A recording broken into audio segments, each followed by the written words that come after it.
Chapter 1. A Journey Through Time. Captain Buggy, in the year 1520 of the Sea Circle calendar. East Sea, Orangetown. Fluffy white clouds drifted across the azure sky, while seagulls circled gracefully above the sea shimmered with undulating waves, and moored along the shore was a pirate ship adorned with a red-nosed skull, the renowned Buggy's ship. The Baki, the black pirate flag fluttered triumphantly in the breeze. On one of the streets in the quaint town, a straw hat-clad youth walked alongside a beautiful girl with vibrant orange hair. In the center of the town, a gathering of ruffian-like pirates loitered around a white tent, casting glances at the figure seated within. The leader was a red-nosed man, draped in an extravagant captain's cloak, his expression dark and brooding as he slumped in his chair. "Have we yet to capture the thief?" he rasped, his voice gravelly. "They should be in pursuit as we speak." Captain Buggy, a trembling pirate in red garb, knelt before him, stuttering. Why then was the sea chart so easily stolen?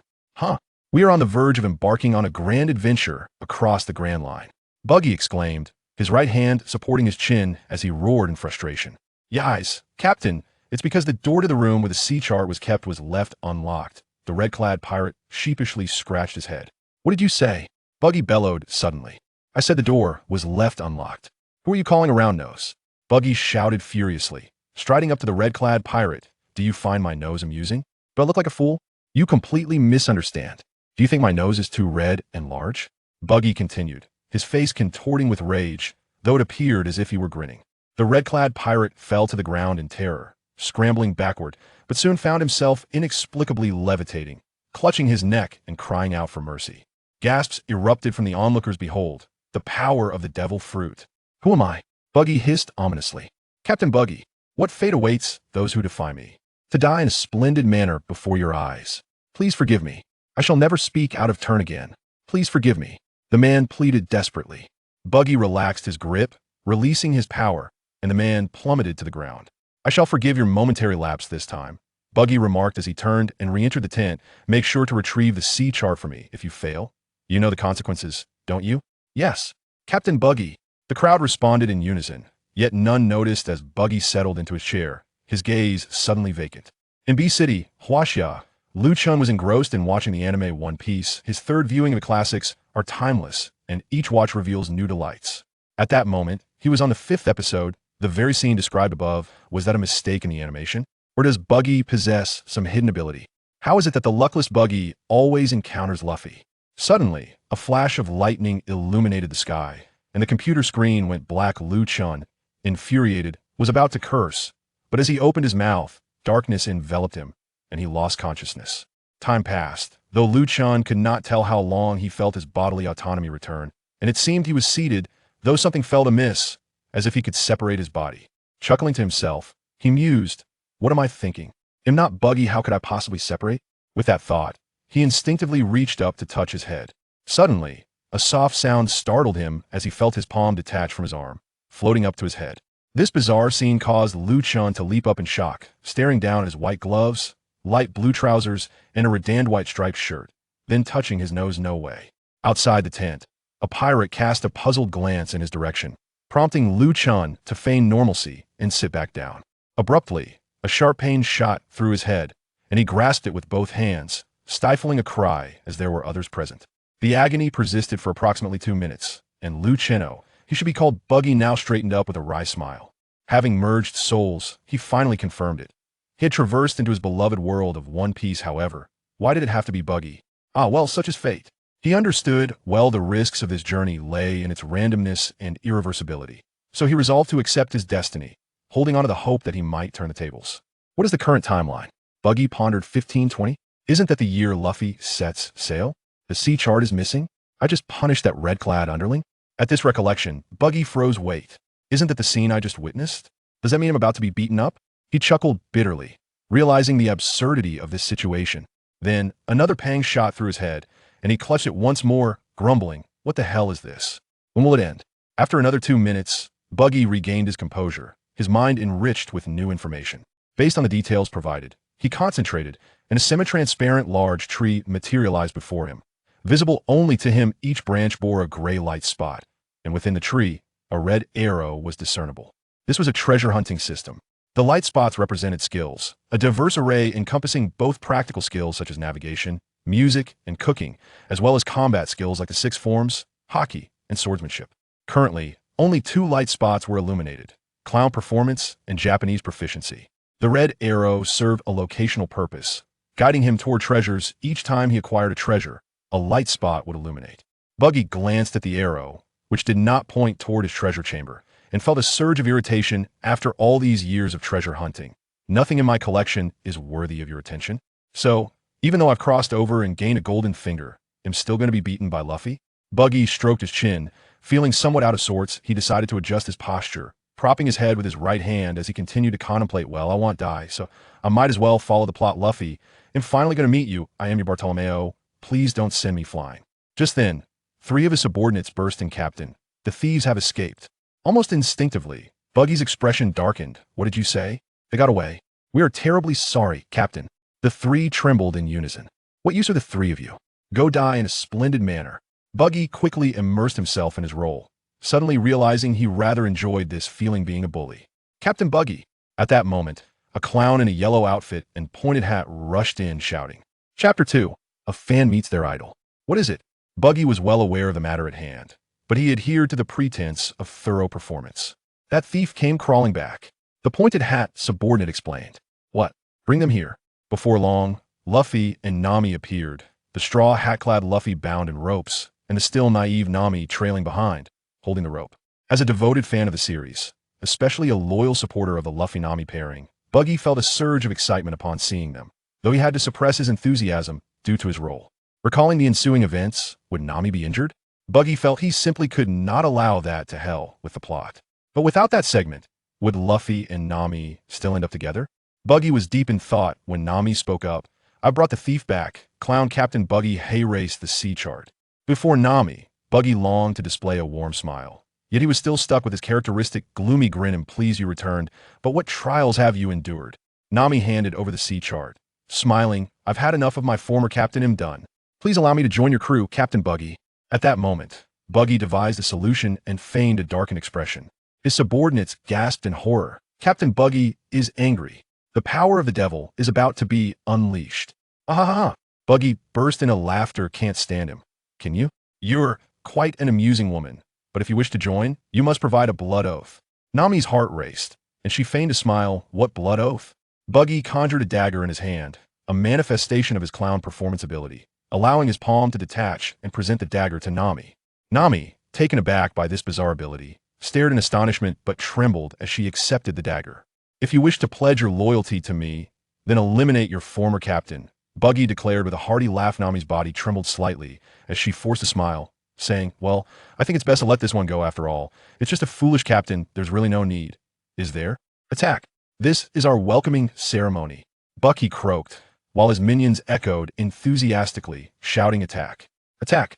With a dagger poised against Luffy's neck, Nami mused inwardly. If I don't act, I may very well be killed, but if I do act, I will become one of the pirates.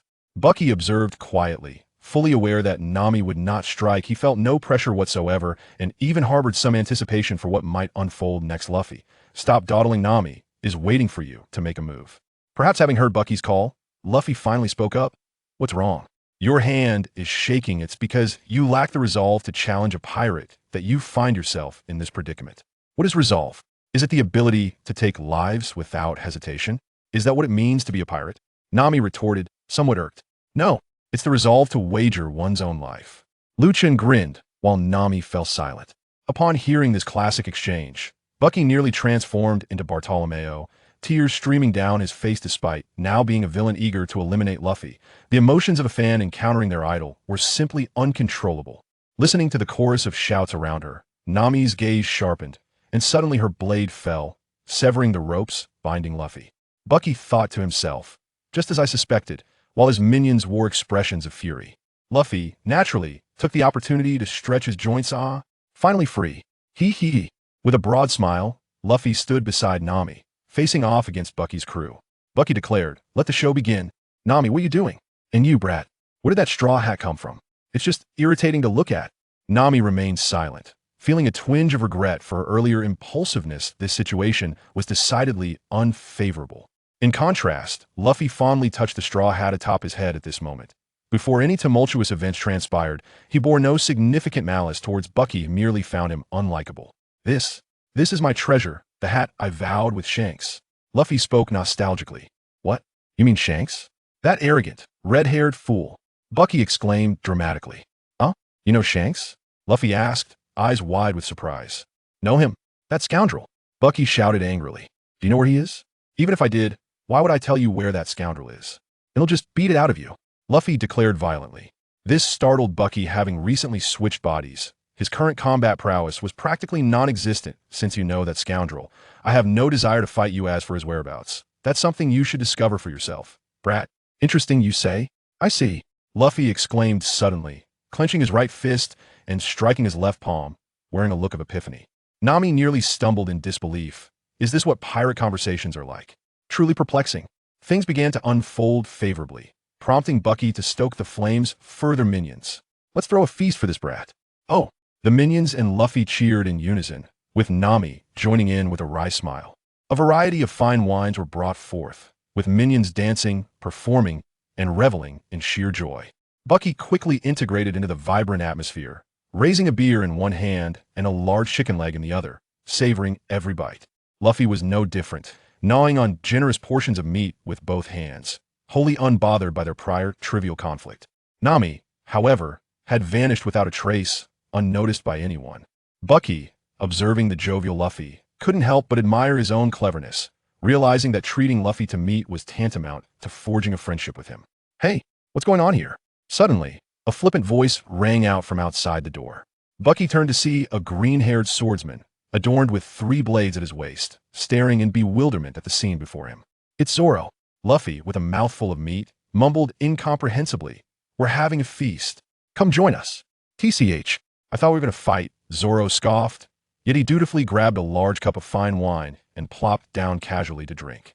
Bucky gazed at Zoro, feeling a thrill of excitement, the second idol.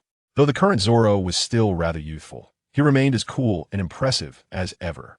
As the feast progressed, Nami suddenly reappeared, yet still, no one noticed her presence. After indulging in food and drink, Luffy, with a full belly, sat on the ground and shouted at Bucky, "Thank you for the hospitality, Big Nose Uncle." The atmosphere abruptly fell silent, everyone gaping at Luffy in shock. Nami face-bombed. Idiot. You can't say that. Chapter 3. That wretched Nami. You. Call. Who? Big Nose. Perhaps due to the residual effects of their soul fusion, Bucky had an intense aversion to this title, and his anger was uncontrollable as he bellowed, grabbing Luffy by the collar. But your nose is both red and large, Luffy replied innocently, causing those around to collapse once more. Bucky finally understood why conversing with Luffy could be infuriating, having previously enjoyed the humor in the anime. Now that he was living it, he was consumed by a singular thought. How infuriating. You little brat. Just like Shanks, you're utterly insufferable. Bucky realized, without even knowing, that his soul had merged with the original Bucky, resulting in a peculiar chemical reaction. Many things were no longer as extreme, including his attitude towards Shanks, which had softened. He neither hated nor liked him. Is that so? I aspire to be a pirate, just like Shanks. Luffy, unperturbed, felt a sense of pride. Whenever Shanks was mentioned, he would adopt a serious demeanor. You little brat. You've enraged me. Kabaji. Moji. Bucky shouted furiously. First Officer Kabaji reporting. Captain Bucky. A man riding a unicycle appeared before the crowd, wearing a blue and white checkered scarf, a long cloak, and with hair obscuring his left eye, exuding an air of nonchalance. Kabaji, the beast tamer Moji, who had been performing atop the table, spun midair and landed gracefully on the ground. You still love showing off, don't you? Before the words were fully uttered, the colossal lion, Leaky, let out a mighty roar and leapt down, landing heavily upon Machi, who then gazed around in a daze. You rascal, Leaky. Machi trembled, his eyes rolling back, uttering feebly. Leaky, glancing down, was adorned with beads of sweat that reflected a human-like anxiety, cautiously shifting his weight. Thud, thud, thud. Leaky, pained, cradled the large bump on his forehead, prompting Machi to retract his heated fist and turn to Captain Buggy. Captain Buggy, do you have any orders? Observing this pair of lively characters, Buggy felt a throbbing headache. Why had he found himself in such a chaotic predicament? Nevertheless, this was not the crux of the matter. These two audacious imps dared to insult him. They must be thoroughly punished. After all, he was the great Captain Buggy. He extended an arm, pointing at Luffy and his companion. fully aware that the duo stood no chance against Luffy. Yet, the confrontation was essential for both parties. As for why he himself would not partake in the fray, who would willingly seek a beating? Luffy, aha! Big-nosed uncle, I shall send your comrades flying, he exclaimed, rushing towards Leaky with a countenance devoid of seriousness. Zoro, leave the swordsman to me, he declared, striding towards Kabeji, though his demeanor was earnest. Defeat was not an option for him. Nami, sniff sniff, is this the camaraderie of pirates? It shatters in an instant. Indeed, it's best I keep my distance, she lamented before stealthily retreating. The outcome was evident.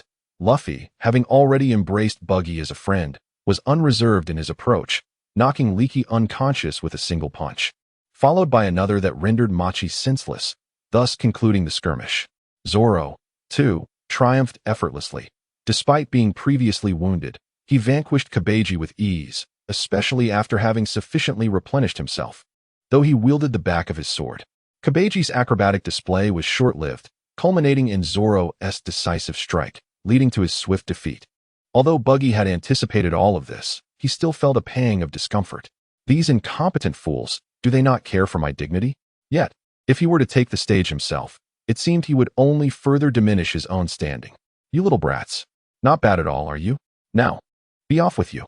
Buggy was left with no choice but to force a laugh as he spoke. Luffy and his companions were not the type to linger. Once they decided to leave, they did so without hesitation. As for rescuing the village under Buggy's rule, that was contingent upon certain criteria being met. Watching Luffy and the others depart, Buggy suddenly felt an unsettling shift. Luffy then spoke up. Nami, what is that on your back? It's my treasure. Nami replied with an air of nonchalance.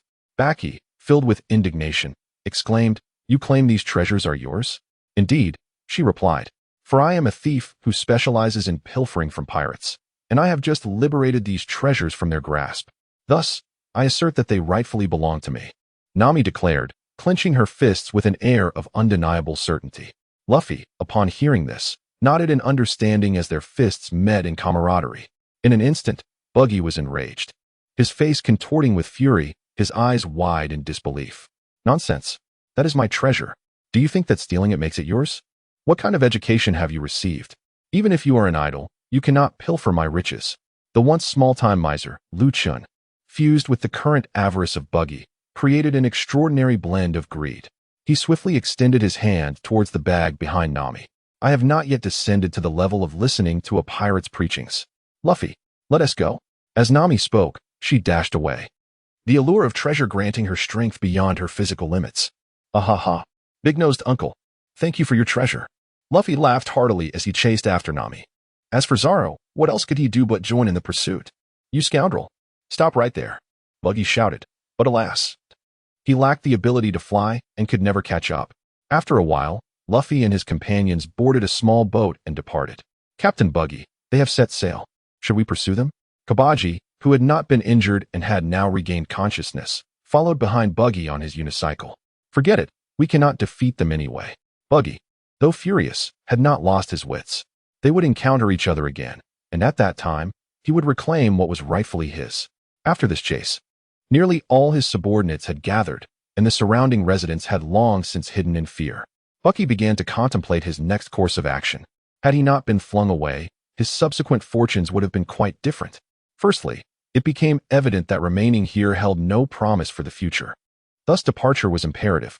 However, the question arose whether to take this motley crew of underlings along. After all, a pirate vessel thrives on a lively atmosphere. Enlightened by this realization, Bucky broke into his characteristic sinister laughter. Gather round, my minions. We shall set sail to plunder treasures. Oh, his subordinates erupted in cheers, promptly commencing preparations. Food, fine wines, and weapons were loaded onto the Baki one after another.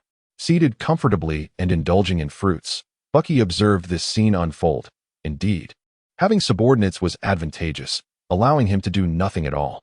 With nothing much to occupy his time, Bucky glanced at the system interface, where the translucent tree stood at the center, the arrow pointing in a direction that seemed to indicate the ship.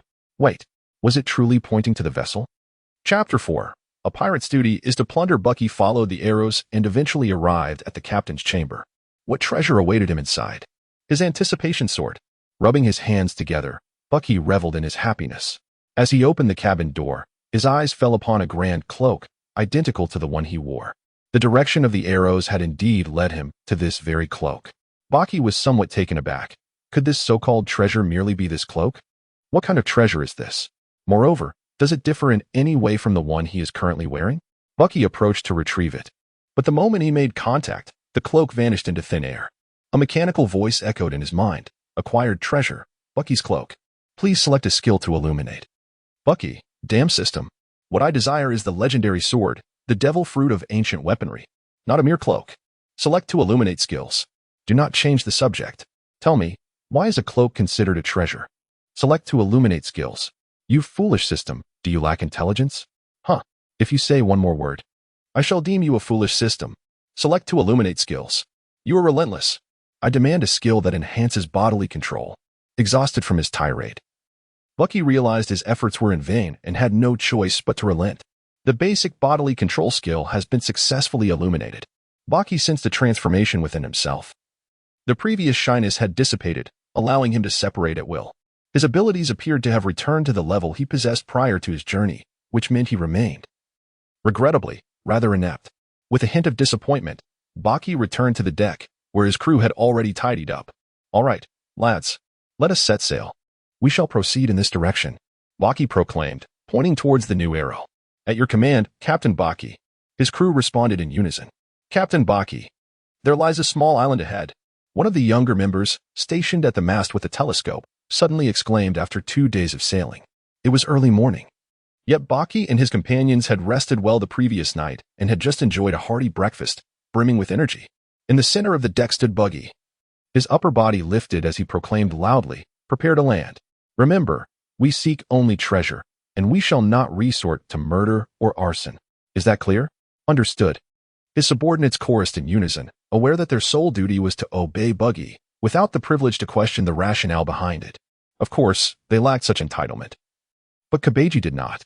Leaning against the wall with a cold demeanor, Kabeji inquired, Captain Buggy, why refrain from killing? They are merely a bunch of worthless villagers. Kabeji, Machi interjected from the side, are you implying to challenge Captain Buggy? Who are you referring to, you white-haired freak? I mean you, the one flaunting a cape. What right do you, wearing a round-eared hat, have to speak to me? Do you wish to fight, you scoundrel? The two soon became embroiled in a scuffle, prompting Buggy to separate them with his additional hands, his expression darkening. Please forgive me, Captain Buggy. The two quickly stood at attention, beads of cold sweat trickling down their foreheads. Bucky's expression softened as he burst into laughter. The useless villagers are treasures too, if we eliminate them. Who will assist us in our quest for riches? Only I, the illustrious Captain Bucky, could conceive such brilliance. Ah ha ha ha. The great Captain Bucky. His loyal crew chanted in fervor. Meanwhile, fierce combat raged on the island. To comprehend the cause of this conflict, one must delve back to the previous night, under the crescent moon. For individuals gathered around a bonfire on the beach beneath a steep cliff. It hurts, it hurts. A man cried out in agony, only for silence to envelop the surroundings thereafter. Moments later, another voice broke the stillness. Why would you say such a thing? It was Luffy, donning a straw hat, his countenance grave. Because I am a liar, replied the man who had cried out in pain, his distinctive long nose revealing his identity as Usopp. No one could possibly believe me. I have been overly naive. Even if you are naive, the truth remains the truth, interjected Zoro, with his green hair swaying. Pirates will indeed come, won't they? They will surely come, Usopp said, seated on a rock, his head bowed. Yet everyone thinks I am deceiving them. They believe tomorrow will bring yet another day of peace. The four fell silent once more. Suddenly, Usopp raised his head forcefully, fist clenched. Thus, I shall stand on the shore to confront the pirates. Let this be a lie no more. This is the creed I must uphold as the great liar. He then grasped his injured hand, choking back tears. Even if my hand is wounded by their guns, even if they chase me away with brooms, this is my village. I cherish it dearly and wish to protect everyone. You truly are a soft-hearted fool, sending your subordinates away to face the fray alone, Zoro remarked, gripping the hilt of his sword, a smirk playing on his lips. Let it be known, the pirate's treasure belongs to me, Nami declared, forming an OK gesture with her hand, her expression resolute. All right, we shall lend our support, Luffy shouted, his fists clenched tightly. Why? Usopp wiped away his tears. As Bucky and his crew approached, a subordinate suddenly shouted, Captain Bucky, ahead lies the ship of the Black Cat pirates. This island may have been seized by them. What shall we do? What did you say? Bucky replied, his tone laced with excitement. The Black Cat Pirates? Is this Juice Village? Usopp's territory? This could spell trouble. Captain Bucky. Captain Kuro of the Black Cat Pirates was executed 3 years ago. Their combat capability must be diminished now. Shall we engage? Inquired another subordinate responsible for intelligence. Bucky, wanting to assess the situation, separated his upper body and soared into the air for a better vantage point.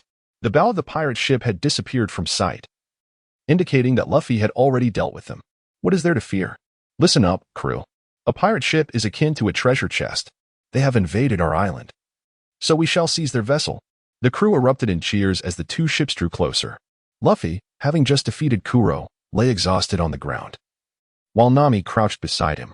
At that moment, she spotted Bucky's ship. Luffy, that seems to be Captain Bucky the Clown. Huh, the big-nosed uncle? Luffy turned his head with effort. A few hundred meters away, on the Black Cat's ship, Bucky suddenly perked up at the mention of his nose. Hey, who's saying my nose is big and red? Is it you? Or you? Captain, we didn't say anything, the two pointed individuals exclaimed. Their faces filled with fear as they shook their heads vigorously. Is that so? Prepare to board. The crew shouted, readying the boarding lines, brandishing swords, and charging towards the Black Cat Pirates. Chapter 5, 50 million? 80 million.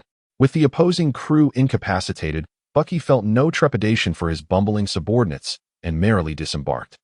Standing on the beach, Bucky's upper body floated in the air, surveying the scene aboard the enemy ship.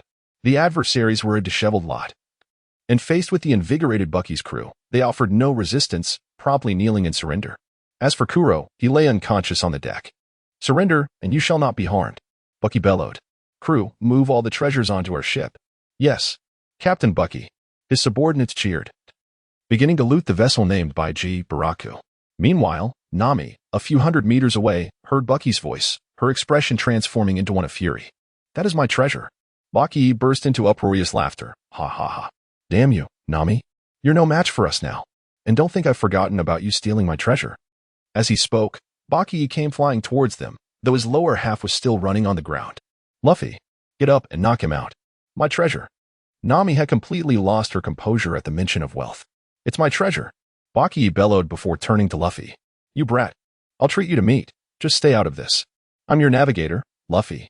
Nami pleaded, pouting when Luffy remained motionless on the ground. And I know that red-haired bastard too. You little punk. Baki retorted, refusing to be outdone in emotional manipulation. Luffy suddenly erupted into laughter. He adored this chaotic, lively atmosphere. Unsurprisingly, Baki emerged victorious in the battle over the treasure, having already hauled it all onto his ship. Ignoring Nami's fiery glare, Baki, now fully reassembled, regarded Luffy with uncharacteristic seriousness. Listen here, brat. You're about to get yourself a bounty soon. Shishishi. Luffy grinned. A pirate who doesn't crave fame on the high seas isn't a real pirate at all. Damn brat. Baki cackled. If you want to be the pirate king, you'd better work for it. But as for the ocean's treasures, they all belong to the great Captain Bucky. Mine. Nami shouted defiantly. Mine. Baki roared back before striding up the slope. A furious Nami was far from charming, and besides, the arrow was pointing that way. No. Mine. Nami yelled, though she didn't give chase. Luffy wasn't in great shape. It was better to stay by his side. Bucky pressed onward, swiftly entering the heart of the forest. Now, this truly felt like a treasure hunt. Could it be buried beneath one of these trees? Bucky mused joyfully. Yet, after only a few steps, he overheard voices ahead. Can you keep everything that just transpired here confidential? Came Usopp's voice. Confidential? Why would we do that? We are fighting for the village, after all, exclaimed the voices of 3 children. Usopp, you must dispel everyone's misunderstandings, a girl's voice chimed in. What misunderstandings? I will merely be labeled the same old boastful fool as always. There's no need to recount the past and instill fear in them, Usopp retorted. The surroundings fell into silence. However, this was soon shattered by another voice. Longnose. Usopp and the others turned their attention, spotting a rotund man with a grand cloak approaching leisurely. Is he an enemy?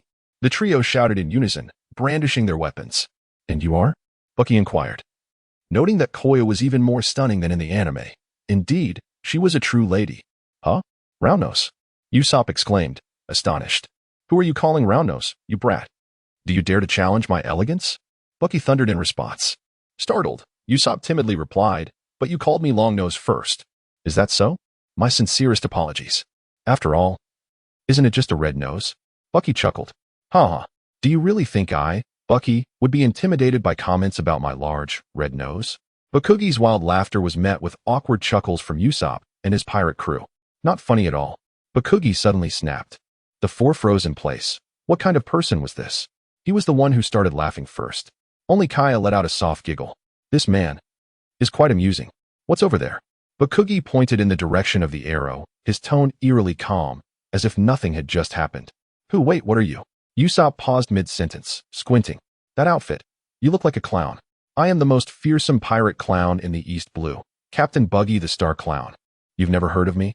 As he spoke, his limbs detached, elongating his figure grotesquely. All five of them recoiled in horror. Usopp's legs trembled. But he forced a grin. I'm the great pirate Captain Usopp, with 50 million men under my command. We just took down a notorious pirate. You don't scare me. 50 million? Bakugi feigned shock. That's right. So you'd better scram while you can. Captain Usopp might just forgive your rudeness. Ha. Usopp laughed nervously. Pity. I have 80 million men surrounding this island as we speak. Bakugi smirked darkly. The 80 million? You're lying. Usopp's bravado crumbled. Yep. Gotcha. Bakugi stuck out his tongue. You jerk. But I am a real pirate. Tell me what's over there. Or I'll have my men storm this place. We're nothing like that weakling Kuro. Bakugi continued the bluff. After finally establishing decent terms with Luffy, he wasn't about to ruin it over something trivial. Usopp fell silent, but Kaya spoke up. Mr. Pirate, that's my home. Is there something you need? Your home? Bakugi's voice pitched higher. Don't tell me it's something of Kaya's. That's not the treasure I'm after. Damn system. Lovely lady. Might I trouble you for a meal? Bakugi's demeanor shifted abruptly into a gentlemanly bow. Of course. This way. Kaya led the group toward the mansion. Bakugi walking beside her. Usopp and the others trailed behind. No way they'd leave Kaya alone with a pirate, even if he seemed as harmless as that straw-hatted kid. Chapter 6, A Duel of Cannons? Seated on Kaya's lavish sofa, Bakugi sank into deep thought. Usopp and the three children gaped at the opulent decor. This was their first time inside the mansion. So this is how the wealthy live. Kaya stood nearby. Mr. Bakugi, I'll have the kitchen prepare something for you. Baki shook his head, insisting it was unnecessary. I merely wish to stroll around your home. Is it permissible for me to wander freely? I assure you, I will not touch your treasures. Kaya nodded gracefully, prepared to lead Baki. You may remain seated. I prefer to explore alone. Baki, naturally, did not want her to accompany him, as he was unaware of the nature of those treasures. However, it seemed that, according to the narrative, Kaya's family was quite affluent. With a contented thought, Baki proceeded towards the direction indicated. Kuya, observing his path, gently remarked, That is my room. Baki stumbled momentarily, feigning ignorance, and continued onward. Upon arriving at Koya's chamber, he surveyed the desolate room with discontent. What he sought were treasures. What tricks would this wretched system conjure this time? Following the direction indicated by the arrow, Baki approached a bookshelf. He meticulously perused its volumes, and soon, one book vanished from sight, accompanied by a system notification. He had obtained the precious Koya's medical tome. Now, he was prompted to select a skill to illuminate. Bucky, system. I require an explanation. Is it true that Koya has yet to embark on her medical studies? Please activate the skill. Damn it. I want to attain observation haki. Frustrated, Bucky no longer wished to squander time with this emotionless system. Successfully, he illuminated the basic level of observation haki. This was a plan Bucky had long envisioned. Combining his ability to split with observation haki meant that as long as he could react in time, no attack could land upon him. In other words, even if he could not defeat Luffy, at the very least, Luffy would not be able to land a blow on him. This advancement was undoubtedly monumental. The pointer updated once more, and Bucky returned to the living room, bidding farewell without hesitation, leaving Koya and the others in a state of bewilderment. Koya, do you possess anything of value in your room? Usopp inquired, puzzled. No, Koya shook her head. What an odd person. As Buggy returned to the slope, he discovered that Luffy and Nami had already departed, and the Brachio ship had made its escape. Only the Baikudaupu vessel swayed alone in the sea. Hurry back to the ship, my comrades. What have we reaped? He inquired eagerly. A bountiful harvest, Captain Buggy. His crew joyously exclaimed. Is that so? Then let us forego the island. We shall leave it to that straw hat rascal. Now, let the feast begin. Buggy proclaimed with fervor. Hooray, a feast. His crew responded in unison, and the raucous celebration of pirates commenced once more. having departed from Juice Village and continued along the indicated course for several days. Buggy and his crew spotted yet another island, one of considerable size, adorned with numerous vessels at the harbor, predominantly trade ships, alongside a few smaller pirate ships that were, at best, inferior to Buggy's own. However, this island deviated slightly from the designated direction, indicating that treasure would not be found here. Nevertheless, the ship was in dire need of resupply, and the island appeared devoid of any formidable adversaries. Crew, let us seize the day. All treasures belong to me. Buggy the Great, he bellowed as the ship anchored at the shore. Oh ho ho! The crew cheered, brandishing swords and firearms, disembarking with fervor as they charged into the depths of the small island. The island was known as Great Way Island, home to a quaint town and 3 smaller villages. Since the establishment of a port on the eastern coast a century ago, the indigenous inhabitants had begun to prioritize trade development. Through years of diligent effort, coupled with the occasional passing merchant ship, the island's economy flourished. Naturally, this attracted the attention of pirates. However, with wealth came weaponry, and the island had thus attained a certain level of combat capability. Moreover, given that the East Sea pirates were generally weak and the few notable ones seldom visited, the island had remarkably remained peaceful over the years. The arrival of Baki and his companions was so ostentatious that even the blind could perceive it. Upon reaching the entrance of the small town, they found several neatly arranged lines of people, some armed with swords, others with firearms, and even a small cannon standing among them. Captain Baki, what shall we do? One of his subordinates inquired as the two sides faced off against each other. Baki gazed at the armed group across from him, feeling somewhat perplexed. Of course, it was not fear that gripped him. Hey, I have no intention of slaying you ruffian villagers, but should you choose to wield your weapons, that transforms the situation entirely. If you wish to live, cast down your arms and depart. Rogue pirates, we shall never allow you to set foot in our town. Indeed, if you value your lives, be gone at once. Absolutely. Pirates should keep their distance, lest they meet their demise. The guardians erupted into a furious cacophony of curses. Bucky, with veins bulging on his forehead, shouted, "You rascals! Inform them who I am. I am Captain Bucky the Clown, the great Captain Bucky." The leader on the opposing side, looking perplexed, asked, "Who?" With a thud, Bucky's head hit the ground in anger. How infuriating. It seems necessary to raise the bounty. He exclaimed, "You wretched fellows, where is the Bucky cannon? Give them a splendid strike." As he spoke, his subordinates wheeled out a cannon, with several of them dedicated to pushing it forward. "Pirates, we have cannons too." The opposing leader shouted dismissively, commanding his men. Both sides ignited their cannons simultaneously, their barrels aimed at one another, each brimming with confidence. Boom. The 2 cannon blasts merged into one.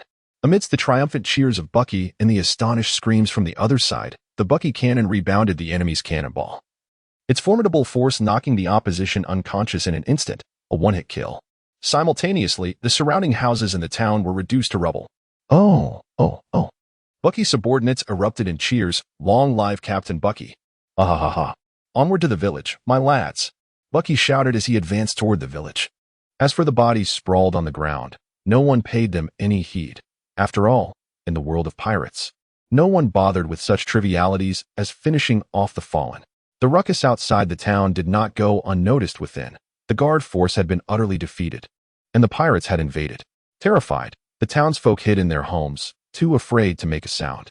Gazing at the empty streets, Bucky bellowed, "Surrender your treasures. We seek only gold and spare lives. Otherwise, do not blame us for our ruthlessness." Is that true? Most of the townsfolk cowered in fear, unwilling to emerge.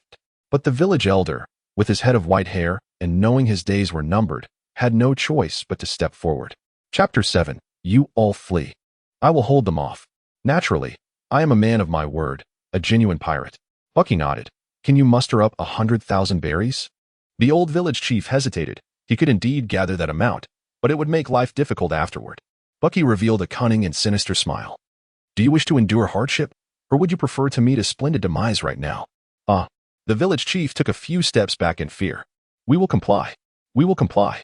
We only hope that you, pirate lord, will honor your promise. Well spoken, well spoken. Young ones, gather the money. For those who cannot produce it, let the wealthy contribute more, and do your utmost to avoid bloodshed. Bucky shouted at his underlings, then turned to the village chief. Where is the tavern? Seeing Bucky's subordinates collecting money from the houses without causing harm, The village chief felt a sense of relief and led Bucky and his 2 officers towards the town center. "This way, please." Soon, they arrived at the tavern. Bucky casually chose a spot to sit. "Bring forth all the finest wines for me," he commanded. "Little Kaba, Machi, join me for a drink." "Aye, Captain Bucky." The 2 replied, their spirits high. Gradually, some of his subordinates returned with the amassed wealth. Bucky generously rewarded them with a cup of fine wine before instructing them to continue their collection. The town was bustling with people, and after this round, Bucky was astonished to discover that he had accumulated several million berries. Reflecting on how thrilled Luffy and his crew were to gain a few hundred million after descending from Sky Island, Bucky couldn't help but smirk. Indeed, piracy was the true path to wealth and prosperity. As for any guilt towards the island's villagers, apologies, but Bucky had long grown accustomed to such matters. And he had spared lives, proving himself far more merciful than the original Bucky. However, he was also aware that such fortunate circumstances were rare. Villages that were both prosperous due to trade and devoid of naval presence were few and far between. Just as Bucky was reveling in his feast and drink, a small, pointy-hatted subordinate burst in, exclaiming, "Captain Bucky! Captain Bucky!" Bucky sat comfortably on a tavern chair, crossing his legs nonchalantly. "What is it?" "Such a flustered demeanor could tarnish my esteemed composure," he remarked. "We have discovered a treasure map, Captain Bucky," his subordinate exclaimed with fervor. "What?" Bucky sprang up from his seat, a look of exhilaration illuminating his face. "As for composure?" "Huh." The subordinate handed over the scroll. Upon opening it, Baki discovered a nautical chart featuring several islands, among which one island bore a conspicuous red cross at its center. Though rather rudimentary, this was indeed a treasure map. Buggy rolled it up, but where was it discovered? A fellow mentioned using it to counter that 100,000 berries. "Take me there." Buggy, brimming with excitement, was grateful to have arrived on the island. Otherwise, he would have missed the treasure entirely. The system's arrow had inexplicably deviated from this island. How treacherous. Upon reaching the location, they found a modest little hut, inside of which sat an elderly gentleman. "Old man, how did you acquire the treasure map? Is it authentic?" Buggy inquired directly upon meeting him. "Indeed, it is genuine. I once ventured to that island, but there were formidable guardian beasts present, so I retreated. Someone as formidable as you, pirate lord, would surely triumph over those guardians," the old man replied, sounding much more articulate than the village chief. "Ahahaha, old man, I understand your intentions, but I assure you, I am far stronger than you presume." Buggy laughed heartily. "Considering you've provided me with the treasure map, I shall overlook your little schemes." With that, Buggy exited the small hut in high spirits. "Gather around, everyone. Let us not hold back. It's time for a feast. After we've eaten our fill, we shall embark on our treasure hunt." Upon hearing this, his crew quickly gathered around him. Baki instructed the navigator to inquire with the elderly man inside while he led his other subordinates toward the tavern. Before embarking on their treasure hunt, they deemed it prudent to indulge in revelry to ward off any ill fortune. On the vast ocean, the azure waves danced gracefully. The ship, the Baikadaupu, glided forward, leaving behind 2 white trails in its wake. The Renault's skull emblem billowed with the wind, and the pirate flag fluttered proudly, enveloped in a splendid cloak. Baki leaned against the ship's railing, his expression one of eager anticipation. Having departed from Great Way Island 2 days prior, the vessel was now en route to the island marked on the treasure map. According to the navigator, they were not far from their destination, prompting Baki to step out for a better view. "Captain Baki, an island has been sighted ahead." The lookout perched atop the mast had a clearer vantage point and was the first to spot it. Upon hearing this, Buggy swiftly soared to the side of his subordinate, seizing the binoculars with urgency. "Where is it? Where is it?" After shifting his gaze several times, he finally spotted it. However, as he beheld the island dominated by a colossal volcanic crater, a cloud of discontent suddenly shadowed Buggy's expression. "Curse this treasure map. This is Cayman's Island. The treasure chests are all empty." He sighed, contemplating that in the original narrative, Cayman and Buggy shared a remarkable camaraderie. Perhaps he could forge a friendship with him as well. A few of his subordinates noticed the change in Buggy's demeanor. "What is the matter with Captain Buggy? He seems rather gloomy." "Indeed, weren't we supposed to embark on a treasure hunt?" Captain Buggy should be brimming with enthusiasm. Could it be that the captain has stumbled upon something dreadful? What could possibly hold more significance than treasure? Could it be a woman? They began to speculate, their imaginations running wild. Baki stated that, in light of the situation, a single phrase would suffice. "Hey, hey, hey." Who dares to claim that my nose is both large and red? A few individuals broke into a cold sweat, insisting, we did not say that. Observe how quickly the rumors dissipated, restoring harmony aboard the vessel. Soon, the ship docked, and after a moment's hesitation, Baki decided to bring his loyal followers along to avoid any suspicion. A lively group ventured into the forest. Suddenly, a haunting voice echoed through the trees, leave at once. Baki's subordinates felt a rush of anxiety.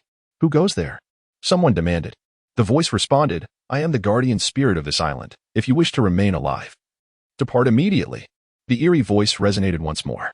Bucky was naturally aware of the peculiar situation, yet, a spark of inspiration ignited within him, leading to a brilliant idea. Little Kabeji, Machi, there's something strange here. You must swiftly escort the brethren back to the shore. What about you, Captain? Kabeji inquired, a hint of confusion in his voice. I shall hold the rear, Bucky declared shamelessly. His loyal subordinates were moved to tears by his words. How magnificent their Captain Bucky was. What a captain who so deeply cared for his crew. Why are you crying? I am the immortal clown Bucky. Nothing shall befall me. You must leave first and wait for me, Bucky proclaimed with a face full of righteousness. Captain Bucky, shall we use the Bucky cannon? One subordinate suggested. Both touched and eager, but before he could finish, he was silenced by Bucky's roar. Do not fire. What if there is treasure? Stop dawdling, hurry up, and depart. Do not make me repeat myself. Chapter 8. Treasures, Fine Wine, and Compa. Bucky chuckled softly. What utterly fascinating creatures these are. Yet even as he spoke, his steps carried him toward that peculiar patch of grass. Having already pinpointed the location, he saw no need for further discourse. Only by thrashing this scoundrel could the burning resentment in his heart be quelled. Did I not expressly forbid you from advancing another step? The voice rang out once more. Sharp and commanding. Bucky suddenly experienced an uncanny sensation as if he were about to be assaulted. In a swift and surreal motion, his upper body seemed to detach itself. Coincidentally, a bullet was fired from the very point of separation, whizzing through the air. Nonetheless, Bucky was startled and exclaimed fiercely. You bastard, how dare you ambush me with gunfire? The two parts of him had parted ways, prompting him to ask in bewilderment, what kind of monster are you? A devil fruit ability? Yet, the voice belonging to the other individual was tinged with even greater terror than Bucky's own. Bucky suddenly lunged forward, reaching out towards Cayman. In the grass, Cayman exclaimed, What is this? I've got you. Bucky laughed heartily, come out. With that, Bucky's hands grasped Cayman's green hair, pulling him out bit by bit. It hurts. It hurts. It hurts. Cayman was reluctantly dragged out, exclaiming, Cursed demon fruit user. Gazing at the peculiar man before him, Bucky felt an urge to tease. Are you the treasure chest kid? Indeed, Cayman replied calmly, having been cherished like a young master since childhood. However, his expression suddenly shifted, and he shouted. How could that be? Don't make me tell some tedious jokes. This is the third time. Bucky was directly amused, evidently having encountered Luffy and his crew before. You insufferable fool. Don't get too cocky. Whoever dares to lay a hand on them shall not be spared. Upon hearing Bucky's hearty laughter, Cayman instantly fumed with rage. Bucky quickly shook his head. Wait. Why would I resort to violence against them? I merely came in search of treasure. Humph. Still playing coy. Are they not the greatest treasure on this island? Is it not your desire for them that brought you here? Common remained skeptical. Are you foolish? How can these creatures be considered treasures? True treasures refer to gold and silver. Fool. Oh, aren't you a poacher? Stop with the nonsense. I am the illustrious Captain Bucky the Clown. Did you not hear my crew calling me captain just now? Fool. Noticing Common awkwardly scratching his head, he asked, Are you truly a pirate? Baki gestured at himself, proclaiming, Hat, cloak, skull, great pirate. A pirate, you are a pirate. So am I. Suddenly, Cayman burst into laughter. I was a pirate once too. My apologies. I had no idea you were a pirate as well. In an inexplicable turn of events, before Baki could react, the old man Cayman had already embraced him as a brother, producing fresh fruits and fine wine, ready to commence a feast. Given this unexpected camaraderie, Baki refrained from delivering a proper thrashing and let it go. Wait a moment. I'll call my crew over and fetch some drinks from outside. Really? I am immensely grateful. While my homemade brew is quite palatable, it is rather monotonous after all. On the beach, his crew wondered aloud. Why hasn't Captain Baki returned yet? Surely he is not in trouble? Nonsense. Captain Baki is invincible. Indeed. Let us wait a moment longer. As anticipated, it was not long before Baki emerged from the woods. His crew rushed to greet him. Captain, are you all right? Why did you take so long to return? Lads, It was a misunderstanding. Baki chuckled. Come, let us bring the wine. We are having a feast. Oh, regardless of the reason, if the captain says we are to feast, we shall cheer. That night, under the radiant moonlight, Baki and Cayman, along with dozens of others, sang joyously. The intoxicating blend of fine wines and fruit spirits, alongside the company of exotic creatures, made for a truly delightful evening. As the revelry reached its peak, a slightly intoxicated Cayman belched and exclaimed, "This is delicious. However, I must sincerely apologize. I initially thought you were poachers after these animals. You were rather excessive just now." Baki replied, equally inebriated, "But let bygones be bygones. Are we not friends now?" "Friends." The crew cheered in unison. "Are you truly willing to consider me a friend?" Cayman's eyes glistened with tears, his voice trembling. "Drink heartily." Kabaji, feeling the spirit of the moment, wobbled on his unicycle and suddenly asked, "By the way, how did you come to this island?" Cayman reflected. "I originally came in search of treasure." Before he could finish, a collective shudder ran through the crowd, except for Baki. "What? There is really treasure?" "Captain Baki, the treasure map is real. Where is the treasure?" Cayman waved his hand dismissively. "Do not rush. If it existed, I wouldn't be here right now." Disappointment washed over the crowd. "Lads, this world is abundant with treasures. If there is none now, there will be another time. Drink up, drink up." Baki was determined to keep the festivities joyful. "I am growing increasingly fond of you." Cayman laughed heartily. In this familiar yet foreign world, the only solace for Baki lay in treasures, fine wine, and companions. He downed a bowl of liquor, suddenly feeling contemplative, oblivious to whether those around him could discern the deeper meaning in his words, as his intoxication had dulled his concern. Chapter 9. The Superstorm. All good things must come to an end. After a night of revelry, Baki and his crew set forth once more on their treasure-seeking adventure. Cayman declined Baki's invitation to join him on the ship, choosing instead to remain on the small island, continuing to accompany the animals he had lived with for 20 years. At sea, the usually tranquil waters began to swell, and the pirate ship rocked violently. The most tumultuous turbulence Baki and his companions had encountered thus far. Suddenly, the ship made a sharp turn, sending everyone sprawling. "What is happening? What is going on?" Baki, who had been blissfully napping, tumbled to the ground, his expression one of irritation. The navigator rushed over, panic-stricken, pointing towards the rear. "Captain Baki, it's a superstorm." Baki followed the direction of his finger, observing the darkened sky where thick clouds slowly spiraled, gradually coalescing into a vortex. "Hasn't it turned back? We can simply accelerate to evade it," he said, naively assuming, given his lack of knowledge in navigation. "Captain Baki, the winds and waves are rather fierce. We might not be able to escape," the trembling navigator replied. "Is that so?" Baki nodded calmly, only for his expression to suddenly shift dramatically as he shouted in terror. "Everyone, a colossal storm is approaching. Hold on to whatever you can. Those of you who are smaller, get to the cabin. Quickly."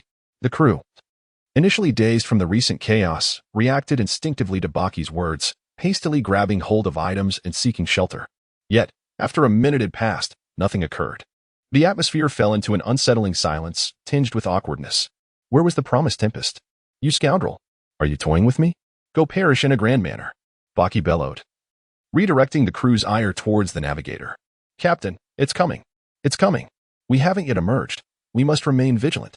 The navigator, shaken by Baki's outburst, stammered a warning. No sooner had the words left his lips than the sky behind the ship was engulfed by dark, ominous clouds, shrouding the vessel in darkness. Torrential raindrops began to cascade, accompanied by a howling wind. "Hold on tight. If you get swept away, it will be the end," Baki shouted, feeling the fierce winds nearly lifting him off his feet, worried for his crew. Fortunately, the ship, the Baikadaupu, was on the outskirts of the tempest, swiftly carried away by the powerful gusts. Time seemed to blur as they drifted, but at last, a ray of sunlight pierced through the clouds, illuminating the pirate ship and restoring visibility to its crew. Bucky surveyed the chaotic deck, strewn with scattered debris in utter disarray. Glancing at his exhausted crew, who had endured so much for so long, he saw them collapsed on the ground, gasping for breath with profound weariness. Compared to them, Buggy is not faring much better. Observing this disheveled scene, a sense of gloom envelopes him as he contemplates the situation. "Let us account for our numbers, and also for our provisions and fresh water." With this, he strides into the cabin, where the chaos persists. Tables and chairs are strewn about in disarray, and the mixture of alcoholic beverages and food lies soaked in seawater upon the floor, emanating a peculiar odor. Soon, a subordinate, breathless with excitement, rushes in to report. Captain Buggy, thanks to your warning, everyone is safe. The surrounding pirates, upon hearing his voice, erupt in a chorus, Captain Buggy. Captain Buggy. Baki let out a sigh of relief. Although it was trivial matters, having spent such a long time together, to say there were no feelings would be disingenuous. After all, they had merely engaged in some playful intimidation. Who had truly harmed anyone? And what about their provisions? A significant portion had been destroyed, leaving enough sustenance for merely 2 more days. This was rather concerning. Baki furrowed his brow and called out to the navigator. The navigator, who had just endured a tumultuous storm, hurried over, still feeling the lingering apprehension, his face weary. You truly saved everyone, Baki exclaimed, patting him on the shoulder. The navigator, taken aback by the praise, could only shake his head in modesty. Bucky continued, however, our supplies are dwindling. Please advise on the direction we should take. As for the system's arrows, at this moment, I have no desire to engage with that insufferable system. The promise of treasure hunting turned out to be a mere deception. It nearly led to the annihilation of my entire crew. Such a transgression is intolerable. The navigator hesitated, uncertain and unwilling to voice his thoughts. It's all right, just inform me, and I shall issue the commands, Bucky reassured, aware of the navigator's concerns. Upon hearing Bucky's words, the navigator was moved to tears, leaving Bucky momentarily taken aback. Had his words truly evolved to such an extent? The navigator wiped his tears and suddenly pointed emphatically in one direction, exclaiming, I believe there lies an island in that direction.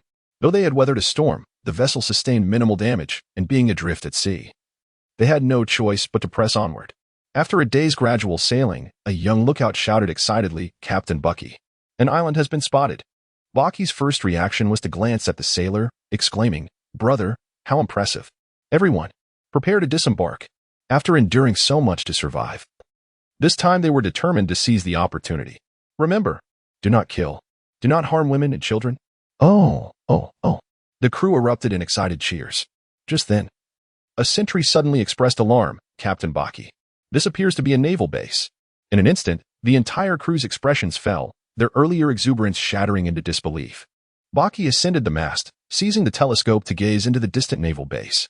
Flanking either side were 2 colossal chimney-like structures, presumably the naval barracks, each adorned with a prominent numeral 16.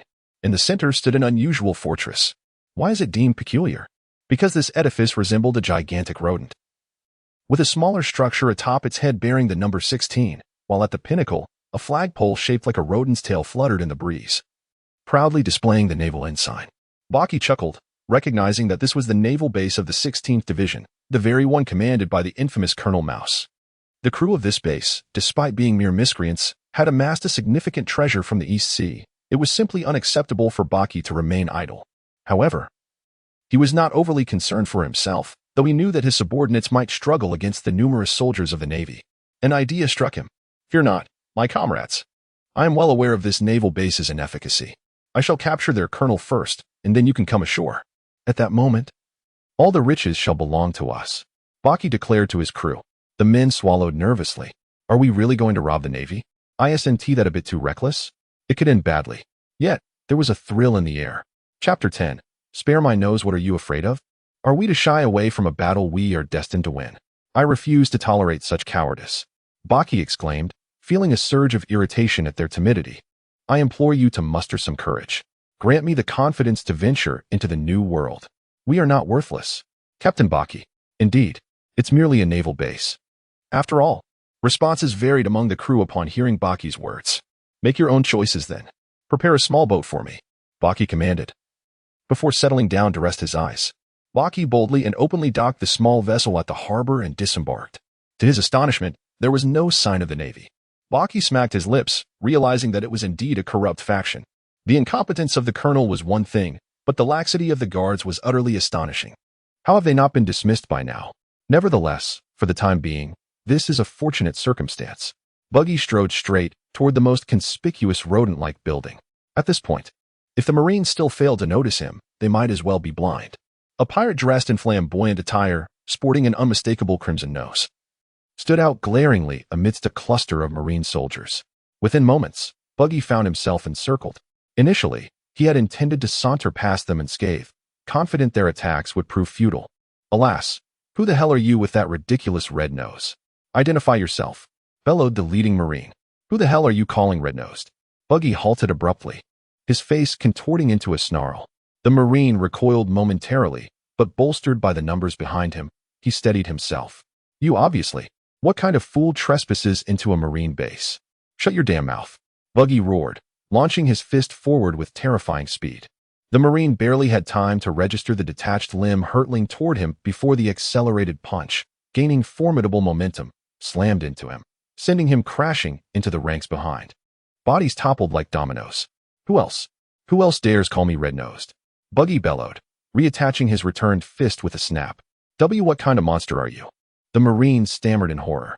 His hand, it flew off. Is he a demon? You bastard. How dare you strike first? Panic erupted. A single gunshot cracked the air, and like a spark igniting tinder, the rest followed suit in a deafening barrage. Baki let out a defiant laugh, skillfully utilizing his observation hockey to effortlessly evade every bullet aimed at him. After an initial barrage of gunfire, the Navy personnel ceased their assault. Surely, he must be finished now? Regardless of the monstrosity he may be, it was hard to believe he could survive this onslaught. Yet, as the smoke cleared, Baki remained unscathed before them, not a single thread of his clothing torn. Who on earth are you? The Navy soldiers now realized the magnitude of the adversary they faced. But what could possibly bring such a formidable being to this remote outpost? I am the illustrious Captain Baki the Clown, the fearsome pirate of the seas. How woefully uninformed you all are. He boomed with laughter, confident that his bounty would surely rise now. With that, Baki disregarded their presence and strode purposefully towards the building resembling a mouse. Halt. Do not advance any further. The soldiers shouted, continuing to fire at him. But to no avail. Thus, Baki swaggered up to the entrance, feeling undeniably impressive. What Baki was unaware of was that this scene had been captured by the Navy, who were there to collect his photograph. His defiant laughter amidst the tumultuous battlefield would soon resonate across the globe. With a single punch, Buggy obliterated the door, revealing a vast office space. At the forefront, Colonel Mouse was reclining at his desk, seemingly undisturbed by the commotion outside. Buggy was intrigued. Could the soundproofing be that effective? The destruction of the door, however, startled the Colonel awake, and he glared at Buggy with irritation. Who the hell are you, you red-nosed rascal? How dare you damage my door? Colonel Mouse, still somewhat dazed, mistook Buggy for a naval soldier. You. Who are you calling red-nosed? Buggy retorted furiously. What is wrong with you people? Why does everyone comment on my nose upon meeting me? What has my nose done to deserve this? In a fit of rage, Buggy launched his hands forward, one seizing the Colonel's collar while the other landed a fierce punch on his left cheek, avenging Nami, followed by another on the right, avenging himself. Who are you? The Colonel was now fully alert, staring at Buggy in terror. I am none other than the treasure-seeking clown, Buggy. I've heard that you possess quite a stash of treasures. Hand them over. Buggy hoisted him up, fixing him with an intense gaze. And no, that's all just hearsay. I'm merely a humble naval colonel. I don't have any treasure. Colonel Mouse quickly denied. I've heard of your exploits. You've collected a fair amount of treasure from pirates. Haven to you? You'd best comply, or else. Buggy punctuated his threat with another punch. I'll talk. The Colonel yelped, a coward by nature, fearing for his life. It's better to confess early, Buggy said, dragging him out. If you don't want to perish, heed my words. He bellowed as they made their way to the port. Meanwhile, aboard Buggy's pirate ship, his crew was anxious. The captain has gone alone to the naval base. Is he safe? One worried crew member questioned. Fear not. The captain is invincible. What are you worried about? Should we really land? That is a naval base. Another replied. If you're too timid, stay on the ship. The captain took me in, and my life is already his. Even if I perish, it's merely returning a favor, one crew member declared passionately. Listen up. The captain has protected us, allowing us to thrive. Now that he has given orders, we must obey, even if it leads to our demise. Besides, the captain assures us we will not die, said Kabeji, breaking the long silence. I've never agreed with you more, chimed Machi. Yay, cheered Leaky. Look, there's the captain. He has captured the naval commander. A young lookout shouted. Let us go help the captain, Kabeji yelled. As Buggy saw his crew approaching, warmth filled his heart. Perhaps they were not beyond redemption after all. He then shouted to the nearby naval officers, do not fire. No one move. Captain Buggy, we're here. His crew rallied, filled with determination. Is this the enemy? We will not surrender. They cried, ready to disembark and engage in battle. Enough. There is no danger. Now, let us move the treasure. Seize the food. Long live Captain Buggy. Chapter 11. Next stop, Arlong Park. Those vile pirates. Stop them, cried the naval soldiers as they watched Buggy's crew plundering the base, seething with rage. Despite being armed, they could not act, knowing their commander was still in the pirates' grasp. Captain Buggy, we've found a plethora of treasure. One crew member shouted excitedly. Where? Buggy rushed over, dragging Colonel Mouse along.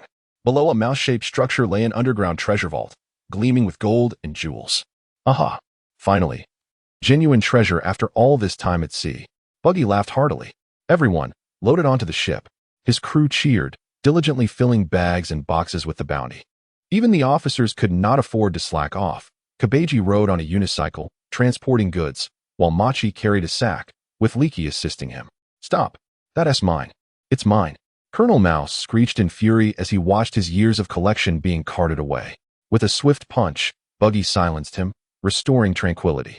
Soon, they had gathered nearly everything, returning to the ship, and set sail amidst the resentful glares of the naval officers.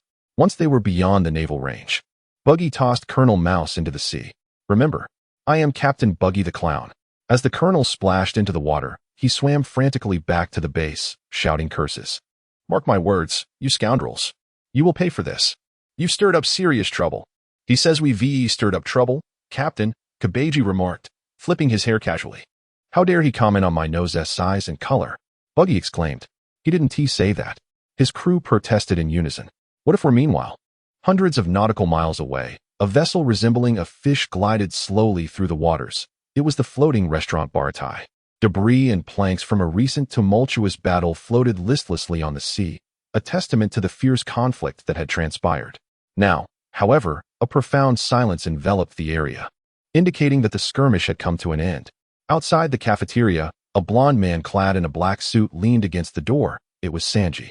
A smoldering cigarette dangled from his lips, while muffled voices emanated from within the restaurant.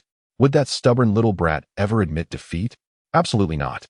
That fellow is a tenacious fool. Another plate, please. At that moment, a bread shark darted swiftly from the distance, leaping into the air as it approached the restaurant, crashing directly into Sanji and demolishing the railing and door in the process. After a brief tumult, the onlookers gazed at the intruder sprawled on the ground. Who is this guy? A fishman? Traveling all the way from Fishman Island just to dine here? Fool. This is a human and a bread shark. At this juncture, Luffy emerged from the crowd, a bone clenched between his teeth. What is going on? Huh? Isn't that Joseph? Luffy exclaimed, his face alight with excitement. Where is everyone else? Nami? In any case, we need your help, Luffy. Please, come with me at once. Although confused, I understood the urgency. Let us go. Luching nodded and rose to leave. Wait a moment. Sanji, still with the cigarette in his mouth, leaned against the railing and suddenly spoke up. Luffy halted but did not turn around. We all harbor foolish dreams. I aspire for my goal, for all blue. Luffy glanced back slightly. And you, Sanji? I'll accompany you on your journey. That so-called dream of becoming the Pirate King. As for the chef aboard your ship, I shall take that role. After several days of advancement, Buggy and his companions once again stumbled upon an island. Bored beyond measure, Buggy snatched the telescope and gazed at this new destination. The island was not small, and the most conspicuous feature upon it was a tower-like structure situated at its center. Atop the tower, a jagged flagpole bore a pirate flag emblazoned with a blood-red shark and crossed bones, fluttering in the breeze. As Buggy gazed upon the imposing structure, he couldn't help but inwardly acknowledge its significance. Turning to his subordinates behind him, he exclaimed, Lads, we are about to enter Arlong Park. This is a notorious pirate with a bounty of 20 million. 20 million? That's even higher than Captain Buggy's. The crew gasped in astonishment. Captain, we have enough provisions. Shouldn't we head to the next island? One of the crew members suggested. Fools. In a few days, my bounty will be raised. Buggy retorted. Furthermore, even though this island is under his control, we shall not provoke him. Once we land, we'll split up. Form several teams to gather supplies. If you can purchase what you need, do so without resorting to theft. Keep a low profile and avoid unnecessary confrontations. Is that understood? Yes. The crew replied in unison. Chapter 12. It seems we accidentally took advantage after Buggy disembarked. He proceeded directly in the direction indicated by the arrow, soon entering a small grove.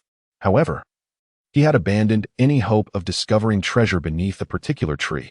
This system was not designed for such fortuitous finds. As he continued on his path, A sudden cacophony erupted nearby. What could it be? Buggy, perplexed, ventured towards the source of the noise and shortly emerged from the forest, only to find himself confronted by a precipice with no way forward. Peering over the edge, he discerned the familiar figures of Luffy, Sanji, Zoro, Joseph, and Johnny below, and lo and behold, Nami was approaching as well. Who do you claim as your ally? Nami inquired as she drew closer. The attention of the five shifted towards her, while Buggy perched on the cliffside, silently observing the scene, feeling as though he were watching a performance, popcorn in hand. What brings you here? Nami asked, arms crossed and exuding impatience. Luffy, looking bewildered, replied, What are you talking about? Aren't you one of us? We came to retrieve you. How bothersome. Nami tilted her head, a look of disdain gracing her features. Allies? Don't make me laugh. It's merely a tedious team of mutual assistance. Suddenly, Johnny shouted, pointing at Nami, You scoundrel. How could you be so cruel? I witnessed it all. You actually. So what? Nami interjected. Are you going to kill me to avenge Usopp? Let me remind you, Arlong is currently pursuing Roronoa Zoro and his companions. Whose fault is it that Zoro is so reckless? Even if each of you were as powerful as monsters, you would still fall short against a true beast. If you continue to linger on this island, you will surely meet your demise, but frankly, that's none of my concern. Zoro, visibly annoyed, let out a cold huff. Sanji, however, appeared captivated, remarking how even in her cold demeanor, she radiated charm. Get lost. Zoro retorted with evident disdain. Thus began the first amicable exchange between the two. If you wish to fight, do so beyond the island. Outsiders should not interfere in matters of this land. Don't you understand? The only reason I approached you was for monetary gain. Now that you are utterly broke, you hold no allure for me. Farewell, Nami declared decisively. Bang. Luffy suddenly collapsed to the ground. Luffy, I have no intention of leaving the island, nor am I interested in the affairs transpiring here. I'm a bit tired, so I shall sleep now. With that, he began to snore. Do as you please. Just die. Nami shouted before storming off. Buggy paid little heed to what transpired thereafter. It was merely Usopp revealing the truth. He found it far more prudent to continue his quest for treasure. Soon, he discovered himself in an orange grove, the arrow directing him towards a quaint cottage. Is this Nami's abode? It certainly bears the hallmark of the system. What could it possibly hold? Contemplating this, Buggy entered and, in a bedroom, beheld the coveted treasure of his journey, Nami's Climatact, albeit the most rudimentary version, simply a standard 3-section staff. Suddenly, Buggy found himself reluctant to take it, for he was quite aware of the intriguing question regarding the location of Nami's weather stick on her person. However, abstaining was not an option. After a moment of hesitation, Buggy reached out and touched it directly. He acquired the treasure, Nami's weather stick. Now, he was prompted to select a skill to illuminate. Is there a way to strengthen my subordinates a bit? This motley crew truly leaves me with lingering concerns, Buggy pondered. At that moment, a faint glimmer appeared on the translucent tree. Bucky glanced at the information. The primary enhancement aura could double the combat power of those who obtained it. However, he found himself lacking the necessary strength to activate it. What? Is this for real? Bucky exclaimed in surprise. But what do you mean by lacking strength? Do you look down upon me, the great Bucky? He was prompted to select a skill to activate. Then I shall awaken my devil fruit powers. Insufficient strength. Please select a skill to activate. Damn it. How about the Navy 6 styles? Basic Navy 6 styles activated successfully. It actually worked? Bucky's excitement surged. With the enhanced power of the finger pistol and Gale Foot, he believed he could truly contend with ordinary masters. Who are you? Suddenly, a voice behind him called out Nami's. Bucky's laughter faltered as he slowly turned his head, greeting, Hello there. You wretched Nami. Is it truly you, Bucky? What are you doing here? Nami inquired, astonished. Because I caught a whiff of treasure, Bucky casually fabricated an excuse. Oh, Nami nodded, then erupted in anger. You must be joking. Let me speak the truth, all right? Actually, I came here to Bucky began, but suddenly noticed the tear stains on Nami's face, feeling an unexpected pang of sympathy. The words he intended to say transformed to, I came to see you. To see me? Nami responded with a hint of confusion. You must be exhausted, right? Bucky remarked abruptly, his voice unexpectedly softening without his conscious realization. What do you mean? Do you pity me? Just leave. Get off this island. Nami, already in a foul mood, snapped in response to Bucky's comment. Suddenly, Buggy extended a hand and gently patted Nami's head. I understand the weight of your burdens and the fears you carry. You merely wish for them to leave this place, do you not? Is it truly wise to protect your friends by inflicting harm upon yourself? How foolish. Nami bit her lip in silence, anticipating something, hoping for a change. With that, Buggy swiftly departed. Nami touched her head, pondering the notion of hope, before abruptly seizing a water jug and hurling it out of the window. "You know nothing at all," she exclaimed, filled with frustration. After Buggy departed from Nami's sight, he suddenly gazed at his hand, exclaiming, "Did I just touch Nami's head? How delightful! But why was I wearing gloves? What a shame." Continuing his stroll, he soon encountered a familiar figure approaching, the straw hat boy, Luffy. "Oh, red-nosed old man, what brings you here?" Luffy remarked. "You impertinent straw hat. Do not address me in such a manner," Buggy retorted. "As for why I am here, it is undoubtedly because I caught the sin of treasure. But what about you? I just saw your navigator moments ago. That scoundrel seems to be in quite a foul mood." "Ah, I see. Well then, red-nosed old man, do your best," Luffy replied. "As for me, I am merely taking a stroll, and I intend to continue my walk." Luffy, seemingly oblivious to the latter part of Buggy's statement, continued on his way, lost in his own thoughts. Bucky was aware of Luffy's intentions and chose not to dwell on them, continuing his forward journey. After taking only a few steps, he suddenly spotted a squadron of Marines approaching from a distance, seemingly headed towards Nami's cottage. Chapter 13. What a coincidence, we meet again. Surely nothing untoward will happen. After all, this is merely a narrative necessity, he mused as he pressed on. However, as he neared the village's exit, he hesitated, a lingering sense of unease nagging at him. "Oh well, since I have some time to spare, I might as well take a look," he decided, turning back toward the orange grove. In the grove, Mr. Aiken led the Marines to Nami's cottage. Nami regarded them with confusion. Marines? The commanding officer was none other than Colonel Mouse, a familiar face to Bucky, who let out a series of squeaky laughs. "So, you're the little thief who has been pilfering from pirates, are you? According to our investigation, you have hidden the treasures you stole. The government demands their immediate confiscation." Nami crossed her arms defiantly, a confident smile gracing her lips. "You certainly are dedicated to your work, aren't you?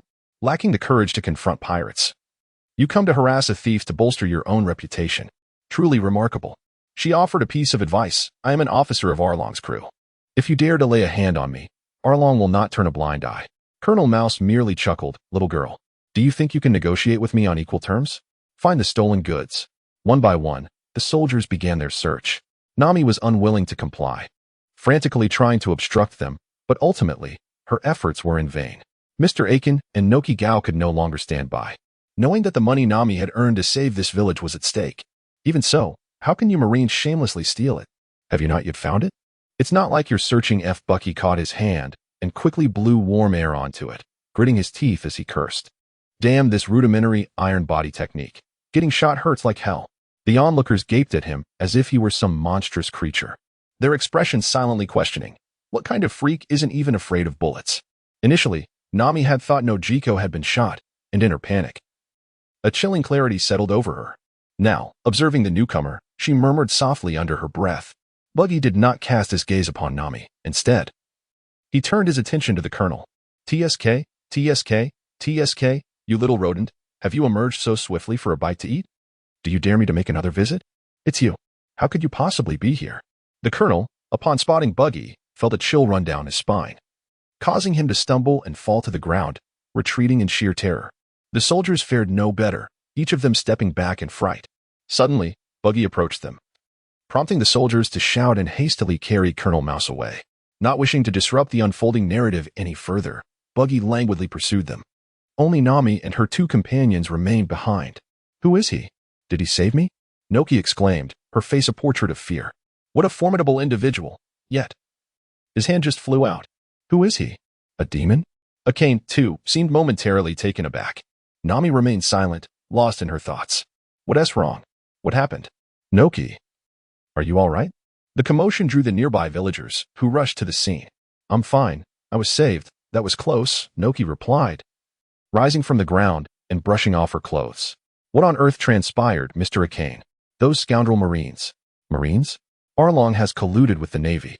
He has been scheming to deceive Nami for 8 years, with no intention of honoring their agreement." "What? How could this be? That scoundrel!" The villagers erupted in anger. Nami, remaining silent, suddenly pushed her way through the crowd and ran off, repeatedly chanting, "Arlong! Arlong!" Meanwhile, Buggy continued his pursuit of the Marines, swiftly arriving at the warship. The soldiers aboard recognized Buggy and understood that attacking him would be futile. They could only glare at him with seething resentment. Bucky showed no hesitation as he accelerated swiftly, seizing hold of Colonel Mouse. Surely, they must have passed several islands by now.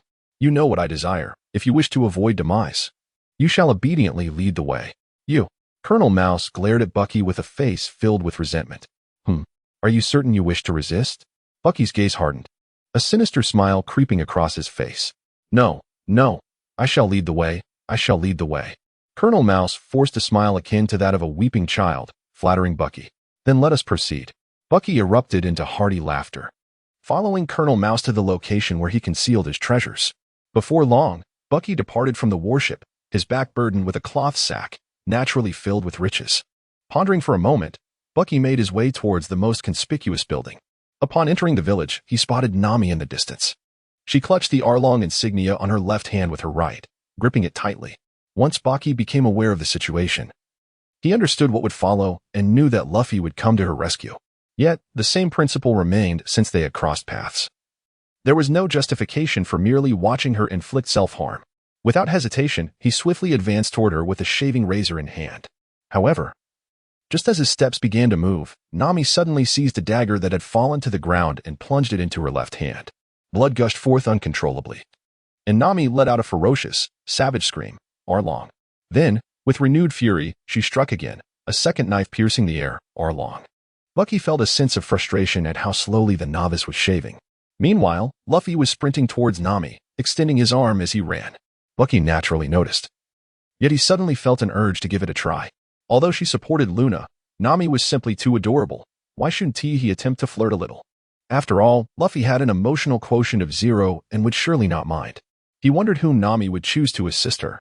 Just as Nami was about to strike the fourth blow, two hands seized her arms simultaneously. Chapter 14. You all carry on. I shall take my leave. Nami slowly turned her head, only to find Luffy, with a grim expression, and Bucky, who looked utterly enraged, gripping her tightly from behind. As Buggy released his grip, Luffy exerted force, causing Nami's dagger to clatter to the ground before he too relinquished his hold.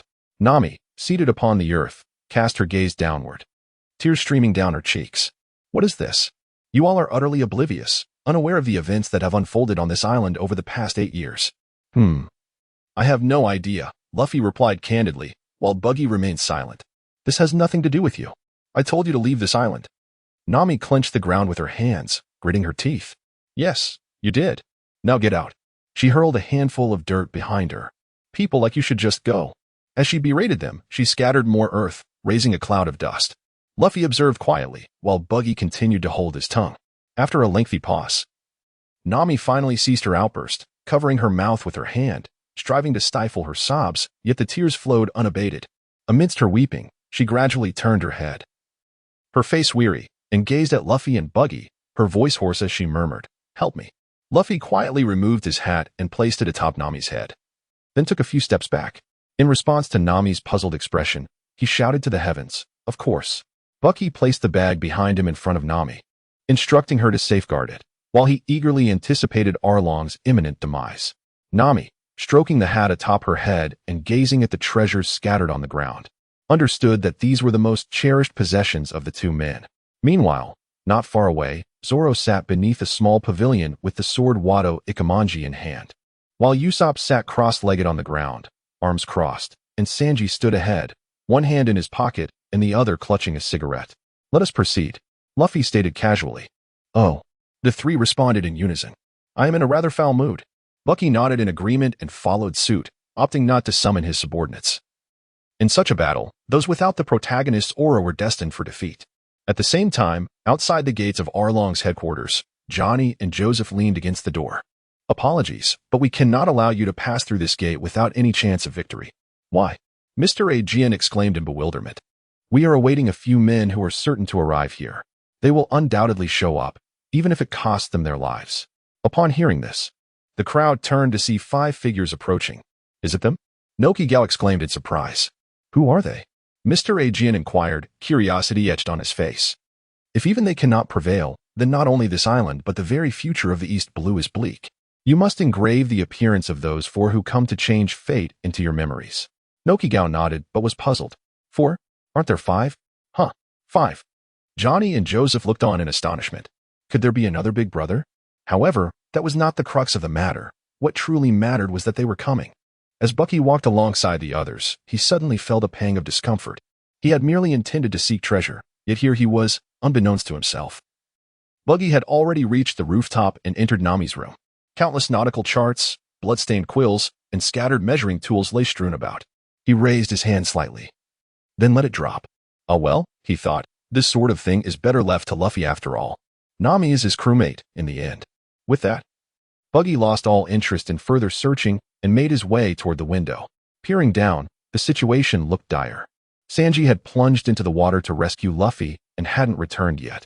Zoro, grievously wounded, was in no state to hold off Arlong. His desperate slash at the fishman's nose had done no damage, leaving him utterly bewildered.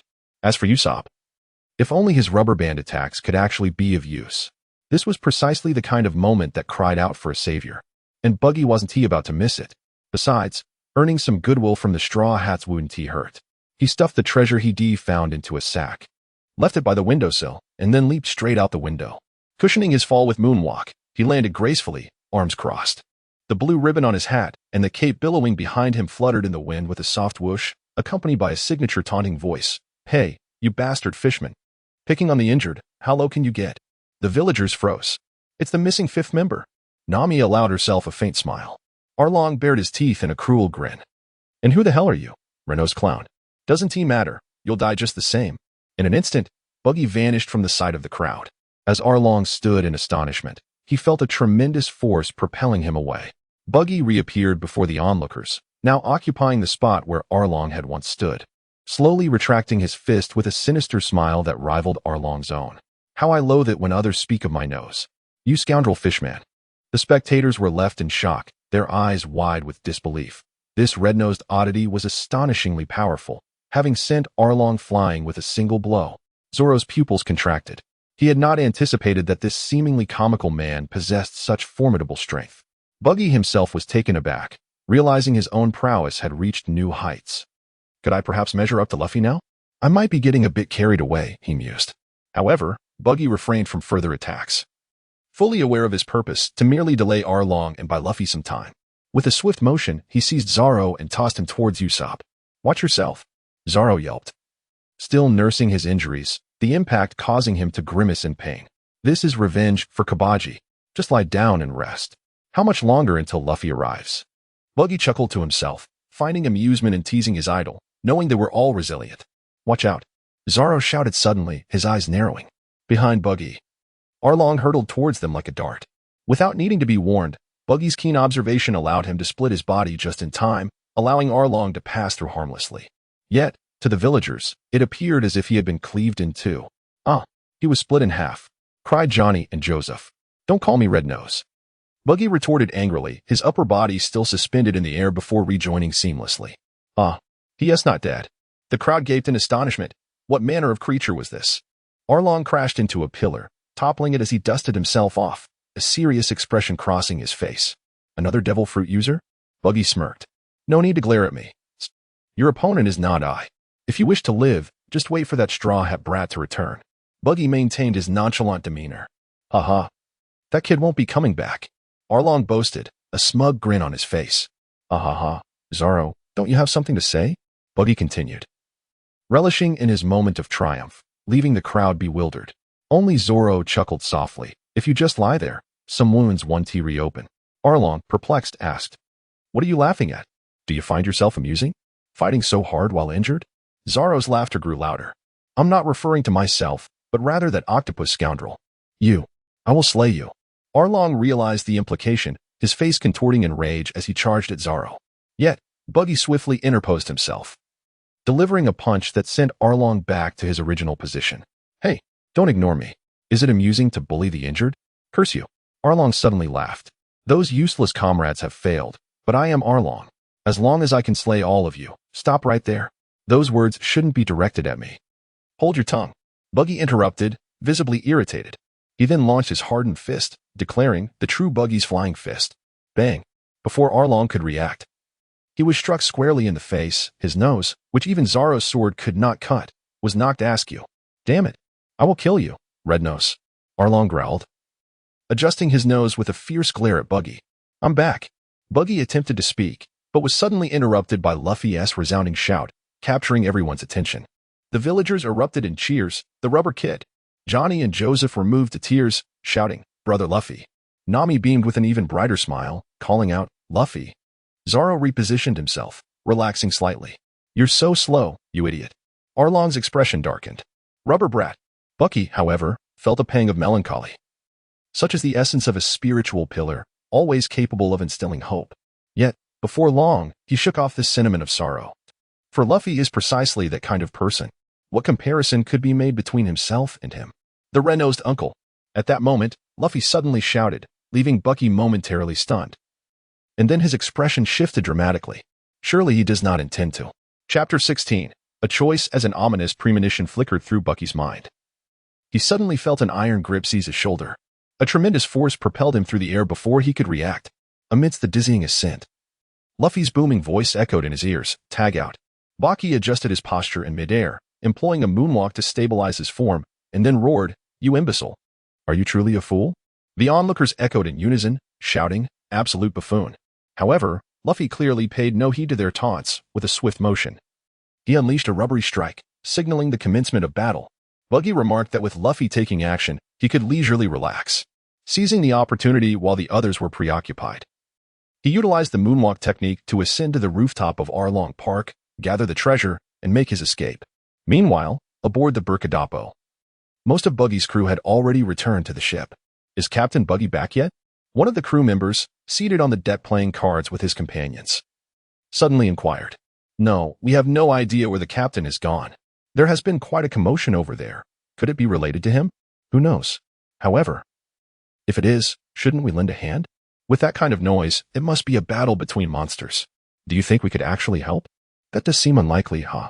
Let us just continue our card game, haha. Yes, indeed. I win. Meanwhile, Kabeji and Moji were engaged in their own conversation. Has the captain been acting a bit differently lately? Kabeji pondered. He has never been this amicable, neither with us nor with others.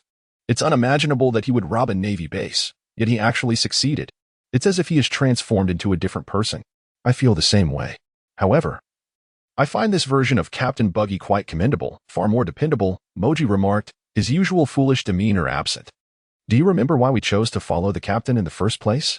Back then, I was merely a juggler with a bit of swordplay, and you were just a humble beast tamer. Thanks to Captain Buggy's recognition, we have enjoyed this carefree life in the East Blue for over a decade now.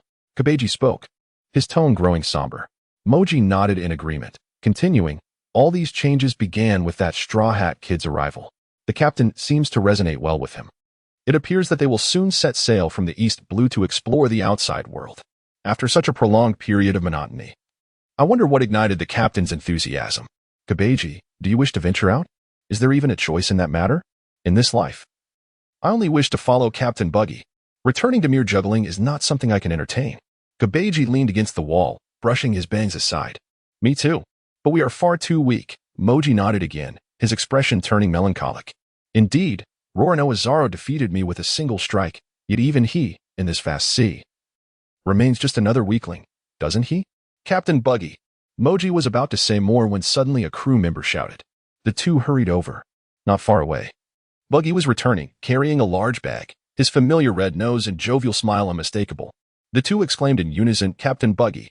As Baki approached his vessel, he suddenly heard the shouts of his subordinates ahead, and his smile blossomed even brighter. Ah ha ha, my little ones, I have returned, he exclaimed. He had long understood that everyone inhabits their own world, while one might occasionally envy the realms of others. It ultimately becomes evident that one's own world is the warmest of all. Have you all procured the items? Baki tossed the treasures onto the deck, producing a delightful clatter. The crew members, being astute, recognized the contents within and could not help but feel admiration. Indeed, the captain was a captain, and acquiring treasures was but a trivial endeavor. We have gathered an ample supply of provisions, declared the first team. The second team has secured exquisite wines, chimed in the next. Fresh water has been replenished by the third team, announced another.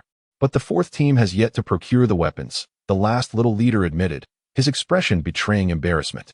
Why is it taking so long? I demand an explanation. Baki's countenance darkened as he squinted his eyes. The little leader, trembling with fear, knelt before him and stammered. For some reason, there are no weapons available in this town. Baki waved his hand dismissively. Let them return. It is indeed rather challenging to acquire weapons here. I have wronged you. The little leader wiped the sweat from his brow, visibly relieved. Baki sat upon a chair, resting and contemplating the words he was about to utter. Some matters he wished to avoid but was compelled to address. Before long, all his subordinates returned. Baki opened his eyes and gazed at the crowd of dozens before him, his sight passing over each face. Brothers. The crowd looked up at Baki, and those observant souls noted a change in how their captain addressed them. I trust you have come to realize that the Straw Hat Boy has rekindled the youthful spirit within me. Who among you remembers my dream? Baki's voice, no longer the boisterous shout it once was, now carried a subdued tone that took the others aback. Nevertheless, they understood the essence of his words. The treasure of the world. Kabaji spoke, his voice trembling slightly. Indeed. But do you know my origins? Baki nodded and continued. Kabaji fell silent. Are you aware of the Pirate King, Roger? I was once a member of Captain Roger's crew. What? The younger crew members gasped in astonishment. Some even collapsing to the ground in shock, for this revelation was indeed explosive. I once roamed these seas, but after the captain's demise, I hid here in the East BL. As Bucky listened to the myriad of memories swirling around him, he remained silent. In the past, he would have never afforded them such a choice, to either follow him or face a glorious demise. Once aboard a pirate ship, there was no turning back. Yet, the Bucky of the present did not wish to be so ruthless. A traverser is often solitary, and having a group of gradually harmonizing companions is a source of true happiness, even if they are somewhat foolish. He opened his eyes, his expression somber as he gazed at the crowd. Now, make your choice. Those who wish to stay, do not move. Those who wish to leave, step aside. One of the younger members hesitated before shifting to the side. Noticing Bucky's stillness, he quickened his pace and stood alone, isolated. Leave quickly. I assure you. I will not harm you. Bucky called out, observing that a few others were indecisively fidgeting yet hesitant to act. In the end, 11 individuals, roughly 1/5 of his crew, chose to depart. Baki cast a grim glance over the 11 individuals, causing them to involuntarily shudder. Noticing that they were all individuals of little significance in daily life, Baki couldn't help but breathe a sigh of relief. Had the officials departed, it would have been quite awkward. Bucky poured out the treasure he had taken from Aaron. You few, take as much as you can, and then be gone. Bucky's tone was rather unkind, yet no one found it peculiar. Those who remained regarded the departing individuals with similarly indifferent expressions. After all, even if the captain permitted it, such actions still constituted a form of betrayal in a sense. The 11 individuals, however, paid little heed to such considerations at that moment. They immediately began to seize the treasure, filling their pockets and wrapping their clothes around the bounty. They dared not utter a word more, hastily disembarking and making their way towards the small town. Bucky paid no further heed to those individuals, instead fixing his gaze upon the remaining crew members. A smile crept across his face, one he believed to be benevolent, yet remained unsettlingly eerie. You lot.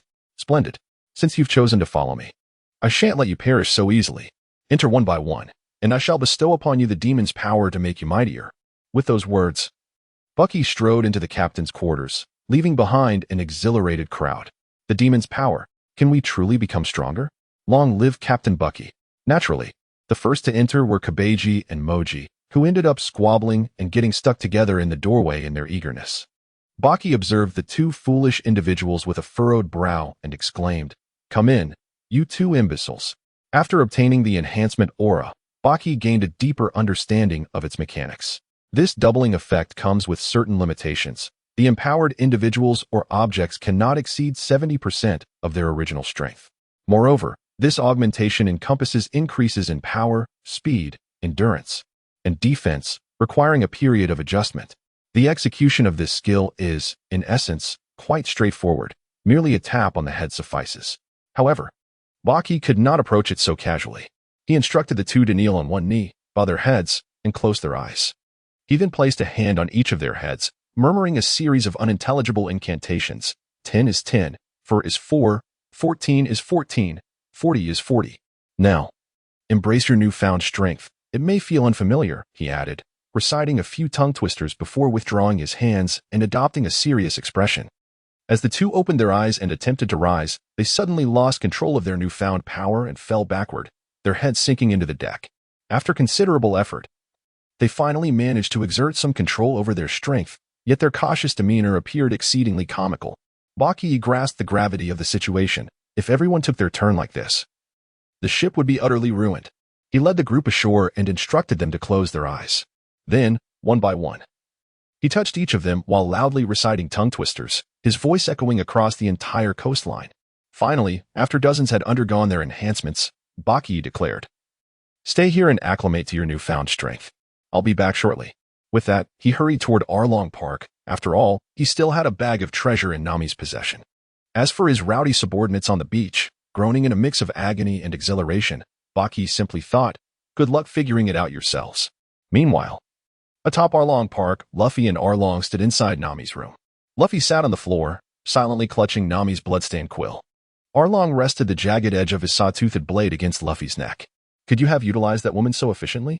Arlong sneered. Luffy gently set the quill down, then seized the serrated blade.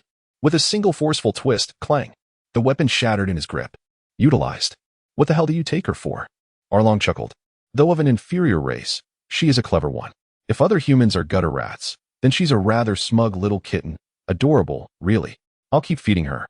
By her pretty clothes, ensure she lacks for nothing. As long as she keeps drawing my maps, she'll remain my tool, no, my partner." "Ah ha ha ha." Luffy said nothing. Instead, he kicked over Nami's desk, then her bookshelf, then her maps. The onlookers gaped in bewilderment. What is happening? Such a fierce battle. Only Nami, hands pressed to her mouth, wept silently. "Thank you, Luffy." From a distance, Bucky beheld a colossal foot descending forcefully upon the realm of Orin Paradise, followed by a resounding crash as the park began to collapse. By the time Bucky arrived, Luffy had already risen from the debris, calling out to Nami with fervor, "Nami, you are my comrade." After the cheers subsided, Nami placed the hat back atop Luffy's head, and the two exchanged a high five, bursting into laughter. Baki gazed at Nami with eager anticipation. "Where is my treasure?" Nami offered a faint smile, turning her head away. "Luffy, shall we go eat some meat?" "Hey, you scoundrel. Nami, do not ignore me. Where is my treasure?" Baki bellowed in frustration, lamenting his past folly of entrusting his treasure to Nami. Chapter 18. A bit of a quandary. What treasure? "I have no idea what you are talking about," Nami replied, tilting her head in confusion as she looked at Baki. "You fool. Do not feign ignorance. Hand it over." Baki glared at Nami, his teeth clenched in anger. Nami stuck out her tongue playfully. "I won't give it to you." What can Bucky do?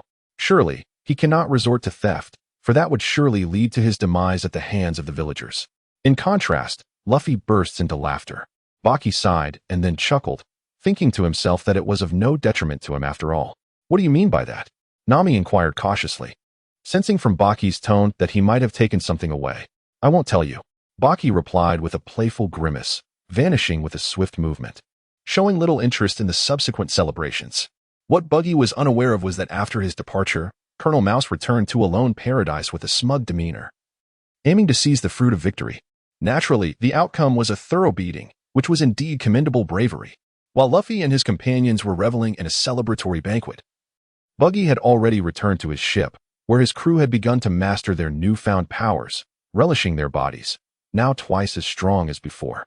They regarded Buggy with almost divine reverence. Initially, Buggy contemplated hosting a banquet, yet upon reflecting on the recent loss of some of his brethren, he decided against it. He pointed in a certain direction and commanded his crew, set sail towards the treasure. The following day, at the Navy headquarters, a group of colonels sat gravely in the conference hall, engaged in discussions. It was clear that they were no longer a mere branch that could be easily dealt with. Indeed, first and foremost, the captain of the Straw Hat Pirates, Monkey D. Luffy, had begun his ascent to notoriety by defeating the Navy branch's Colonel Axehand Morgan before the formation of their crew, and his momentum was unstoppable. His initial bounty reached an astounding 30 million berries, a rarity in the world, though undoubtedly justified. And then there was the Clown Buggy, whose original bounty stood at 15 million berries, having remained inactive for years. Yet now, he seemingly formed an alliance with the Straw Hat Pirates and had begun to make waves, even launching a direct assault on the 66th branch. Such blatant disdain for justice could not be tolerated. His bounty was raised to 30 million berries. In the East Blue, where the average bounty is merely 3 million. These two represent a significant threat that must be eradicated swiftly. We cannot allow them to grow stronger. Do we know their next destination? It should be Logue Town. Very well. Assemble the soldiers. We must extinguish this evil. Justice shall not be sullied. On the vast sea, the waves glistened. A seagull, adorned with a pouch and a hat, circled above the ship known as the pirate ship by Kadop, a newsbird. A subordinate responsible for acquiring news paid for a bulletin and approached the crew. Halfway there, a strong gust of wind caused 2 brown papers to fall from the newspaper. A nearby crew member hastily picked them up, glanced at them, and exclaimed, "Captain Bucky." Captain Bucky. Everyone's attention was drawn to him, and Bucky emerged from the captain's quarters, inquiring, "What is it? Have we spotted an island?" "No, Captain. The bounty has increased." "It has increased." The subordinate, overwhelmed with excitement, could barely articulate his words. "What?" Bucky, in a fit of exhilaration, dashed forward, snatching the bounty notice. There were 2 notices, one for himself and one for Luffy. In the depiction, he appeared nonchalant amidst a hail of bullets, with Navy soldiers' terrified expressions accentuating the scene. Bucky mused that this bounty notice deserved a 9 out of 10. The 1-point deduction was merely to keep the photographer humble.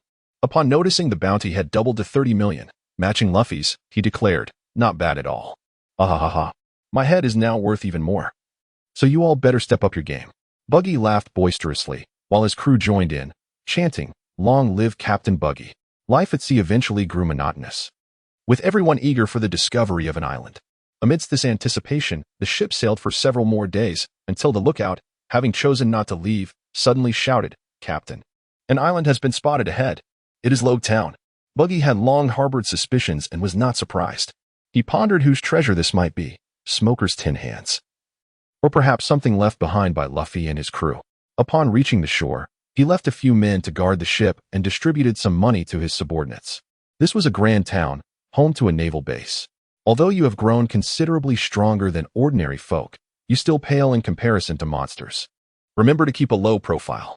However, if anyone dares to bully you, fight back. If you cannot prevail, call for help. Now, split into teams. We need to replenish our food, drink, and weapons. Feel free to purchase anything you desire. Dismissed. The young men responded with enthusiasm, dispersing into several groups. For many of them, this was their first visit to such a large town, and they were filled with curiosity. Kabeji and Moji each chose a direction to venture in. Kabeji sought a better sword, as his previous one could no longer withstand his current strength. Moji intended to look for items related to beast taming, in case he encountered a suitable creature for training. As for Ricky, he would remain on the ship, faithfully guarding it like a lion. After parting ways with the others, Bucky made his way towards the arrow-shaped direction. As for the execution platform, both his past and present memories agreed that it held nothing of interest. After walking for a short distance, Bucky noticed the streets becoming increasingly deserted. A sense of foreboding washed over him, fueled by the system's notorious nature.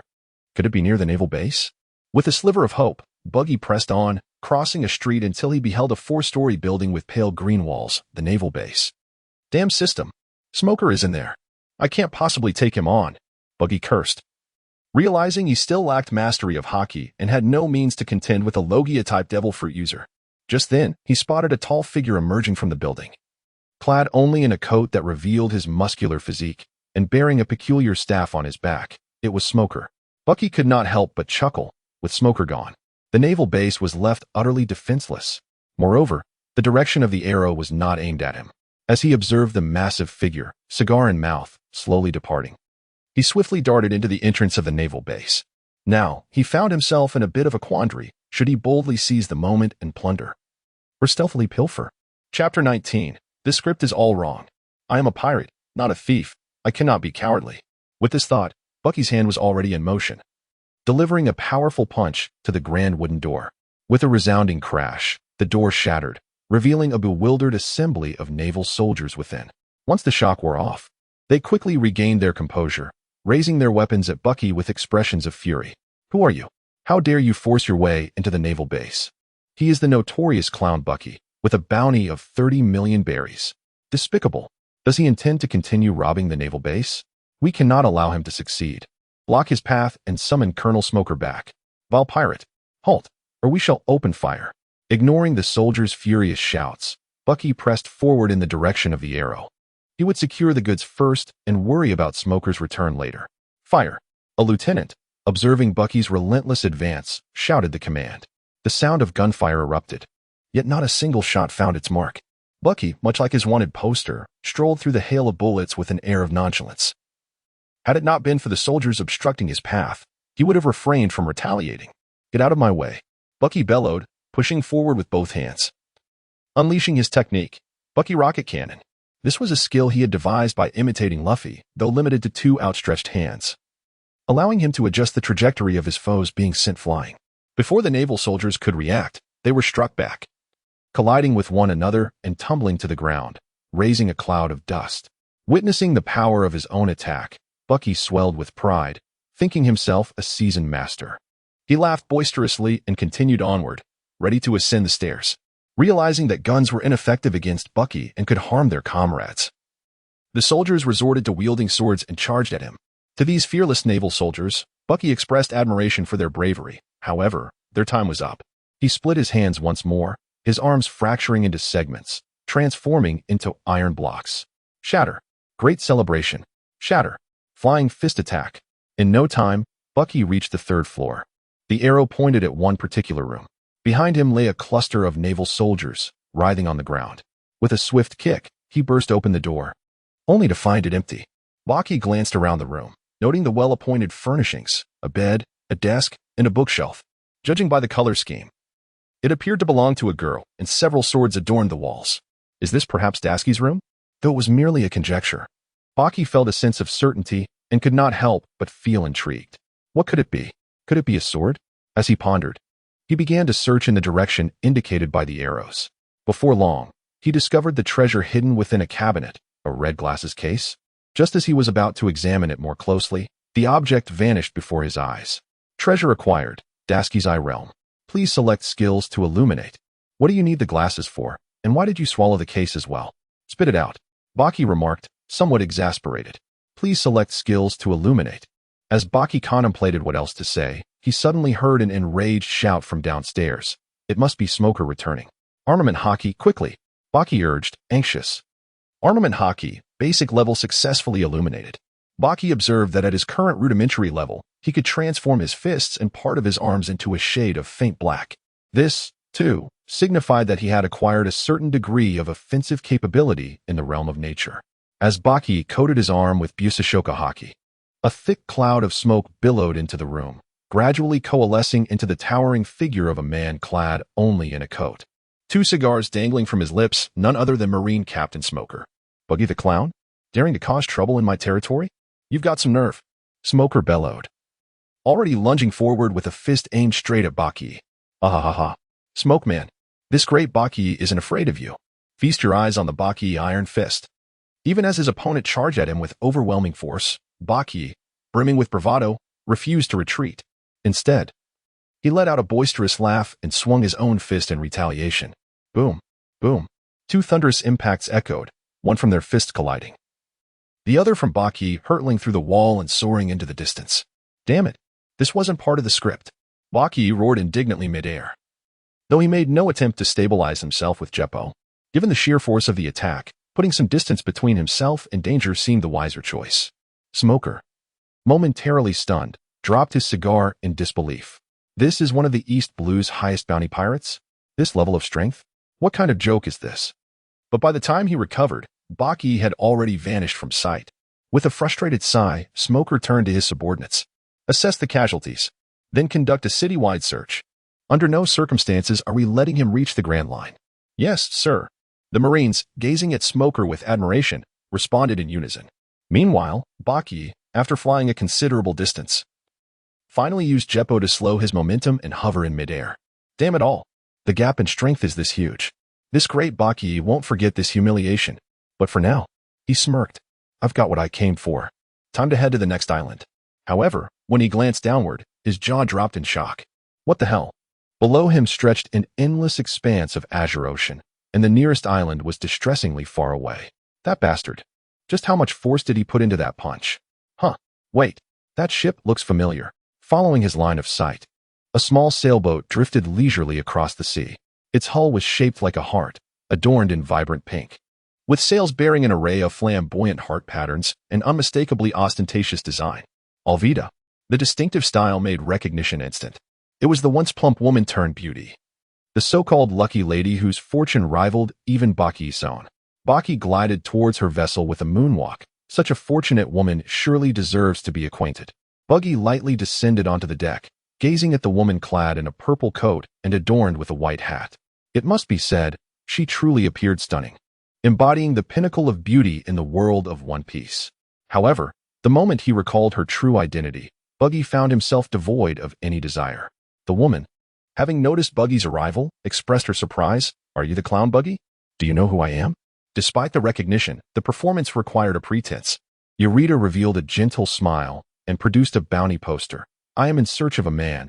You must recognize him, do you not?" As Baki listened to her lines, a sudden pang of unease struck him. Something felt amiss. Did she truly remain oblivious to the fact that he and Luffy had already forged a close friendship? Chapter 20. Allow me to take you there.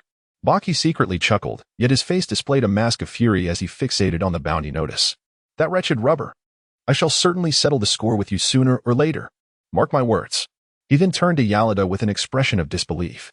"Is this the man you seek? What is your connection to him?" "That scoundrel. I too long to rid the world of him."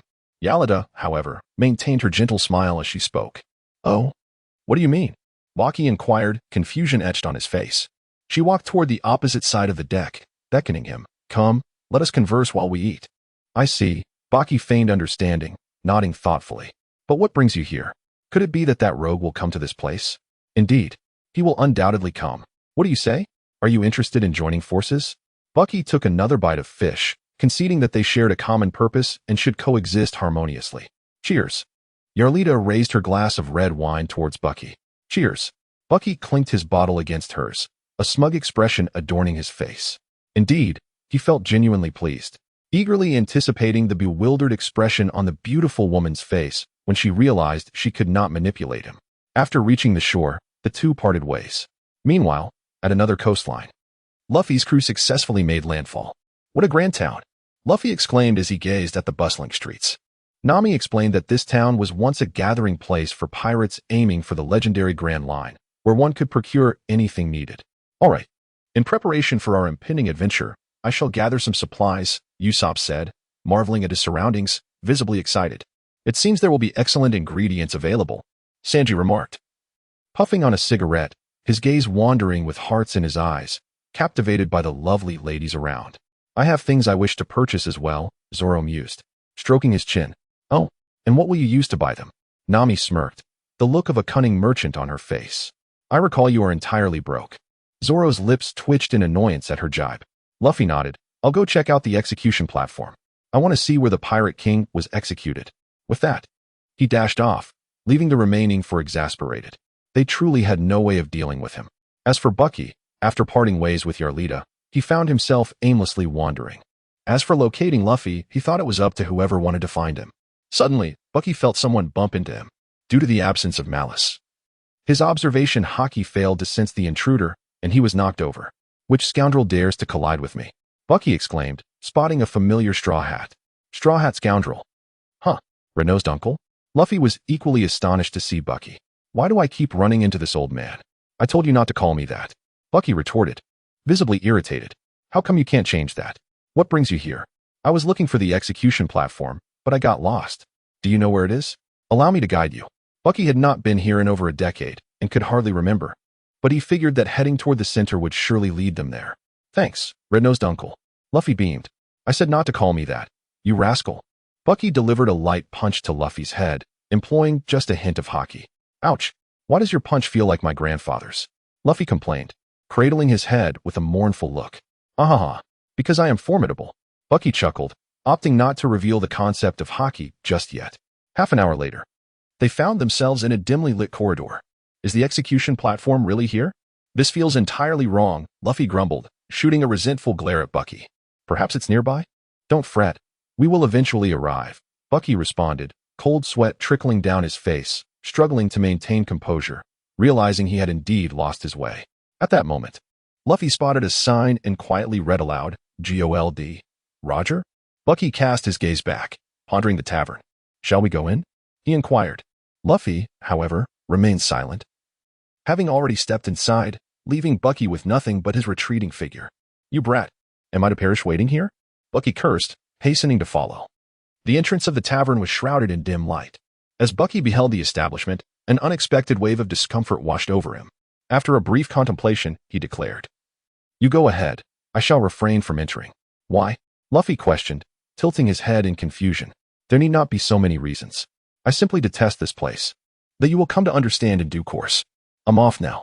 Without granting Luffy the opportunity for further inquiry, Bucky executed a swift retreat. Much like the taboo surrounding the red-nosed figure, the influence of Roger upon Bucky reverberated in the present, stirring a blend of admiration and an ineffable sorrow within him. Although Luffy found this perplexing, he chose not to delve deeper. What truly captivated him was the peculiar name of the establishment. He pushed open the door and ventured inside. The dimly lit room contained an elderly man seated at a table, indulging in a drink, with a massive skull resting atop the surface. Luffy scanned the surroundings and asked, "Excuse me, sir, are you affiliated with this establishment? The sign outside reads Gold. Roger, is this indeed the name of the tavern?"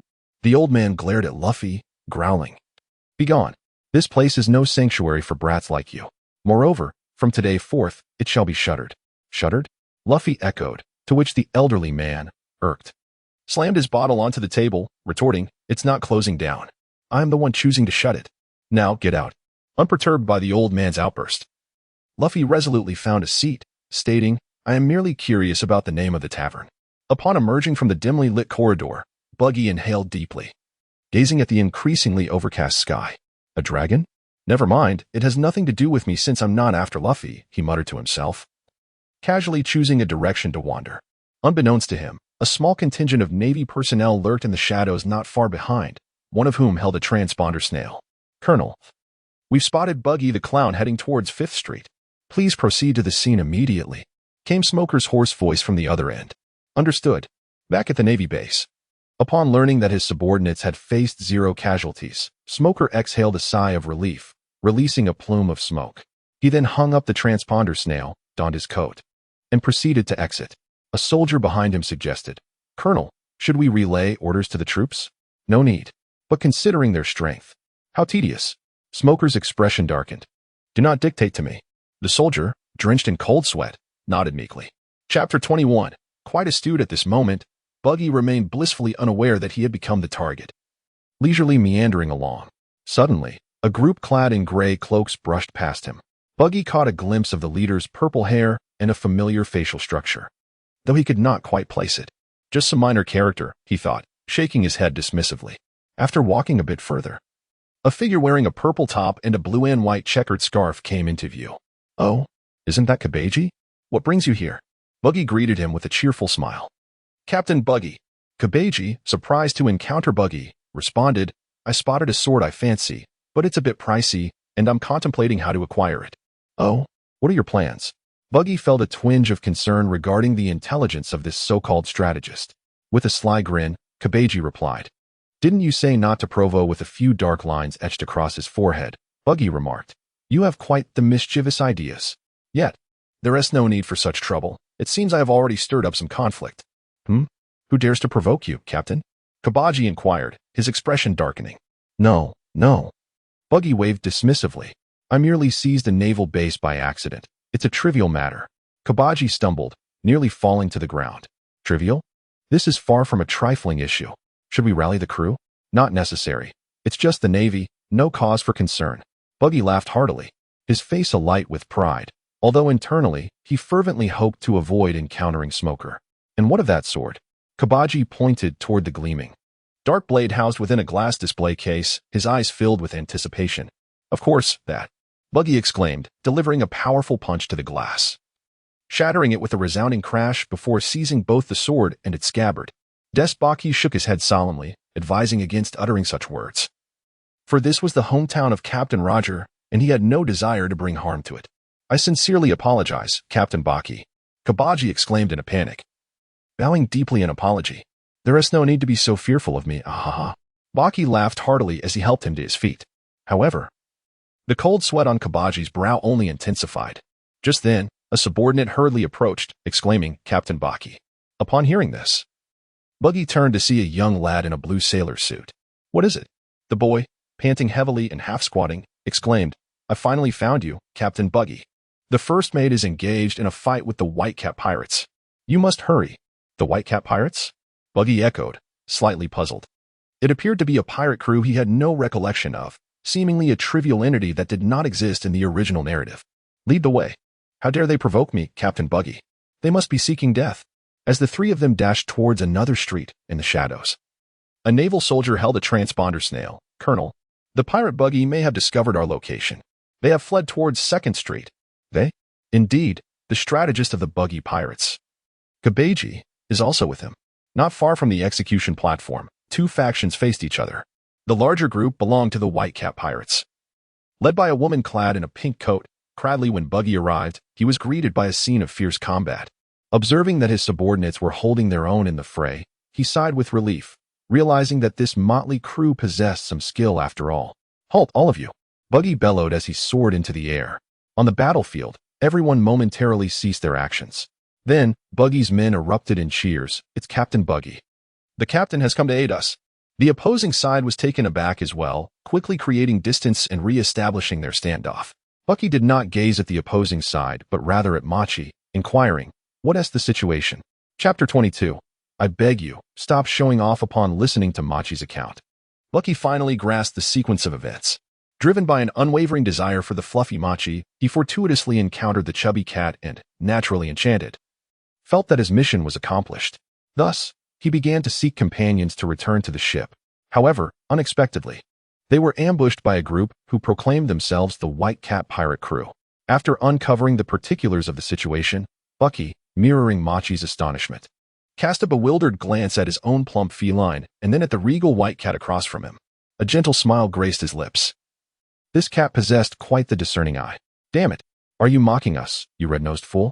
Do not speak of my red nose. Bucky fumed.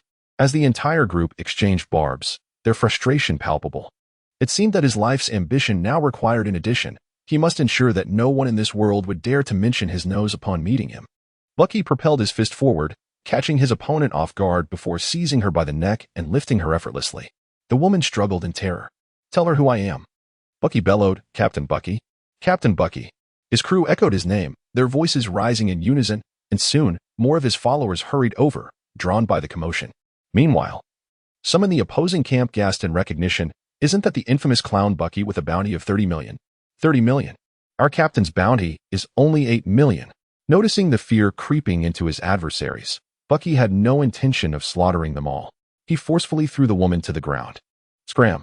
You have no right to be so arrogant in front of me, not even as a mere cat. The woman shot him a venomous glare. I'll remember you. Just wait. She spat, retreating with her subordinates in a hasty flight. TCH. Cowards. Bucky scoffed, dismissing them with a smirk. He turned to his crew. Feel my strength now? Do you? We do. They exclaimed, their excitement palpable. Long live Captain Bucky. The rush of newfound power invigorated them. How about our supplies? He inquired. All accounted for, Captain. Several of the leaders replied, exchanging glances. Excellent. Return to the ship and wait for me. I have a matter to attend to. Also, make sure to sail a certain distance away. I'll fly over when I'm ready. We wouldn't want to run into the Navy. Bucky nodded, continuing, understood? Yes. Kabaji and Machi affirmed, leading the others away. Bucky turned and headed in another direction, and after just a few steps, he encountered the arriving Navy.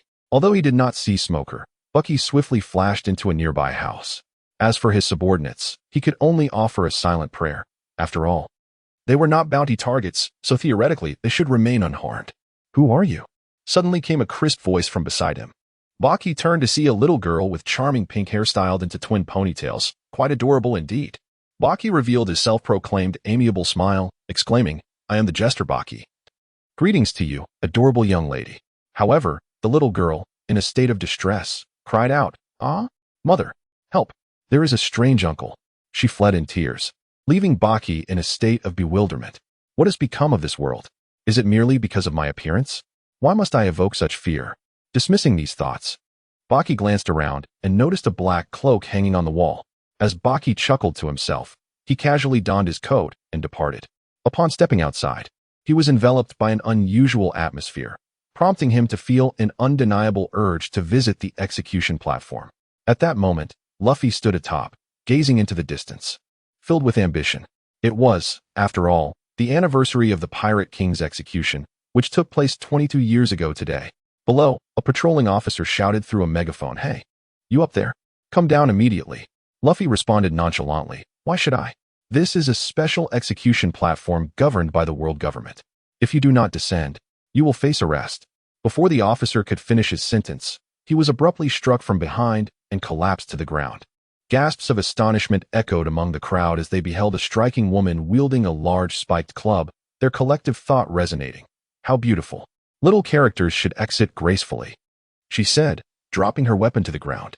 Then, turning her gaze towards Luffy, she continued, "I've been searching for you for quite some time, Luffy. It has been a while." Luffy, utterly bewildered, thought to himself, "Who is this woman?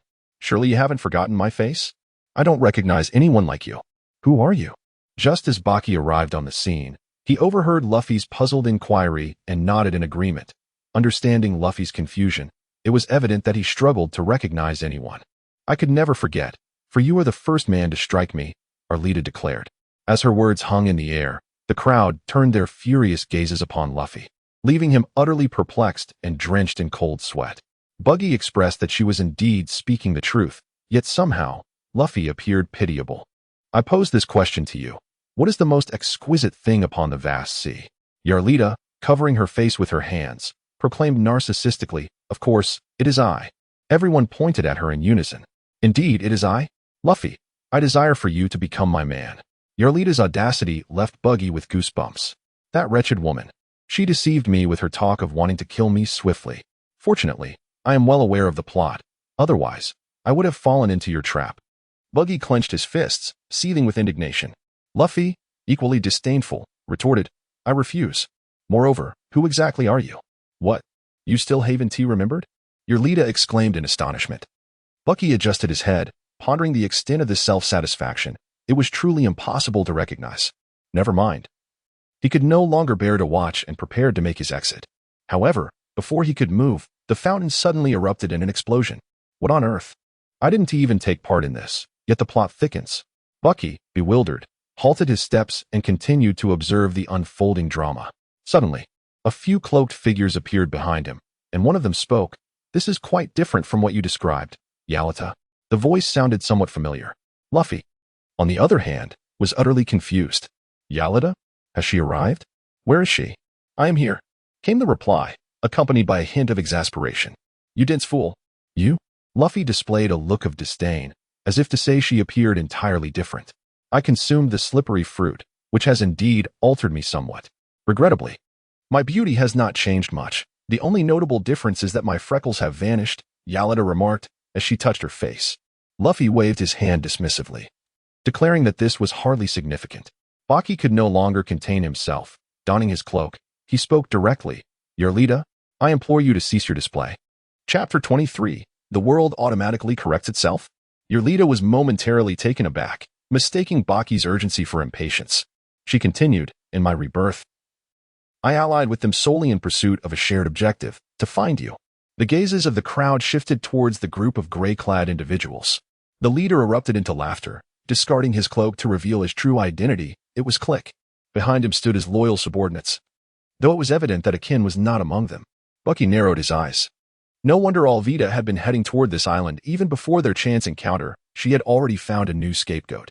However, he made no move to remove his cloak. Preferring to observe how events would unfold, Krieg still wore his massive armored gauntlet, though his signature golden armor was conspicuously absent. Clenching his fists, he glared furiously at Luffy. "Monkey D. Luffy, that punch of yours hurt like hell, and you even destroyed my invincible battle armor.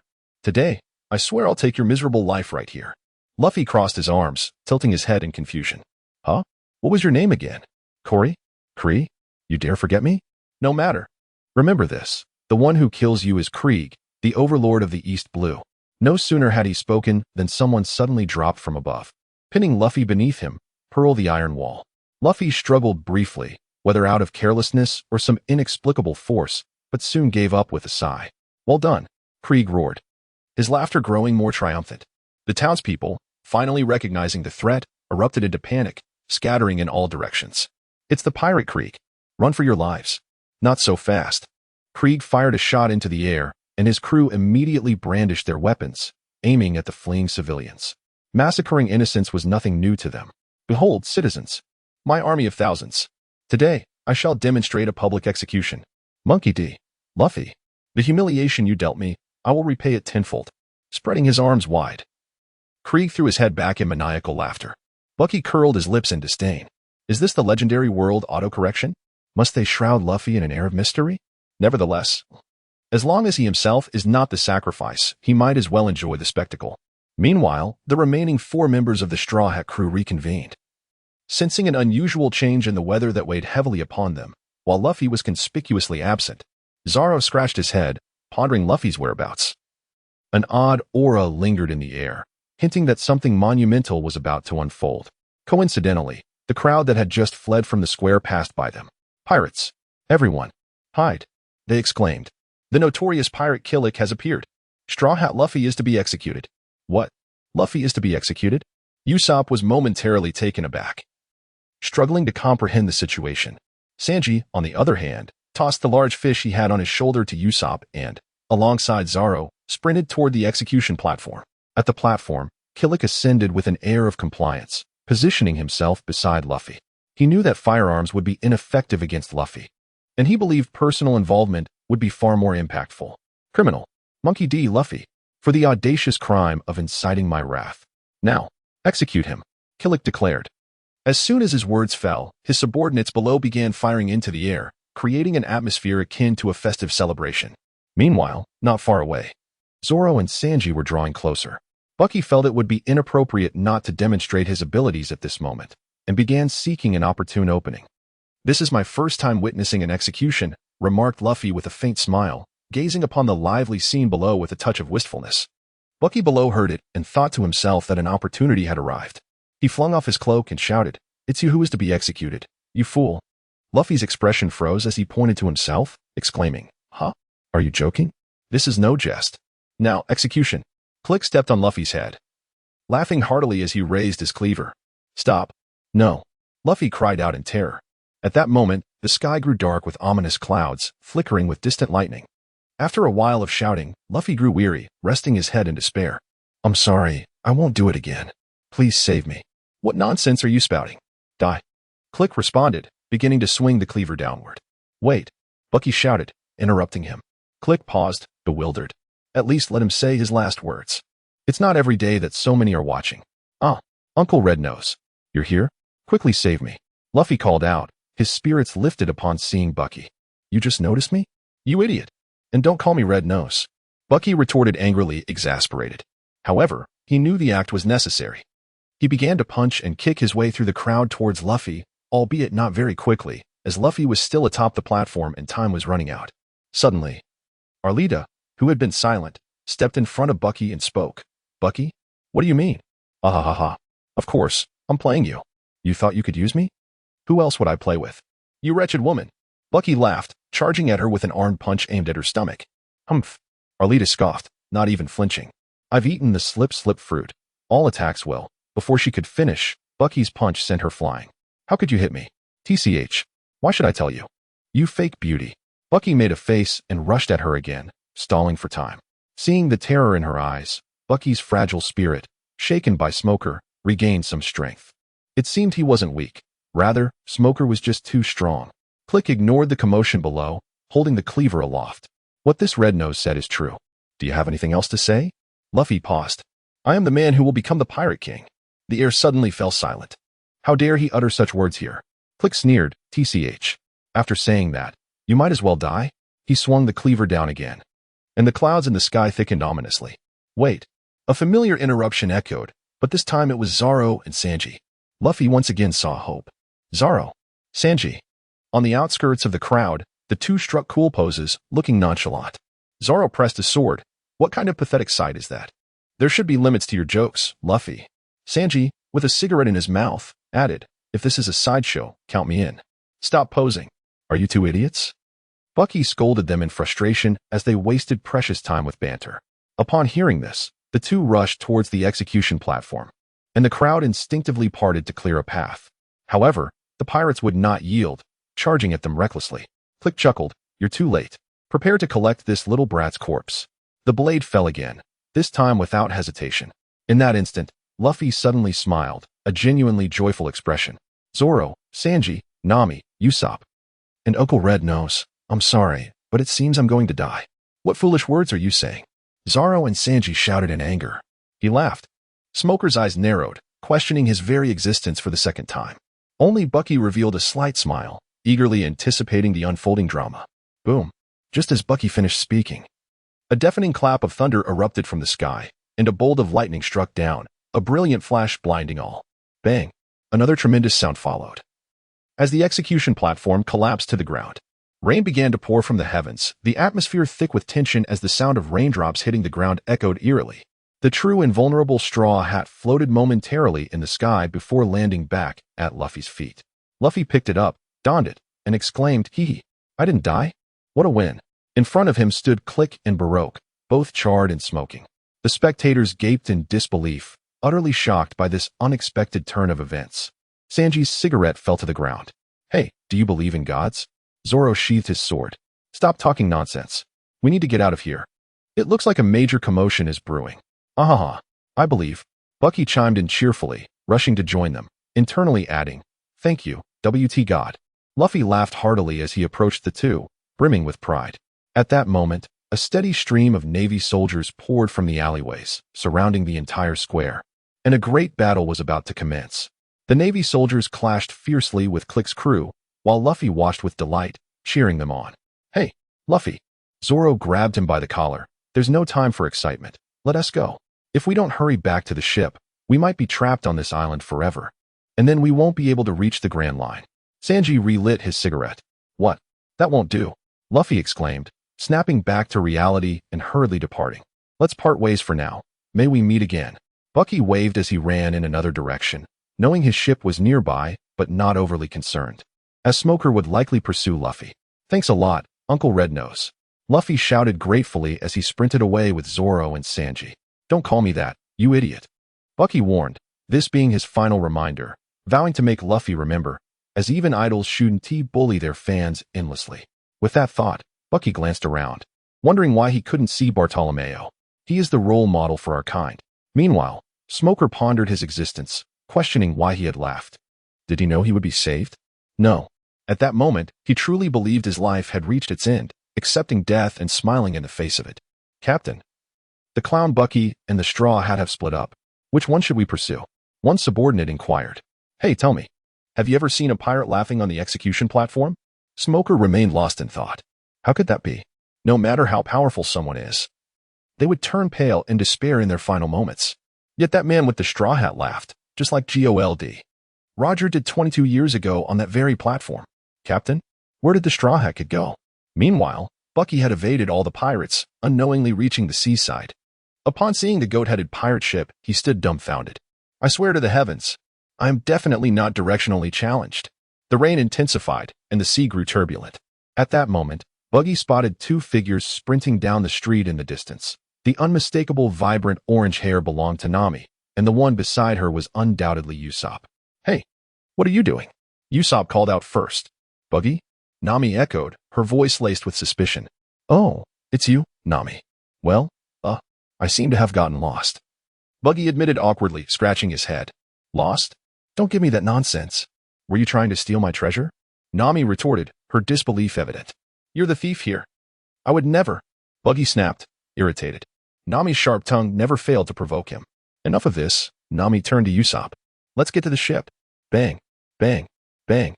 Before Bucky could utter another word, gunfire erupted. "Open fire." "Ready," a Marine officer barked. Another volley of shots rang out. Bucky swiftly positioned himself in front of Nami. Activating Tekai, Iron Body. True to form, the Marines' haphazard aim missed entirely. As the first wave ended, the Marines prepared for another round. Once again, Baki swiftly appeared before them, executing a flurry of extraordinary combat maneuvers, flying fists, flying kicks, gunpoint gestures, and precise kicks. Within mere seconds, this barrage of attacks left the entire Navy incapacitated. Writhing on the ground in convulsions, Bucky stood on the head of a sergeant, urging, "Don't shoot recklessly."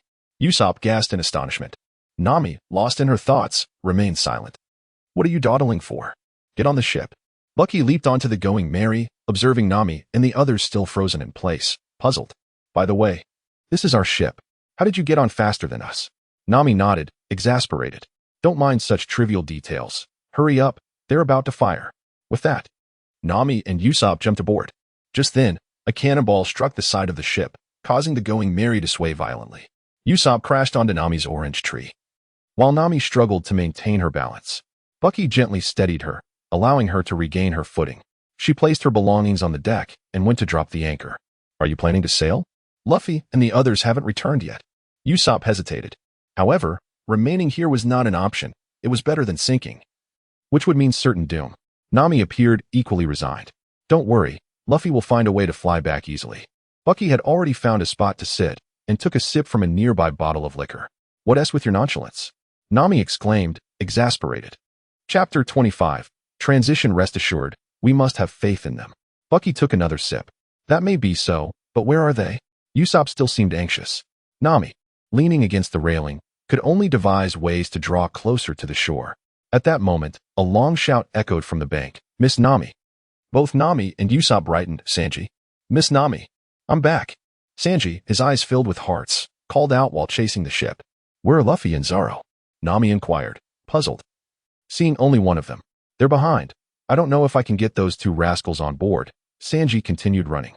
Be careful, Nami shouted, as the pursuing navy was right behind. Sanji quickly dodged and retaliated, but the navy kept coming in waves. Seeing this, Usopp jumped onto the sea to provide long-range cover. As Buggy continued to indulge in his libations, a sudden and fierce gust of wind arose inexplicably, compelling him to grasp onto nearby objects to avoid being swept away. A dragon, perhaps? The force of this wind was undeniably formidable. The gusts caused his cloak to ripple dramatically, yet Buggy found himself lost in thought. The wind's arrival was abrupt, and just as swift was its departure. When the tempest subsided, Luffy and his companions had managed to regroup, albeit buried beneath debris. Emerging from their entrapment, the four were momentarily disoriented, attributing it to mere coincidence. Now was not the time for such contemplations, as their survival took precedence. Meanwhile, aboard the Merry, Nami was shouting for Luffy, her urgency escalating as the storm raged, making it impossible for the ship to change course. It's all right. They will be flying back shortly, Buggy reassured her with a cheerful demeanor upon noticing her anxious expression. Nami gazed at Buggy in bewilderment. Suddenly, a cacophony of shouts echoed from above as the four descended upon the ship's sail. Nami chuckled. Everyone, I must take my leave now, farewell. Observing this, Buggy launched himself into the air with a graceful leap, reasoning that following the coastline would prevent him from losing his way. Far removed in the sky, Buggy was oblivious to Nami's gentle words spoken aboard the Merry.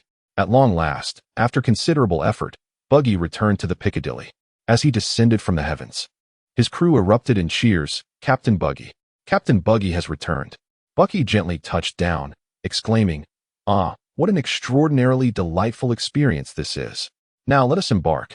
Kabaji, wielding his new sword, inquired nonchalantly. Where to next, Captain? The Grand Line, Bucky declared. The Grand Line? Machi, cradling the plump orange cat, looked perplexed. Indeed. The East Blue is ultimately too small. The true treasures lie beyond. Let us plunge into the nostalgia of the Grand Line. As Bucky spoke, a surge of ambition coursed through him. Oh, after a day's journey, Bucky suddenly recognized a frightening reality. The direction indicated by the system's arrow diverged from that of the Red Line. What is happening? Could it be the Navy's island? Bucky pondered, somewhat bewildered. Indeed, the ancient dragon could certainly be considered a treasure. Crew, adjust the helm. Steer in this direction. Huh? Why? The Red Line is over there. The navigator questioned, perplexed. Do you dare to challenge my authority? Bucky narrowed his eyes at him. And no, the captain is always right. The navigator's face turned ashen, nearly prompting him to kneel in fear. As Bucky regained his composure, he inquired, Why all the questions? I have detected the scent of treasure. Is that not reason enough? That suffices, the navigator nodded repeatedly. Meanwhile, in a different sea, Luffy and his companions had weathered the storm and were gradually making their way towards the Red Land. On board, Sanji smoked a cigarette, gazing at the sky, remarking, What splendid weather. That storm felt like a mere dream. Usopp, who was keeping watch at the stern, suddenly spotted a large flock of birds circling ahead and shouted to his comrades, A huge flock of birds. A large flock of birds? Luffy questioned, slightly puzzled. Yes, there is something enormous on the surface of the sea, but it's unclear what it is. It resembles a fish, perhaps? Sanji chimed in. It is often said that seabirds gather above large fish. Luffy, let us catch one for lunch. Upon hearing the mention of food, Luffy's enthusiasm surged, and he eagerly reached out. Though he inadvertently knocked Zoro overboard upon recoiling, that was not the main concern. Hey, look, it's definitely not a fish, he exclaimed. It's a girl. How strange. Is she a mermaid? Where are her fins? I ask you, how does she resemble a mermaid at all? Why would a young girl be aboard such a small boat? The vessel of Baki advanced for only a short distance before entering a thick fog. A young lad standing at the bow gazed ahead and exclaimed, "It's a sailboat. How magnificent it is." Beside him, another lad playfully tapped his head, retorting, "Are you foolish? No matter how grand, there must be a limit." The naive young lad persisted, "Could it possibly be a super colossal sailboat?" "Certainly not," came the assured reply. Bucky naturally observed this and chuckled. "This is Battleship Island. It is named so for its resemblance to a warship. Captain Bucky is truly knowledgeable." His subordinates timely offered their flattery. Bucky stood with hands on his hips, letting out a hearty laugh. "Ha ha ha, let's keep a low profile, low profile." Soon, the ship emerged through the mist and began approaching the shore. On the island, a villager spotted Buggy's vessel. That emblem, it was a pirate ship. He immediately sprinted toward the village. "Pirates! Pirates are coming." Women and children hurriedly retreated into their homes, while the able-bodied men armed themselves with clubs and spears, forming a defensive line along the shore. Dressed in resplendent captain's attire, Baki descended the ship with a measured grace. Following closely behind were Kabaji and Machi, accompanied by the fierce-eyed red-eyed lion, Ricky. Subsequently, a throng of their subordinates trailed behind, all wearing broad, malicious grins that betrayed their nefarious intentions. The inhabitants of the island were drenched in cold sweat, their hearts racing with trepidation. "Pirates, what are your intentions? Indeed, depart at once. You are not welcome here." Baki burst into laughter, declaring that he had no intention of taking a life. "You would do well to lay down your weapons. Otherwise," Kabaji interjected, brandishing his knife. "My blade shows no mercy." Machi remained silent, yet beside him, Ricky amplified the tension with a thunderous shout. The ruffians behind them echoed the sentiment, their fervor palpable. "You scoundrel pirates! You shall not invade our village unless you tread over my lifeless body." The leading man bellowed, his face contorted with rage. Buggy felt somewhat conflicted. The villagers' defiance presented a rather challenging predicament.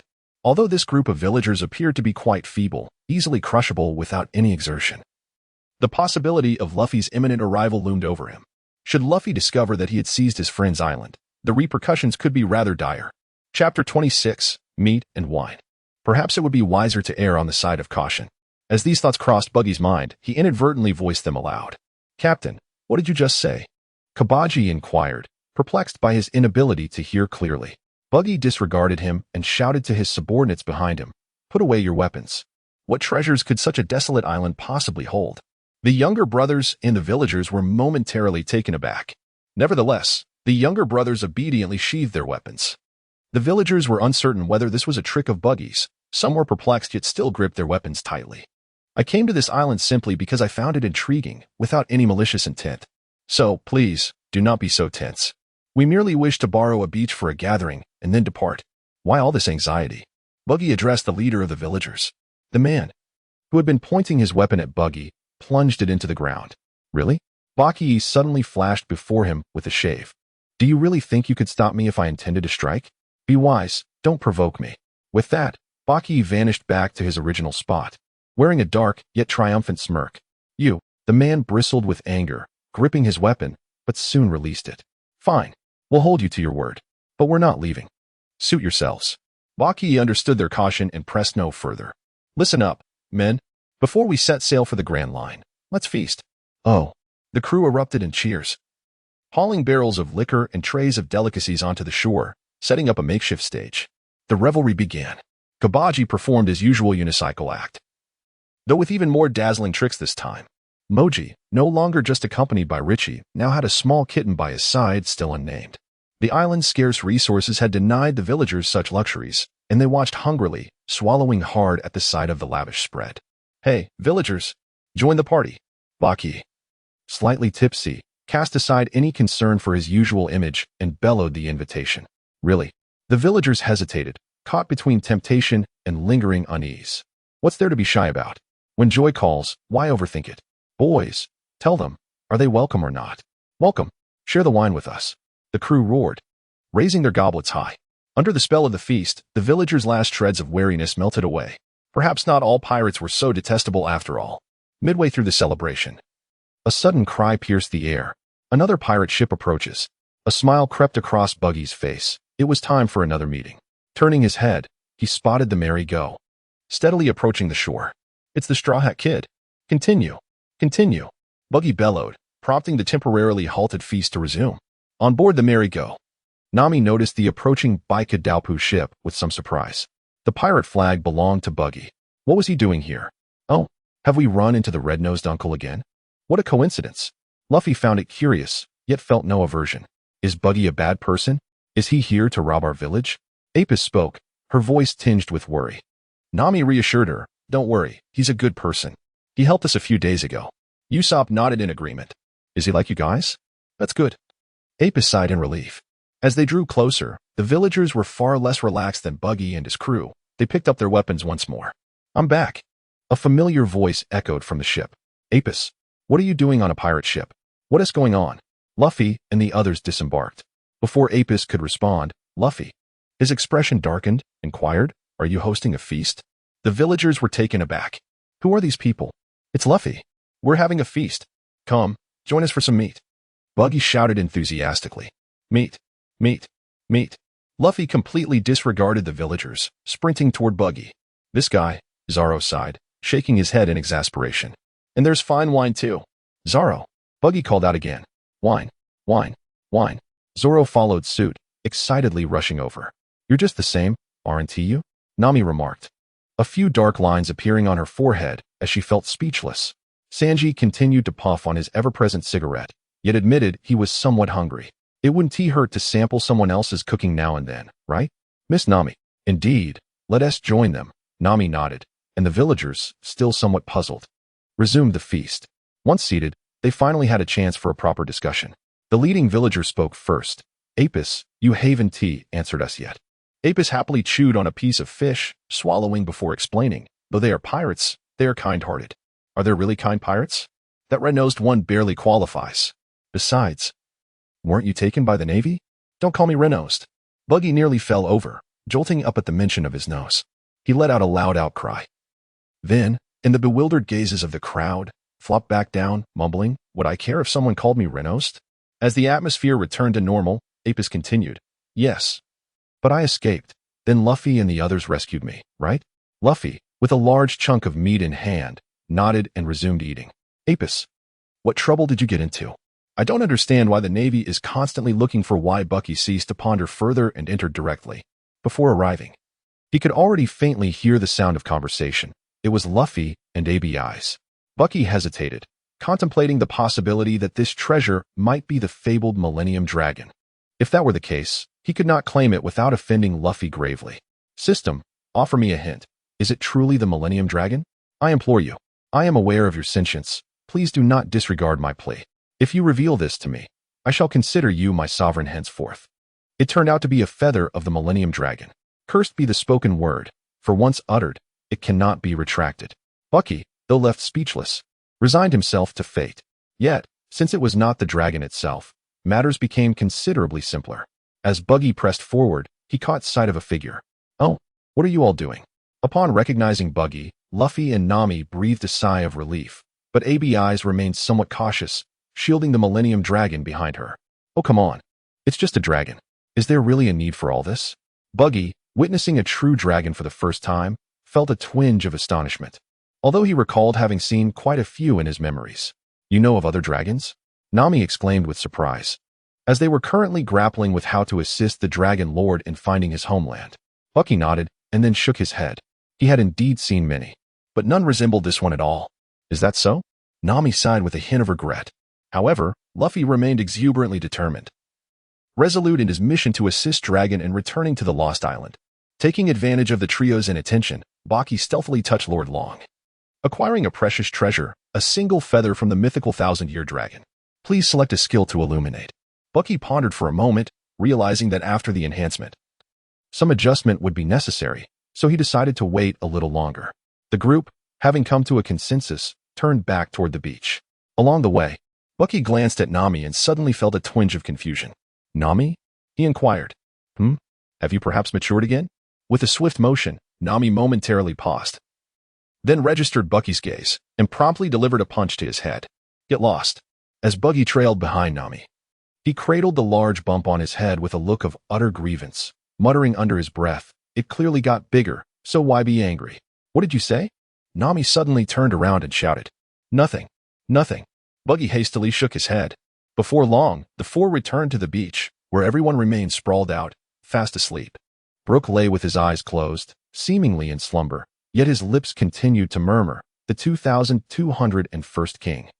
Nami rolled her eyes, exasperated. "I can't believe he's still going on about that." Luffy abruptly popped the bubble on Usopp's nose. With a loud bang, everyone jolted awake in surprise. What happened? Is it already dark? Zoro rubbed his eyes, still somewhat dazed. "Hey, you all, come with me." Ignoring Zoro's confusion, Luffy grabbed Usopp with one hand and Zoro with the other, rushing towards the cave. Wait. What's going on?" Usopp exclaimed, bewildered as he was dragged along. "Shall we go too?" Nami glanced at Sanji. "Yes, Miss Nami. Baki has spoken. I shall leave it to you." Nami furrowed her brow before relaxing it. "Very well, farewell." Just as they vanished from sight, a young crew member suddenly shouted, "Captain! The Navy! So many Navy personnel!" Upon hearing this, Buggy swiftly turned to behold several naval warships drawing near. "Is it that fellow named Nelson? He seems to be an exceedingly wealthy naval officer. Lads, rise and shine. The Navy is upon us. Treasure awaits." Buggy bellowed. His subordinates and the villagers, perplexed, exclaimed in disbelief, "Shouldn't pirates flee from the Navy?" "Ahaha. Listen up, everyone. As per our usual custom, I shall confront their captain while you all gather the treasure," Buggy declared, soaring into the air with his moonwalk technique. Recalling their previous escapade at the 66th branch, Buggy's crew suddenly brimming with confidence, cheered and hastened onto the ship. The villagers, however, remained bewildered, questioning how this individual could fly and whether they truly intended to rob the Navy. Upon reaching the warship, Buggy abruptly realized his mistake. This was merely the ship of that lieutenant along with Eric, and the main figure was absent, implying that this vessel bore no riches. "Damn it," Buggy cursed, promptly returning.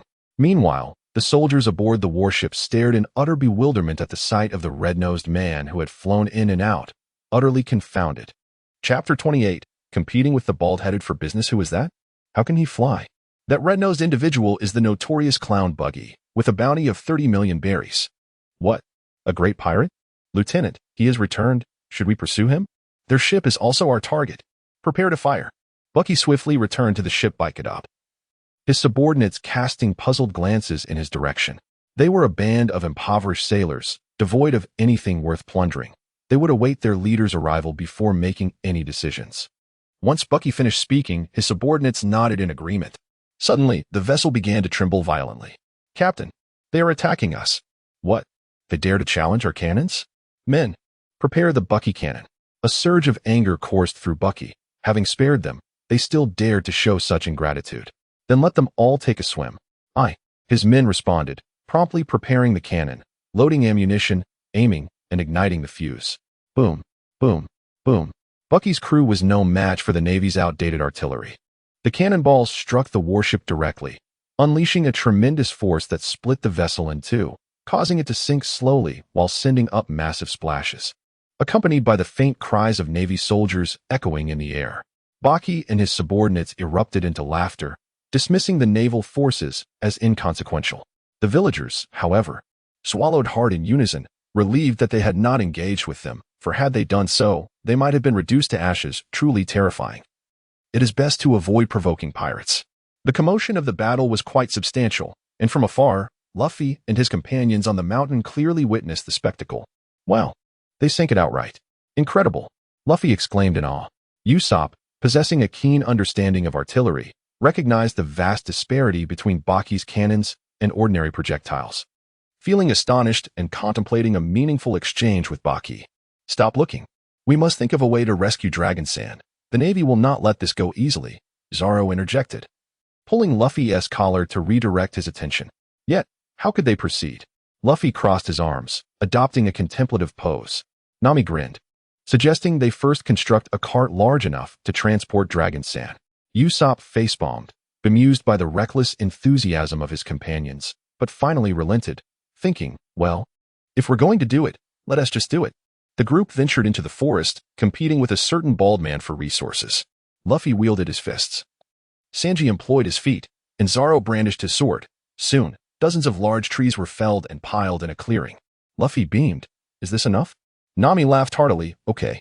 Usopp sighed, somewhat reluctant, having narrowly escaped being devoured by Dragon Sand moments ago. Before long, they had constructed a cart that, while unremarkable in appearance, was undeniably robust. The battle plan was set in motion. Nami took charge, instructing, "You all steer the ship to that point over there, which resembles Usopp's nose." Luffy burst into laughter. It really does look like Usopp's nose. What is the next step? Just bringing the ship over doesn't help, Usopp mused, touching his own nose. Realizing that the official teasing was indeed quite biting. Don't overthink it, just follow the plan, Nami urged without further elaboration. Thanks to Baki, the Navy did not interfere with their endeavors. Soon, everyone climbed aboard the cart and began to race, and it was a wild ride. Charging straight ahead and clearing away all obstacles in their path. Bucky and the Navy were truly enjoying their cannonade when a tremendous splash echoed in the distance. Ah, indeed. This was a world devoid of Newton's principles. Observing the bizarre spectacle of the falling water, Bucky's lips twitched. You lot. Cease fire. Follow the Straw Hat Kid.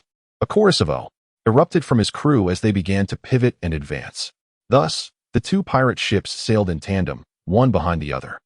Relishing this rare moment of leisure, Bucky contemplated his skills. Reflecting on his recent defeat, he surmised that being sent flying by Smoker was a consequence of his insufficient strength. Was there a skill to augment his power? A few points illuminated on the tree. This one seemed promising, a singular enhancement of strength. Upon activating the strength enhancement, his power surged to threefold. Threefold? Bucky felt a moment of bewilderment. Was it truly that formidable? Yet, upon further contemplation, he realized that even with a 100-fold increase, he would still likely fall short of the later stage Luffy's might. Nothing to boast about, really. He then endeavored to acclimate to his sudden surge in strength. With each step, the deck splintered beneath him. A mere flick of his hand sent it soaring away. Damn it, this is so hard to control. I hope there's no battle for the time being. Captain, Captain. Outside, a few of his subordinates shouted. What is it? The ship of Straw Hat Luffy has vanished. Completely disappeared. Not to worry, head in the direction they took and proceed, Bucky ordered, fully aware that they had arrived at the mysterious island, thus feeling unsurprised. Understood. Upon entering, a scene of desolation unfolded before them. Anchor down. We shall wait for their return. Bucky, in his current state, was ill-suited for combat, and could only issue such a command. Although puzzled, his crew obediently halted the ship and began to regroup. Bucky remained in the captain's quarters, diligently persevering. Hours slipped away in the blink of an eye, and at last, Bucky acclimated to his body, bursting into laughter as he ventured to the captain's chamber to admire the scenery of this so-called lost island. Beyond a desolate expanse of ruins, there was little to behold. The system's arrow did not point in this direction, diminishing Buggy's interest in docking. Moreover, it appeared that Luffy and his crew had emerged and were slowly approaching. Turn around. We are leaving.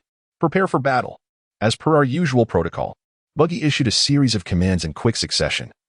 Recalling that the wealthy Navy officer should soon make an appearance. Crossing this peculiar boundary, Buggy's ship was once again exposed to the watchful eyes of the Navy. Soldiers hurried to report. Major, the pirate ship has appeared. What? Is it them? Indeed. Buggy the Clown leads the way, followed closely by the Straw Hat Pirates, bringing along that ancient dragon as they head towards Navy Island once more.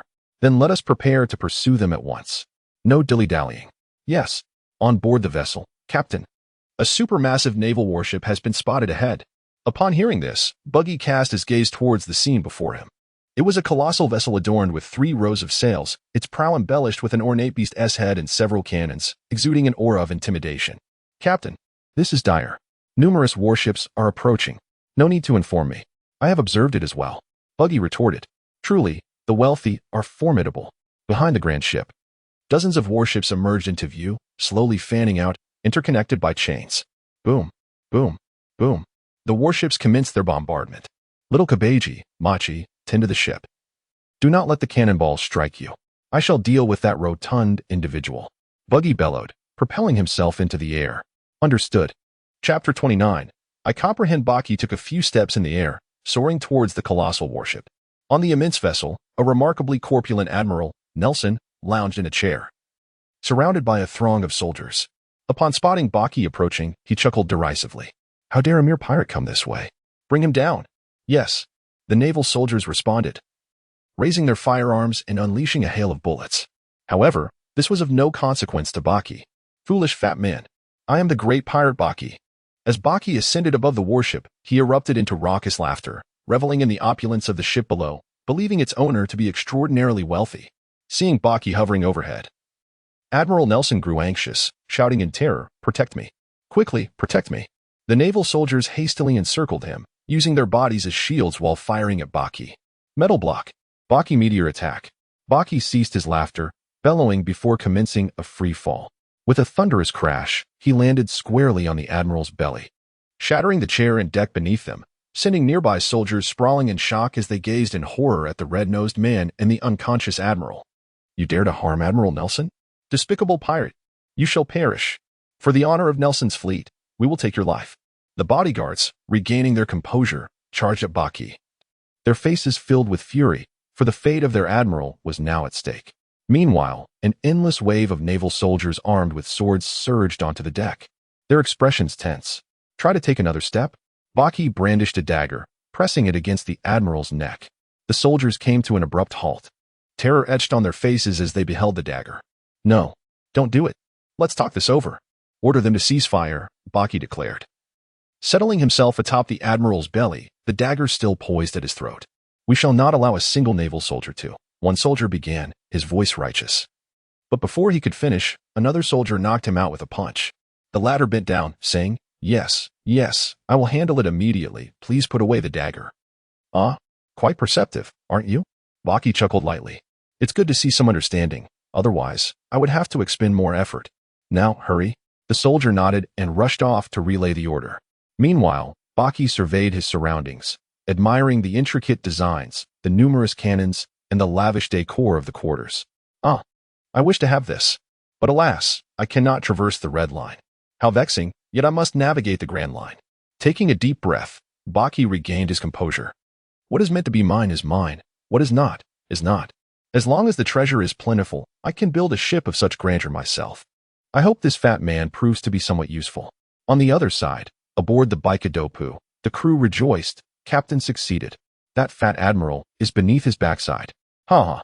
One crew member exclaimed, holding a telescope. Long live Captain Baki.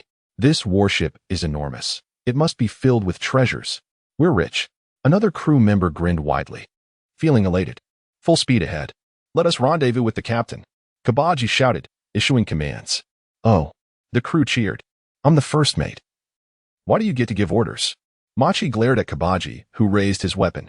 Because I am the chief strategist. What, do you wish to fight? Fighting is trivial. It's a contest of who collects the most treasure. Then let the competition begin. Meanwhile, aboard the Mary, Nami struggled to steer the ship away from cannon fire, suddenly pausing in surprise. Why have the Navy ceased firing? Usopp peered through his small telescope. It's Baki who has taken down their captain. Baki. Quite the capable fellow, isn't he? Nami chuckled. That red-nosed uncle? I truly appreciate his efforts. Luffy laughed heartily. Nami returned to the deck, seizing the opportunity. You must act swiftly, cut the chains, and create an escape route. Yes, Miss Nami. Sanji responded. Luffy nodded, extending his arm to the nearest warship, the first vessel. Sanji and Zoro followed swiftly, initiating their operation.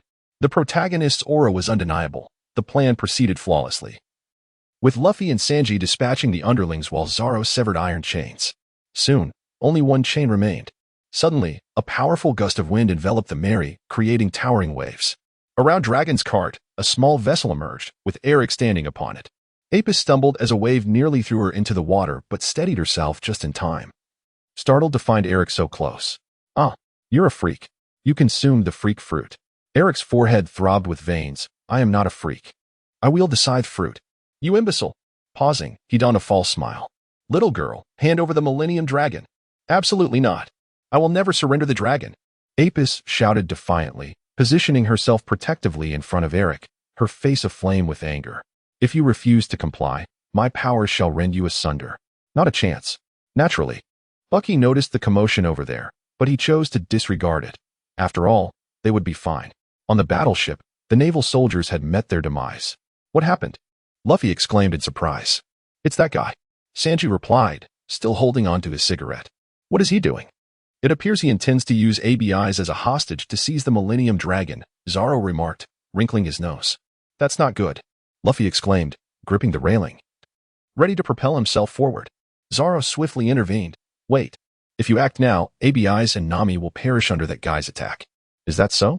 I understand, Luffy responded, retracting his hand and placing his foot on the railing. Then I'll kick. With a thud, Zoro's fist struck Luffy's head. Listen properly, you fool. At last, Buggy's subordinates arrived aboard the colossal warship. Lads, search diligently.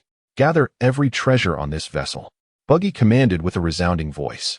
Oh, the underlings brandished their blades, shouting with fervor as they commenced their search. Seize this at once. The naval soldiers, witnessing the scene, shouted in outrage.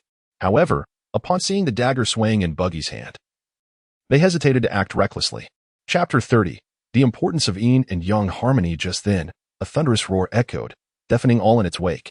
Baki inserted 2 fingers into his ears, while the dagger remained poised against the admiral's neck. Although the adversaries were merely inept naval officers, it was prudent to exercise caution. As the noise subsided, all gazes converged upon the source of the sound, the ancient dragon. After its thunderous roar, it folded its outstretched wings and gazed intently at Abyss. With a joyful smile, she exclaimed, Dragon Lord, you can move. How wonderful. What? Suddenly, her laughter ceased abruptly. After a moment of silence, Abyss chuckled once more.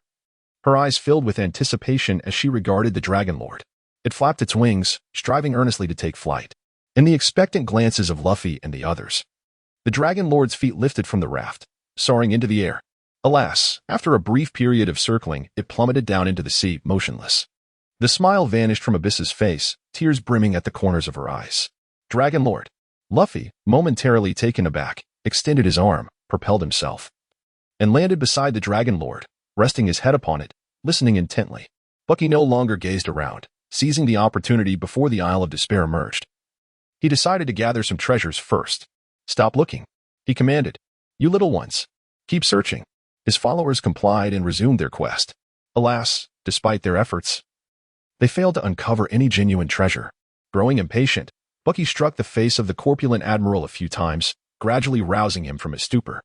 Upon noticing Bucky perched upon him, the admiral instinctively shouted, You rascal! I shall slay you.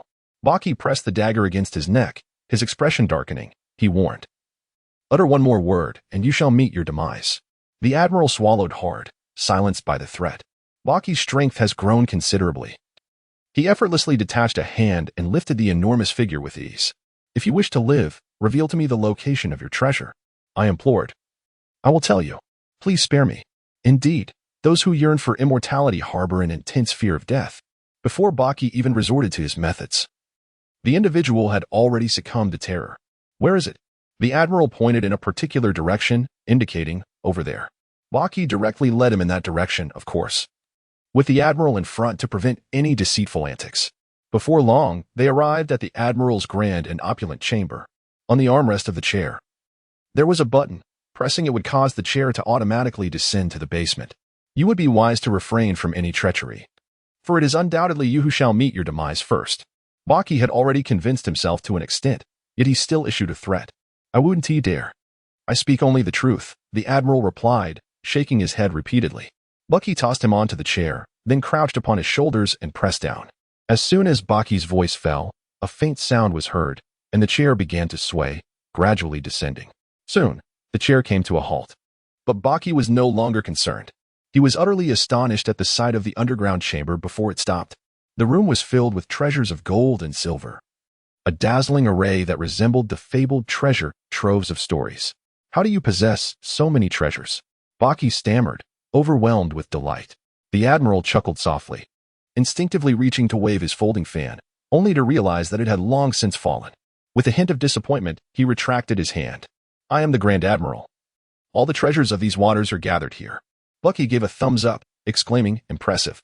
However, it all belongs to me. The admiral's expression stiffened, nearly brought to tears. No. Please, leave some for me. He rubbed his hands together. If you could spare half for me, I won't report this matter to the Navy headquarters. What do you say? But I want you to report it. I desire a higher bounty. Bucky retorted, unfazed. Is there truly a pirate who seeks a higher bounty? How utterly perplexing. Then if you could leave me half, I might persuade headquarters to increase your bounty a tad more. What do you think? You possess such authority? Bucky narrowed his eyes. The portly figure before him, lacking in charm, could he possibly be the illegitimate child of some powerful figure? Humph. I am, after all, an admiral. Upon hearing this, Bucky swiftly delivered a precise chop to the back of his neck and remarked, My apologies. In comparison to a high bounty, I am far more enamored with treasures. As his head flew off, he shouted, My dear subordinates, the treasures are here. Come quickly and help carry them. His followers soon arrived, their expressions a mix of bewilderment and exhilaration as they beheld the treasures, exclaiming in delight. After a brief period of labor, one of the crew suddenly called out, Captain, there are several women here. Bucky paused in surprise and approached, only to discover a cell on one side of the secret chamber containing a total of 8 women, all dressed in tattered garments. They bore the appearance of slaves, yet were quite attractive nonetheless. Glancing at the plump figure lying on the ground, Bucky smirked and thought, So, a hidden beauty in a golden cage? But with that physique? Can she truly? Upon seeing Bucky and his crew, the women huddled in the corner, frightened and silent. After contemplating, Baki realized that his pirate ship was crewed solely by men, numbering in the dozens, which he deemed unfavorable as it disrupted the balance of yin and yang. Baki once again displayed what he considered a gentle smile. Do not be afraid, all of you. I am a benevolent man. Tell me, how did you come to be here? The group trembled even more intensely, yet they revealed their origins. Contrary to Baggy's assumptions, they were not the corpulent admiral's concubines, but rather individuals inexplicably seized and confined here, some for merely a day, others for as long as a week. Baki furrowed his brow. Recognizing the chaotic nature of the naval circles, it seemed this admiral was, unbeknownst to many, a slave trader. I do not consume humans, so why such fear of me?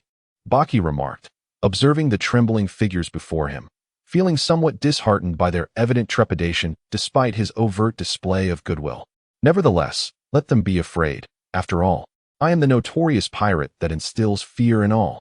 He consoled himself before continuing. Now, I present you with a choice. Will you allow me to rescue you, joining me in a life of piracy, or remain here to be sold into slavery, ultimately to be toyed with until your demise? Choose wisely. As for the notion of returning them, Baki candidly admitted that he lacked the benevolent heart of a saint. This harsh yet starkly realistic decision was one that even a fool could navigate, resulting in the addition of 8 female crew members to Baki's ship. Bucky turned to his subordinates and declared, These women are now our allies. Should anyone dare to mistreat them, I shall ensure their demise in a most extravagant manner. Do you understand? Understood. However, unbeknownst to Bucky, his subordinates interpreted his words to mean that these 8 women belonged to him, and none were to encroach upon that claim. You lot, Bucky commanded, selecting several of the taller crew members, carry them back gently to the ship's doctor, and do not take advantage of the situation. Yes, Captain. The 8 women nodded. With Captain Bucky having spoken, they truly dared not act otherwise. Chapter 31. Crossing the Red Earth continent, the treasures had been moved, and the women had departed. Now it was time to make their escape. Unfortunately, shortly after Bucky and his crew returned to the Baki, the sea began to churn violently. The water level was receding, revealing something beneath the waves. The lost island was awakening. Millennia-old dragons circled above the island, their voices echoing with grandeur. Could this be? ABI's exclaimed, her face a mask of astonishment. Luffy nodded affirmatively. Indeed, this must be the dragon's lair that Lord Dragon longed to return to, though it was a mere coincidence. It turned out that the site of Lord Dragon's demise was indeed the location of his lair. I wonder if he finds solace in this revelation. Nami remarked with a hint of relief. Fear not, Luffy reassured, touching his straw hat. When he descended, he expressed that his wish had been fulfilled. Usopp surveyed the surroundings with curiosity. So, this is the dragon's lair? There are so many peculiar stones. I believe those must be dragon bones. These rocks resemble the shape of dragons perfectly, Sanji commented as he approached one of the stones. But why would the rocks take the form of dragons? Usopp pondered, still baffled. At that moment, Nami, the intellectual pillar of the Straw Hat Pirates, interjected, That is because they have been submerged for a millennium, leading to their petrification. Oh, I see. Usopp nodded in realization. Do you truly comprehend this? Zoro suddenly interjected. No, not at all. Bucky, disinterested in the unfolding events, focused on the numerous bags of treasure aboard the ship. He was eager to set sail on the Grand Line and construct a new vessel. Nami, Bucky suddenly shouted, drawing everyone's attention toward him. Bucky tossed one of the bags towards Nami, exclaiming, "It's a gift for you. We're off. Farewell, Grand Line." Nami was momentarily taken aback, staring blankly as the bag landed before her. Upon hearing the sound, she quickly regained her composure and opened the bag, revealing a dazzling array of treasures. Nami's eyes sparkled with excitement, instantly transforming into the symbol of coins. She turned to Buggy, giving him a thumbs up. "Buggy, I adore you." With a hearty laugh, Buggy returned to the captain's quarters, leaving his astonished crew in a state of bewilderment. As they gazed at his retreating figure, whispers began to circulate among them. Could it be true that the captain had unearthed treasure? What on earth had transpired? Did the captain harbor feelings for that woman? With 8 already in tow, the captain's prowess was undeniably impressive. How enviable. Who dares to comment on the size and roundness of my nose? Silence. The Baki Daopu ship glided gently across the vast ocean. Baki reclined on a deck chair, his visage radiating bliss akin to that of paradise. After all, to his left, a maiden he had captured just days prior was diligently massaging his back, while to his right, another was kneading his shoulders. Compared to their expressions aboard the confines of a warship, they appeared far more at ease. Throughout the day, they had come to realize that Baki was somewhat more agreeable than the pirates they had envisioned. Though he occasionally took advantage, it was nothing beyond that. Beside him lay a lazy orange cat basking in the sun, equally languorous. After some deliberation, they decided to name the feline Little Wave, for it embodied a spirit of mischief. Ricky and Machi lounged on the opposite side of the deck, equally content. Meanwhile, Kabaji, the sole diligent member of the crew, was engrossed in his training. This was in part due to Baki's casual mention of Zoro's training regimen, which ignited Kabaji's motivation, leading him to become utterly consumed by his pursuit of improvement. As for the rest of the crew, some played cards, some engaged in conversation, some sang merrily, while others busied themselves cleaning the deck and preparing meals. In this relaxed atmosphere, they continued their journey for half a day. As the sunlight began to wane, a dense bank of ominous clouds appeared on the horizon, heralding the approach of a storm. However, the navigator confidently assured them that such a tempest was not to be feared and would not impede their voyage. Having previously saved Baki, the captain chose to trust him. Sure enough, despite the fierce winds and torrential rain, the vessel advanced safely. Soon, a vast and boundless crimson wall emerged ahead, Red Land. This was, in fact, Baki's first glimpse of such a scene, yet he refrained from gaping in awe like his crew, for he maintained his imposing demeanor. How high it soared! The summit was shrouded in mist, rendering it invisible. It was entirely red, hence the name Red Land. "Captain, is there truly an ascending current?" "Rest assured. Look, right at that crevice in the rock face ahead. Steer directly towards it." Baki waved his hand dismissively, his expression relaxed. The presence of many was a boon.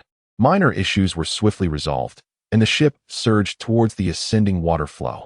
Under the astonished gazes of his subordinates, they began to climb. The current surged alongside, with rocky cliffs stretching endlessly, and Baki, momentarily forgetting his self-restraint, marveled at this extraordinary defiance of scientific principles. The flow was swift, and they soon reached the summit, where the splashing water quickly crystallized into ice flowers, only to shatter under the radiant sunlight, reflecting a kaleidoscope of colors. In a bizarre and abrupt violation of physical laws, the ship began its descent. Meanwhile, on the other side of Red Land, beneath the mountains by Twin Cape, a gigantic leviathan floated silently on the water's surface, perfectly obstructing their path downward. "Captain, there's a massive mountain ahead blocking our way. What should we do?" A crew member shouted in terror upon spotting the enormous shadow amidst the mist. "That is not a mountain. It's a colossal whale," exclaimed another crew member, equally petrified. "Ah, we're doomed."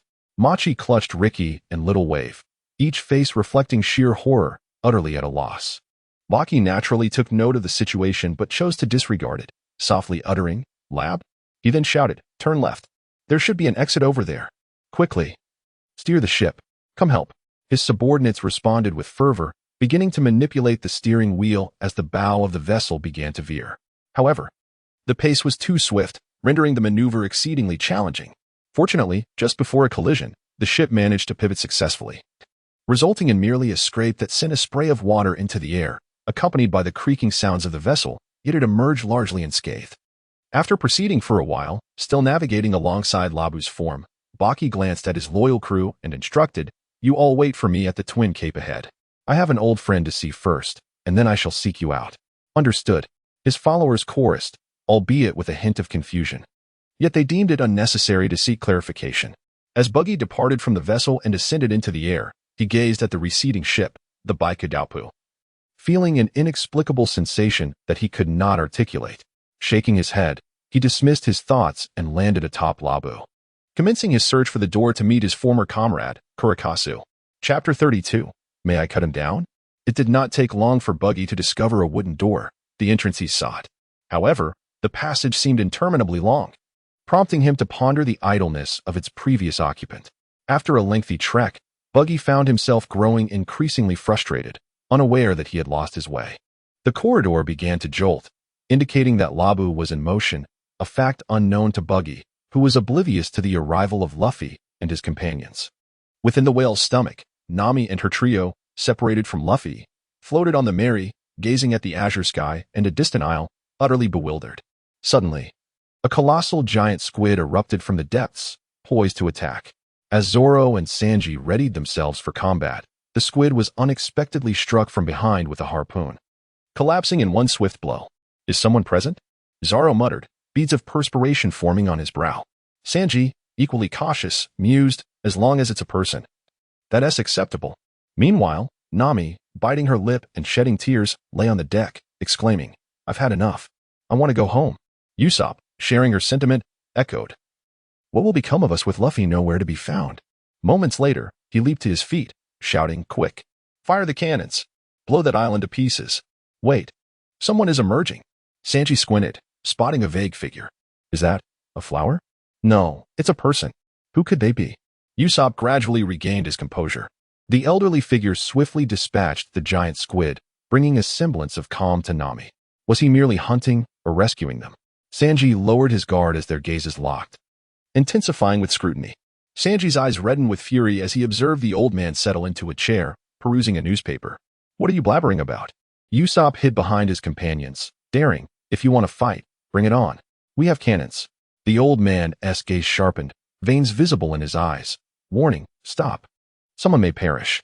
Zoro's expression hardened as he rested a hand on his sword's hilt, while Sanji resumed his combative stance. Nami and Usopp? They were inconsequential in this tense moment. Sweat trickled down Sanji's brow. "Who would die?" "Do you underestimate us?" "I would," came the chilling reply. "It's you." Sanji seethed, readying himself for confrontation. Zoro restrained him. "Calm down. Old man, can you tell us where we are and who you are? It is only polite to introduce oneself before questioning others. Isn't it?" Zoro paused, realizing the truth in the statement. "Apologies, my name is Rornoa. I am Kurikasu, the lighthouse keeper of Twin Cape, 71 years old, a Gemini with blood type AB. May I cut him down?" Zoro unsheathed his sword, mirroring Sanji's expression. Meanwhile, Buggy traversed further down the now wider passage, faintly hearing voices ahead. "At last, we have infiltrated this place. Listen well, Miss Wednesday, the stomach lies beyond this door. And that old man is likely there. We must eliminate him, all for the whale." A man's voice, sounding somewhat foolish, echoed. "Indeed, Mr. Nine, after all. This whale is vital to our little town," a woman's voice chimed in, equally naive. "Okay, Miss Wednesday, I will count down. 3, 2, 1, baby. And then we shall open the door. Do not hesitate." "Understood, Mr. Nine. I am ready to open it at any moment." Suddenly, a voice interrupted. "Hey, who are you? What are you doing here? Do you know where the exit is?" It was Buggy. "Someone's here. Miss Wednesday, Mr. Nine's expression hardened as he aimed his cannon at the source of the voice. "What now, Mr. Nine?" Miss Wednesday mirrored his caution. "Answer my question." Buggy swiftly approached them, recognizing Vivi. However, the hairstyle truly dictated everything. The duo recoiled in shock, nearly losing their balance, their faces etched with terror. "Ah, I can't stop." Another voice rang out, startling Buggy. "What was that?" he exclaimed. "I don't know. What about you, Mr. Nine?" "I have no idea, Miss Wednesday." Then, after a brief moment, they all spotted a figure sprinting towards them, Luffy. "Whoa." Buggy instinctively cursed, only to be sent flying by the impact. Within the whale's stomach, beneath the faux sky, Nami, Her companions and Kurikasu stared in bewilderment at the airborne figures. Kurikasu, who are these people? That Renault's one? Zoro? Luffy? Buggy? At that moment, Luffy caught sight of the Mary. Hey, is everyone all right? First things first, save me. Baki also realized the situation. With a leap, he paused momentarily in midair, and then, with one swift motion, Luffy boarded the ship, followed by Mr. Nine. As for Miss Wednesday, with a gentle embrace, both of them ascended onto the vessel together. Naturally, upon reaching the Mary, Baki promptly released her, mindful of Nami's watchful gaze, not wanting to overstep boundaries. Thank you, dear Renault's uncle, Luffy grinned. Then turned his attention to Nami and the others, relieved to see they were all safe. Nami and Usopp enveloped Luffy in a heartfelt embrace, tears streaming down their faces. Luffy, you're finally back. This place has been terrifying, they lamented. Nami, come here and hug me too, Baki chimed in, his smile wide as he opened his arms. Thud. Bucky held his injured head and wandered off to draw circles. However, who are these two? Zoro pointed at the other two extraterrestrial visitors huddled closely together. Mr. Nine. They are pirates. I am aware, Miss Wednesday, but I believe a brief explanation should suffice. At that moment, the previously vanished Crocus reappeared, exclaiming, You villains are still here. Do not make me repeat myself. As long as I draw breath, I shall not allow you to lay a single hair on Laboon. Luffy was taken aback, wondering who this old man was. Yet, Miss Wednesday and her companion stood resolutely, declaring, Even if you say that, we cannot turn back. Killing this whale is our mission. And today you will not hinder our whaling efforts. With that, the two of them set up a cannon, aimed at the sky, and fired.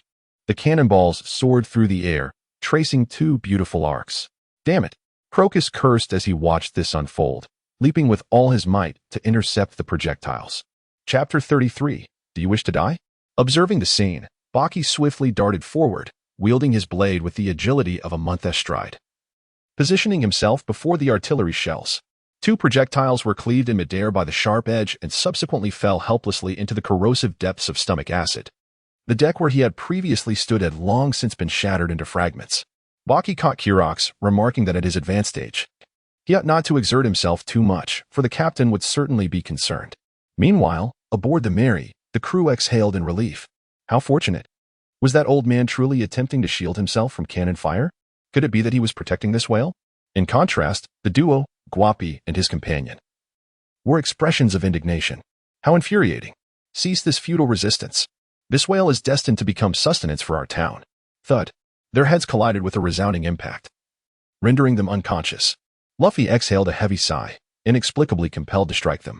In midair, Baki cautioned Kurox that they were oblivious to the situation, and they would discuss matters further in due course. On the quaint island, Baki stood silently to the side. Thank you for your assistance, but what is your true motive? Kurox inquired, seated comfortably. I'm not aiding you. Rather, I simply found them quite disagreeable. Meanwhile, Luffy was scaling a tree, seemingly intent on plucking coconuts. Usopp, pulling him down, exclaimed, How embarrassing. By the way, who are these individuals? What are you doing inside the whale? Nami interjected. Kurox sighed, explaining that these ruffians hailed from the nearby town, their aim being the meat of this whale. For capturing Labu would provide enough provisions for the town for 2 or 3 years. Labu? The whale's name, a species known as an island whale. Kurox began recounting the tale of Labu, which Baki, though already familiar with, was keen to hear once more. Time flowed slowly by. Very well, the exit is that way. Allow me to guide you to my island. Are we leaving? Let us go. Luffy nodded in agreement. With that, Kurox returned to his modest dwelling, while Luffy and the others made their way back to the Mary. Baki, having already slipped into the cottage, greeted the ship's doctor. Long time no see, doctor. Upon seeing him, Baki initiated the conversation. You are Baki? Indeed, that is correct. The one with the red nose. Bucky leaned in close and exclaimed, Hey, I respect you. But that doesn't give you the right to casually comment on my nose. Chuckling, he added, It's undeniably you. Who would have thought that after all these years, I would encounter a former comrade again? Kurokis, overwhelmed with emotion, stammered, What? The rookie from back then is now aspiring to become the Pirate King? But of course, you did stay aboard the ship, didn't you? TCH. What I seek is genuine treasure. Gold, silver, and jewels. The title of Pirate King is merely a fleeting role for a captain, Bucky scoffed. You haven't changed a bit, have you? But that's all well and good. Having dreams is commendable, unlike me, an old relic who has long since lost the vigor for such frivolities. Yet you just insisted on taking a cannonball. Which contradicts your claim, Kurokis retorted. That was unavoidable. The only one keeping me company here is Laboon. It's been 50 years, by the way. Who is that lad? He seems quite to my taste. Your companion? Can't you recognize that straw hat? Bucky's expression soured. He asked that scoundrel Shankspick. How could he possibly be my comrade? Perhaps merely a friend. Shanks is merely a rookie. How come you two differ so vastly? Old man, do you wish to meet your demise? Bucky bellowed in anger, seizing him by the collar. Ha ha ha, don't take it to heart. You're doing well now. Youth is indeed a blessing. Navigating the canal carved within the whale, Luffy and his companions arrived at the exit.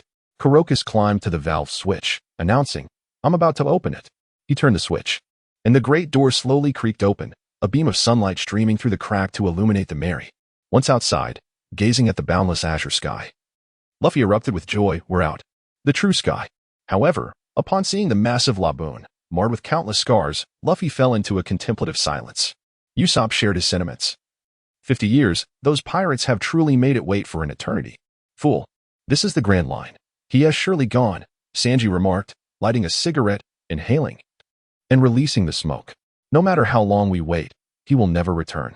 Nami nodded in agreement. 50 years ago, this place was even more terrifying. A desolate sea scarcely touched by human presence. Naturally, Bucky was aware of Brook, yet he hesitated to voice his thoughts. Ultimately, he decided it was unnecessary to weave a tale and simply remarked that the Grand Line is indeed a terrifying place. Usopp, feeling discontented, questioned why they were uttering such discouraging words that stifled dreams. Perhaps a return was still possible, right, old man? Indeed, Crocus adjusted his spectacles. Yet the harshness of reality remained unyielding. As Crocus recounted his tale, each listener harbored their own perspectives, while Luffy remained silent. Suddenly, Luffy shouted and began sprinting towards Laboon. Nami and the others slapped their foreheads in exasperation. Sanji sighed, pondering how this fellow could find enjoyment in climbing mountains if left unattended for even a moment. Bucky shook his head and continued to watch. It seemed that Luffy had a plan. Nami patted Bucky on the shoulder, suggesting that he might not yet grasp Luffy's true nature. Luffy charged forward, wielding a large stick, and forcefully jabbed it into Laboon's head, proclaiming, rubber floral arrangement. Zoro remained calm, observing, isn't that the mast? Sanji, with his hands in his pockets, echoed the sentiment with a nonchalant expression. Indeed, it's from our ship. Usopp nodded, exclaiming, the main mast. Please don't damage the ship. Laboon, in agony, struggled fiercely, tears streaming down as the sea roiled, rendering the merry-go a helpless leaf upon turbulent waters. Below deck, chaos erupted, with cries of disbelief. What have you done? Only Bucky appeared somewhat unfazed, however. As he felt the violent upheaval, he began to contemplate whether he should distance himself from Luffy. After all, falling into the sea would spell disaster. To the astonishment of the onlookers, Luffy and Laboon suddenly began to brawl, exchanging blows with considerable commotion. Abruptly, Luffy halted, declaring, it's a tie. He adjusted his straw hat. Boasting, aren't I strong? You want to defeat me, right? We haven't settled this yet, so we must continue fighting. He continued, although your companion has passed. I will forever remain your rival. We must fight once more to determine who is superior. After we circle the Grand Line, we shall return to face each other again. Chapter 34, Do Not Touch Recklessly on the Merry-Go. The crew understood Luffy's intentions and couldn't help but smile. With tear-filled eyes, Laboon let out a thunderous roar that pierced the heavens, as if to say, this is our pact. Excellent. It's complete. Luffy beamed with satisfaction at his creation, exclaiming, this is the promise of our battle. Before we return here, you mustn't knock this mark off. Baki glanced at the serene faces of the crowd and sighed, deciding against voicing his thoughts. At that moment, he spotted the Baikudipa ship not far away. Old man, that group over there is my comrades. Though they may not be particularly strong, I am quite content with them. Hirox observed from a distance. There were quite a few people present, all cheering in this direction. Go ahead, youth is indeed a wonderful thing. As Baki strode forward with a lunar grace, he proclaimed, little ones, the great lord has returned. Captain Baki, the crew exclaimed. Captain, where shall we venture next? Just then, Nami's piercing scream echoed through the air. Baki was taken aback for a moment, then recalled something and summoned the navigator. Are you familiar with the knowledge of the Grand Line? The navigator, slightly embarrassed, scratched his head and replied, I know a little, but I am uncertain of its authenticity. Then let us pause for a moment. Come with me, Baki instructed, as he soared through the air towards Nami's direction. Meanwhile, Crocus was about to elucidate the intricacies of the Grand Line to Luffy and the others. Bucky set down the navigator, still somewhat shaken from his inaugural flight. His complexion far from favorable. Old man, our navigator is not well-versed either. Perhaps you could enlighten him, he suggested. Helix let out a weary sigh. Well, I can tolerate a young lad's ignorance, but you, having been here before, should know better. How could you bring a group of utterly uninformed individuals to such a perilous place? It's truly exasperating. Are you all seeking your demise? Nami was taken aback. Very well. Let me explain it thoroughly. I believe I have mentioned before that in these waters, all conventional wisdom is rendered moot. Bucky gently patted the navigator's shoulder, signaling him to pay attention to the lesson before soaring back to the Baikadupo. Apologies for the delay, my young companions, Bucky declared as he landed gracefully on the deck, leaning against the railing. At last, we have arrived at the perilous yet magnificent Grand Line. I shall unearth all the treasures hidden within this realm, my dear friends. Do you possess the courage for this adventure? Indeed. Long live Captain Bucky. Excellent. Confidence is essential, yet this place differs vastly from the East Blue. Each town is likely to be guarded by the Navy, and the island's inhabitants are formidable fighters. You can no longer simply trail behind me. You must confront our foes as well. There is a possibility of injury, or even death. Are you frightened? With Captain Bucky, we fear nothing. Splendid. Given your resolute spirit, let us commence a feast. Is there sufficient food? Absolutely, Captain Bucky. The celebration was naturally lively, as Bucky and his crew transported the provisions to the lighthouse, where they gathered with Luffy and his companions to revel in the festivities. This time, with the presence of Nami, Miss Wednesday, and 8 other delightful young ladies aboard Bucky's ship, Sanji was invigorated, ready to take command of the kitchen. Bucky had to concede that Sanji's culinary skills were indeed far superior to those of his own chef. After a moment of revelry, the 2 ships set sail once more. Observing Luffy and his crew's log pointer, Bucky couldn't help but smile, appreciating the advantages of having a system. However, the thought of needing to remain vigilant in the face of peculiar weather made him shake his head. He turned to his navigator and commanded, "Follow their lead." Meanwhile, beneath the Twin Cape Lighthouse, Labu was singing joyfully, while Kurokatsu gazed at the departing vessels with a smile, murmuring, "Could he be the one we have been waiting for? What an extraordinary young man. Bucky has certainly matured, hasn't he, Roger?" After an arduous journey, Bucky's crew, despite their previous enhancements, found themselves exhausted, sprawled on the deck, unwilling to move. Yet, they had finally arrived at Whiskey Peak.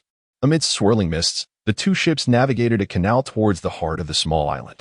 On Luffy's ship, the 3 combat-ready members remained vigilant, with Nami exercising caution, while Usopp began to exhibit signs of his affliction, the one that prevented him from setting foot on the island. On Bucky's ship, he remained fearless, but his followers were not in the best of spirits. Could a monster suddenly leap out at us? It feels as though something terrifying is about to unfold. How eerie. It seems like something is stirring. Is it a person? Everyone, be on your guard.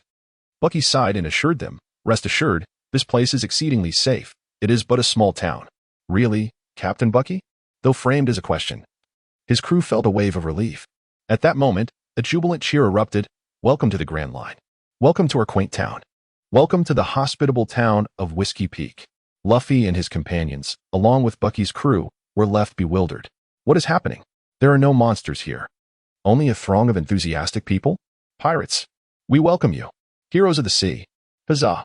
Observing the pride and joy radiating from his crew, Bucky covered his face, conceding, "Well, let them enjoy this moment." Soon, the ships docked, and everyone began to disembark. A man who appeared to be the mayor, sporting bizarrely curly hair, approached and declared, "Welcome. I am Ikorum, the mayor of Whiskey Peak." Luffy responded, "I am Luffy. It is a pleasure to meet you." Then, pointing at his hair, he remarked, "Sir, your hair is quite curly, isn't it?" Bucky has also spoken up, exclaiming, "Isn't it merely acting? What could be difficult about it? I am the great pirate Bucky. You shall remember me." In truth, he had initially intended to seize the opportunity directly, but now that Luffy seemed to have a favorable impression of this place, Bucky had no choice but to opt for a more cautious approach. After all, this town was already impoverished to the extreme. He would retrieve the treasure and then follow the plot as it unfolded. Ikeelam continued, "This is the renowned town of Whiskey Peak, famous for its brewing and music. It is our greatest pride to host guests. We offer an abundance of fine wines, as vast as the sea itself. Please share your adventurous tales as appetizers, and let us revel in the banquet together." Nami gazed speechlessly at the exuberant faces of Luffy, Sanji, and Usopp, thinking to herself, 3 fools. She then turned her attention back to Ikilum, inquiring, by the way, how long will it take to record the magnetic properties of this town? Magnetic properties? Let us set aside such trivial matters for now and alleviate our travel fatigue, he said, reaching to place a hand on Nami's shoulder. Smack! Bucky swiftly swatted his hand away, pulling Nami close, declaring, do not touch her indiscriminately. Chapter 35. I wish someone would hit me. Nami was momentarily stunned, glancing up at Bucky and then at his hand resting on her shoulder. 3. Let us go. We must enjoy a hearty meal first. Bucky, still taken aback, embraced Nami and began to walk with Luffy and the others. 2. Huh? Bucky seemed to grasp something. Bang. The banquet proceeded with great success. Everyone indulged in drink and feasted on meat, while Bucky's subordinates reveled in the festivities. At that moment, Bucky contemplated that, with Luffy's protagonist aura safeguarding them, his subordinates would likely be unharmed. Thus, he refrained from saying much more. The journey had indeed been exhausting, and a restful reprieve was warranted. Gradually, the room fell into a tranquil silence, the lights dimmed, and the sound of snores arose, echoing intermittently. Outside the door, a low voice resonated through the quiet night. Have you grown weary from play and succumbed to slumber? May you dream sweetly, O adventurers. The voice belonged to a figure who appeared poetic in the moonlight, Ikilum. Or rather, Mr. 8. Another voice chimed in, this time Mr. 9. It is you, Mr. 8 remarked, still gazing at the moon. And what of them? Inquired Miss Wednesday. They have descended into the abyss. Just then, the door swung open once more, revealing a nun-like figure. Honestly, that fellow can drink excessively. So I added a touch of alcohol to her beverage, otherwise, she would still be causing a ruckus. Yet, was it truly necessary to stage such an elaborate charade? Why not simply subdue them at the port? Our provisions are already scarce. I do not expect these 2 to procure whale meat. As the nun removed her cloak, it became evident that she was a formidable woman. We have exerted considerable effort, all right. It was merely an unforeseen mishap, she insisted. Indeed, let us remain composed. I have already conducted my investigation into them. Behold this, Ikilum declared, producing 2 bounty notices, those of Luffy and Buggy. 30 million berries. For each. The other 3 exchanged bewildered glances, struggling to grasp the reality. Judging a pirate's prowess by their appearance is rather foolish, Miss Monday, Ikilum remarked meaningfully. She scratched her head, feeling quite embarrassed. So, what shall we do now? If we kill them, the bounty will decrease by 30%. Let us capture them alive. Ikilum narrowed his eyes, his expression darkening. I must apologize, but could we refrain from disturbing their rest? A flippant voice interjected, belonging to Zoro, who had spent the day napping and now yearned for a good fight to test his new sword.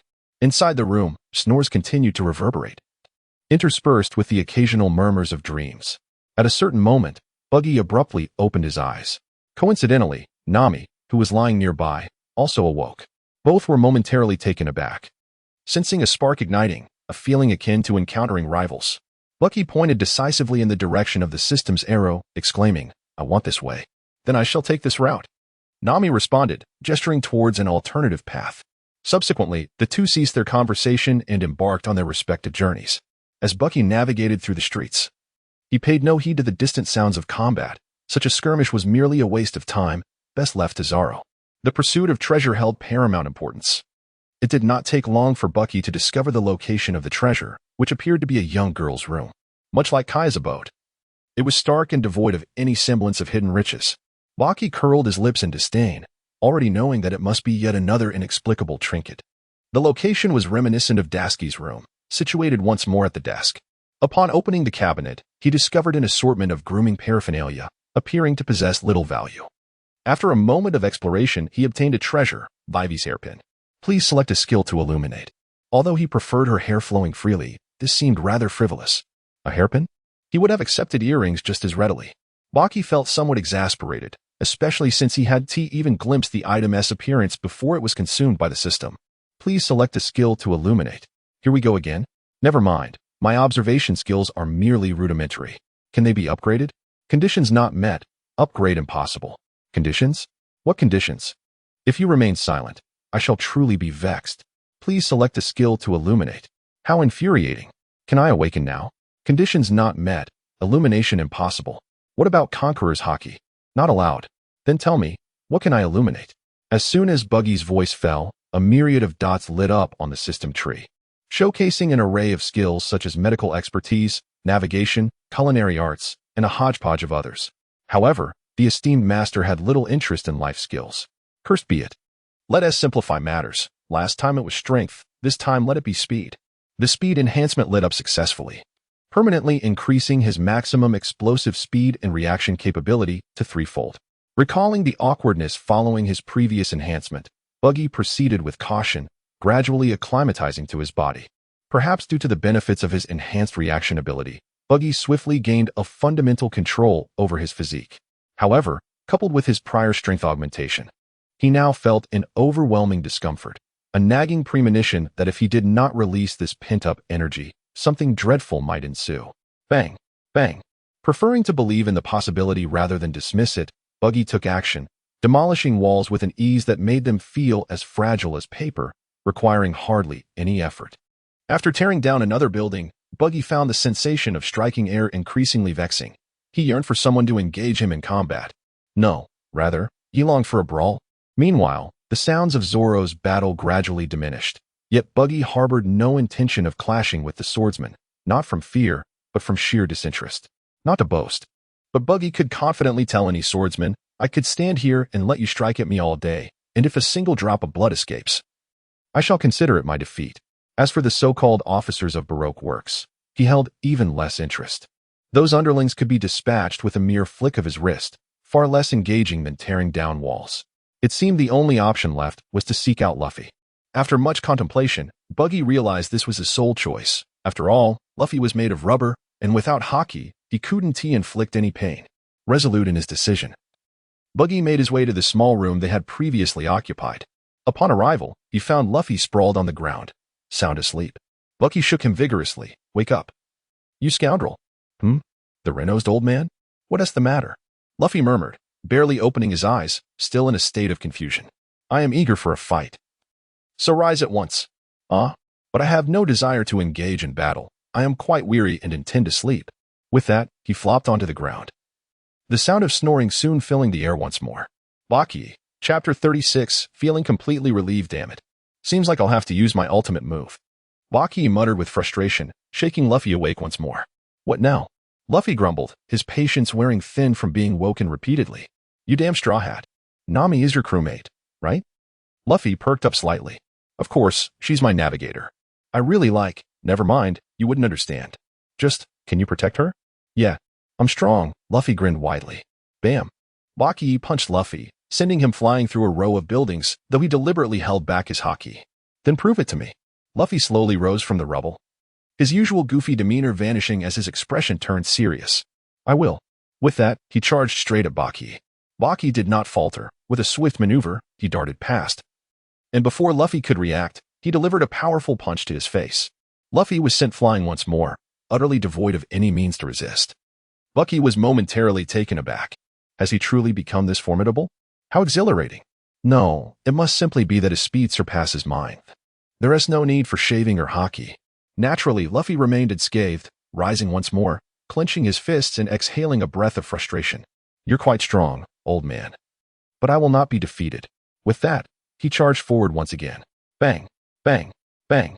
Indeed, once Bucky cast aside his advantage in speed and observation haki, the two could finally engage in a spirited battle. 10 minutes later, both were slightly breathless and paused momentarily. While Luffy felt no pain, Bucky had exerted himself to the fullest, drenched in sweat, and the uncomfortable sensation of restraint had dissipated. Simultaneously, Bucky had gauged his approximate level of strength. In the first half of the Grand Line, his speed seemed to surpass that of most others. As for his strength, without the enhancement of his devil fruit, he was comparable to Luffy at this stage, perhaps even slightly stronger. If he were to utilize his devil fruit, he could likely contend with Luffy in his powered-up phase. Moreover, during their bout, he deliberately avoided Luffy's 3 formidable attacks, the Gale Foot, the Gun of the Pointer, and Haki. Upon this realization, Bucky suddenly felt a pang of loneliness that often accompanies mastery. Enough of this fighting. I trust you can protect Nami. I shall take my leave and continue my slumber, he declared, waving his hand and swiftly retreating. Since his body felt fine, what was the point in continuing? Luffy felt no pain, but Bucky certainly did. Luffy was still brimming with enthusiasm when his opponent suddenly vanished, leaving him bewildered. However, sleep was no longer an option. He shrugged it off and decided to take a stroll. Meanwhile, after departing from Luffy, Bucky found himself at a loss for what to do. Standing on the street, he gazed up at the crescent moon in the sky, reminiscent of Earth. Had it been nearly half a month already? Where were the perilous and treacherous elements of the Pirate King's world? Where were the countless formidable foes of the sea? Indeed, it was far better to accompany Luffy. Life was easy and joyful, devoid of life-threatening dangers, treasures to be found, subordinates to command, and Nami to tease. Yes, he would go seek out Nami.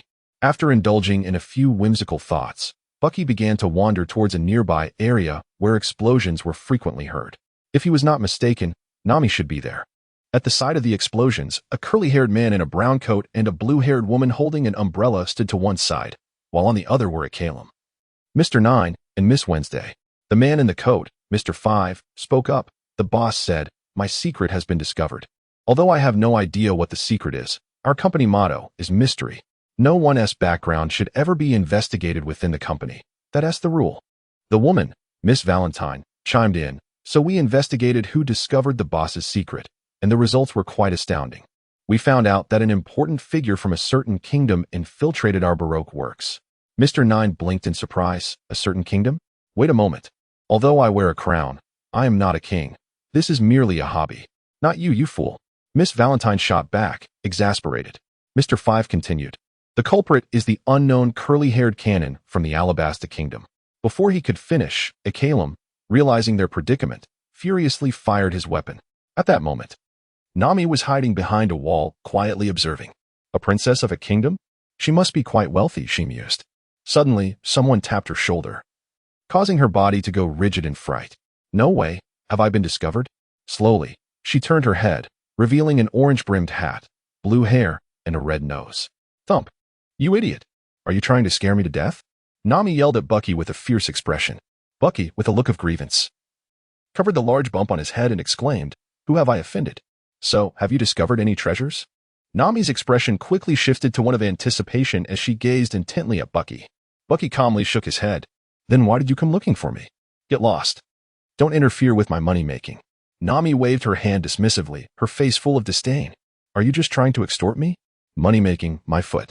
Bucky curled his lips in contempt. Nami's cheeks flushed slightly. If they were the ones offering, could it really be called extortion?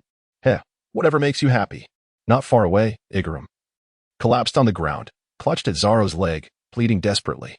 "If you bring the princess back, you'll surely receive a magnificent reward. I beg you, please save her." Zoro's face darkened with anger. "Don't joke around.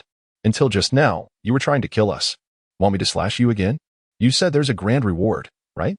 Nami suddenly popped up. "I'll take the job. How about 10 billion berries?" "Nami?" Zoro blinked in confusion. "Weren't you asleep? Where did you come from? 10 billion? Igaram was equally dumbfounded. Nami briefly explained her acting skills to Zoro before turning back to Igaram. "So, can you agree to it, Captain of the Guard? If you don't hire us, the princess is definitely going to die. As a mere soldier, I can't promise such an enormous sum. Are you saying a kingdom's princess isn't worth that much? Just agree to it." Nami continued to coax. "Isn't this just blackmail?" Zoro crossed his arms and smirked. At that moment, Buggy seemingly appeared from nowhere, patting Zoro's shoulder with a sense of camaraderie. "Why haven't you slept either?" Zoro exclaimed, his eyes wide with surprise as he gazed at Buggy. Baki smiled faintly, declaring, "I must protect Nami." Humph. Zoro turned his head away, choosing to disregard him. Chapter 37. The End of Friendship? Meanwhile, Nami and Ikelam continued their negotiations. "In that case, you should negotiate directly with the princess. That way, we can ascertain the situation. Are you suggesting that we rescue her first and discuss later? While we engage in this bargaining, the princess's life remains in peril." "All right," Nami sighed. Rising to her feet and scratching her head, "I'll go and rescue your princess first." Upon hearing this, Buggy quietly moved towards the alley. However, after just a few steps, Nami spoke up. "All right, off you go. The two of you. Who would go?" Zoro and Buggy exclaimed in unison. "You made a promise. Why should we help you? Honestly, you both are so foolish." Nami sighed, smiling as she continued, "While my money is indeed mine. The contract I established belongs to all of you. What kind of unreasonable logic is this?" Zoro retorted. "You better know your limits, you scoundrel." Nami. Buggy chimed in. "What are you talking about?" Zoro. you could just swing your sword, and Buggy, you could throw a punch. Wouldn't that resolve the matter? It's quite simple. That may be true, but why should I do it? I am not that scoundrel chef. I despise being ordered around. That red-nosed fool would surely help you. Just let him go. As Zoro said this, he plopped down on the ground. Why do you call me red-nosed? You jerk! Buggy exclaimed, ready to retaliate against Zoro. Honestly, you've been corrupted by Luffy. Buggy glared at Nami, who gazed at him with feigned affection. I want half. Such insincere affection would not deceive Buggy. Get lost. Nami shouted decisively, turning away from Buggy. Zoro is easier to bully, although, deep down, you know you can't win against them, right? What did you say, you scoundrel? Repeat that. Zoro was instantly enraged, standing up and rolling up his sleeves. Ready to fight. Although you say that, deep down, you know you can't win against them, right? Don't actually repeat every single word, you scoundrel. Bucky observed the banter between the two, his heart unperturbed, even harboring a hint of amusement, devoid of any feelings of jealousy. Have you forgotten? I said. You still owe me money. Nami, hands on her hips, continued to intimidate Zoro. Zoro furrowed his brow, questioning, What do you mean, IL? Back in Roguetown. I lent you 100,000 berries, did I not? Did I not return that exact amount to you? He continued, the sword was a gift from someone else. I did not spend a dime. However, we had agreed upon a threefold repayment, which amounts to 300,000 berries. You still owe me 200,000. Nami analyzed with a serious expression. Bucky stifled his laughter, marveling at Nami's talent for high-interest loans. But I repaid you on that very day, so the tripling isn't necessary, right? No way. Nami escalated her performance, displaying a face full of disappointment. You can't even adhere to a simple agreement? Zoro, who placed immense importance on his promise to Kuina, found such words difficult to bear. Yet, he struggled to counter her claim. You will surely meet a wretched fate. Nami smiled lightly, conceding, Indeed, I may descend into hell, but please, leave this matter to you. You scoundrel! Zoro shouted in anger before storming off. Bucky couldn't hold back any longer and burst into laughter. How could you be so wicked? Poor Zoro. Nami's expression darkened instantly. Thud, how dare you laugh at this? Let me tell you something. You've offended me now. Huh? Bucky froze. How exactly have I offended you, huh? Nami remained with her hands on her hips, glaring. You didn't even help me. And then you had the nerve to threaten me. Listen well, our friendship is officially over. As the tale unfolds, an unexpected romantic entanglement sparks amidst the chaos. Meanwhile, Luffy, after a leisurely stroll, stumbles upon a group of grievously injured individuals, his expression one of bewilderment. What has transpired here? He inquires as he assists one of them to his feet. Who has harmed you? It was your comrade, the green-haired swordsman, replies the injured man, who, perhaps blessed with extraordinary cunning, musters his last ounce of strength to execute a cunning ruse before succumbing to unconsciousness. Fresh from a recent skirmish. Luffy's blood surges with indignation upon hearing this revelation. How dare that scoundrel Zoro injure those who graciously offered us their hospitality? This is utterly unforgivable. With determination, he sets out in search of Zoro. As fate would have it, Luffy soon encounters Zoro, who is engaged in a brawl on behalf of Vivi. There you are. Zoro, Luffy exclaims. Zoro, upon hearing his name, turns with a light chuckle. Luffy, if you come to assist, there is no need. Or is it that you two owe Nami some money? As Zoro speaks, he senses an unsettling shift in the atmosphere. I will not let you off easily. Let us settle this in combat. Luffy's declaration confirms Zoro's suspicions. What on earth are you babbling about? This is absurd.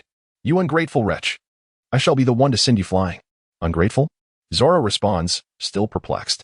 Indeed. You have mercilessly felled every single person in this town who welcomed you and ensured your every need was met. Scratching his head, Zoro admits, well, I can't deny that I did strike them down. I will not forgive you.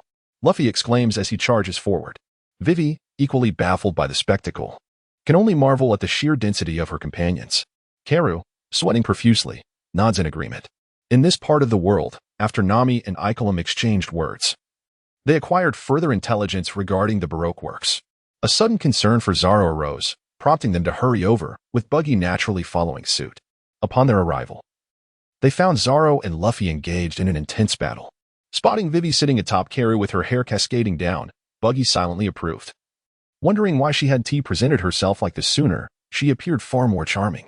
Observing the ongoing skirmish between the two fighters, Buggy instinctively recoiled, anticipating the imminent emergence of Nami's invincible mode.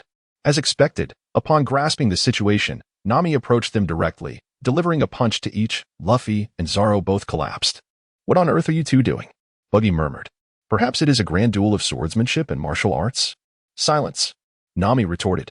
Fortunately, the girl was unharmed. They were on the verge of losing 1 billion berries. Baki swallowed hard and fell silent. That is impossible. Vivi, who had been silent, shook her head in refusal. At that moment, she tied her hair up again, opting for a different hairstyle that was certainly more appealing than the initial one. I am immensely grateful for your rescue. Thank you. Why? Aren't you a princess? Just 1 billion. It should be manageable, right? Are you familiar with the country of Alabasta? Nami shook her head. Vivi then began to recount the circumstances surrounding Alabasta and the reasons for her infiltration of Baroque works, as well as the intelligence she had gathered. Upon hearing this, Nami pursed her lips, finally understanding the situation. So that's it.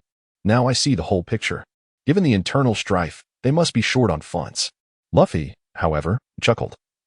Who is the mastermind behind this? What is the true identity of the boss? You'd best refrain from asking, Vivi said anxiously, waving her hands. I cannot disclose that. It is the one thing I cannot reveal, for doing so would put your lives in peril. Suddenly, Buggy recalled something and shook his head at Nami.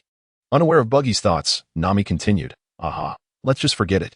Such a person is undoubtedly extremely dangerous. We should refrain from meddling. Vivi nodded in agreement, indeed. No matter how formidable you might be, you cannot contend with him. Facing one of the 7 warlords of the sea, Crocodile, the atmosphere fell silent. Who are you referring to? Luffy asked, still somewhat perplexed. Isn't it obvious? Zoro retorted, rolling his eyes. Ah. Buggy couldn't help but laugh once more. Nami was at her wit's end, and Vivi covered her face, unsure of how to respond. At that moment, a vulture and a sea otter appeared on the rooftop nearby. It was Mr. 13 and Miss Friday, who remained silent for a moment before taking flight. Nami seized Vivi's arm, exclaiming, Hey, what was that about? Are they reporting to your boss that you divulged our secret?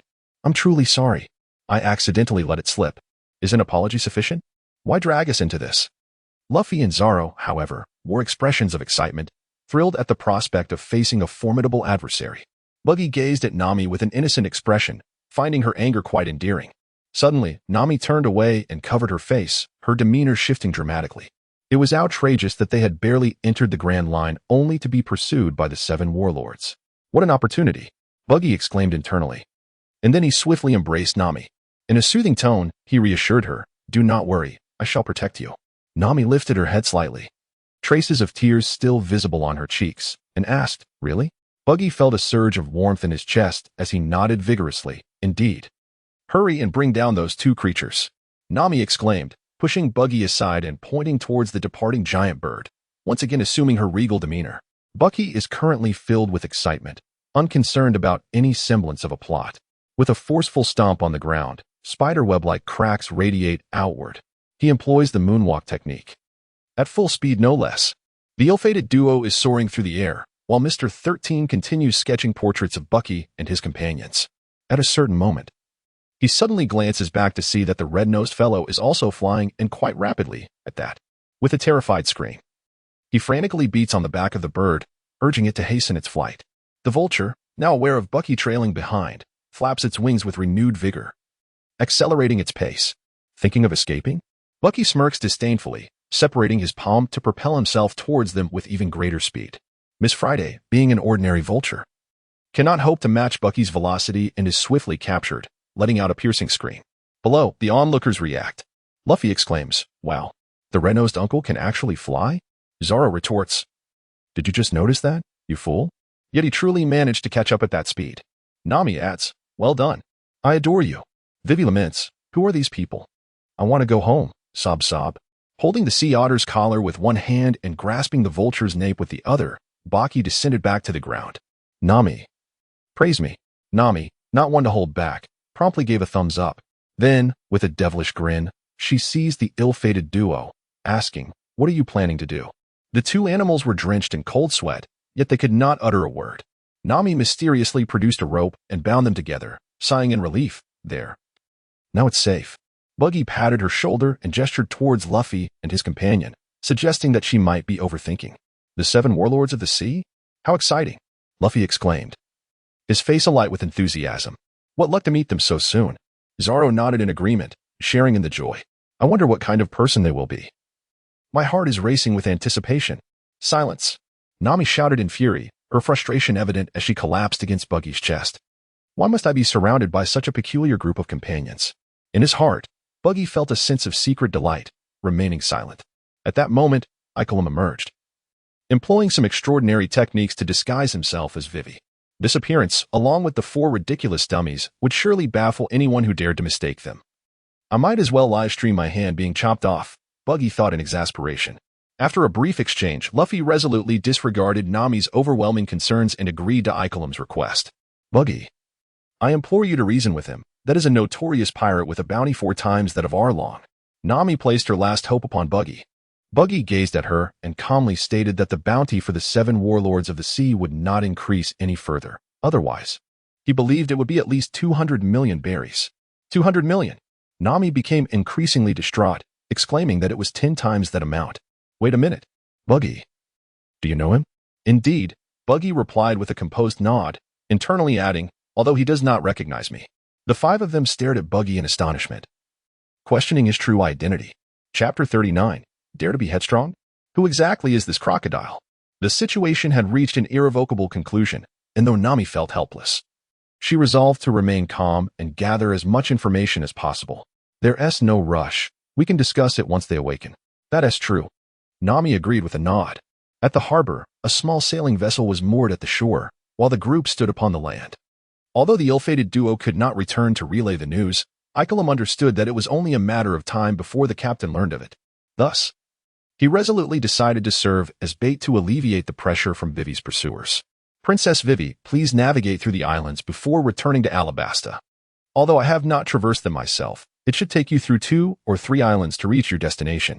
Ikelim offered his final words of advice, then turned to Buggy and the others. So, I entrust the princess to you. Understood. Luffy nodded, while Buggy remained silent. Vivi bit her lip, striving to hold back her tears. I believe this will be a challenging journey. Take care along the way. You too. What a poignant farewell scene it was. As they watched the vessel slowly depart, Buggy could scarcely bear to look back. Alas, what was destined to occur would inevitably unfold. Boom. Moments later, amidst the disbelief of the onlookers, the ship erupted in a violent explosion, flames soaring in every direction, and a fierce wave of heat engulfed the area. Nami covered her mouth in shock, exclaiming, how could those 2 creatures not have returned? Baki sighed, his face reflecting a deep sense of regret. Although it was all part of the act, Luffy picked up his hat, blown away by the force of the explosion, put it on, and shouted with profound intensity. This is incredible! Nami, how's the compass? Zoro, equally troubled, added, it's already recorded. Quickly, bring her aboard. We're setting sail. With that, Zoro dashed towards the cabin, followed closely by Baki. Those foolish subordinates had rested long enough. It was time to confront challenges beyond mere weather. Meanwhile, Nami transformed from her previous guise of a petty miser and coward into a figure of urgency, gripping Vivi tightly. Hurry. If we're discovered, all his efforts will be in vain. At that moment, a distraught Vivi bit her lip, tears streaming down her face. Nami embraced her reassuringly, exclaiming, it will be all right. We will definitely get you back. Despite their antics, those 5 have saved the East Blue. With them around, the 7 warlords are of no concern to us. Thud. Thud. After Nami had struck him several times, Baki finally found a suitable outlet for his pent-up negativity, passing it on to his bewildered subordinates. Observing his confused yet silent crew, Baki felt considerably better. Stop dawdling. We're setting off. The subordinates lazily acknowledged him and began gathering their belongings. However, Machi and Kabeji remained obstinately resistant, bantering back and forth. Why, Captain? Let us stay one more night. Indeed, this town is so delightful. The drinks are exquisite. Who knows when we'll encounter such a fascinating place again? Let us relax a bit, Captain. It's not even dawn yet. We can leave tomorrow. Thud. Thud. Baki opted for a violent response to their inquiries. Leaving or not? As you command, Captain Baki. The crew stood at attention, with Machi leading Ricky and Kabeji shouldering a unicycle, all rushing towards the ship with vigor. The other subordinates hurriedly followed suit. Upon reaching the Baki DOP ship, they found the anchor already lifted, but a minor issue arose. Captain, Little Lang is missing, Machi exclaimed in alarm. What? Is it still at the cabin? Has anyone seen it? No, Captain, we checked. It's not there, another subordinate replied loudly. That rascal fat cat. Where could it have wandered off to at such a critical moment? Baki grumbled, feeling a twinge of annoyance. After several days together, he had grown rather fond of it. Meanwhile, Luffy's crew had completed their preparations, and the Mary was already advancing when they noticed that Baki's ship had not moved. Baki, aren't you leaving? The pursuers are almost here, Nami queried, perplexed. One of our companions is missing. Baki shouted, his tone tinged with urgency. Nami paused, surprised to see Baki display such emotion. What does it look like? We'll help you search. Nami, stop the ship. Luffy interjected, as was his nature, even facing an approaching Marine Admiral. He would still make this choice. It's an orange cat, Baki admitted, feeling slightly embarrassed. However, to his astonishment, Luffy and the others did not express anger. Instead, they nodded earnestly, preparing to disembark. Just then, the usually silent Zoro spoke up. Is it this fellow? The group turned to see Little Lang comfortably sprawled on Karu's back. Karu spread his wings in a waving gesture. Gah. Little Lang raised a paw in response, meow. Why is it over there? Baki and his crew exclaimed in unison. Zoro sighed, feeling a sense of déjà vu regarding this scene. Baki, with a countenance full of fury, grasped Xiaolang by the nape and lifted him back onto the vessel, bringing the minor episode to a close. One by one, the younger crew members boarded, lowered the sails, adjusted their course, and set sail. On board the Baikodop, Baki commanded, gather around. Standing at the center of the deck, arms crossed and wearing his signature mischievous grin, he inquired. Do you know why we are departing at this very moment? The younger crew members, expressing their bewilderment, replied, we do not know. With a forceful stomp on the deck, Buggy produced a resounding bang. You lot, utterly devoid of vigilance. You could have been slain without even realizing it. My concerns for you are profound. The crowd remained in a state of bewilderment. Have you not seen those colossal cacti? Take a good look through the telescope. What is that? You were nearly upon it. One of the younger crew members, peering through the telescope, suddenly plopped down onto the deck in shock. That is a grave. So many graves. What? The other crew members, skeptical at first, snatched the telescope, only to be equally petrified. Why? Were they not exceedingly hospitable towards us? Was it merely to intoxicate us? Indeed, the denizens of this town are all bounty hunters. They specialize in eliminating pirates like us who have just ventured into the Grand Line. If it weren't for my exceptional prowess, you would all be awaiting your demise. Thank you, Captain Buggy. Long live Captain Buggy, the younger crew members exclaimed, their faces brimming with emotion. Baki pressed his hand down, signaling them to quiet down. Chapter 40. Are they good or evil? I trust that after this experience, you have developed a basic sense of vigilance. Now, if I were to send you to an island on your own, would you dare to go? Baki continued. Captain, are you abandoning us? The younger crew members were taken aback, their smiles fading as tears welled up in their eyes. What nonsense are you spouting? Baki shouted in anger. I merely wish to challenge you. Is that really necessary? The underlings of Guapi were still somewhat confused. Is there any soul left in the crew if we part from the captain? I don't want to, but what if one day I leave? You must be capable of surviving on your own. The initial phase poses little danger. It's merely a chance for training. Leave? Don't ask. Just one thing. I want you to go to an island on your own. Here, aside from the weather, everything is quite similar to the East Sea. Can you manage that? Baki was unwilling to elaborate further, tossing out a question that left no room for refusal. Machi and Kabaji hesitated for a moment before nodding, their spirits rekindled. They too yearned to experience life outside the captain's protection. It might be perilous, but this was their opportunity to keep pace with the captain. They weren't foolish. They understood that they currently did not deserve to follow the captain. Yet, they had no desire to leave, so they would strive to better themselves. That settled then. Wait for me a moment, Baki said, before vanishing with a swift movement. On the merry-go, the ship was nearing the river's exit, enveloped in thick fog. Nami sighed in relief, realizing they would soon be leaving this island. Huh? What is that? Luffy looked up, unable to see clearly through the mist. Nami. A familiar voice echoed through the fog. Baki, how did you get here? Nami was momentarily stunned. Didn't I mention I wanted to discuss Crocodile with you? Have the two of them awakened? Or did I knock them out again? Nami stuck out her tongue. Bucky was momentarily taken aback. Should I say? No wonder it's you? Never mind, let us just wait a little longer. It has already been an entire night, so there is no rush.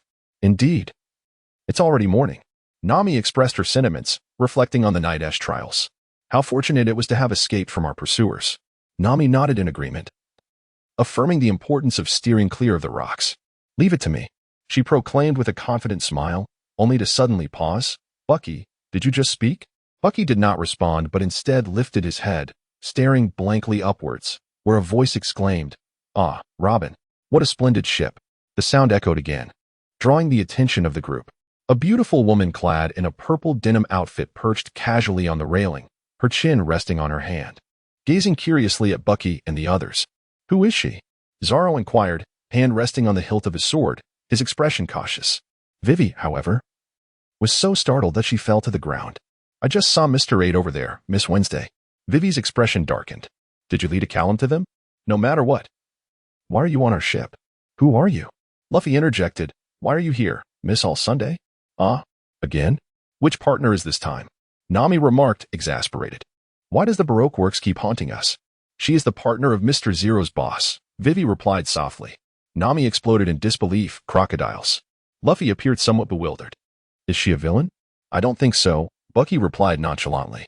"I only discovered her identity because I was following her," Vivi explained. "To be precise, it was I who instructed you to follow her," Robin interjected gently. "What? Is she a good person?" Luffy asked. "Indeed, she is a good person," Bucky affirmed. "I already knew that, but it was you who informed the boss that we were aware of his secret, wasn't it?" "Indeed, she is definitely a villain," Luffy pouted, looking dissatisfied. "I told you she is a good person," Bucky exclaimed, grabbing Luffy by his collar, equally disgruntled. Zoro, unable to bear it any longer, shouted, "You two idiots. Be quiet for a moment. What are your intentions? Who knows? Seeing you so earnest, I might have inadvertently assisted you. It is rather foolish to try to oppose Baroque Works and save the princess of the kingdom," she chuckled lightly. "Do not underestimate me," Vivi shouted angrily. The atmosphere grew tense, and the Straw Hat crew aimed their weapons at Robin, although Bucky, lacking any weapon, remained passive. Suddenly, all their weapons inexplicably dropped to the ground. "Is this a devil fruit ability?" The group was taken aback, pondering the nature of this newfound power. Baki remained silent, feeling a sudden pang of sympathy for Robin. Why? He wondered, must she shroud herself in such darkness when her intentions were to assist others? With a devil fruit, she seized Luffy's straw hat, a faint smile gracing her lips. "I have no reason to fight you. You are the infamous Straw Hat Captain, Monkey D. Luffy, are you not? Return my hat at once. Do you wish to battle, you scoundrel?" Luffy shouted, fury igniting within him. Unperturbed, Robin donned the hat atop her head, declaring, "You are truly unfortunate. Whether it is the princess seeking to save her nation or you, merely caught in the crossfire. The most unfortunate of all is the course indicated by your log pose. The next island is known as Little Garden. Even if we do not intervene, you shall never reach Alabasta." Nami paused, bewildered. "What do you mean?" Yet Luffy remained oblivious, continuing to demand the return of his hat. "Do you not find it foolish to witness your own demise?" Robin remarked, tossing the hat and a log pose to Luffy and his crew. Luffy snatched the hat with fervor, while Baki darted in front of Vivi, seizing the log pose, feigning to protect her from an unseen threat. "What is this?" he inquired dramatically. "This is a log pose that will allow you to circumvent Little Garden, a safe passage free from pursuers," she explained. Nami was taken aback. "Is she a good person?" "Why?" Vivi pondered, her confusion evident. "It must be a trap," Zoro scoffed. "Who knows?"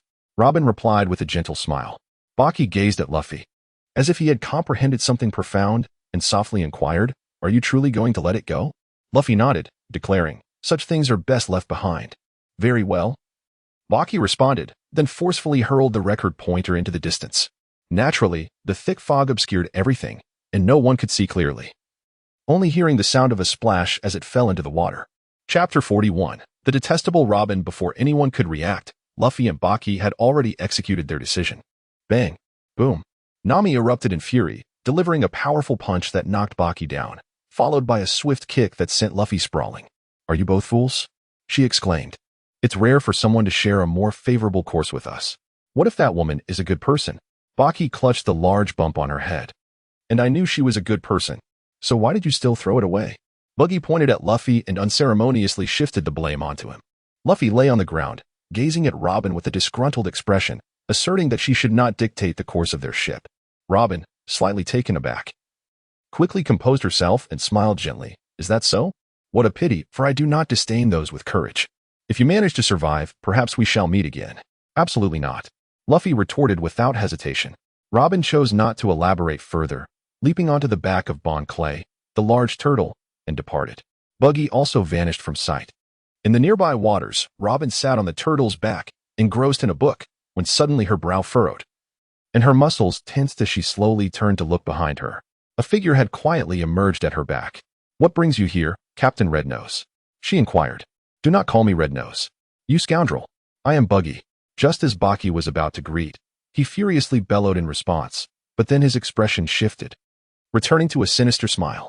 In a low voice, he stated, "I have a matter of great importance to inquire about, and I hope for your cooperation." Robin furrowed her brow, attentively listening. "What is your name, beautiful?" "Huh?" Robin was momentarily taken aback, then chuckled softly. "Didn't he, that princess, mention it before?" "I am called Miss All Sunday." Baki shook his head. "That was merely a code name. I am inquiring about your name. Why should I divulge that to you?" Robin squinted, having realized that Baki bore no ill intent. However, she could not reveal her name. "Do not be so unfeeling. It is rare to encounter someone as intriguing as you." "Intriguing? That hardly seems a compliment, Red-Nosed One. I have told you not to call me that. Do you wish to fight?" Robin nodded. "Very well, Red-Nosed One. You." Baki's eyes widened, but he conceded. "If it is you, I may reluctantly accept it. Now, quickly tell me your name." Robin continued to smile, gently shaking her head, refusing to reveal it. "However, I would appreciate an explanation for your description of intriguing." "I do not." Baki had intended to retaliate in kind, but suddenly realized that was precisely his goal. He smirked. "Well, revealing it would not matter. You, despite being quite attractive, seem so devoid of confidence. If you wish to assist them, simply say so. Why complicate matters and earn their disdain? Is it not amusing that someone of your scholarly stature would engage in such folly?" Robin fell silent, her smile fading. "It is indeed quite amusing. However, whoever said I wished to assist them? They are merely a bunch of foolish individuals. Are you including me among them?" Baki queried suspiciously. "Indeed." The response was instantaneous. "Scoundrel." Baki cursed, continuing, "I truly cannot fathom what women think. Nevertheless, I am aware of whether Icolum is alive or dead." "I see. So you presume me to be a good person?" Bucky shook his head, saying, "You misunderstand. There is no connection between the two. In this world, there is no absolute good or bad. If someone pleases you, they're a good person, regardless of their past actions." "Well, I truly appreciate your trust. But I cannot reveal my name," he continued. "Come on. We've been conversing for quite some time. Surely you can share it with me." "It's not as if your name carries a curse that would summon a demon to hunt me down," Bucky jested. Robin nodded, somewhat despondently, and replied, "Indeed. My name has been cursed. Would you still wish to know?" "Oh, is that truly the case? Which demon are we speaking of? The dark god Genera?" Bucky instinctively quipped. Robin responded, "Have I truly wasted all these years of study? How did I not comprehend that? Which god was it again? Please disregard my previous comment. I simply wish to convey that I fear no curse. Just tell me, or I shall refuse to leave," Bucky insisted. With a resigned sigh, Robin finally revealed, "My name is Nico Robin." Suddenly, Baki clutched his chest, appearing as if he were suffering from a heart attack, and collapsed onto Robin's shoulder, his hand resting on her arm, though he made no further advances. "What? Are you startled?" Robin's tone betrayed a hint of unmasked disappointment. Baki weakly uttered, "Robin, it seems I have been cursed by the dark god Gunnar. I require a beautiful maiden to kiss me in order to survive." 6 petals bloom. Thud. X6 Bucky crouched on the back of the turtle, clutching his head. "Why do you also possess this technique? An upgraded version at that." He had just learned it from that orange-haired little girl. Robin smiled again, this time with far greater ease, yet Bucky could not perceive the distinction. "Damn, Robin." Bucky stood up once more. "Now that I know your name, I suppose I should be heading back. By the way, I usually follow that ship. If you ever need assistance, feel free to seek me out. I am quite formidable, at least not inferior to Crocodile. Farewell." Robin waved her hand, remaining silent as she watched Bucky walk out of sight. Only then did she murmur, "Assistance? You are rather amusing, Renos, sir." As for Bucky, he returned to the Berkudapu. With a flick of his wrist, he produced a record pointer.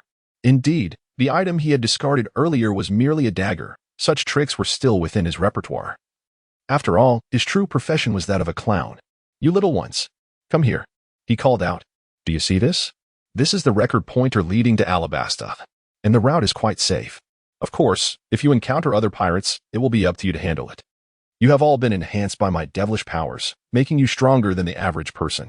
As long as you refrain from reckless behavior, you should be fine. I am uncertain how many islands we will pass through, but the destination is a desert island. Wait for me there and bolster your combat skills. Can you manage that?" The crew cheered, having adjusted their mindset during their captain's absence. This was undoubtedly a test from him. Your task is this. Remember, life comes first.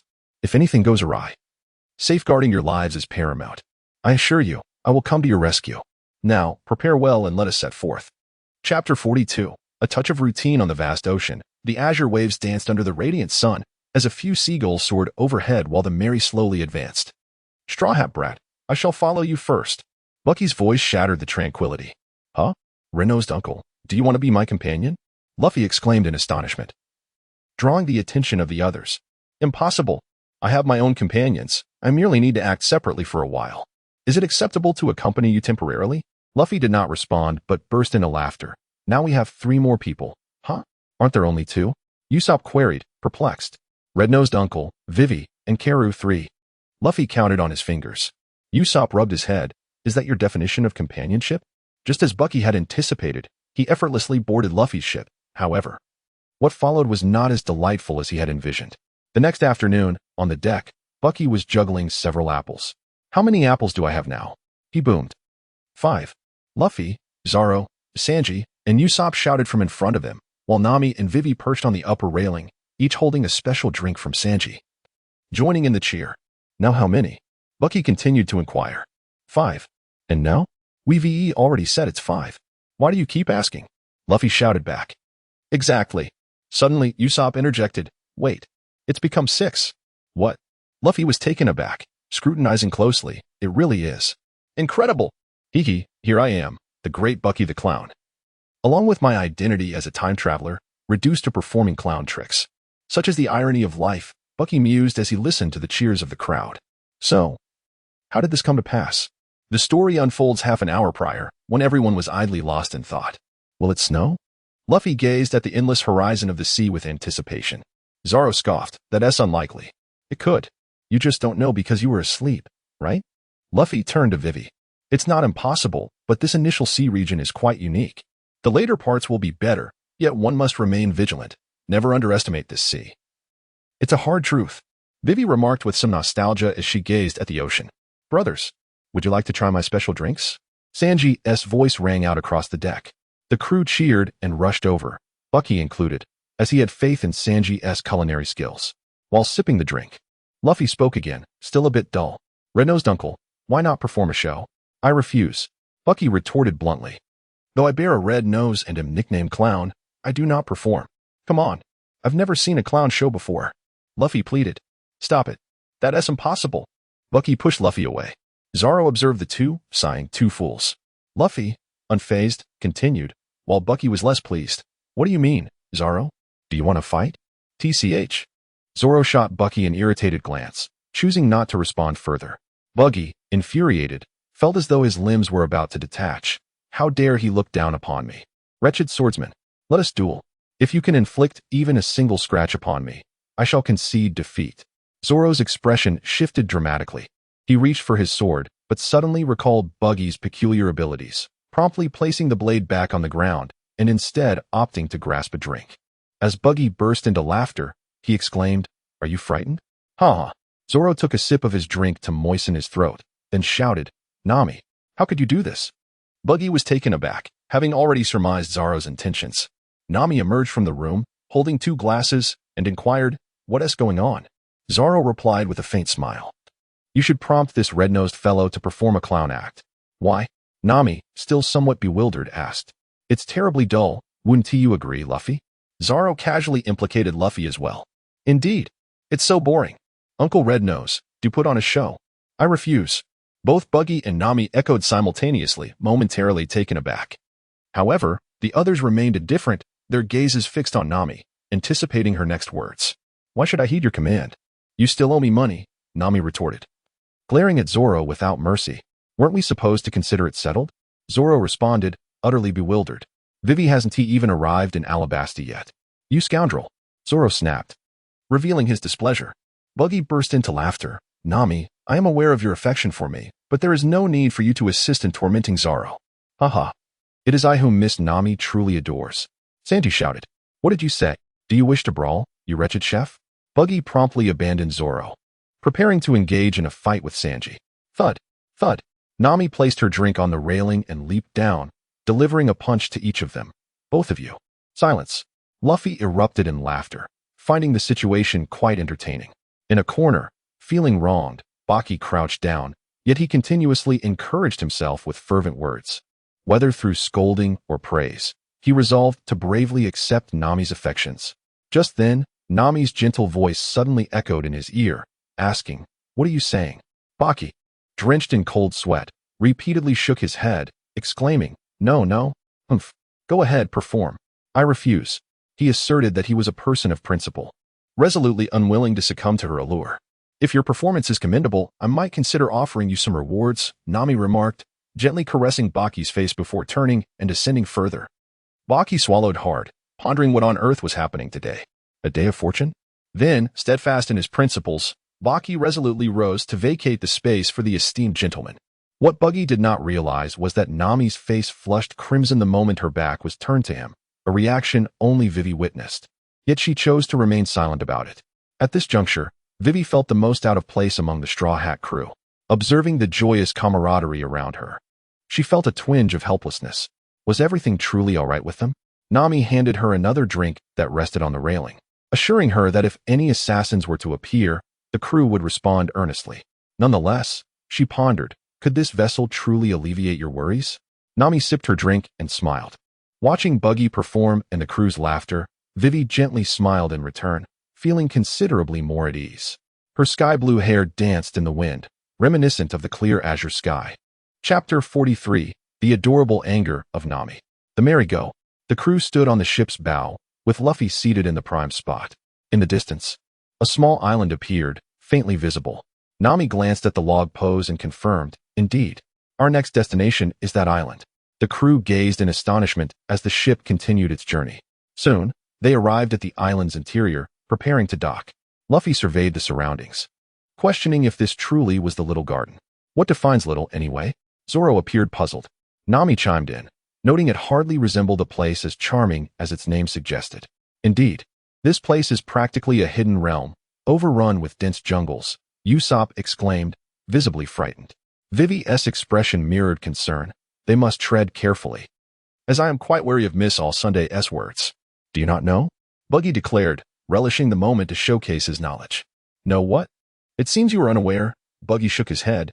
But do you know about the giants and dinosaurs? Giants? Usopp responded. Dinosaurs? Nami echoed. Both turned pale.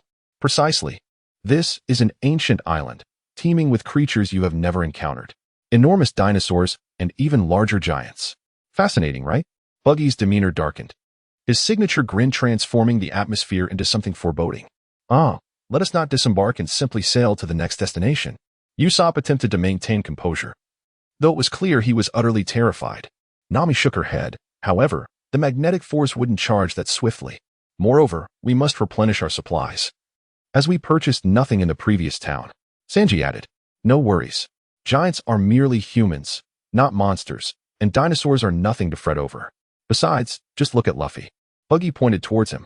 Usopp turned to see Luffy, eyes sparkling with excitement, chanting, giants, dinosaurs, giants, dinosaurs. Usopp sighed deeply, thinking about the uncontrollable nature of life. Zoro suddenly interjected, I see a river mouth over there. The crew glanced in that direction, indeed spotting it, and altered their course to enter. If only giants opened a dinosaur barbecue restaurant. Luffy exclaimed with a grin. How is that even possible? Buggy looked exasperated. But didn't Sanji say we must restock our food supplies? It's about gathering ingredients. Sanji replied, equally bemused. Really, what are you thinking all day?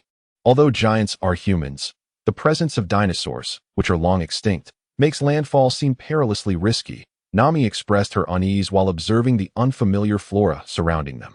Suddenly, an eerie cry echoed, causing Nami and Usopp to cover their ears in fright. Upon witnessing the scene, Buggy hurriedly embraced Nami, reassuring her, fear not, for I am here. Sanji's smile abruptly froze. Let me go, you bastard with the red nose. Nami belongs to me, he exclaimed, filled with envy. Just be jealous, ah. Buggy retorted. How infuriating. I want to hug her too. Here I come, Miss Nami. Thud, thud. Even an angry Nami appeared adorable, prompting both to exclaim in unison. Usopp, standing nearby, sighed in exasperation, You two are truly relentless. Suddenly, Nami and Usopp, with expressions of fright, dashed away. Sanji and Buggy exchanged puzzled glances and quickly rolled aside, narrowly avoiding two gigantic claws that swept past them. What do you want, you foul bird? Sanji shouted in irritation. Damn it! Do you want to die, you wing monster? Buggy fumed, his anger palpable. Wing monster? What is that? Nami inquired curiously. Is it a creature? I wonder if it's palatable? Usopp mused. Just then, a deafening explosion echoed. Nami's face stiffened. Was that the sound of a giant? It resembles the roar of a volcanic eruption. Usopp, equally distressed, declared, I've decided not to set foot on this island. Nami nodded in agreement, her face drenched in cold sweat. Let us stay on the ship and wait until the magnetic records are complete. Then we shall depart swiftly for Alabasta. Indeed, after anchoring, the Mary stopped at the shore, and a momentary silence enveloped the air. Then, Luffy's laughter pierced the stillness. Hee hee. Sanji. Bento. Bento? Yes. A chance to replenish our energy. I smell adventure. Boogie chimed in. I want one too. The thrill of treasure hunting can only be felt alone. Nami, astonished, asked, Wait, where are you planning to go? Adventure. Treasure hunting. They both grinned foolishly and asked in chorus, Are you coming too? Nami sighed, tears of resignation welling in her eyes. There was no stopping them. Their enthusiasm was uncontainable. This can't be serious, right? There are giants and dinosaurs here. Usopp interjected. Sanji, cigarette in mouth, sauntered towards the kitchen. At that moment, Vivi spoke up, Can I join you? Huh. Nami replied, bewildered. Regardless, Vivi ultimately decided to accompany Luffy to clear her mind. The trio, with their bento in hand, set forth. Naturally, Buggy chose to part ways with them. The reason was simple. If they found treasure together, sharing would complicate the matter. Luffy nodded in agreement, and they separated. Observing the departing figures, Nami and Usopp remarked, You were truly brave. We'll just guard the ship. At that moment, Zoro approached the railing and leapt down. Well, since I'm idle, I might as well take a stroll. Sanji rushed over. Zoro, wait. We're running low on food. If you encounter any edible beasts, be sure to catch one. Got it. I'll bring back prey you could never hope to catch. Zoro replied as he began to walk away. Stop right there. I can't pretend I didn't hear that. You think you can catch bigger prey than me? Naturally. The two glared at each other, the atmosphere thick with tension. Let us have a hunting contest. Listen closely, we'll compare the weight of our catches in kilograms. Shouldn't it be in tons? Talk big once you've caught something. With that, they chose their respective directions and departed. On the deck, Nami and Usopp sat helplessly by the railing. Why are these guys always like this? I understand your feelings. Don't cry. I'm on your side, Usopp consoled. Suddenly, an eerie cry echoed. Usopp turned to Nami. It's all up to you. That's what I wanted to say. They sighed in unison. Chapter 44. This is a misunderstanding. Bucky had embarked on his treasure hunt, following the direction indicated by the system's arrow in a straight path. To be honest, this was his first encounter with a genuine primeval forest, towering ancient trees, primordial creatures, and an atmosphere of serene solitude. It was rather splendid, truth be told. Of course, the journey wasn't entirely smooth. Occasionally, he would cross paths with tigers or dinosaurs, but to Bucky, they posed no threat whatsoever. At most, they served as punching bags, thick-skinned and satisfying to pummel. Bucky couldn't help but smirk in satisfaction. After a while, distant rumbles echoed through the forest. Probably Luffy's doing. He mused. Well, with that protagonist's plot armor, the guy could wreak havoc as he pleased. But how much farther did he have to go? Bucky felt as though he had traversed half the island already, yet there was still no sign of the so-called system treasure. Not just any treasure, this was specifically the system's treasure. He had stumbled upon some buried riches along the way, likely hidden by previous visitors to the island. Come to think of it, whether it was the system's hidden function or the original Bucky's instincts, he now had an uncanny premonition whenever he passed over concealed valuables, an almost mystical urge to dig, as if ignoring it would lead to regret. Though the sack slung over his shoulder wasn't overflowing with loot, the thrill of discovery was undeniably exhilarating. Still, was there anything here that could truly be considered a treasure? Surely not those oversized weapons wielded by the giants. That would be downright excessive. With another dismissive punch that sent a dinosaur flying, Bucky chuckled under his breath. Of course, the mischievous grin twisting his lips betrayed thoughts far removed from his muttered complaints. Ah, right, Nami was supposed to encounter a giant and be scared half to death, wasn't she? Bucky paused mid-step, blinking before resuming his march. Well, she'd be fine. Consider it character building. Best not to meddle with the plot. Later, she did fall ill too. A pang of sympathy flickered in his chest. But where in the world was that infamous disease-carrying mosquito? Besides, that ordeal was what brought Chopper aboard. Best to let fate take its course. After trekking a while longer, something unusual finally came into view, a White House. And as expected, the System's arrow pointed directly at it. Mr. 3's handiwork? Bucky racked his memory. Damn it, System. What kind of treasure could a waxman possibly have? Explain yourself. Ah well, at worst, it'd be something like his hair. He'd endure it. As Bucky contemplated this, he made his way towards the quaint little cabin. Inside the white cottage, Mr. 5 and Miss Valentine had just arrived. How remarkable, he mused, to construct a dwelling in the heart of the forest. However, Mr. 5 interjected, let me clarify, this task is ours. We hope you will refrain from intervening. Miss Valentine added, we shall not repeat our previous errors. Errors? Mr. 3 sipped his red tea. Nay, it is merely that you are too feeble. Mr. 5 and Miss Valentine scowled. Oh, do not wear such grim expressions. Take a look at this, he said, presenting 2 bounty notices. The notices featured the giant pirate crew's Blue Demon, Don Krieg, and the Red Demon, Baki. Mr. 5 took a glance and muttered, aren't these pirates from a century ago? Miss Valentine was equally astonished, but her thoughts were interrupted by a sudden knock at the door. The 4 were taken aback, in this desolate forest. How could anyone come to knock on the door of a newly erected cabin?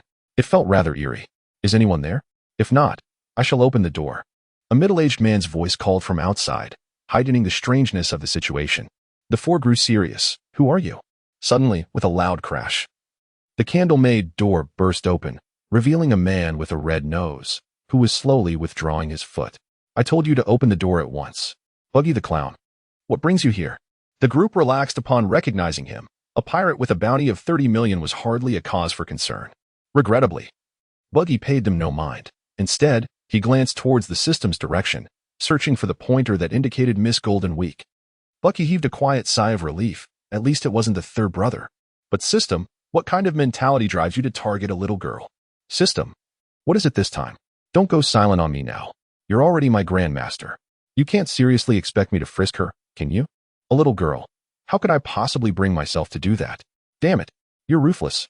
Suddenly, Baki broke into a grin, gazing at the silent little girl sitting by the wall. He slowly spoke, little sister, would you come over to Uncle? Miss Golden Week was taken aback. Her hands crossed defensively in front of her. What do you intend to do? Baki swiftly appeared before the table, lifting a cup of black tea with an air of nonchalance. Come here, and I shall offer you this exquisite brew, he teased.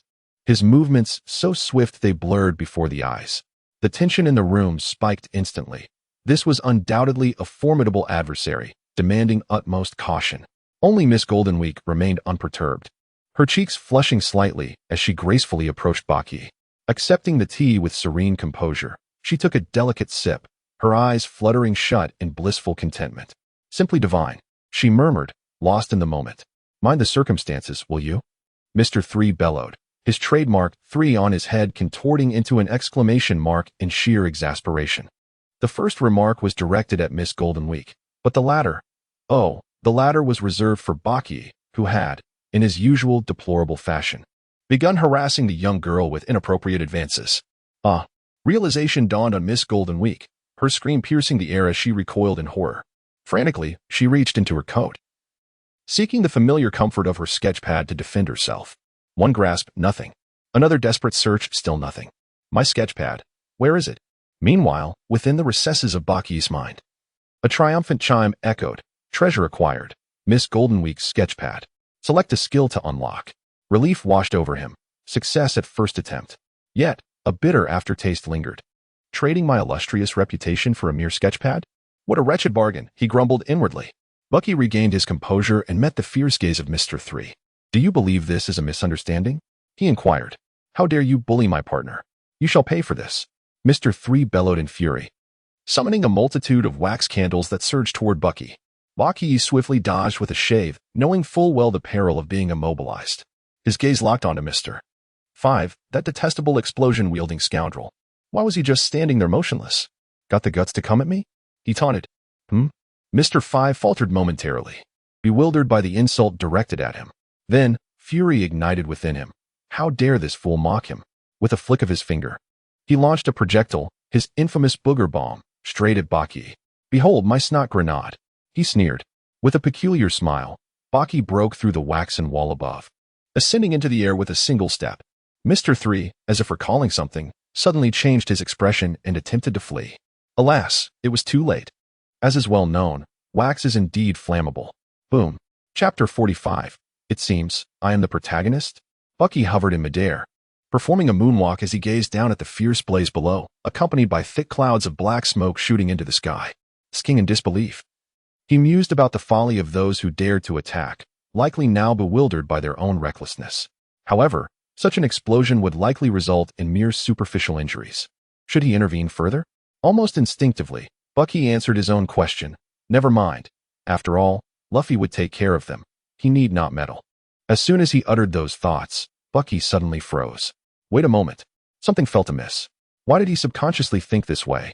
Why must he wait for Nami and the others to endure a brutal beating before Luffy swoops in to save the day? Gradually descending to the ground, he chose to sit down, propping his head with his hands, his expression one of deep conflict. Why did he find himself reveling in Luffy's glory while quietly cheering from the sidelines, content to play a minor role until their journey's end? This feeling, was it not akin to that of a true jester? Bucky clenched his teeth, his gaze turning fierce. Yes, he had once been an avid fan of the sea. The marvel of each miraculous escape from peril, the profound emotions stirred by friendships and dreams pursued relentlessly, had instilled in him a deep affection for this anime. Thus, even after his transmigration, he could not bear to disrupt the narrative. Yet, was he not, in embodying Bucky, distorting the very story he cherished? While proclaiming a desire to preserve the plot, he hypocritically dismantled the bond between Luffy and Nami, all the while looking down upon his own subordinates. And in his quest for dreams, he had forgotten his true self by merely aiding Luffy's crew. How utterly hypocritical. The more he pondered, the more dread consumed him. Beads of cold sweat forming on his forehead. Bang! He slammed his fist into the ground. What is it that I truly desire? Damn it! Wealth? If so, why pursue these illusory treasures with the system? Would it not be wiser to seek out the Golden Emperor directly? Or perhaps women? Why then did I hold such conflicting feelings towards Nami? And what of Robin? Should I collect all female characters? Such desires eluded him entirely. How infuriating. Or was it power? Did he yearn to confront the world government? He hardly believed it himself. After much inner turmoil, Bucky knocked on his head, still baffled. Damn it. Suddenly, he halted, a smirk curling his lips, followed by a gradual laughter that erupted into a full-blown guffaw. What was I foolishly agonizing over? If I cannot comprehend it, then so be it. I shall seize all that I desire. When the time comes, I will discern what I truly yearn for. Sentiment? Companions? A beloved? Ambitions? Who decrees that I cannot have it all? The system is indeed a formidable entity. Therefore, what I must do now is to follow Luffy diligently, gather treasures, and grow stronger. He removed his hat, placing it gently on the ground. It was time to shift his mindset. After all, he was the transmigrated version of Bucky. There was no need to feign the original Bucky. Since he had traversed realms, he was the true protagonist. Luffy, do share some of what you wish to protect with me. Baki casually took a short rope and fashioned a ponytail, then made his way towards the small cabin. Regardless of his mixed emotions, he resolved to confront those rascals first. Where the hell is everyone?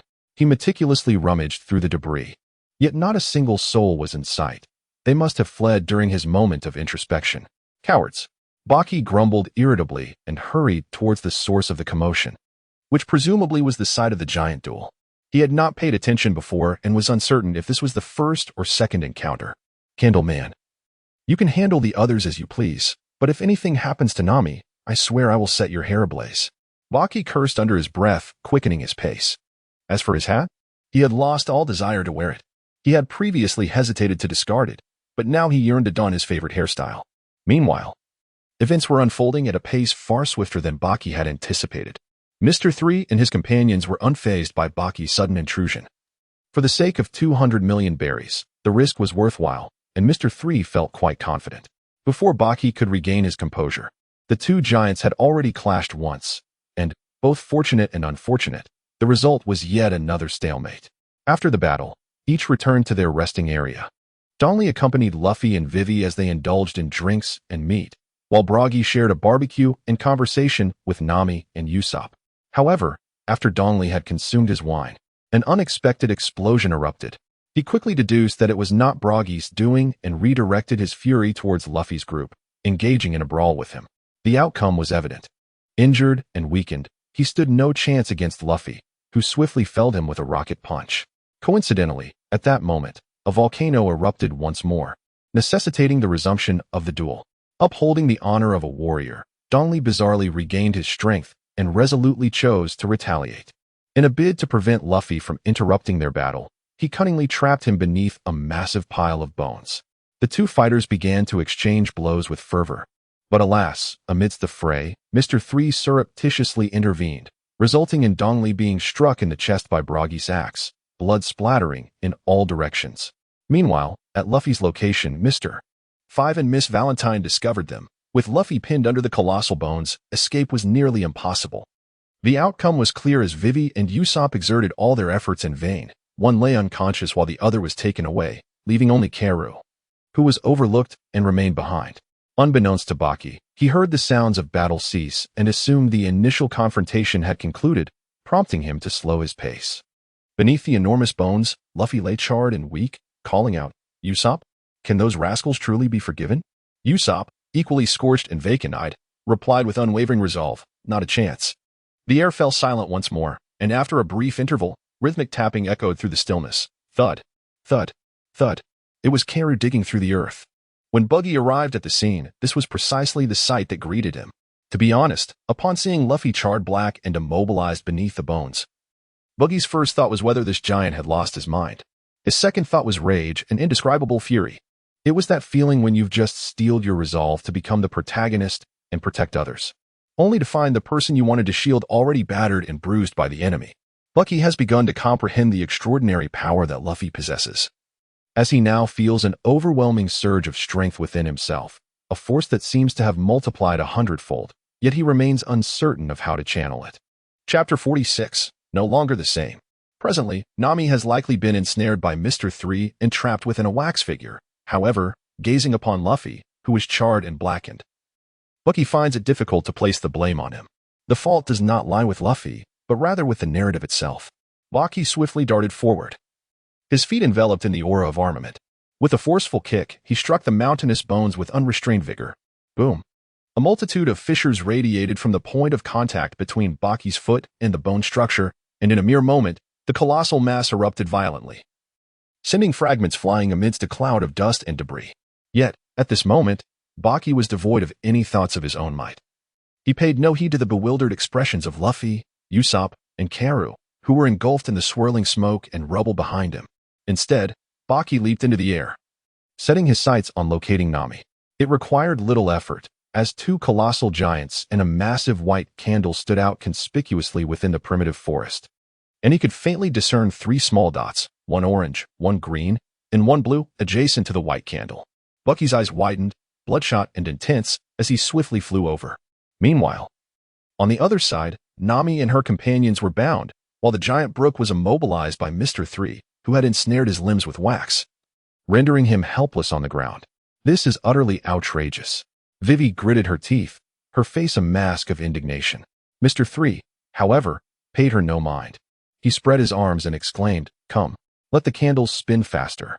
Quickly transform them into wax figures. Nami, clutching her mouth and nose, felt a suffocating sensation in her chest as the wax mist invaded her lungs. If this continues, we will slowly become wax figures from the inside out. Mr. 3, upon witnessing her discomfort, only laughed even more joyously. Yes, just like that. Make the most agonizing expressions. The struggle of pain is the art I pursue. Suddenly, a thunderous crash echoed, stirring up a cloud of dust. What just happened? Everyone was momentarily stunned, the sequence of events unfolding too rapidly for them to comprehend. At that moment, a gravelly voice emerged from the smoke. "You wretched candle, are you familiar with the technique of a descending foot strike?" "Bucky." Even amidst the lingering smoke, Nami exclaimed in delight. As the fog gradually dispersed, 2 figures came into view. Below, Mr. 3 was pinned beneath a foot, his body sinking into the ground, mouth agape and eyes glazed over. Above him stood Bucky, clad in light blue trousers, a red and white striped shirt, a cape, and most strikingly, a bright red nose. But what on earth is that hair? Nami stared in disbelief. "Looks good, doesn't it?" Bucky's serious demeanor transformed into one of pride. It does look good, Nami conceded, turning to Vivi, but don't you think it's eerily similar? It is quite similar. Bucky nodded in agreement before darting behind Vivi and snatching away her hairband. Her hair cascaded down, leaving her momentarily bewildered, while Bucky returned to his previous position, once again pinning the escaping Mr. 3 to the ground. He then turned to Nami with a serious expression. Now it doesn't look similar. Are you an idiot? Nami roared. Is this really the time for games? Quickly reduce these guys to a state where they're unrecognizable. With a forceful kick, Buggy struck Mr. 3's face, exclaiming that he could manage without any prompting. How infuriating. Candle shackles. Mr. 3 swiftly conjured wax to bind Buggy's foot, causing him to lose his balance. Seizing the opportunity, Buggy broke free. After rolling aside and regaining his footing, he looked at the fallen Mr. 3 and erupted into laughter. Ha ha ha. Is that all there is to it? Nami furrowed her brow, bewildered. How could this happen? Captured so quickly? Are you an idiot? Buggy effortlessly separated the wax bindings and extracted his foot, rejoining it with a flicker of speed. I told you I wouldn't let Luffy take the lead this time. With a resounding thud, Mr. 3 was knocked back to the ground. Another punch followed. You worthless candle man. How dare you bully my beloved Nami? Another strike landed. And you still wish to play with wax dolls? Yet another blow. By the way, Nami, how many hits until he has completely wrecked? Are you an idiot? Get this off me. Oh, almost forgot. My apologies. Buggy scratched his head and started to approach, but after a few steps, he halted. What's wrong? Think of a way out. Nami shouted. I refuse, he replied flatly, devoid of the previous urgency. Stop joking. Hurry. I don't want to. What are you talking about? We're about to become wax dolls. I know. Just hurry. Even though I understand, I've fallen prey to that brat's ability. And I don't feel like rescuing you right now. Ability? The trio looked bewildered. It's the power of that little girl in the red hat. The black ring makes one betray. I know, but the moment I step away, I end up helping you, so I have no motivation to leave this circle. What do we do now? We can't move at all. We can only wait for Luffy to come, Buggy stated flatly, though his heart was in turmoil. He had just resolved to take the lead, and yet here he was, utterly humiliated. Damn it. Nami, Miss Golden Week, Vivi. It seems I'll have to sever my own foot. Zoro. A light bulb went off in Buggy's head. Quick, tell me not to save you. Zoro and Vivi were momentarily stunned, while Nami quickly realized, don't step out of that circle. I don't want you to save me. Sure enough, upon hearing this, Buggy gradually stepped out of the circle, this time wary of Miss Golden Week. The moment he exited, he vanished with a swift movement and appeared behind her, delivering a punch that knocked her unconscious. Play, play, play. All you do is mess around with paint. You've even lost your canvas. Mr. 3 had conjured another wax figure, and Buggy shouted at the girl who lay in his arms. Idiot! Hurry and save us. Nami was on the verge of breaking down. This Buggy was just as prone to mishaps as Luffy. All right. Buggy responded eagerly and rushed over. Just then, the previously sprawled Mr. 3 suddenly stood up. You bastards. I'll make you taste despair. Wax. Champion's Cup. A massive suit of wax armor enveloped him, looking ludicrous yet imposing. At that moment, several shouts echoed from afar. Luffy and his crew were approaching. You lot. I'll send you flying. Chapter 47. Do you think I'm foolish? Luffy. Usopp. Nami shouted joyfully. Karu. This is Vivi. As for Zoro, he merely scoffed and remained silent. You finally made it, you little brat. I've set up most of the tricks. Buggy didn't mind having an extra laborer. Luffy, counting on his fingers, glared angrily at Mr. 3 and his companions. Was it you who interrupted the duel with the giant? Get on, Usopp. And the bird. Oh, gah. Buggy did not wish to relinquish the exhilarating release of venting his frustrations to Luffy, and he promptly shouted. Quickly shatter that white object. Otherwise, Nami and the others will perish. Is that so? So, you're in danger? Luffy, who was gearing up for a grand battle, suddenly paused in surprise. Have you just now realized that? Nami and Vivi exchanged exasperated glances. Could it truly be wise to entrust this matter to those two? Very well. Witness as I obliterate this scoundrel of a candle, Luffy declared, launching a powerful punch. A resounding crash echoed through the air, yet alas, it did not shatter. Luffy, bewildered, shook his hand. How incredibly hard. At that moment, Mr. 3 seized the opportunity to cackle. Ha ha ha. My candle possesses the hardness of steel, coupled with my armor. You are utterly helpless. What are you all bickering about? Buggy swiftly dashed forward and delivered a powerful kick. Bang. Mr. 3 was sent flying, crashing into a vast expanse of trees. Luffy. Do not let me down. Buggy bestowed a verbal boost upon Luffy and then pursued Mr. 3. For this candle-wielding foe must be dealt with to alleviate the pent-up resentment in his heart. Of course, Luffy roared, commencing his vigorous assault. Rubber rocket launcher. Rubber machine gun. Buggy believed that Luffy possessed the ability to shatter those obstacles completely, so he departed with ease. He swiftly dashed in the direction Mr. 3 had flown. Cursed Red Nose. I shall eliminate you. Upon seeing Buggy approaching at a rapid pace, Mr. 3 let out a furious roar and swung his cumbersome fist towards Buggy.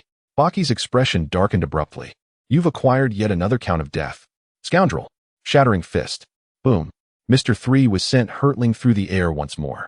This time, Baki was determined not to grant him another chance. With swifter agility, he darted forward and delivered a punch that slammed him into the ground. Another blow followed. The so-called armor was nothing but a jest before Baki, as the fissures swiftly spread across its surface. Instead of striking him on the head, Baki targeted the area where his armor was thickest, ensuring that the impact was not too lenient. In a matter of moments, the waxen armor shattered under the immense force, causing Mr. 3 to taste blood and cough violently. At this point, Mr. 3 grasped the gravity of the situation. This Red-nosed scoundrel possessed an astonishing amount of strength, rendering direct confrontation futile. It seemed he had no choice but to resort to that particular tactic. As he pondered, he began to frantically generate a stream of white wax. Bakugo executed a backward leap to evade the impending danger, fixating his gaze on the source. As long as he remained unrestrained, there was little to fear. Once the wax solidified, it would be a simple matter to shatter it. After a brief interval, the smoke began to dissipate, revealing a multitude of Mr. 3 before him. Bucky was genuinely taken aback, truly dumbfounded. Was this Mr. 3 completely out of his mind? Welcome to the Wax Museum, a voice suddenly echoed from amidst the wax figures. Can you guess where I am? Ha.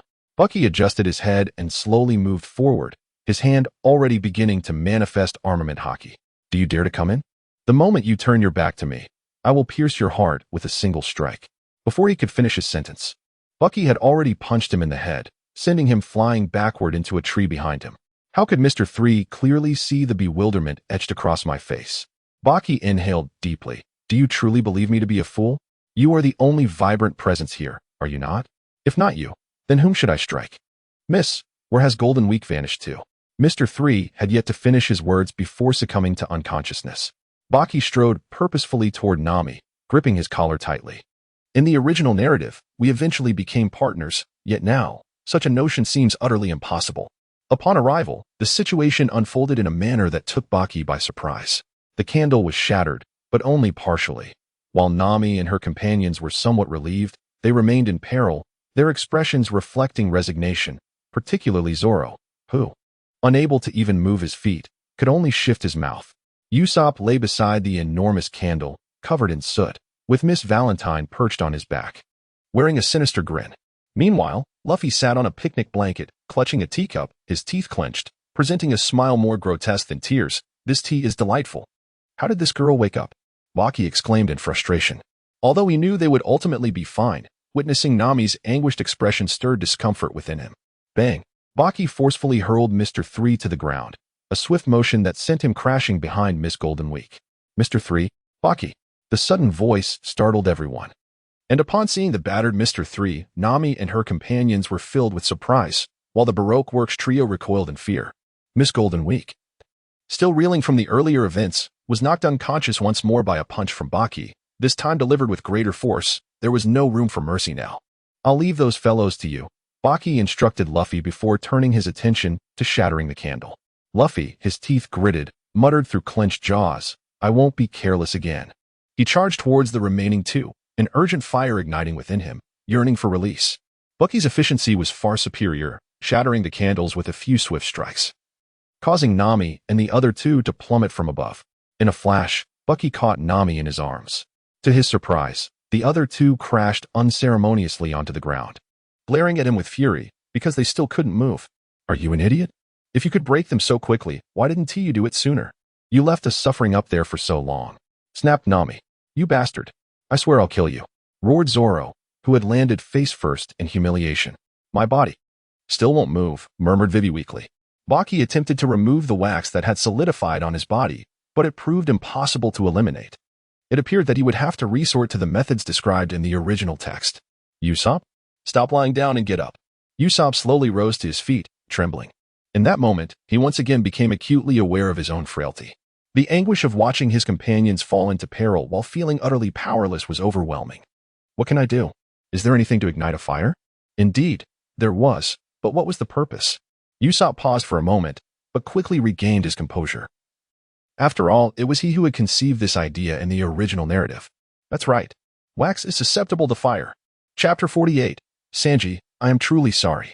Baki carefully lifted Nami and her companions onto the colossal candle, positioning himself beside Nami. Light it, he commanded. Are you trying to set us ablaze? Nami and her friends were momentarily taken aback. Surely there must be a gentler approach? Usopp, momentarily stunned, inquired, aren't you coming down?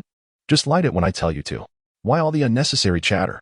Baki shouted, then turned to Nami and softly added, if it becomes unbearable, just let me know. And I shall devise another plan. What about us? Vivi murmured, feeling profoundly aggrieved. As a woman herself, she pondered why their treatment was so disparate. It was disheartening that Baki, with his red-nosed hair resembling her own, showed no concern for her plight. You'll be just fine. It won't kill you. Just endure it, Baki replied nonchalantly. Zoro clenched his teeth, vowing, I will surely cut you down. Huh, as if you could ever reach me. Baki retorted, you insufferable fiend. That devil fruit of yours is utterly unfair. Zoro scowled. What I possess is merely luck. Do you comprehend the concept of luck? Amidst their banter, Usopp had already doused the candle with some flammable oil, igniting it. The flames rapidly spread, causing the wax on Nami and her companions to begin melting. Baki wiped the sweat from his brow. The flames were truly formidable. You three didn't get burned to death, did you? If you're alive, make a sound. Humph. Zoro had no desire to speak further. It's so hot. Couldn't we have used another method? Nami and Vivi exchanged exasperated glances. Yet, they could feel their bodily sensations gradually returning. Beside them, Bragi nodded fervently. The wax encasing their limbs was melting away. Meanwhile, Mr. 5 and Miss Valentine were being pummeled relentlessly by Luffy. Their so-called 10,000-ton press and 6-shot cannon might have worked on Usopp, but against Luffy? It was sheer folly. They had become nothing more than punching bags for his training. Once you feel recovered, jump out. If you burn to death, I want you to take responsibility. Seeing that the wax on Nami had nearly melted away, Baki spoke curtly before leaping out first. Close behind, Nami and the others followed suit. Gazing at their slightly singed figures, Baki suddenly broke into a grin. Heh, Nami, why is it only your clothes that burned away? But I must say, what a spectacular figure. Quite impressive, indeed.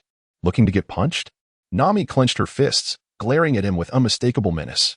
In his heart, Buggy silently apologized to Sanji, then removed his cloak. Do not be foolish. You will catch a chill if this continues. Here, put this on. As he spoke, Buggy draped the cloak over Nami, ensuring it covered as much of her body as possible to reduce the likelihood of being bitten. Nami paused for a moment, her cheeks slightly flushed, and murmured, Thank you. No need for gratitude. Buggy waved his hand dismissively, lowering his head and gesturing to his face. Just give me a kiss. Thud. Nami let out a cold huff and turned her head away. Bucky, feeling a twinge of sorrow, covered the bump on his head. Despite the clear blue sky, he sensed that his world had been drenched in a torrential downpour. No, wait. It seemed that it truly was raining. Looking up, he realized that Brook was weeping profusely. Look. Behind him, a magnificent rainbow. This exclamation of delight came from Luffy, who, after administering a well-deserved thrashing to the two, felt considerably uplifted. Especially since everyone was safe and sound. Can even the sound of crying be so powerful? Nami covered her ears, wearing a look of exasperation. Zoro appeared equally baffled. Akin to a cascading waterfall. Only Usopp shared in the tears, empathizing with his mentor, Brook. Suddenly, Dongli stirred, slowly rising to a sitting position. He is alive. Everyone, except for Bucky, stared at him in bewilderment. Bucky himself felt equally perplexed, wondering if the revival coin was truly free of charge. Dongli, how is this possible? Brook inquired, equally astonished, considering that Dongli had struck with all his might. I think I just fainted, Dongli replied, shaking his head, attributing it to the weapon involved. The group reluctantly accepted this miraculous explanation, acknowledging that even the finest weapons could not withstand a century of fierce combat. Then, in a most bewildering manner, the two giants resumed their brawl. Meanwhile, in another part of the forest, Sanji was foraging in the wild, near the ruins that Bucky had previously devastated. He fortuitously overheard the chirping of a transponder snail. Without hesitation, he answered the call, impersonating Mr. 3 and engaging in a lively conversation with his employer. Frankly, he was quite skilled at it. Had it been Luffy, he would have simply declared, "I'm Luffy, the man who will become the Pirate King," and ended the call. Before departing, he conveniently picked up a permanent pointer. All things considered, this venture into the wilderness was quite fruitful. Returning to Bucky's side, he, Luffy, Usopp, and Karu were joyfully devouring pancakes.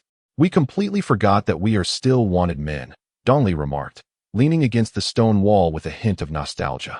"However, the reason they have come to this island ultimately lies with me," Vivi said somewhat melancholically, as she tied her hair back, resembling Bucky almost perfectly, much to his embarrassment.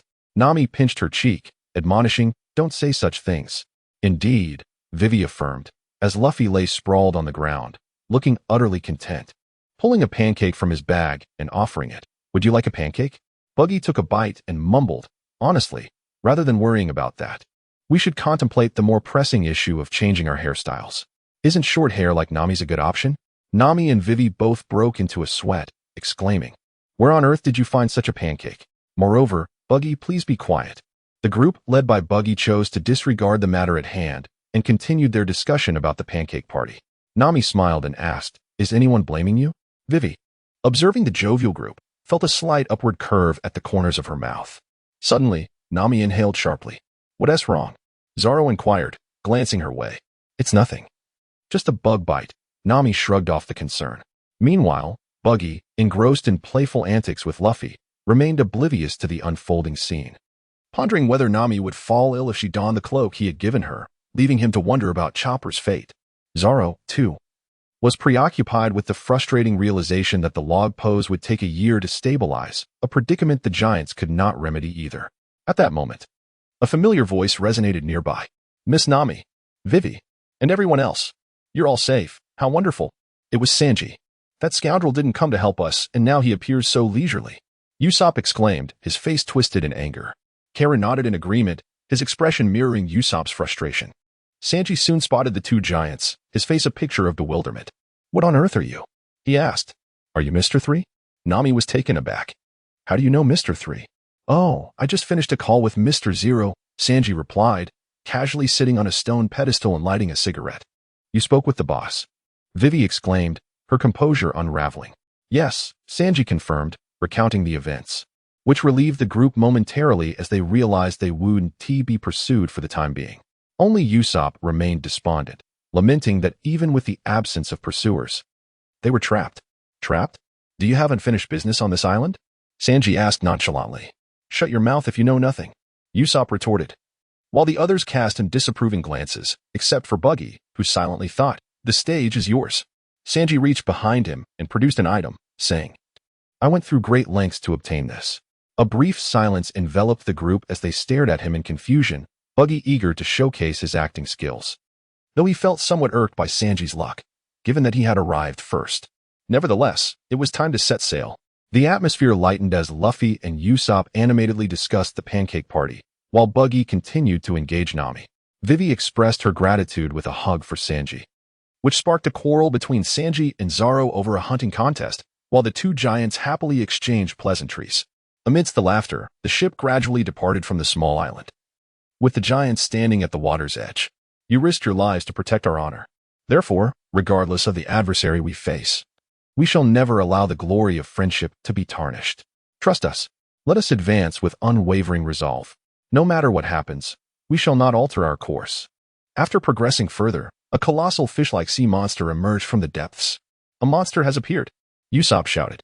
"What is that thing? A goldfish?" Luffy remarked, maintaining his calm demeanor. "It certainly resembles one, albeit rather large," Buggy replied, equally composed. "Quick, change course. We're going to be eaten. Hurry," Nami cried in terror. "No, we cannot. We must maintain our course."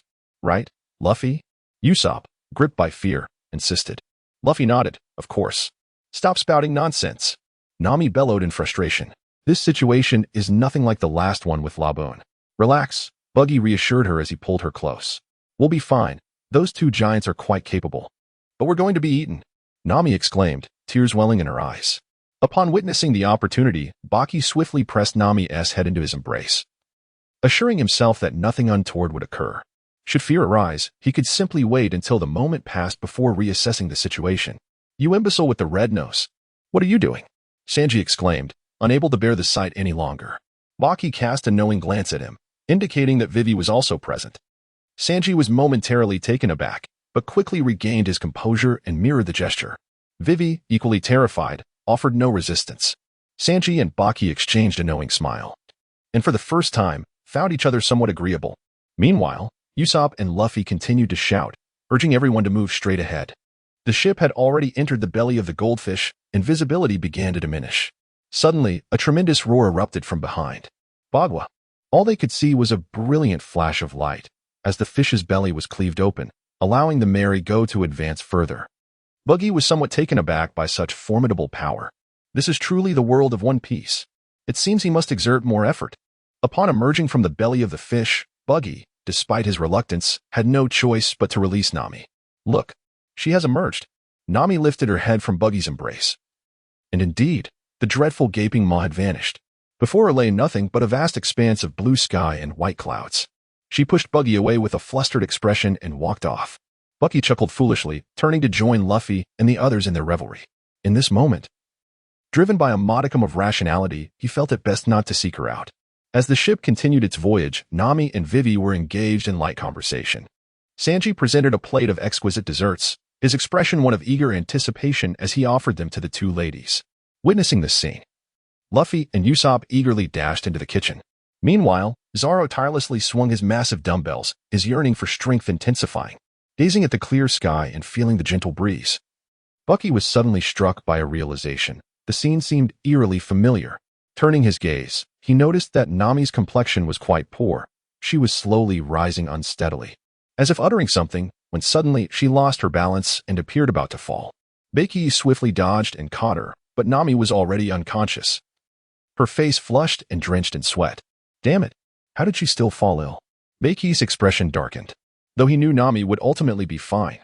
The thought of her lingering on the brink of death for so long and worse, having to rely on Luffy stumbling upon Drum Island as per the plot, left him seething. Then it struck him, he still had one system skill left. System, is there anything medical that can save Nami? A glowing dot illuminated on the system tree, unlock basic medical skills? Yes. At this moment, Baki couldn't care less about plot deviations.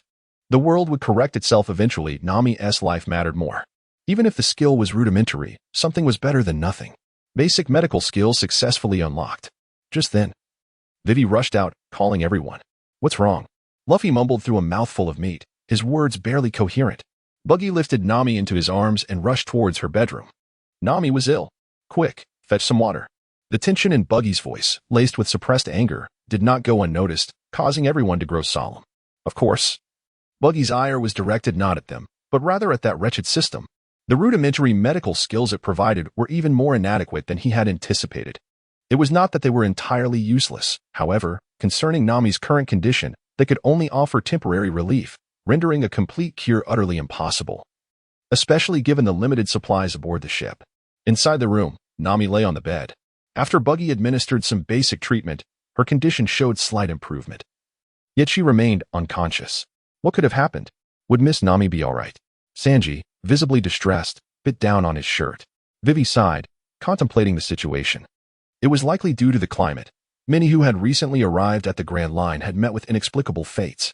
Buggy, do you possess medical knowledge? How serious is it? Bucky glanced at the group and sighed deeply. The situation is far more dire than you imagine. Chapter 50.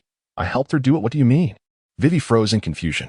Luffy, ever the optimist, remained cheerful. If someone's sick, won't they get better just by eating meat? Bucky nodded, then suddenly shouted, It's you. Fool. He turned to Vivi and remarked, This isn't just an ordinary fever.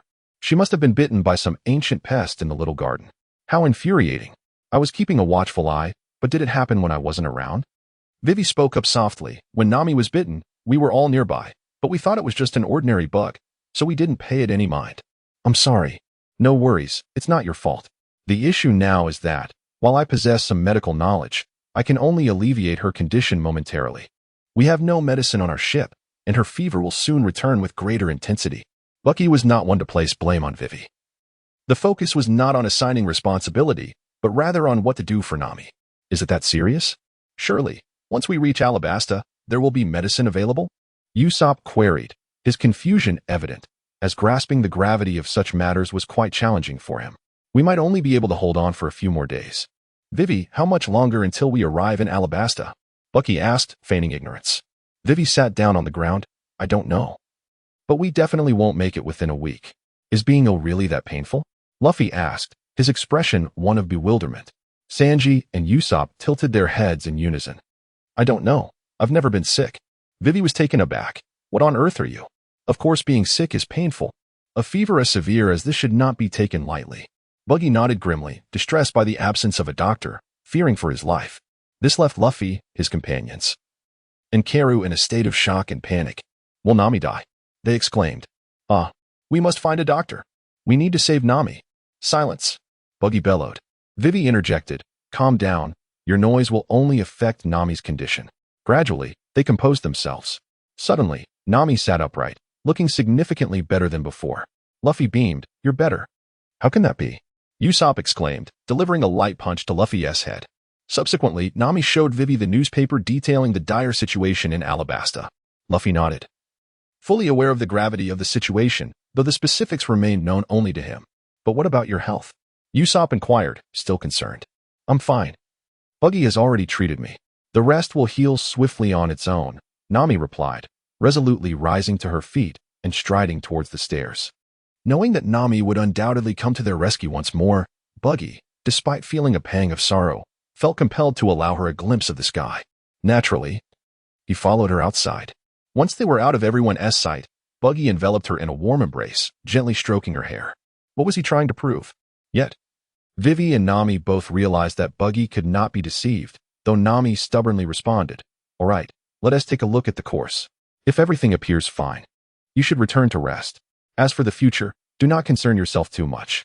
Nami refrained from saying anything further, and with Buggy's support, she stepped outside to observe the navigational instruments and the ship's direction.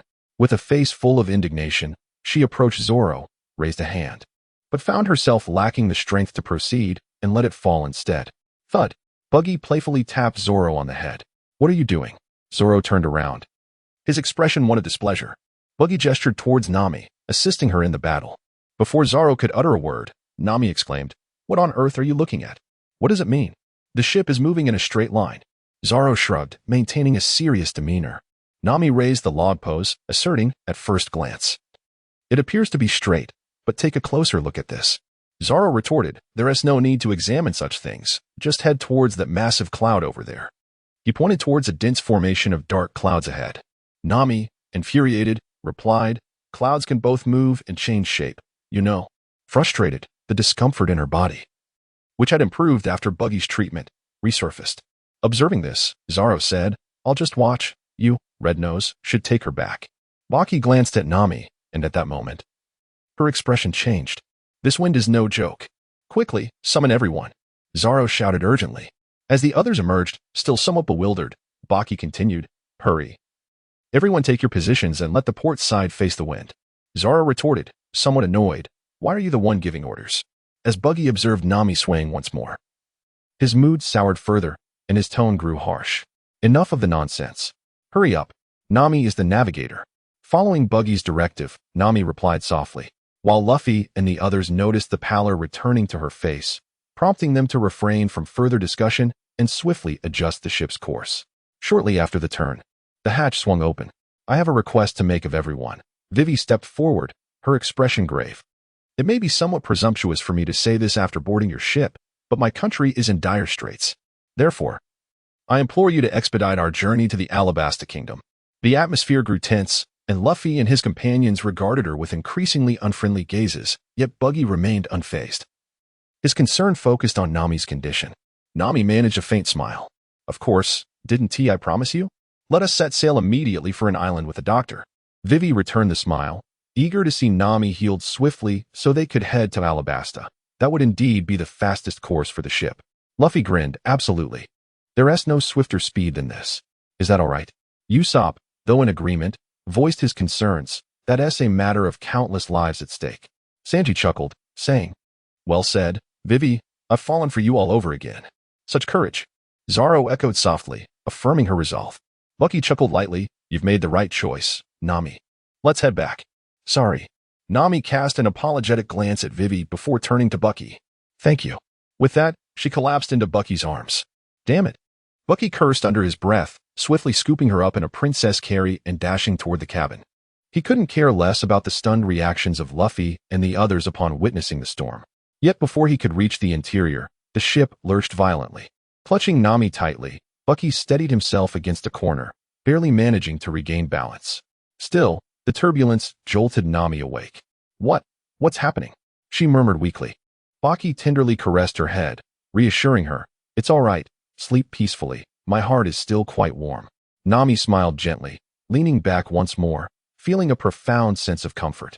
Chapter 51. The sudden system upgrade having evaded the dreadful weather, the Mary continued its voyage. Luffy and the others temporarily remained outside, while Baki had already escorted Nami back to their quarters. After gently placing Nami on the bed and covering her with a blanket, Baki administered the only available medicine to her and then quietly kept watch by her side. Though the system's healing arts could not cure her entirely, they provided a commendable alleviation. Before long, Nami's fever subsided, and she drifted into a peaceful slumber. Baki sat by Nami's side, murmuring softly to her. How perplexing this is. How did I end up falling for you? Robin is quite beautiful too. Initially, I even considered setting you up with Luffy. But you're just so adorable that I couldn't resist in the end. At that moment, a voice echoed in his mind. Second reminder. Would you like to proceed with the upgrade? Baki was taken aback, pondering what the second time referred to. He quickly scrutinized the system, and to his astonishment, he discovered that, having located 8 treasures, he had fulfilled the conditions for an upgrade to the official version. During the initial notification, he had been preoccupied with matters concerning Nami and thus failed to pay attention. How long would the upgrade take? Baki was certainly inclined to proceed with the upgrade. However, he prudently inquired about the duration, as a lengthy process would necessitate a troublesome return to Magnetic Drum Island. 1 hour. Such a brief period? A smile crept across Baki's face. He decided to commence the upgrade forthwith. The upgrade initiated.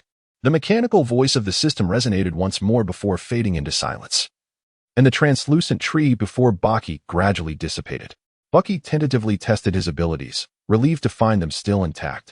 As he gazed absent-mindedly at Nami while waiting, sudden gunshots erupted outside the room. Bang, bang, accompanied by chaotic footsteps, signaling the arrival of unknown intruders. Bucky paid no heed. After such an extended period, he had come to a realization. Due to his idleness, the plot had scarcely evolved, and this time, it was likely that Valpo was involved. The Munch Munch fruit was indeed formidable. Regrettably, its user was rather inept. Bucky felt no desire to engage in combat with him, as he was destined to be swiftly dispatched by Luffy anyway, rendering any concern moot. More importantly, the time for the system upgrade was approaching. Outside, the relentless sounds of battle persisted, accompanied by the boisterous shouts of Luffy and his companions. Yet, what resonated in Bucky's mind was merely the incessant chime of system notifications. Treasure hunting system upgrade complete. The official version of the system is fully bound to the host, enabling the digitization of physical data. Please select whether to proceed with digitization. The official version of the system can activate the system sprite. Please choose whether to activate it. The official version of the treasure hunting system now offers diversified and detailed directional indicators. Please select your display mode. The official version of the system has introduced a new training dungeon. Please indicate whether to activate it. Bucky swallowed hard. The upgrade from a trial version to the official version was indeed a significant transformation. As for the activation options, a cursory glance assured him that none would lead him astray, allowing him to confidently select all for activation. No sooner had this thought crossed his mind than he noticed the semi-transparent great tree before him beginning to change. The most striking alteration was the emergence of a data panel. Identity, Treasure Seeker. Pirate Captain Name, Bucky Health Points, 98. Subject to change based on physical injuries. Strength, 435. Maximum burst power, excluding special skill enhancements. An ordinary person scores 5. Related to attack, weight bearing, etc. Agility, 351. Maximum burst value, excluding special skill enhancements. An ordinary person scores 5. Related to speed, reflexes, etc. Defense, 98. A measure of force to avoid severe damage, excluding special skill enhancements. An ordinary person scores 3, related to physical resilience, recovery, etc.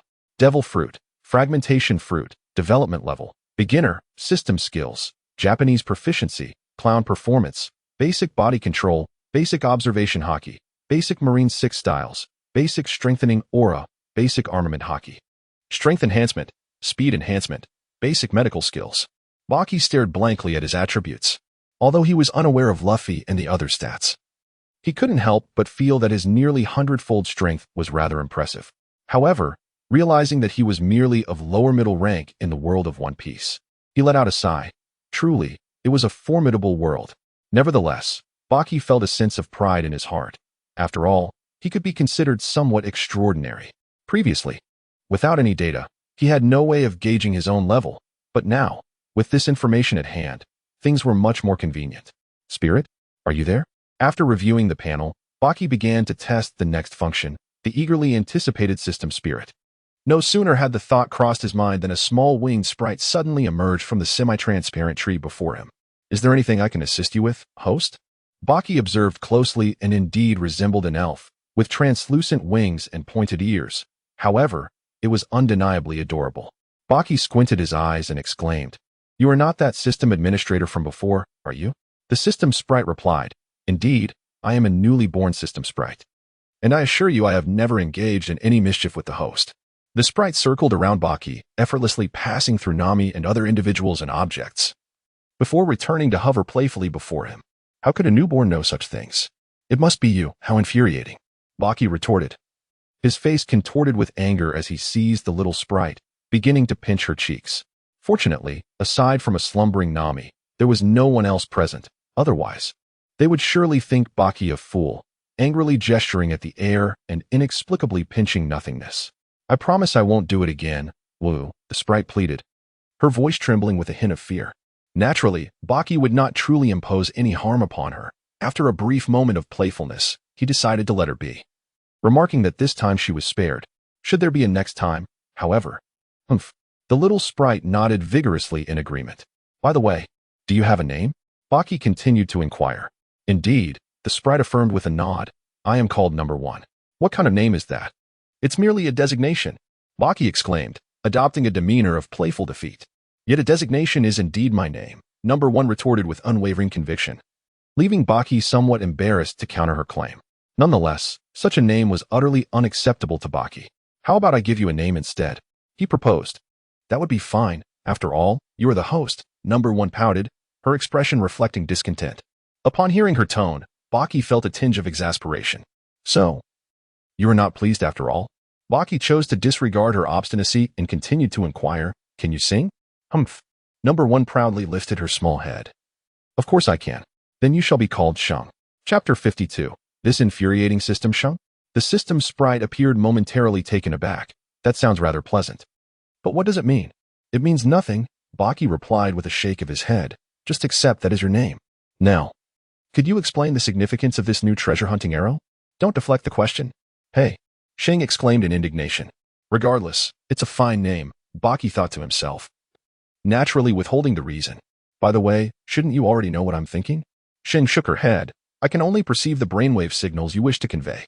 Baki chuckled lightly. "I didn't expect you to possess such integrity as a system." "Of course, I am a commendable system." Sheng paused before continuing. "I shall reluctantly believe you for now. Let us discuss the matter of the treasure-hunting arrow. You can see there are 2 different colored arrows, correct?" Bucky nodded, noting that there were 2 improvements. One was the addition of various types of treasures, and the other was the introduction of directional choices. "What does that mean?" Bucky still felt somewhat perplexed, yet an instinctive sense of anticipation stirred within him, suggesting that something wonderful was about to unfold.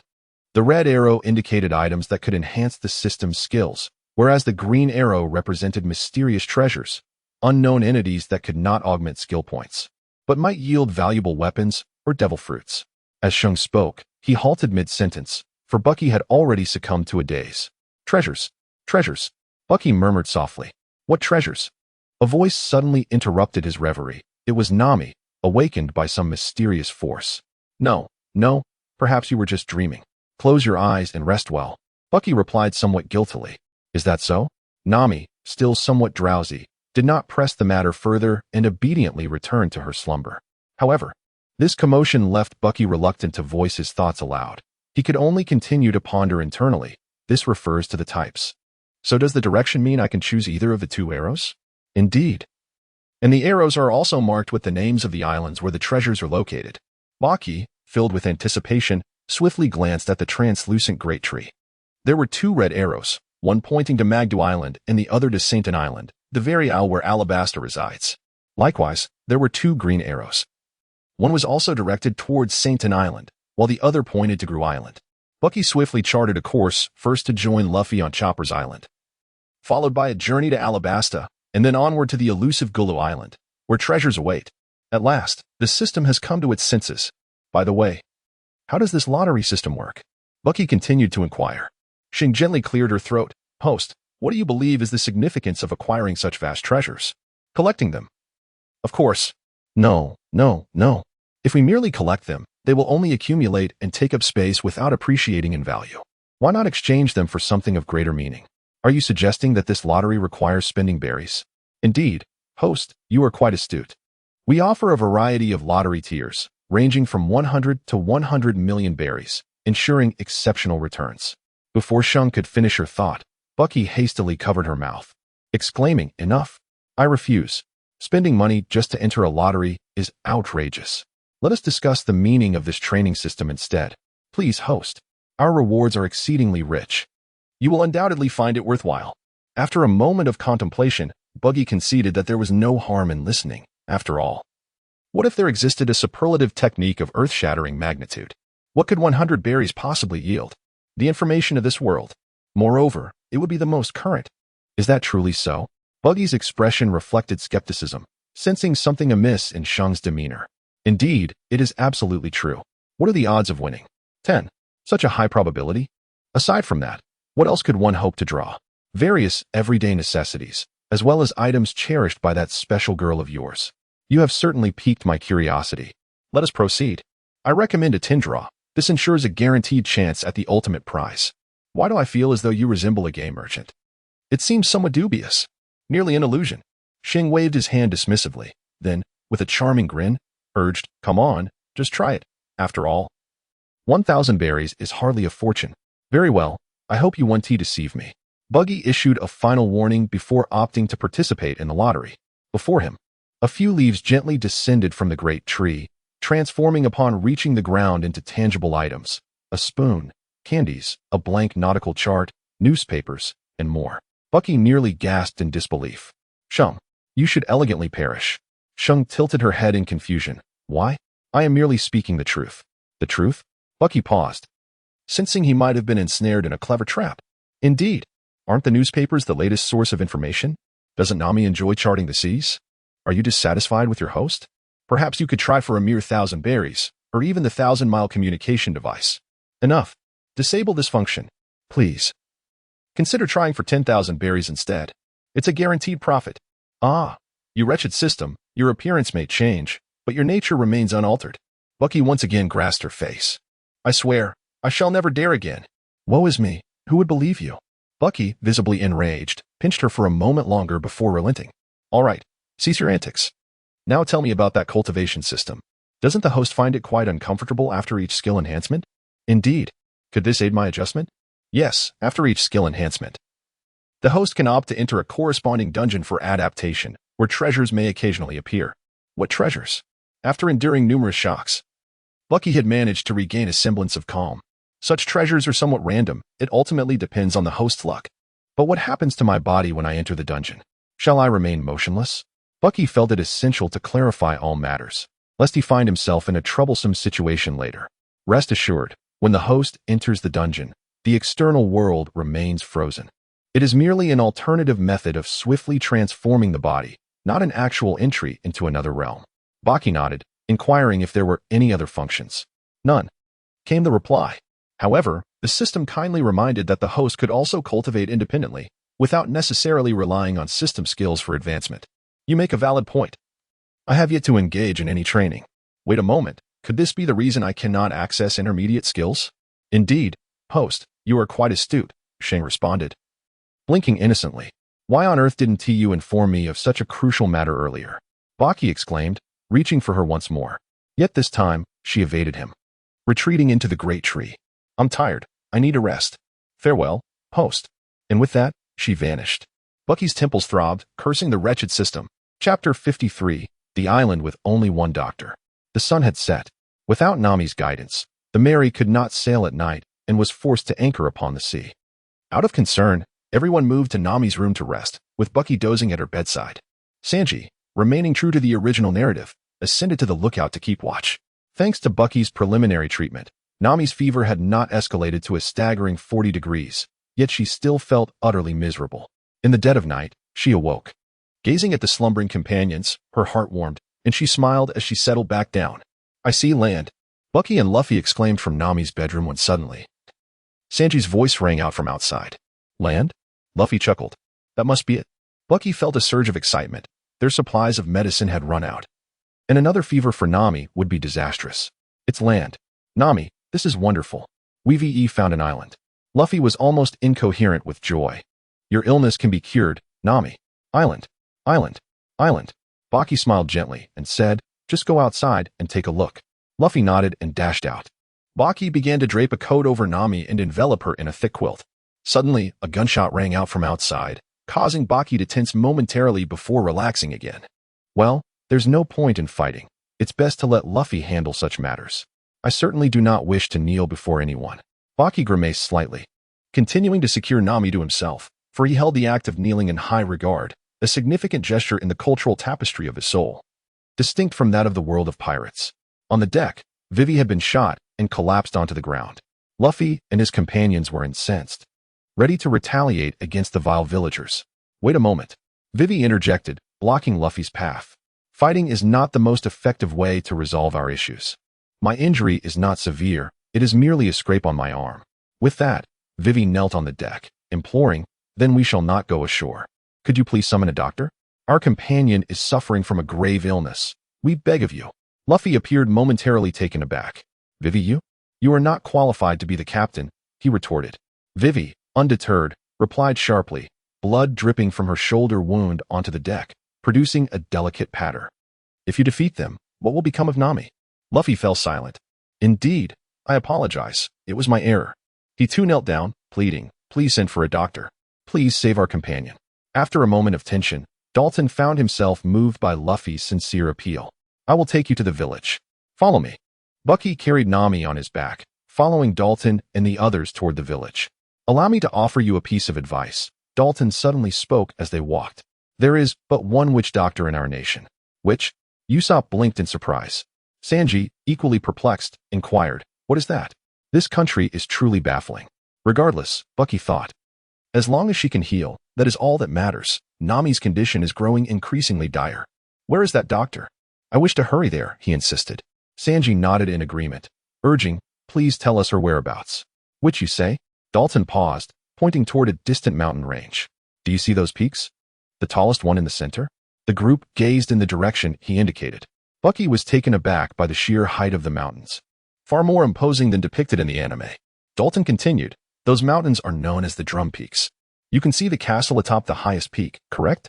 "Is that a castle?" Vivi asked uncertainly, straining to make it out. "The doctor is up there?" "Indeed," Dalton replied. "The sole doctor, known as the witch, Dr. Kureha, resides in that castle." Sanji was astonished. "How far away is that? Can we contact her quickly? We have a critically ill patient here." Dalton shook his head. "Even if we wish to do so, we have no means of reaching her." "How can that be? What kind of doctor is this?" Sanji expressed his frustration. "Regardless, we must reach that peak," Bucky asserted seriously. "Don't speak so recklessly." Sanji retorted angrily. "How could Nami possibly make it up there? What else can we do?" "Ask him if he knows when the doctor will appear," Bucky shouted back. Sanji glared at Dalton, who merely shook his head. "Damn it." Sanji kicked the snow in frustration. "Rest assured, I will carry her," Bucky declared. "Even so, her condition will deteriorate," Vivi interjected, expressing her concern. "Nami must be treated swiftly. I possess some medical knowledge." "I am well aware of the severity of her condition," Bucky insisted. "That may be true, but it is utterly impossible. Just look at the steepness and height of that mountain. It can be climbed," Luffy exclaimed, gazing at Drum Peak. "Nami cannot afford to wait any longer, can she?" "But Nami's health?" Vivi still worried. "She is a person suffering from a high fever." Usopp echoed her concern. At that moment, Nami, who had been resting on Bucky's back, stirred awake, her face flushed. I must get better quickly, she murmured. Very well, Luffy, let us go, Bucky said, tightening the straps securing Nami to his back. I cannot fight while carrying her. I will rely on you if we encounter any enemies. Leave it to me, Luffy proclaimed confidently, clenching his fists. Wait, I will join you as well, Sanji declared, lighting another cigarette. Usopp, still anxious, cautioned, Bucky, please be careful not to drop her. Otherwise, Nami is finished. Fear not, I can fly, Bucky replied with a light chuckle. Be cautious, all of you. I shall wait for your return in the village. My presence would only hinder your efforts, Vivi said gravely as she watched Bucky and the others. I feel the same, Usopp admitted sincerely. Seeing that Luffy and the others were determined to leave, Dalton refrained from further objections but advised, I suggest you ascend from the back of the mountain. If you approach from this side, you may encounter the Rabun, a ferocious carnivorous rabbit, which is exceedingly dangerous. Before Baki could utter a word, Luffy had already responded. No worries. We are in a hurry, and if we encounter them, I will send them all flying. Send them flying? No, that's madness. Dalton attempted to intervene. But Luffy had already dashed ahead. Hurry up, Uncle with the red nose. While Nami is still alive, Bucky shook his head and followed along, let the avalanche come. For he could always traverse with moonwalks.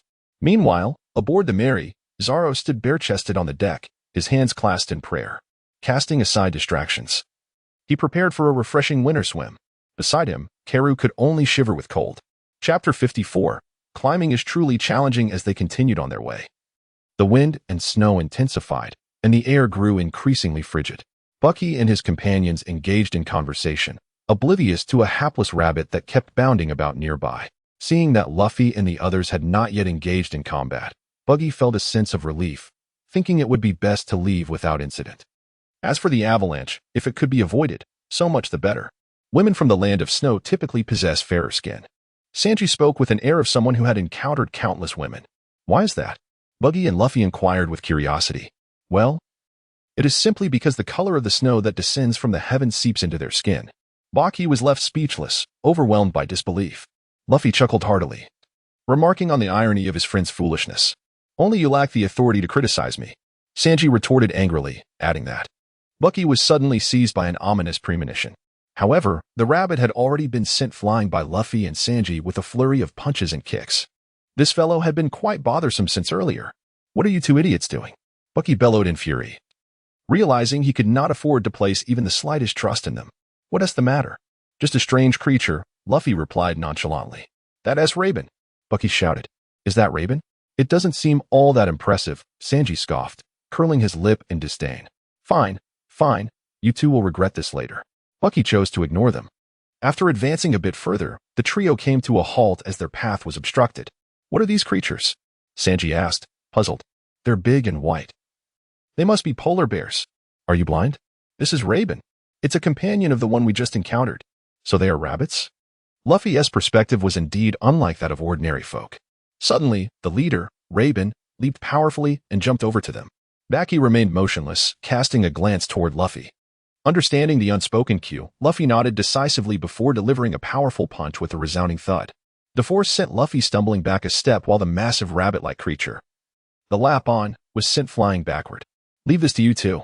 Right now, whether I attack or get hit, Nami will suffer the backlash, Baki declared, striding forward without hesitation.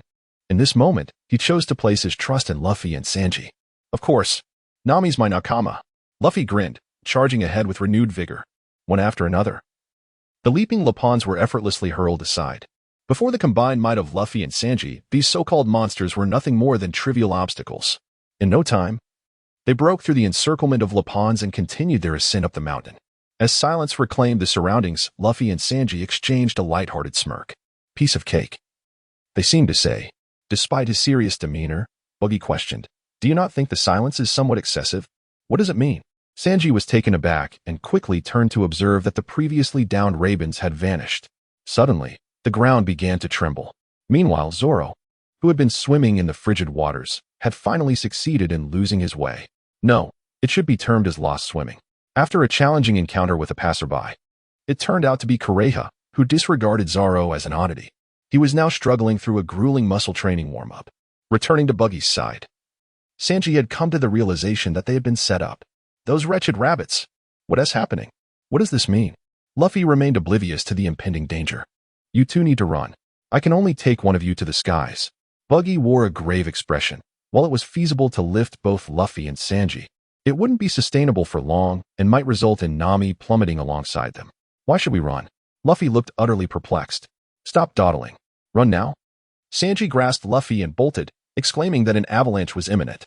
Bucky ascended to the heavens, surveying his surroundings. Hurry over there. There's a cliff. The two dashed toward the indicated direction, snow swirling past them. Sanji exhaled a sigh of relief, grateful to have caught up. Run faster. Yet, Bucky's voice echoed again.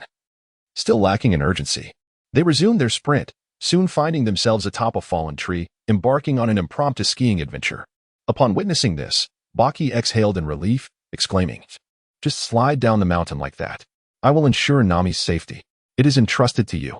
If anything happens to Nami, I will undoubtedly take your life. Sanji bellowed. Red-nosed uncle, take good care of Nami. This was Luffy, who, albeit somewhat helpless, understood that there was no alternative at this moment. Unfortunately, unforeseen circumstances often strike without warning. Suddenly, a large group of skiing experts known as the Rabbins appeared beside Luffy and his companions. Moreover, these were a volatile bunch of Rabbins, launching themselves into a reckless assault, and Luffy and his friends quickly found themselves in dire straits. Baki was momentarily taken aback, and without a moment to ponder the issue of stamina, he hastily extended his hand and urged, Quickly, grasp my hand. Luffy stretched out his arm and seized it. Simultaneously, Luffy grasped Sanji with his other hand, exerting force and propelling them both upward from the snowdrift. Bucky's palm was yanked by Luffy, the force transmitting through the void directly to his arm. Losing balance momentarily, he nearly tumbled down but hastily steadied himself. Yet, he could distinctly feel his stamina draining at an alarming rate. Meanwhile, Luffy exhaled in relief, but upon turning back, his eyes nearly popped out of their sockets. Why was there only one glove? Sanji. Luffy bellowed furiously, already poised to leap back down. Bucky, of course, could neither prevent nor hinder the situation. He merely shouted, Remember to hold on to my hand. Luffy nodded, his grip on Bucky unwavering as he burrowed into the snowdrift. Startled by the sudden increase in tension, Bucky exerted force with his feet. This will not do. I must find a suitable place to land. Bucky began to search for an unburied tree stump. At last, he spotted a relatively safe location and swiftly made his way towards it. As he arrived, he felt the pressure on his hand surge once more, indicating that Luffy had found someone and was coming up. Baki swiftly extended his other hand, engaging in a tug-of-war.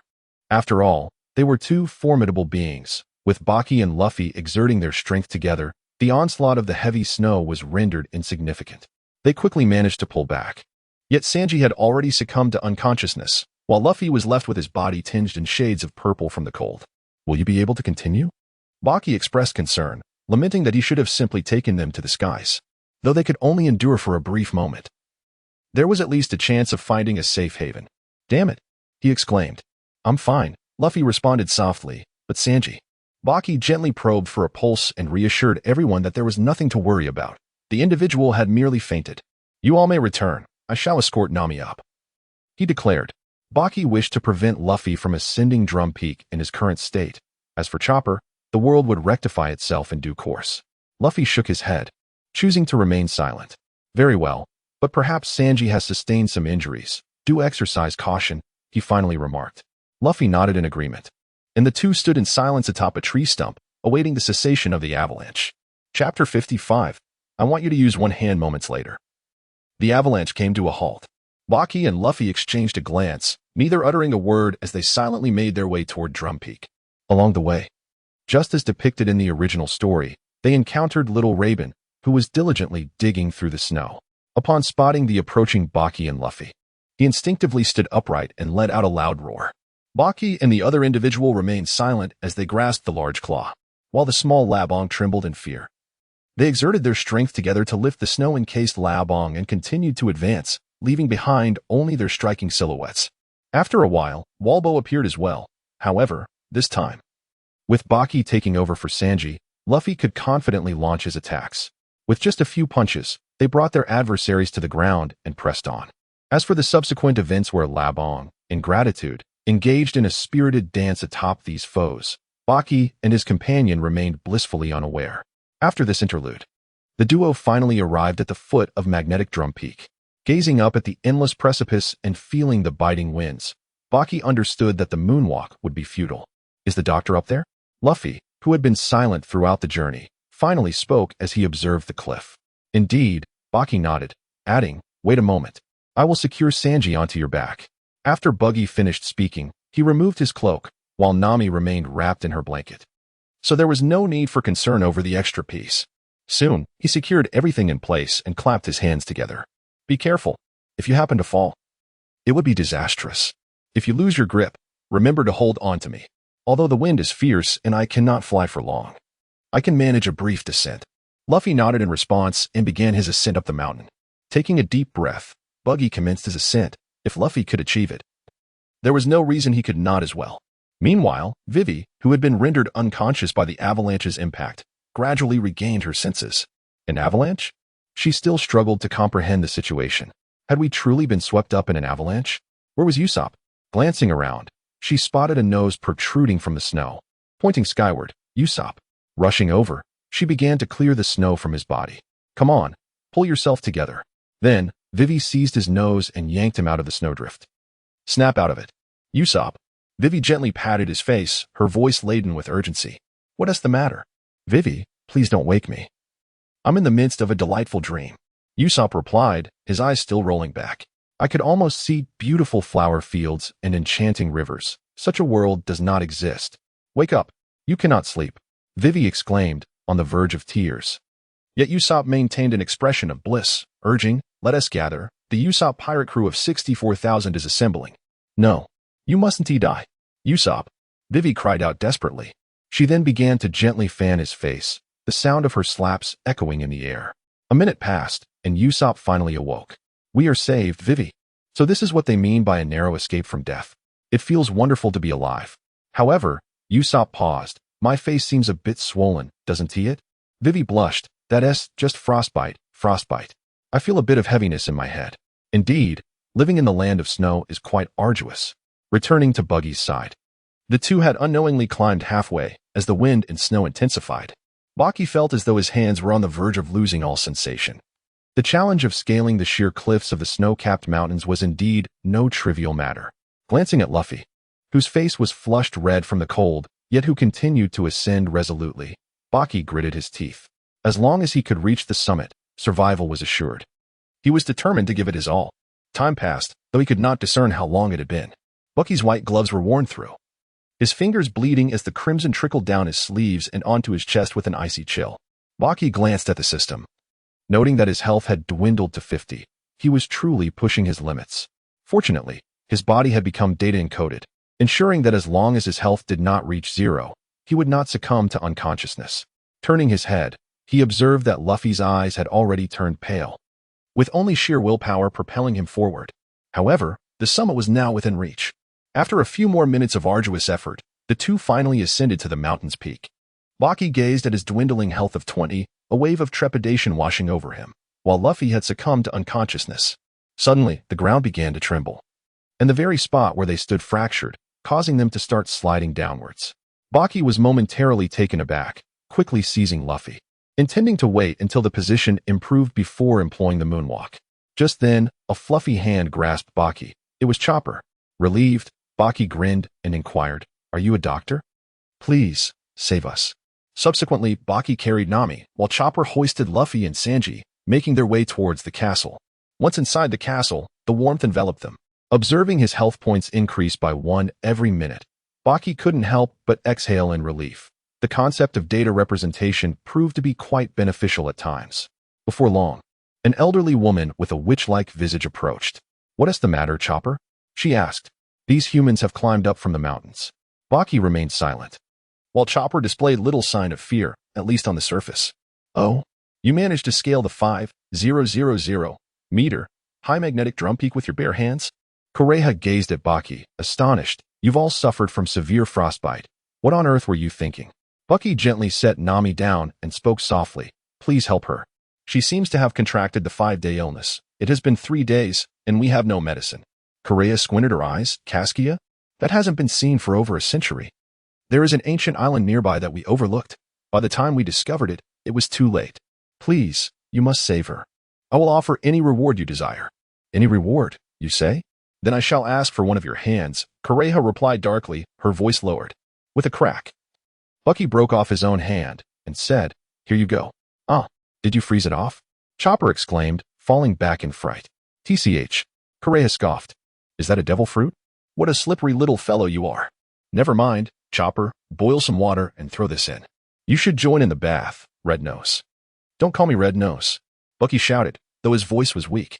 Kureha ignored him and turned to Chopper. Also, prepare the Phoenix Heart Tonic and Kaya Shining. Chopper nodded and pulled up Sanji's shirt. This person is bleeding heavily, 6 ribs are broken, and his spine is injured. May I operate on him? Kureha nodded, picking up Nami to head towards the infirmary. Just then, Luffy awakened and grasped her hand. Please save them. They are my comrades. Rest assured, I will save them.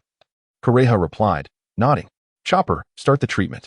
Chapter 56. A bit higher in the room where Nami lay, Bucky was dozing beside her bed. As he noticed her blood slowly returning to normal, he opted to stay by her side rather than join Luffy in a bath. Seeing Bucky asleep, Chopper felt reassured and began to work. At that moment, Nami blinked awake. Upon seeing Bucky beside her, a smile crept across her lips, and she turned her gaze to Chopper nearby. Who are you? Chopper, startled, bumped into the table behind him, stumbling before hastily retreating to the doorway to hide. Nami looked at him, bewildered. Isn't your hiding position reversed? Chopper stiffened, slowly inching his feet and concealing himself behind the wall, still watching Nami. It's too late. And you haven't hidden well? What on earth are you? Nami asked, still puzzled. You're so noisy. Human. By the way, has your fever subsided? Nami fell silent for a moment before suddenly realizing, you can talk. This revelation startled Chopper, causing him to fall backward, knocking over a pile of items with a loud crash. What is all this noise? Chopper. It's Kureha. Bucky, naturally awakened by the commotion, rubbed his eyes and looked up. Nami, you're awake. Yes. Did you find a doctor? I feel much better, Nami replied softly, nodding. Indeed, a rather capable physician, Bucky smiled. It seems your fever has lessened. Young lady. Just then, a tall elderly woman entered the room, asking, Are you happy? Nami was still processing when the woman pressed a finger to her forehead. What is your temperature? 38 degrees. Not too bad. I'm Dr. Kureha, but you may call me Doriel. Did you save me? Nami asked, grateful. Would you like to know my secret to eternal youth? No, that's not what I asked. Save your thanks. Direct them to the one beside you, who offered his hand as payment. What? Nami gasped, quickly turning to Bucky. Baki discreetly lowered his hand to the ground before lifting it again, saying, Indeed. I have made such a significant sacrifice. Would you care to kiss me as a token of gratitude? Nami covered her mouth, tears welling up in her eyes. Baki was taken aback. Something was amiss. Had things escalated beyond control? He swiftly raised his other hand and exclaimed, Don't cry. I was just teasing you. Look. It's still here. However, Nami was not angered. Instead, she sighed in relief. What about Luffy and the others? She inquired. They're lying next door, just frozen, but they're fine. That's good to hear, Nami chuckled softly. At that moment, Kureha suddenly sat up on the bed and lifted Nami's shirt. Bucky was rendered speechless, his mind consumed by a singular thought. Higher, just a little higher. Nami, usually carefree, suddenly flushed and addressed Bucky. Why? I must take good care of you. Bucky shamelessly replied, his gaze fixated on Kureha's hand. With a resounding thud, Kureha, having noticed Bucky's behavior, unceremoniously kicked him aside and resumed her conversation with Nami. Outside the door, feeling rejected, Bucky hesitated to re-enter for a glimpse of the perks. Instead, he seized the opportunity to embark on a treasure hunt. As he followed the direction of the arrow, thoughts began to swirl in his mind. Could it belong to Chopper? Or perhaps Kureha? Or even Walpole? After all, he seemed to have resided here once. Goodness! Surely, the system wouldn't have such peculiar tastes? Shang, come out. What is it? I'm trying to sleep. Shang emerged from the trunk, rubbing his eyes in irritation. What is this treasure? You woke me for such a trivial matter. Goodbye, Shang shouted, clearly displeased, before flying back into hiding, ignoring Bucky's calls. How infuriating. Bucky echoed his frustration. Whatever. It's all going to be consumed by the system anyway. Even if it's Walpole, I can endure it. At that moment, Luffy and Sanji had awakened, their stomachs growling as they chased Chopper around the castle, their shouts reverberating through the halls. Meat. Meat. Meat. Don't run. Luffy. Wait a moment. Leave this one to me to cook. Ah, help. Bucky curled his lips in dissatisfaction and continued forward.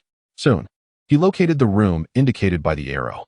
Upon observing its modest decor, he exhaled in relief. At least it wasn't Wapple's domain. Inside the chamber, Bucky swiftly identified his objective, a red cap emblazoned with an X. Treasure acquired. Chopper's hat. Please select a skill to unlock. The mechanical voice droned. Shang, why can't you deliver the messages? This robotic tone is grating. Please select a skill to unlock. The content remained unchanged, but the voice had shifted to Shang's mellifluous timbre.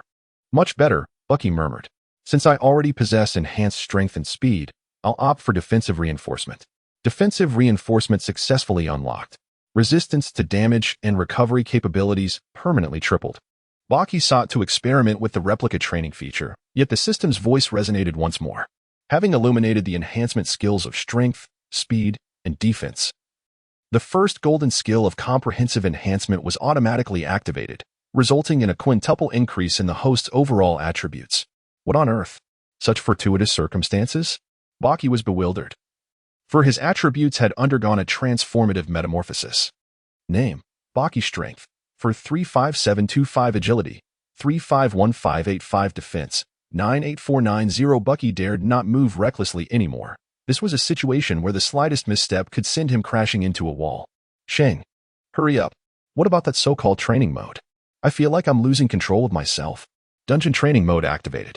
Cost: 1,000 berries per hour. Automatic deduction from wallet. Shang's voice rang out, barely suppressing laughter. The scene before Bucky abruptly transformed into a vast arena, but he had no time to marvel at the spectacle, because he was furious. The sudden charge was utterly shameless. Unacceptable. Damn it. You're exploiting me. I want to file a complaint. Would you like to deactivate dungeon training mode? Note: charges apply for the full hour, even if terminated early. You're ruthless. Fine. Just explain the rules quickly. I'm ending this within the hour. Here, the host may act freely. Collisions and falls will cause no harm. You may summon combat puppets of varying strength, challenging them like dungeon levels until you feel adjusted. The stronger the puppet, the higher the chance of rare loot drops. Shang deliberately dragged out her words. But Bucky wasted no more time arguing. His priority now was adapting to his body. Motivated by the urgent need to save his wallet, Bucky felt an unprecedented surge of determination. Chapter 57. Red and Blue true to the system's word. When Bucky exited the training mode, Luffy and the other shouts still echoed in his ears. Time had indeed stood still. Compared to his earlier disoriented state, Bucky now strode forward with confidence, his expression radiant. In contrast, Shang looked thoroughly displeased. The reason? The sapphire in Bucky's hand, looted from a defeated puppet, was worth far more than the 3,000 berries he had spent. This round, he had struck gold. Shang, no need to be so modest. Ahaha. Bucky laughed triumphantly. Humph. Shang snorted coldly before vanishing. Leaving so soon? How dull. Bucky clicked his tongue, pocketed the sapphire, and hummed a cheerful tune as he headed toward Nami. As Bucky approached the door, Chopper had just managed to escape into Nami's room. With a serious demeanor, Chopper firmly halted Nami's attempt to rise from her bed and cautiously closed the door against the chilling air that seeped in. Thank you for always taking care of me, Nami said softly, observing his retreating figure with a slight smile. How annoying. I refuse to accept gratitude from a human. Chopper suddenly shouted in anger, startling Nami. Then, in response to her bewildered gaze, he bashfully chuckled. Stop joking. You don't need to thank me, honestly. Nami sighed, realizing he was not the type to conceal his emotions. At that moment, Bucky entered, waving his hand gently. Hello. Nami, Chopper. Bucky? Why aren't he with the others? Nami inquired, a hint of confusion in her voice. Do you really think I'm that foolish in your eyes? Bucky replied, visibly displeased. No, Nami said, offering an awkward smile, though her eyes betrayed her true feelings. Bucky was about to speak when he noticed Chopper staring intently at him. What's the matter? Bucky asked, puzzled. Chopper remained silent for a moment before inquiring, Are you also a reindeer? Huh? What do you mean? Bucky was utterly confused. Your nose is big and red. Chopper stated matter-of-factly, while Nami beside him burst into uncontrollable laughter. Who are you calling big-nosed and red-nosed? You idiot blue-nosed reindeer. I'll have you know I can dismantle you in the most spectacular fashion. Don't talk about my nose, you red-nosed jerk. Chopper's eyes flared as he transformed into his human form and charged at Bucky. And you stop mentioning my nose, you blue-nosed fool. Bucky retaliated, though without exerting even a fraction of his strength. Thud, thud. The two actually began brawling, much to Nami's bewilderment. Just how sensitive were they about their noses? Dare insult me? Do you even know who I am? I don't care, you stupid red-nosed clown. Listen here, you blue-nosed moron. I am the great Captain Bucky. Wait, you're pirates? Chopper suddenly calmed down. Of course, I'm a notorious pirate. Though, since Chopper had ceased attacking, Bucky reluctantly held back as well. Is that true? Chopper turned to Nami for confirmation. It is, but our captain isn't him. Nami replied with a relieved chuckle as the scuffle finally ended. Hey, don't ignore me. Bucky shouted from behind, but no one paid him any heed. Do you have a pirate flag?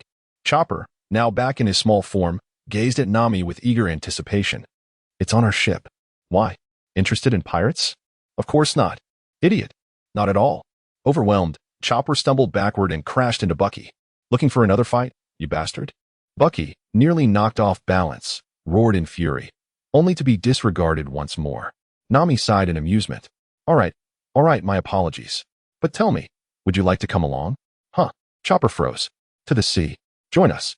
It'd be a great help, especially with the doctor on board. Stop talking nonsense. Chopper bellowed. I'm a reindeer. How could I possibly live among humans? And aren't you afraid of me? I stand on 2 legs, I talk, and, worst of all, I have this blue nose. Nami didn't answer. Instead, her gaze shifted meaningfully toward Bucky. Chopper followed her line of sight. A heavy silence settled over them. Hold on. Nami, what are you implying? Bucky fumed. Why must my misery be used to console someone else? You absolute fiend. Just then, the door burst open again as 2 ravenous figures stumbled in. Luffy skidded to a halt, drooling at the sight of Chopper. Ah, there you are. Wah. Chopper shrieked and bolted away once more. Following closely, Dr. Correa entered and took a seat, fixing Nami with a stern look. That's quite improper, young lady. Trying to lure that reindeer away without my permission? Oh. Does a casual chat with a man require permission now? Fine. Of course it doesn't. Bucky casually concocted a reason to depart. And he was well aware of the ensuing conversation, which was rather tormenting. It was perhaps best to disregard it. He made his way to the snow-covered expanse behind the castle, where the biting wind howled, causing him to shiver uncontrollably. Nevertheless, Bucky did not retreat to the castle. He inhaled deeply and commenced his muscle training. Admittedly, he possessed limited knowledge, merely familiar with basic exercises such as push-ups and squats, yet in his mind, he believed that as long as he maintained sufficient volume, even the simplest methods would yield commendable results. For the first time, he immersed himself wholeheartedly in his workout, losing track of time and unwittingly spending the better part of the day engaged in his regimen. Due to the frigid temperature, his perspiration crystallized into ice, leaving a sheath of frost enveloping him. Suddenly, a resounding explosion echoed from above. Bucky looked up at the highest point of the castle, where the pirate flag seemed to have been blown apart. However, as the smoke cleared, he saw Luffy standing atop the tower, his back turned to Bucky, grasping the flagpole firmly. Look, it won't fall. Baki was momentarily taken aback, scarcely believing how swiftly the day had elapsed. Once Luffy and his comrades had dispatched the foolish king, they would promptly depart. Baki dispersed and reassembled his entire body, causing the icy membrane to shatter and cascade onto the ground, thereby obviating the need for bathing. He then hastened toward Nami's location. While he could tolerate many things, the audacity of Wapol to sit upon Nami was utterly unforgivable. Upon reaching the chamber's entrance, he found Nami poised to slip away unnoticed. Suddenly, a thought struck Baki, and instead of entering, he sought refuge in a corner, concealing himself. Chapter 58, The Mysterious Smile. Before long, Valpo indeed made his appearance, cursing vehemently at the castle's interior, which was enveloped in ice. At the same moment, Nami had managed to escape from the infirmary. She glanced around, finding no one in sight. What good fortune! It seemed she could exit without incident. However, after taking a few more steps, she spotted Valpo below, accompanied by his boisterous laughter. Nami was taken aback. Who was this individual?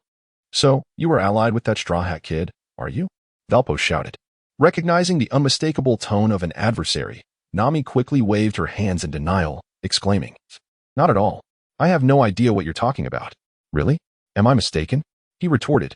Indeed, I am merely a passing navigator. Is that so? Then I shall take my leave, she said, forcing herself to appear composed as she walked away. Valpo swiftly climbed up a pillar and charged towards her. Don't deceive me. Nami's expression hardened, and she hurriedly fled. As Buggy seized the opportunity to play the hero, he leapt forth, swiftly scooping up Nami in his arms. With a decisive kick, he sent Walpole sprawling, a triumphant expression adorning his face. "Nami, am I not handsome?" he proclaimed. 3. "Not again. Please, no." 2. "No, no, no. I shall release you at once," Buggy exclaimed in shock, hastily setting Nami back down. "Honestly, why does this deviate from the script?"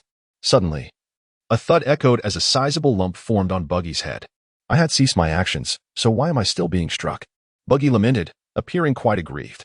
"You know the answer in your heart," Nami replied, although, with Buggy's head bowed, he failed to notice the enigmatic smile that graced her lips.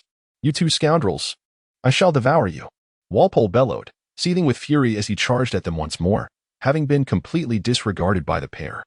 Bucky didn't even want to waste words on him. As soon as he got close, Bucky delivered a swift kick with 30% of his strength. Bam! Walpole went flying once more. Yet, to everyone's surprise, the man's resilience was truly remarkable. He slowly rose to his feet again. "Didn't expect his hide to be this tough, huh?" Bucky sneered, already preparing to leap at him once more. "Wait a second," Nami suddenly called out. Baki hastily slammed on the brakes and turned back in confusion, asking, "What happened? I need that key from your waist. Could it possibly lead to a treasure trove?" As she spoke, Nami's expression had already transformed. With a hearty laugh, Buggy acknowledged, "You make a valid point. I shall graciously accept it." In a flash, he darted away, leaving Nami and Walpole momentarily bewildered. By the time they realized what had transpired, Buggy had already returned to his original position, the key dancing playfully on his fingertip. "Give it to me," Nami exclaimed loudly. "Ah, my weaponry key." Walpole finally regained his senses. "Here you go." Without hesitation, Buggy thrust the key into Nami's hand. "You owe me one. I don't want it." "Take it back," Nami retorted, returning the key upon hearing Walpole's outcry. However, Buggy did not accept it. He had already seized the opportunity to dash towards Walpole while Nami remained momentarily stunned, her expression one of displeasure. "I found you." At that moment, Luffy's booming voice echoed from the entrance. "You little rascal. Catch." Buggy kicked Walpole toward Luffy. In perfect synchrony, Luffy launched a kick, sending Walpole crashing into the rear wall, where he left a crack before sliding down to the ground in a heap. "Take me down," Nami softly requested. Baki caught her in his arms and leapt downward, landing steadily. Just as he was about to inquire, Nami had already slipped from his embrace and strode toward Luffy. Thud! Baki was still dazed when Nami's fist collided with Luffy's head. "Luffy, why is my coat in such tatters?" she demanded. Luffy stammered, struggling for words. "Do you have any idea how much this coat costs?"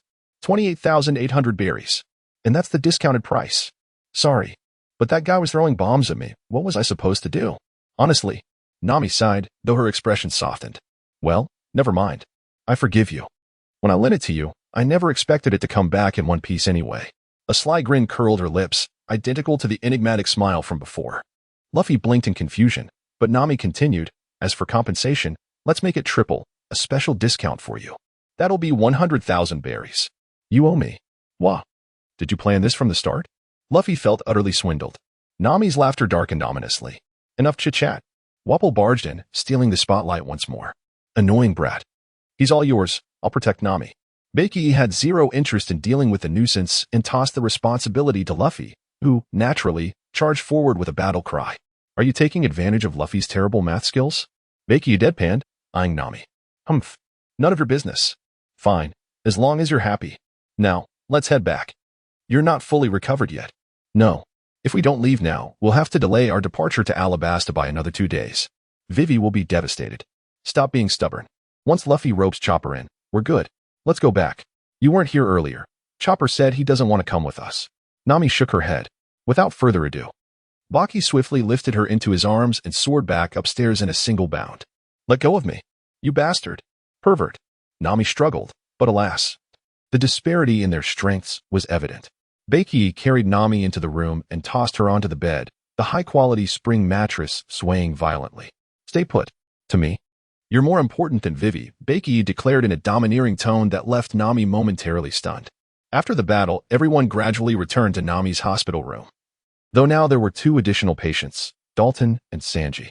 During their conversation, Nami had a sudden epiphany upon learning that Dr. Kureha needed the key to the armory. "Dr. Kureha, how about waiving all our medical fees?" "Oh, and could I be discharged right now? Are you joking because you know that's impossible?" Nami pulled out the key and dangled it in her hand.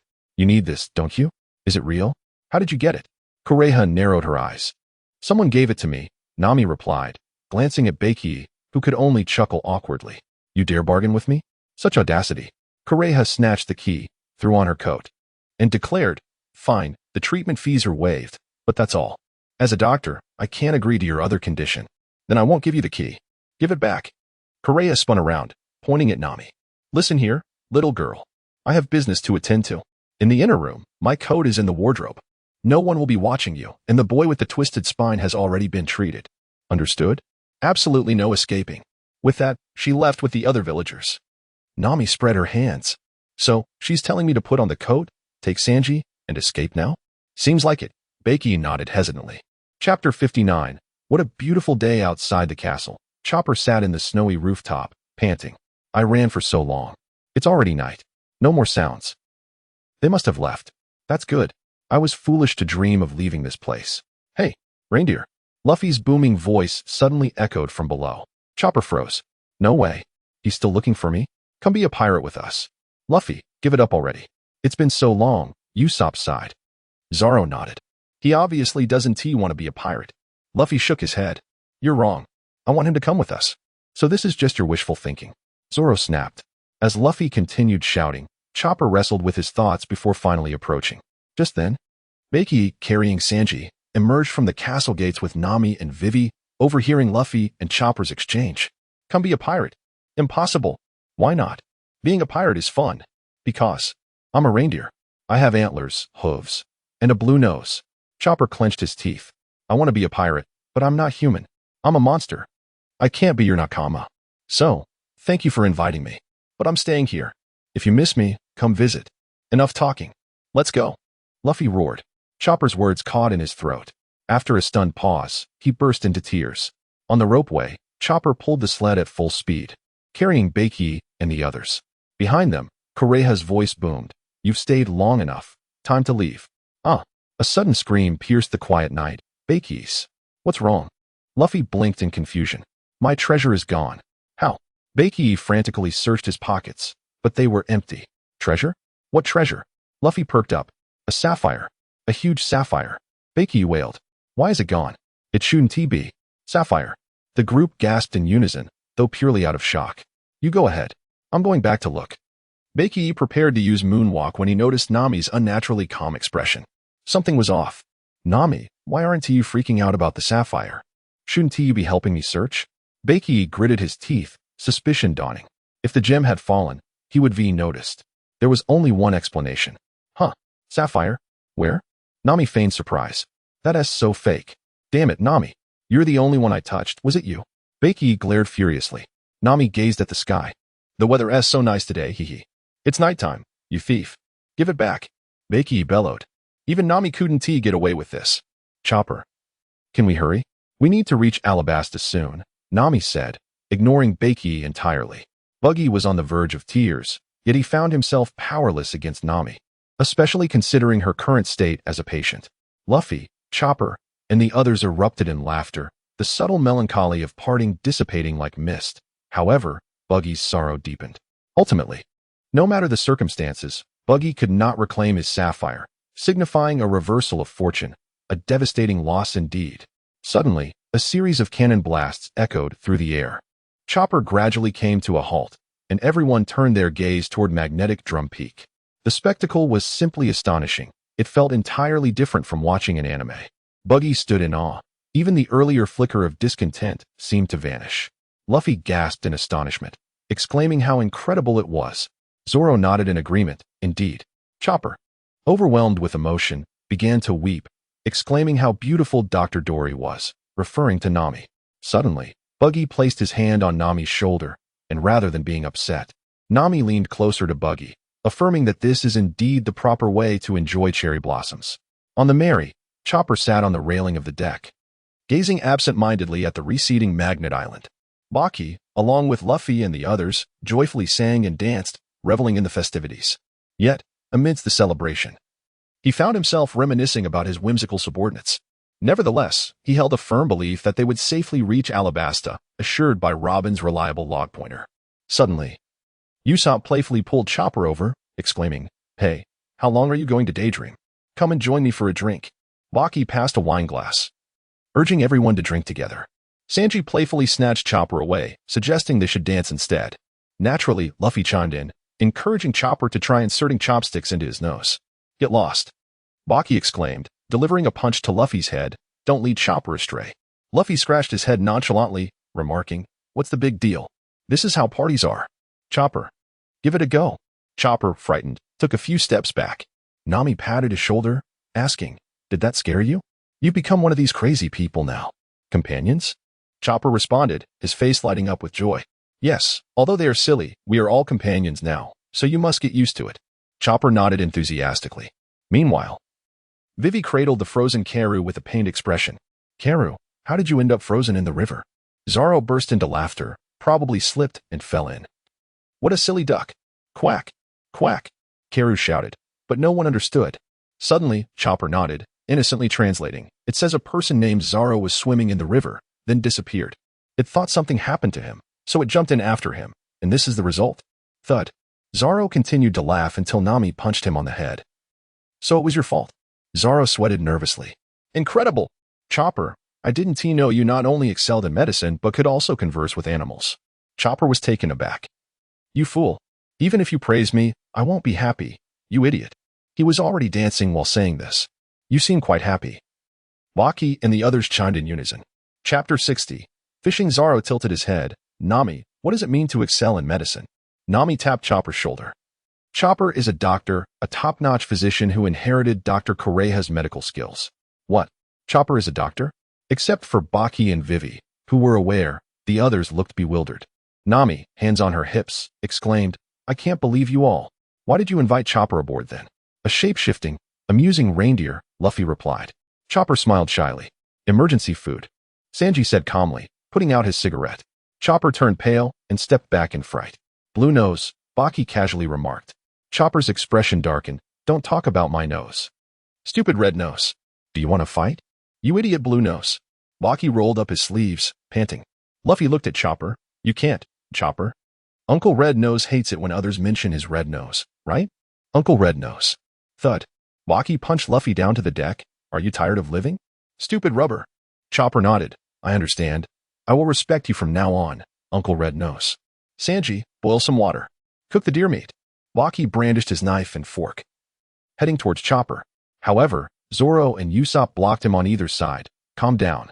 The Mary sailed smoothly across the sea, with Baki and the others chatting and playing cards, enjoying a leisurely life. Suddenly, Nami called everyone over. This ship will soon arrive in Alabasta. Seeing Chopper's puzzled expression, Usopp began to explain the situation about Alabasta and Crocodile. By the way, Baki suddenly clapped his hands. I haven't told you about Crocodile yet, have I? The others shook their heads. Do you know the classifications of devil fruits? There are classifications for devil fruits? The group looked utterly bewildered. Baki sighed, resigning himself to the task at hand. Let me elaborate on this matter. The devil fruits are categorized into 3 distinct types. I see, Nami interjected, her intellect shining through. So, the ones we've encountered thus far are predominantly of the Paramecia type, while Mr. Dalton belongs to the Zoan category, correct? Precisely, Baki affirmed. Moreover, Crocodile possesses the most formidable of all, the Logia type, Sand fruit. Nodding in understanding, Luffy remarked, as long as we can knock him away, that should suffice, right?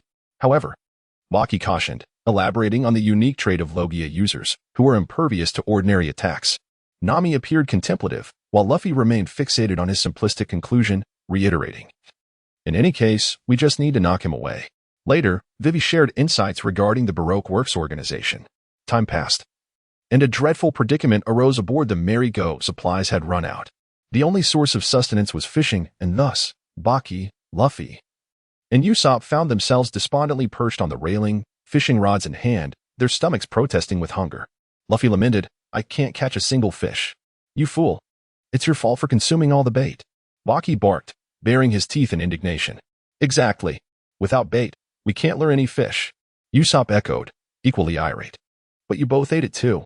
Usopp defended weakly, I merely nibbled at what stuck to the bait box lid. I only had a taste of the top layer. Baki admitted, feeling a bit sheepish. At that moment, Vivi approached, inquiring, Luffy, Usopp, and Mr. Rednose, have you caught anything? The entire ship had taken to calling Baki that, leaving him exasperated. Suddenly, the shouts of Karoo and Chopper pierced the air. Vivi leaned out to investigate, her heart racing. To her dismay, Usopp and Luffy were entangled with Karoo, while Baki was ensnared with Chopper. The duck and the reindeer shrieked in terror. Karoo, Chopper, Vivi exclaimed in distress. Do you think we could catch a shark? Luffy pondered. I'd prefer to catch a sea king. Usopp replied eagerly. What if a sea king fancies venison? Baki mused. Vivi's expression darkened. What on earth are you three doing? Just then, a peculiar green mist appeared in the distance, prompting Vivi to rush away to summon Nami. The three of them exchanged knowing smiles and resumed their fishing. Nami provided an explanation, attributing the occurrence merely to a volcanic eruption, which allowed the ship to proceed with a sense of reassurance. Before long, they passed through the verdant mist as if nothing had transpired. Who are you? Chopper's voice suddenly echoed. Baki swiftly exerted a forceful pull, causing Chopper to soar into the air and crash onto the deck. Alongside him, another peculiar individual clad in a swan dress tumbled to the ground, capturing the attention of the onlookers. Baki suddenly remembered, almost forgetting about Mr. 2. Is he human? Luffy was taken aback. It was evident, wasn't it? That was a close call. I nearly fell into the sea. I am quite the poor swimmer. I shall forever be grateful for your rescue. Mr. 2 knelt on the ground, bowing repeatedly to Baki and the others. Luffy chuckled. You can't swim either? Indeed. For I have consumed a devil fruit. He shook his head, a bashful expression on his face. What kind of fruit? Usopp inquired curiously. Well, since there's no rush before my ship arrives, allow me to present a little performance. Mr. 2 rose to his feet. Luffy joyfully waved his hand. This is my ability, Mr. 2 exclaimed, striking Luffy's shoulder. Zoro and the others tensed, immediately assuming a defensive stance. Wait. I said it was a performance. Mr. 2 interjected, but he had already transformed into Luffy's likeness. Luffy blinked. It's me. Surprised, aren't you? Just a touch with my left hand, and you'll revert to your original form. As he spoke, Mr. 2 touched each person's face. However, Baki, familiar with the scenario, swiftly kicked him away before he could reach Nami. The others were still in shock when Baki's voice rang out. You can't touch a lady's face indiscriminately. Sanji, you should learn a thing or two from me. Mr. 2 was unperturbed and laughed. Apologies. But that's not important. I merely wanted to say. He turned to Luffy. I really have no need to harm you. He continued, demonstrating, with this right hand. A simple touch to the face allows anyone to imitate. Wow. Luffy and the others exclaimed, utterly amazed. So cool. Chapter 61. Treasure Hunt or Robbery. Before long, Luffy and his companions became fast friends with Mr. 2, while Baki, disinterested, busied himself finding a place to train, accompanied by Zoro, as they had both become diligent practitioners. Shortly afterward, Mr. 2's ship appeared. Amidst the reluctant gazes of the onlookers, he returned to his vessel. Don't leave. Don't be sad. Encounters and farewells are inevitable on our journeys. But please do not forget our friendship. We must meet again, Luffy shouted, filled with longing. Mr. 2 waved as he boarded the swan. All right, let us depart, my crew. I, Captain Mr. 2. His crew responded loudly before swiftly setting sail. On the Mary, the crew was bewildered. That guy is Mr. 2. Vivi exclaimed. You don't know what he looks like? No, I have never met Mr. 1, Mr. 2, or their companions, nor am I aware of their abilities. I have heard the rumors. Mr. 2 is a tall ballet dancer who uses a feminine tone and enjoys wearing a swan coat with inscribed on the back. You should have figured it out sooner. The entire crew looked at her in disbelief. Nonetheless, it was fortunate they encountered him early. They all marked their arms and bandaged them to avoid any mix-ups, Baki included. Meanwhile, the shore was already within sight. Habitually, Bucky glanced at the system, and upon doing so, he was taken aback. The green arrow pointed directly ahead, although this did not provide a precise location, given the system's tendencies. It was highly probable that the object of interest lay within the first stop of the Straw Hat Crew's journey in Alabasta, the desert city of Narahara. Eagerly, Bucky shifted his feet, ready to depart with a moonwalk, but soon halted. He pondered, if he left alone, he might indeed struggle to locate his motley crew. Thus, he decided to continue trailing behind Luffy and the others, perhaps even enlisting the assistance of the King of Alabasta in his search. This realization only deepened Buggy's regret over his previous actions, feeling as though he had invited his own misfortune. The Mary slowly approached the shore, the temperature rising steadily. Chopper had already collapsed onto the ground, unable to withstand the heat after a lifetime spent on Winter Island. Once anchored, the group stood on deck, gazing out at the vast expanse of yellow sand. The sea breeze swept through, and the expansive desert resembled a golden ocean, undulating magnificently. In the distance, a city could be faintly discerned, likely their first destination. Nami, observing the astonished faces around her, quickly interjected, "Everyone, listen closely. I must emphasize. Please do not act on instinct without permission." Sanji, with a blissful smile, nodded in agreement. "Yes, Miss Nami."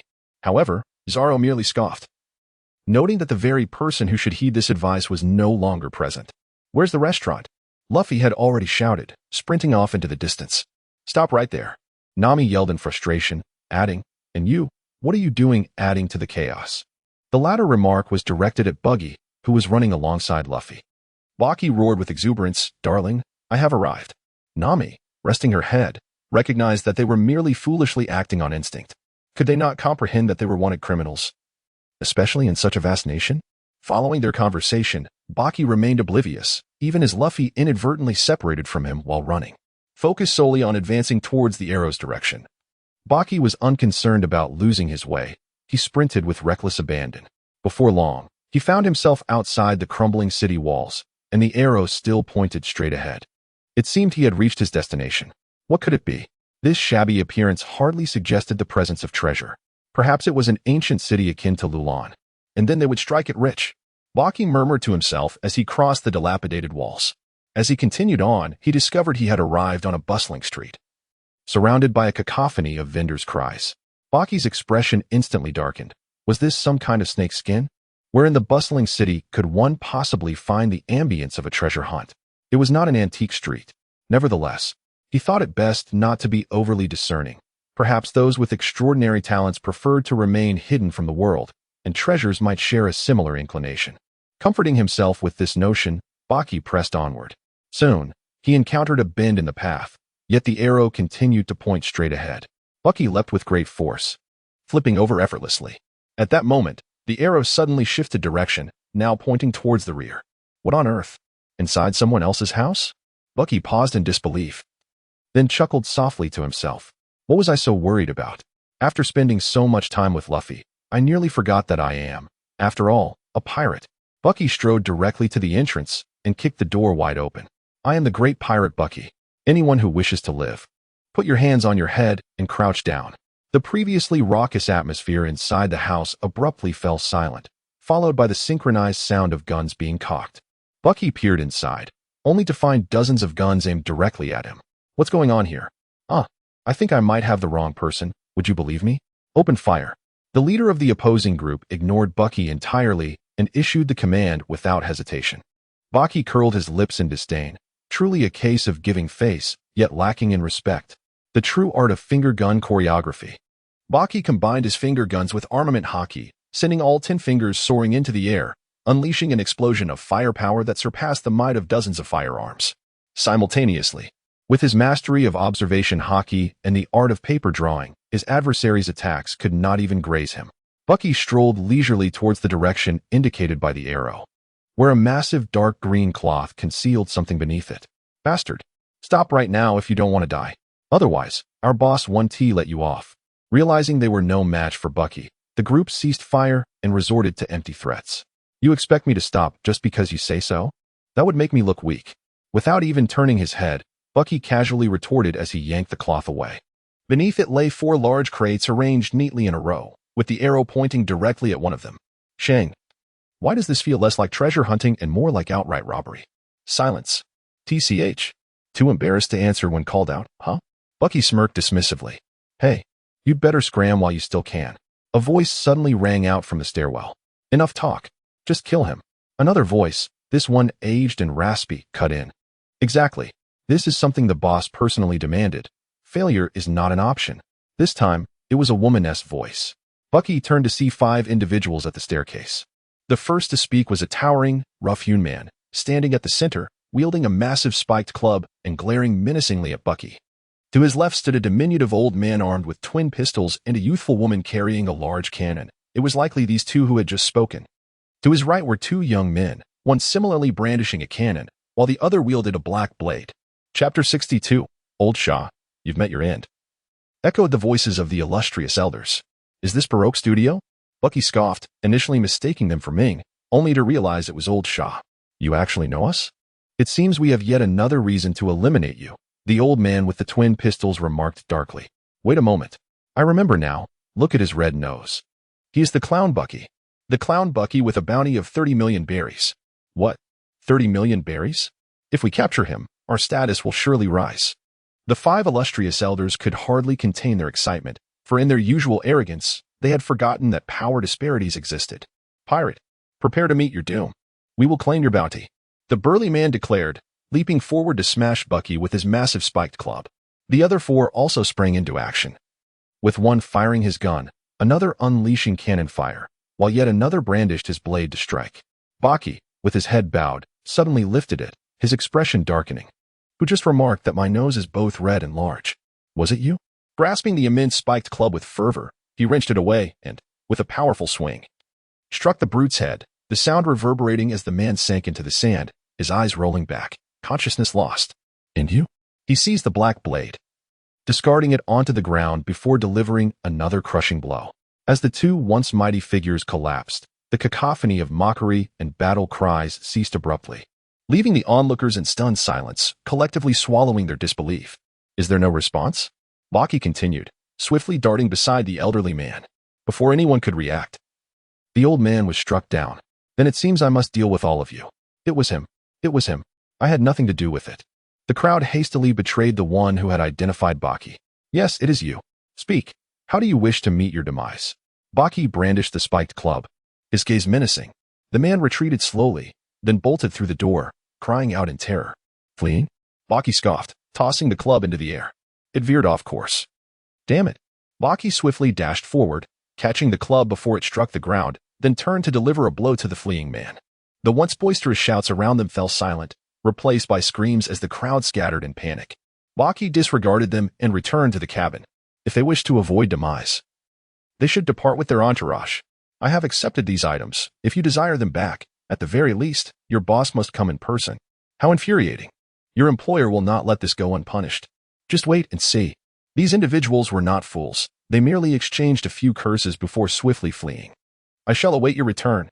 Baki had no intention of pursuing the matter further. He casually replied and then dismissed them from his thoughts. Once everyone had departed, Baki rubbed his hands together, a look of bliss upon his face. The moment of witnessing the birth of a fortunate one was at hand.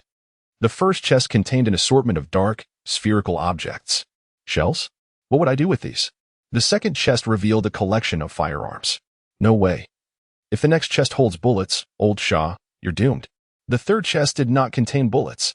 Instead, it held several burlap sacks.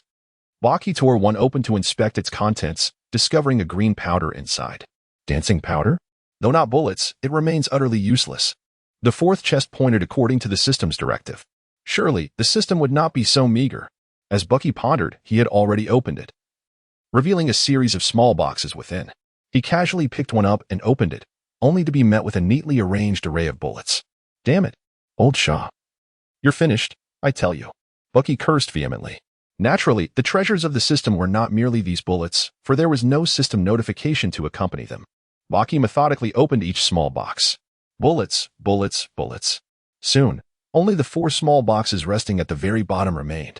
As soon as Buggy picked it up, he sensed something was amiss. It was remarkably light. He hastily opened it to reveal a peculiar fruit, shaped like a banana and covered in spirals, quietly resting within. Indeed, it was a Zoan-type devil fruit. The voice of a flute resonated in his mind, yet this time, the item remained securely in the box, not vanishing away. A devil fruit? Why not treasure instead?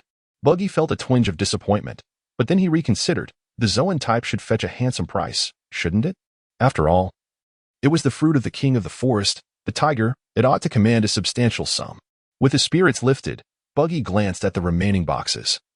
But they contained nothing but bullets. Curse be it. This pile of items is utterly useless to me. Perhaps I could sell them to a villainous crew?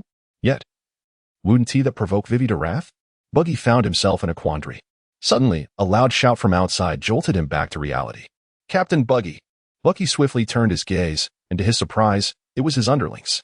What a coincidence! However, upon surveying the surroundings, he noticed only 4 individuals present. Is it just you? Where are the others? At long last, Bucky could assume the imposing demeanor of a captain. How he had missed it. Bucky, captain. Everyone else is still training in the desert. We are here to procure provisions, one of the underlings exclaimed, a hint of excitement in his voice. Ah ha ha ha. Take me there at once. Bucky bellowed with laughter. Yes, Bucky, captain. The underling shouted enthusiastically and began to move forward. Wait a moment. Bucky suddenly called out to them. The four turned around, their faces filled with confusion. You two, take a box each and carry these, Bucky instructed, pointing to the 4 boxes. He then separated his hands, grasping 1 box in each, lifting 2 of them high behind him. Understood. Meanwhile, not far away in the desert, Kabeji and Machi, along with their comrades, were gathered and training vigorously. Their methods varied widely. Some were doing push-ups, others were practicing handstands, and a few were holding stances. Yet they all shared one commonality: they were drenched in sweat. Machi and Kabeji were in close proximity, both engaged in push-ups, seemingly competing against one another. Just admit defeat. Machi, he gasped, struggling to speak. The one who should concede is you. I will surely win. Kabeji retorted defiantly. Suddenly, a loud roar echoed from a distance. Hey everyone! Your lord has returned. The two were jolted to attention, their fatigue vanishing as they sprang to their feet and dashed towards Bucky. Bucky, captain, you have finally returned. Kabeji exclaimed. I thought you had abandoned us. Machi added. Bucky, captain, cried Ricky. Meow, chimed Little Wave. Oh, Bucky, captain, shouted the other loyal subordinates. Baki placed his belongings on the ground, stirring up a cloud of dust. He climbed onto the crate, his expression grave as he regarded his subordinates who stood before him. Drenched in sweat and brimming with excitement, he bowed deeply, apologizing, I am truly sorry. This time, it was my fault. I hope you can forgive my impulsiveness. Chapter 63, A Turn Towards Redemption? The younger brothers were left in a state of bewilderment. What was happening? What was the captain saying? Bucky gazed at his bewildered crewmates and couldn't help but grin, hopping down from the crate once more. What was he being so sentimental about? These simple-minded underlings were nothing like Luffy's crew. Listen up, lads. Time to collect your gear. Bucky bellowed, flinging open the crate filled with firearms. Though useless to him, the weapons would serve his men well. At the sight of the gleaming new rifles, the crew erupted in cheers. Long live Captain Bucky. Once the distribution was complete, Bucky, ravenous by now, declared, All right, boys, let's feast. Who? The men raised their new weapons in jubilation. Having their captain back was a blessing. These past few days had been lean. And if not for caution, they would have already looted this wretched town. Inside the tavern, Bucky and his crew took over completely, the proprietor nervously attending to them. Captain. Kabaji leaned against the table, a goblet of fine wine in hand, his expression shrewd as he proposed, should we just? To his surprise, Bucky shook his head. Kabaji frowned in confusion. Oi, everyone, listen up. Bucky ignored the question, instead raising his voice. The crew turned their attention toward him, some still stuffing their mouths with food. Looking utterly ridiculous. You all know Nami, right? They nodded. Well, from now on, she's your sister-in-law? Wah. The men gaped at Bucky in stunned silence. Hadn't this woman stolen the captain's treasure? How had she become their sister-in-law in just a few days? Kabaji was the first to recover. Congratulations, Captain. The others quickly followed suit. Congratulations, Captain. Baji waved his hand dismissively, asserting that this was not the crux of the matter. The focal point was that she had previously been harmed by pirates. Yet, was she not a pirate now? Kabaji remained somewhat perplexed, questioning the relevance of this to his initial inquiry. The scoundrel had inflicted pain upon him through the rather unfortunate method of extorting protection fees. So, do you believe that I can continue to collect protection fees as I once did? The crowd shook their heads. They possessed enough awareness to grasp this point. Kabaji also shook his head, finally comprehending the captain's intention. Baki nodded in satisfaction and continued, as long as you comprehend. We shall adopt a different method of acquiring wealth henceforth. The group maintained their previous posture, quietly awaiting further elaboration. We shall no longer prey upon the common folk. Instead, we will specifically target the affluent with tarnished reputations. Their wealth may very well surpass that of all the ordinary citizens combined. Moreover, it would bring me a measure of solace. What do you think? It dawned on Kabaji as he exclaimed in realization. So, this was the captain's intent. Machi interjected, somewhat displeased. Are you implying that you look down upon the captain? Does it concern you, you white-haired freak? My loyalty lies solely with the captain. Do you wish to engage in a brawl, you scoundrel in the scarf? We shall follow the captain's orders without question, declared another subordinate. Indeed. If the captain instructs us to turn left, we shall never veer right. Long live Captain Baki. Long live. Ultimately, The resolution of the discussion was unanimously approved. Baki nodded with satisfaction and continued eating, while his underlings likewise resumed their revelry. After indulging in food and drink, Baki turned his gaze toward the tavern owner. Boss, you heard it too. Speak up. Who are the wealthy villains around here? The owner hesitated, though he would delight in seeing those scoundrels punished. If they found out he had informed on them, his humble establishment would be ruined. You're afraid they'll wreck your shop? Please understand, Pirate Lord. A small man like me struggles just to scrape by. Don't worry. Huh? The owner lifted his head, confusion written across his face. If you don't talk, I'll wreck your shop right now, believe me. Baki suddenly roared, leaping to his feet. His crew promptly raised their guns in unison, barrels trained on the trembling man. Gulping, the owner stammered, I'll talk. I'll talk. Now that's more like it. I've already decided to turn over a new leaf. Don't force me to lose my temper. Baki grinned in satisfaction and settled back into his seat. An hour later, at a lavish mansion in Alyabarna. Inside the grand hall, Baki lounged in the master's seat, his right hand propping up his head. His expression dark. Before him knelt a portly man, his face a mask of terror, while Baki's henchmen encircled him ominously. Outside, bodies littered the ground, the fat man's guards and stewards, all incapacitated. The oppressive silence stretched until Baki finally spoke. I hear you've been tyrannizing the streets. Amassing quite the fortune? And no, you must have the wrong man, Pirate Lord. All I have is this ancestral home and a modest sum, no treasures at all. Take it all. If you wish, just spare my life. The man's face had gone ashen, his voice quivering. He had been napping when gunfire erupted outside. The moment he opened his door to investigate, he found himself staring down the barrels of several pistols before being dragged here. Is that so? Baki tilted his head slightly. Strange. Rumor has it you extort exorbitant protection fees from these streets daily. The man hesitated, but one glance at Baki's deepening scowl made him backtrack hastily. A mere pittance, my lord. If you desire it, it's yours. Now that's the right attitude. Fetch it. I only want the money. Baki smiled, though the expression carried an unsettling edge. The man scrambled to his feet and hurried off, shadowed by several crewmates. Moments later, he returned with a chest. My lord, here is 5 million berries, all I possess. Please accept it. 5 million? Baki repeated before launching a detached hand to seize the man by the collar, hoisting him into the air. You dare insult me? Terror-stricken, the man flailed. A misunderstanding, Pirate Lord. A slip of the tongue. I meant 10 million. 10 million? Never mind. Boys, search the place. Whoever finds the loot keeps half. Baki hurled him to the ground and barked the order. The crew cheered and scattered to ransack the mansion. The man wailed in despair, Pirate Lord, I worked hard for this meager wealth, please, show mercy. Baki gazed at him, inquiring if he was still profiting. Let me tell you, the thing I detest the most is those who extort protection money. You know exactly where your funds originate. If you wish to avoid dire consequences, I advise you to reconsider your path. I shall return in 6 months, and should I discover that you continue with these illicit activities, it will not merely be your money that I take. With that, Baki dismissed him and departed, for among villains, might makes right, and there is no room for compassion.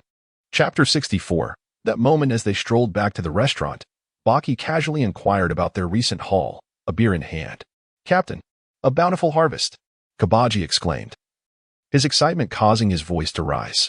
Calm down, Baki gestured for him to settle.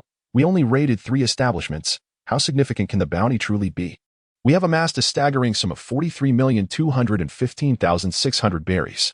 Captain, Kabaji could hardly contain his exhilaration. Bucky now appeared remarkably composed. With no fortune to his name, what was there to be excited about? Distributing the sums discovered by his comrades seemed the most prudent course of action. As for gold and silver trinkets, they would be exchanged for berries for distribution. Indeed, Kabaji exclaimed with fervor, having also unearthed a considerable amount himself. The other subordinates erupted into jubilant cheers. Long live Captain Bucky. Passers-by on the streets instinctively recoiled. The sheer intensity of their presence unmistakably signaled the arrival of formidable pirates, and it would be wise to avoid drawing their attention.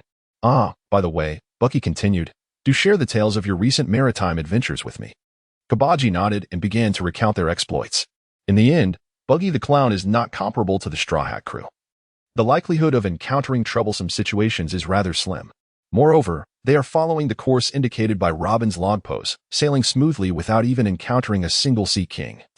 And they have arrived directly at Alabasta. Subsequently, they lingered in the desert, awaiting Buggy while he attempted to hone his physical prowess. However, after just 2 days, It seemed that the so-called training was yielding little effect. Meanwhile, at the restaurant where Buggy had previously been, a large crowd gathered at the entrance. Hey, what's going on? What happened? A curious onlooker inquired upon arriving. It seems a customer inside suddenly collapsed and died. What? Died suddenly? Another person chimed in, explaining that it occurred while he was speaking with the owner. The crowd speculated whether he had inadvertently consumed the desert strawberry, a poisonous spider resembling a red strawberry. They collectively lamented the dangers one faces when unfamiliar with the desert. Inside the restaurant, the deceased man, bare-chested, wore a white-bearded emblem on his back and wore an orange hat displaying a smiling and frowning face, his head resting in his meal. Suddenly, he jolted upright, revived. The onlookers were collectively bewildered. He scratched his head, perplexed, admitting he had accidentally fallen asleep. Asleep? The crowd was again in a state of confusion. However, upon learning the truth, they shook their heads and dispersed, deeming the spectacle unworthy of further attention. From a distance, Buggy noticed the commotion. After a moment of reflection, he grew excited. Could it be Ace? It was indeed Ace, alive. You all wait for me here. No matter what happens, do not approach, Buggy instructed before hastily making his way towards the scene. However, just as he reached the entrance, he sensed Buggy did not press his advantage. Instead, he burst into mocking laughter. How does it feel to be sent flying, you bastard Smoker? Remember when you knocked me away last time? Smoker rose from the rubble, dusting himself off. I underestimated you, but it won't happen again. White Hurricane. No matter how many times you try, the result will be the same. You're no match for me now. Buggy taunted again, charging forward.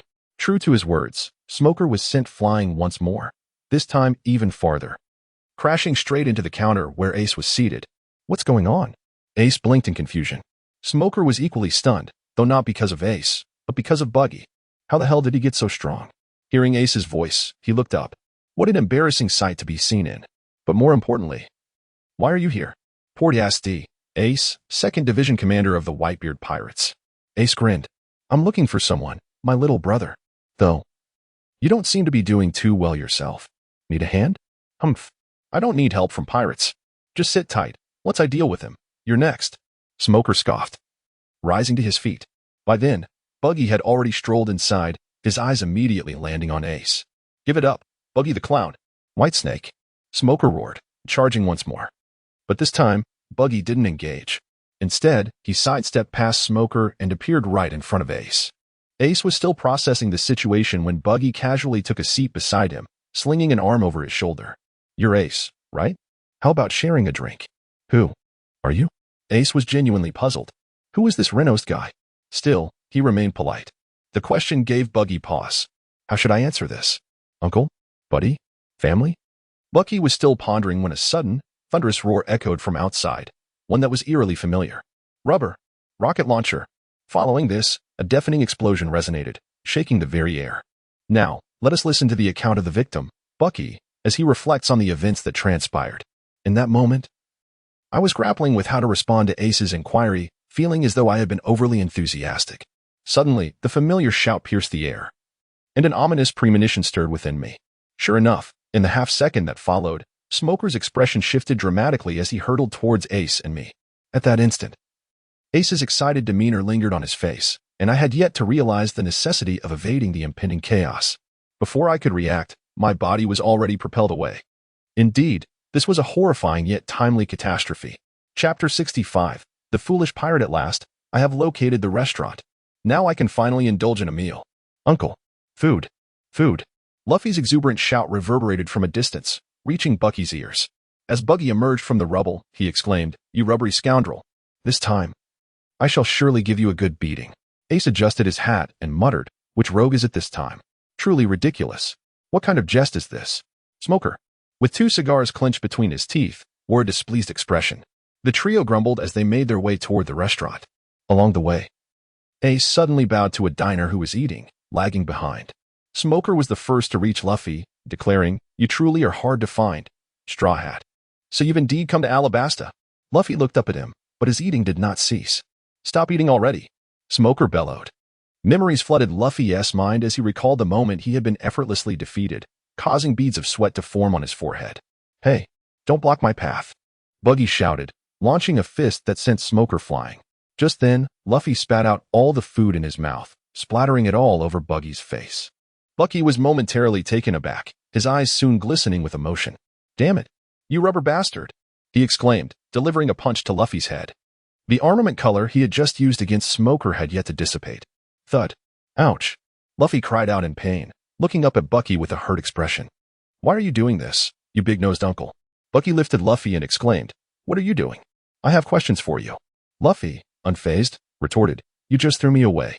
"My apologies," he said with a distinct lack of sincerity as his hand stealthily reached for the food on the table.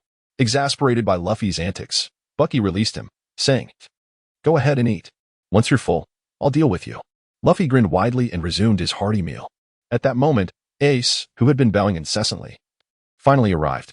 Upon sighting Luffy, he paused in astonishment. "Luffy?" Luffy looked up, surprised. "Oh, Ace, you haven't changed a bit." Ace laughed heartily. "What brings you here?" Luffy asked, swallowing his food. "Have you eaten?" "I just had a meal." "You go ahead," Ace replied, shaking his head. "Hey, you three pirates. You're all staying here today." Smoker shouted, completely oblivious to the fact that he was outmatched, as he marched toward them with determination. "Honestly, this isn't the time for a proper conversation. You go ahead. I'll find you shortly," Ace said, visibly displeased. "You two can chat."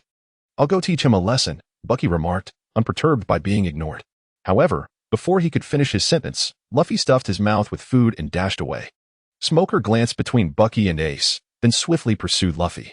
"Damn it," Ace cursed, following suit. Originally, Bucky intended to chase after them, but upon reflection, as the Navy began to assemble, he deemed his crew more significant and thus chose to head in another direction, for his subordinates were still awaiting him. "Boys, the Navy is coming. Let us head back." Bucky called out from a distance, yet he slowed his pace, for he had no idea where the ship was. Wasn't it supposed to be low-key? Kabaji shouted in frustration. They had followed the captain's orders and had experienced 2 days of peace. How is it that the moment the captain appeared, the Navy showed up in less than half a day? Nevertheless, bewilderment aside, he took the lead in running, while Machi followed closely on Leaky's back, and the other subordinates also began to flee. Meanwhile, Smoker was pursuing Luffy, shouting, "Stop right there, Straw Hat." Luffy, utterly perplexed, thought to himself, this isn't how it was supposed to go. Along the way, Smoker spotted Tashigi strolling down the street. "Tashigi," he called. "Yes," she responded, quickly standing at attention. "What are your orders, Captain Smoker? Do you need a towel? It's quite hot here." Smoker did not respond to her, instead commanding, "Urgently gather the Navy and conduct a thorough investigation of the entire city. Locate the Straw Hat and the Clown Buggy." "Yes," Tashigi acknowledged and hurried off. On another front, Nami and her companions, after encountering several obstacles, finally procured their supplies and were now hiding behind a low wall outside the city. "Where on earth has Luffy gone? Truly, this troublesome captain," Sanji lamented, though he was not overly concerned about Buggy. "I mean, if we don't hurry up and leave, I fear things will take a turn for the worse," Usopp concurred with a nod. "A turn for the worse?" Sanji questioned, looking puzzled. "Indeed, we just spotted the Navy," Nami replied. "And there was a strange man," Chopper added. "In any case, we must swiftly find Luffy and Buggy and depart the city." Nami expressed her exasperation. "Hey, quickly hide," Zoro suddenly warned. "The Navy is coming." The group hastily squeezed into a corner. "It seems a bit chaotic," Usopp remarked, hearing the loud shouts. Not far away, the Navy was shouting, "Quickly pursue. Stop him. Don't let him escape." Sanji leaned against the wall, pondering the identity of the foolish pirate being chased. Foolish pirate? The others instinctively reached a conclusion. Just then, they faintly heard a Navy soldier exclaim, "Don't run. Straw Hat, it really is you." They all sighed in resignation. Luffy, hearing their voices, quickly turned. "Oh, so you guys are over there. Don't come over here, you fool." But it was too late. "We've found the Straw Hat crew. Over there," the Navy shouted. "What do we do now?" Usopp asked, feeling frustrated. "What else can we do? Pack up and run." Luffy dashed past them. "What are you doing? Hurry up and run. It's all your fault," they retorted. "Don't even think about escaping." Smoker had caught up, his right hand transforming into smoke as he threw a punch. Flame. A loud shout rang out, and before the white smoke, a fierce fire erupted. The two forces colliding and then recoiling. "I told you I would stop you, and yet you dared to ignore me." Ace glared at Smoker, visibly displeased. "What is your objective? Why are you aiding the Straw Hat?" Ace did not answer but turned to Luffy. "Is this your companion?" Luffy replied, "You guys go ahead. I'll hold them off for now. Nodding, Luffy sprinted away, leaving Nami and the others confused yet compelled to follow him, asking, "Who is he?" Ace glanced at Smoker and smiled slightly. "Why?" "Because he is my brother." On the other side, Luffy grinned. "He is my brother." Chapter 66. No. That is not the case. Bucky and his underlings sprinted toward the shore where the Baikodop was docked, pursued by a swarm of marines. After leaving the city and traversing the desert, the ship loomed within sight. Glancing back at the ordinary soldiers still trailing them, Bucky curled his lips in disdain. "Boys, test the new guns," he commanded. His crew responded in unison, pivoting sharply to load their weapons before unleashing a synchronized volley. The marines scrambled in disarray, momentarily unable to mount a counterattack. Baki swiftly leaped onto the vessel, seizing the opportunity to ascend quickly. The younger brothers hurriedly clambered aboard, some taking up arms while others expertly navigated the ship.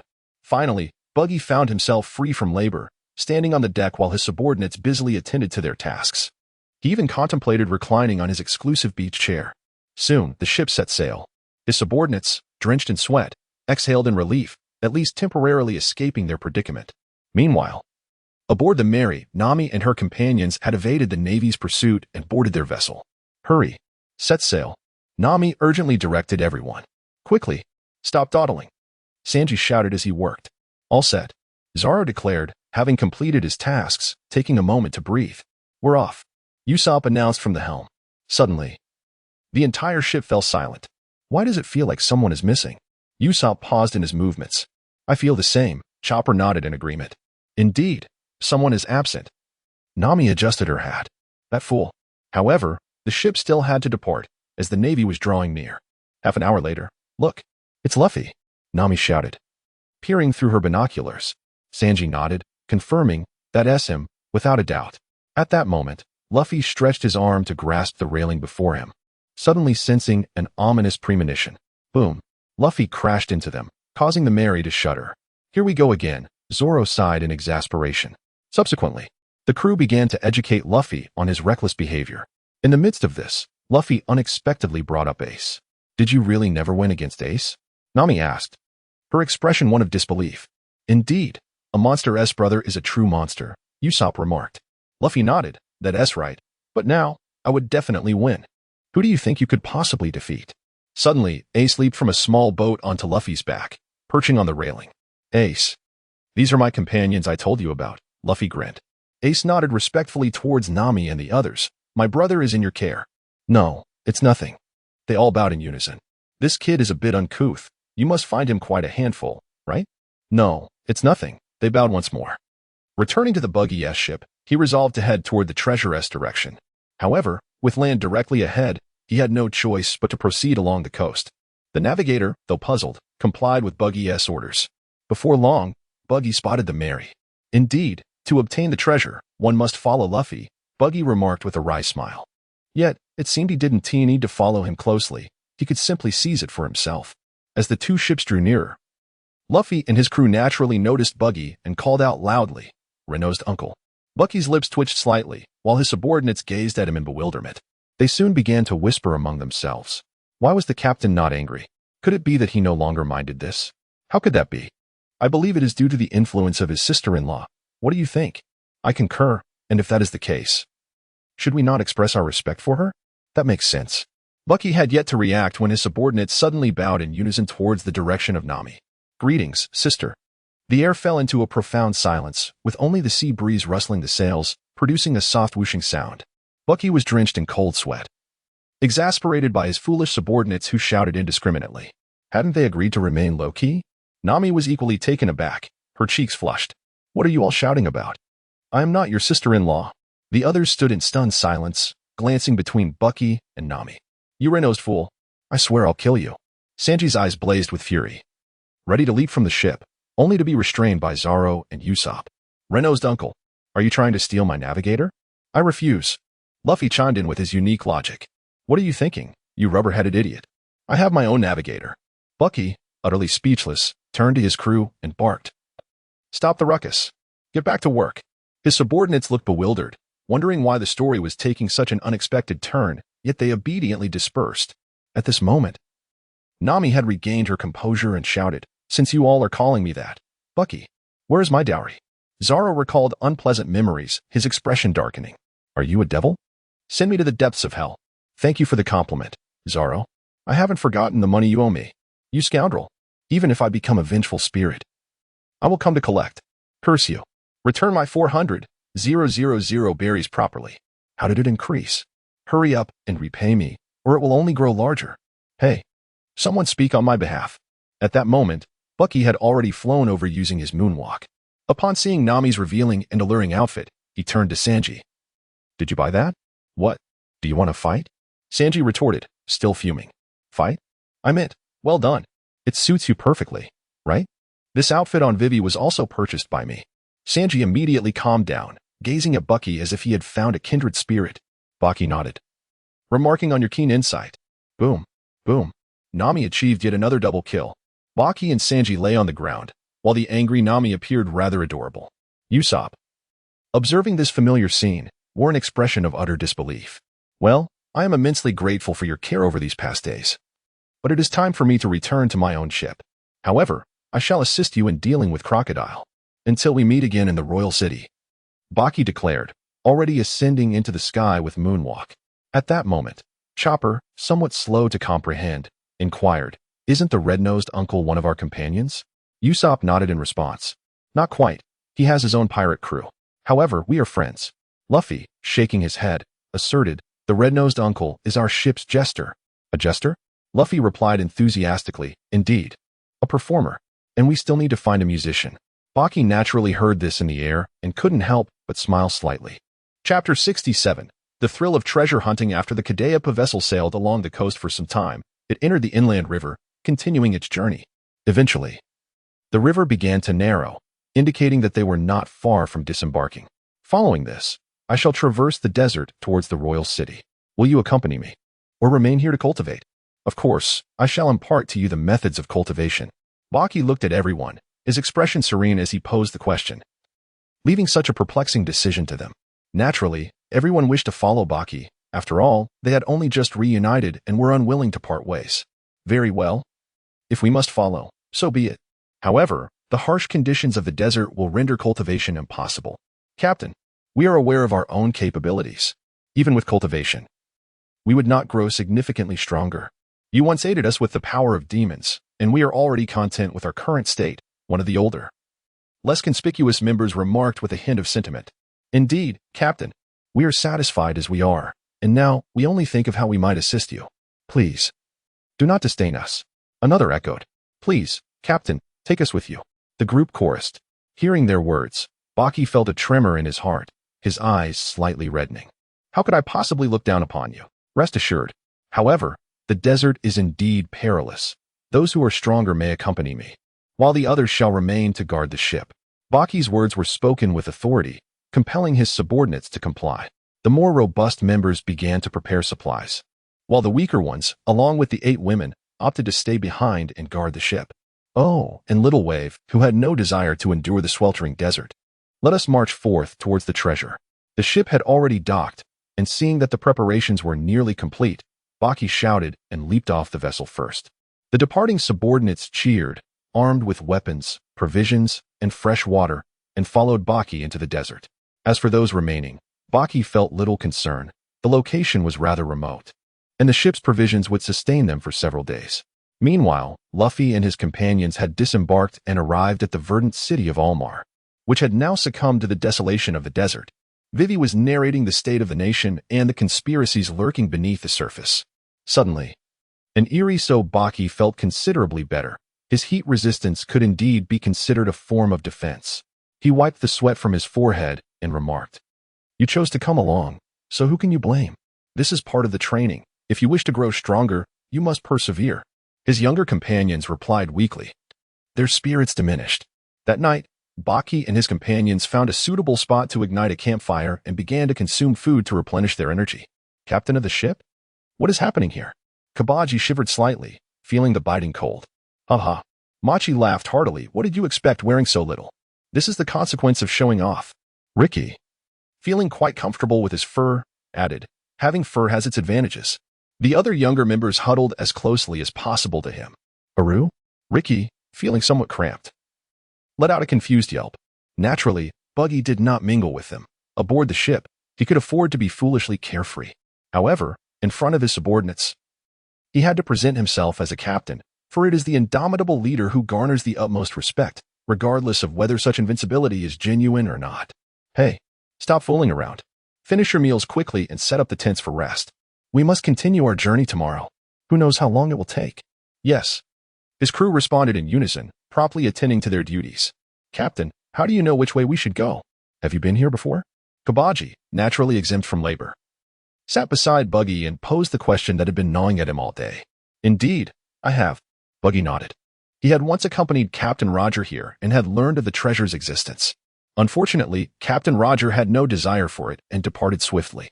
Now that they had returned, there was no reason not to seize this treasure. Treasure? Kabaji's excitement surged.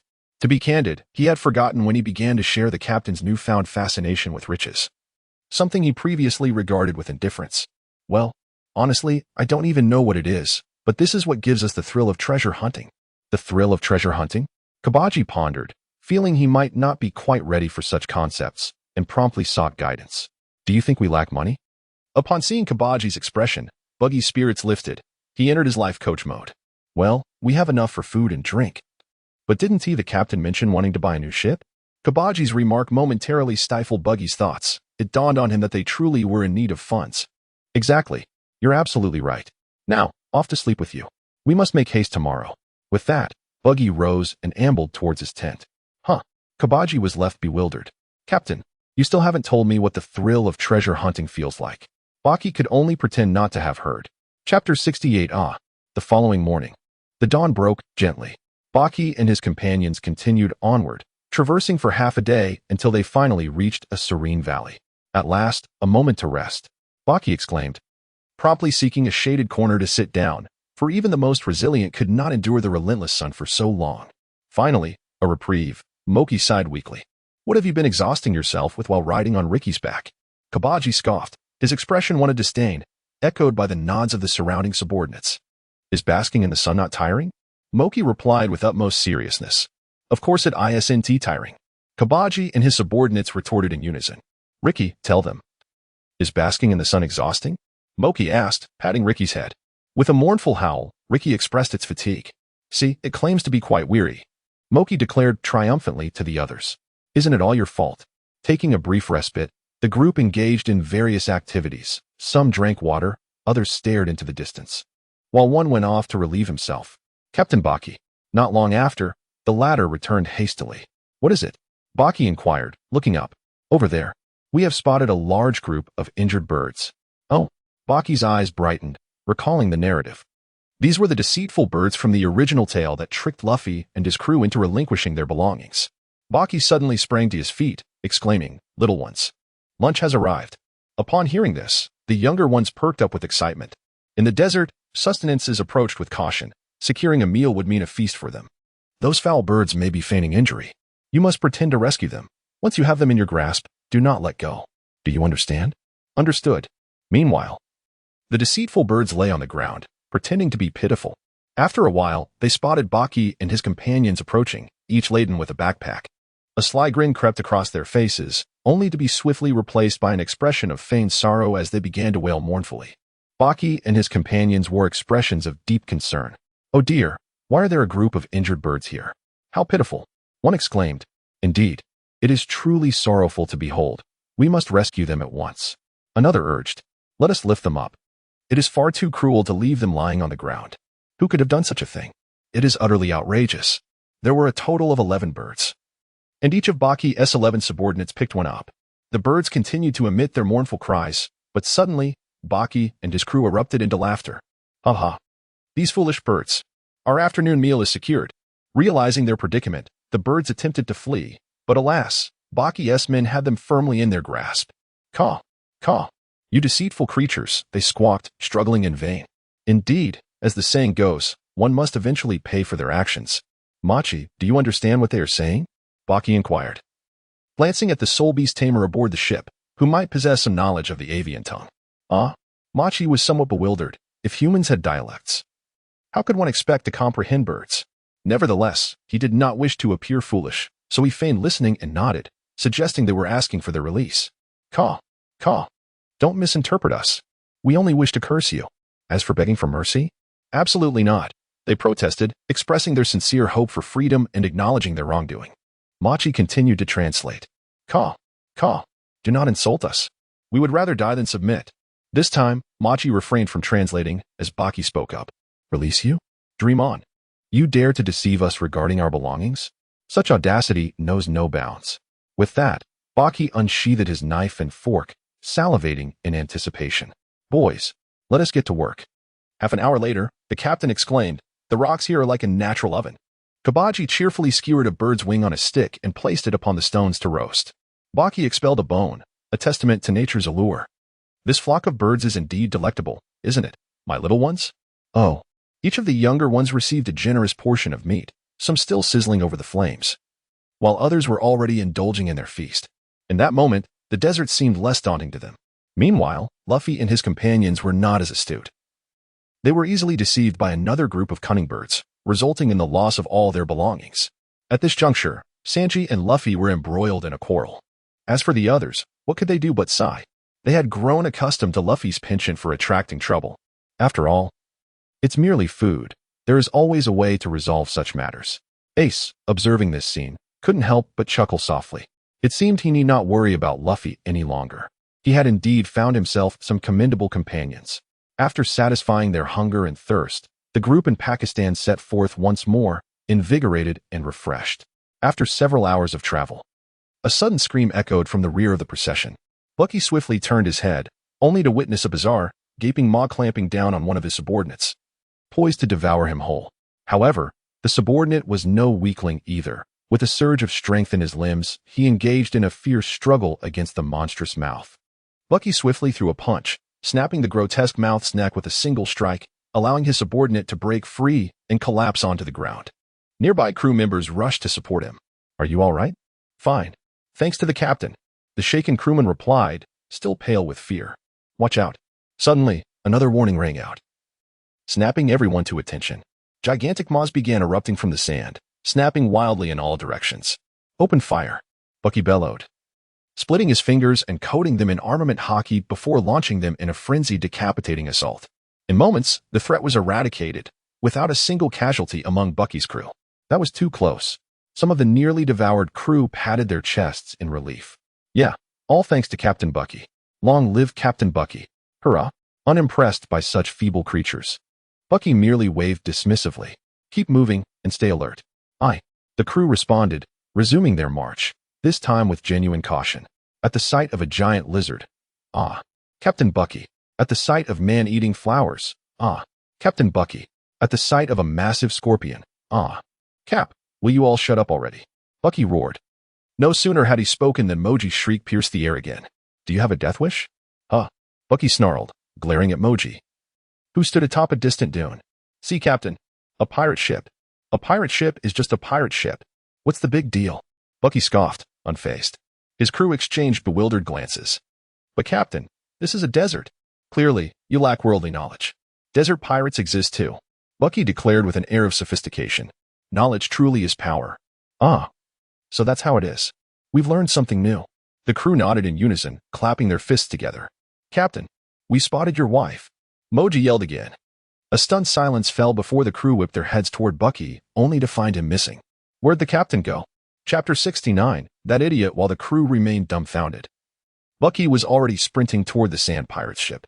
Yet nature's might proved formidable. The vessel moved far faster than anticipated, and for now, he couldn't close the distance. Bucky felt a twinge of irritation, yet found himself powerless, compelled to hasten his pace while silently wishing for a gentler breeze.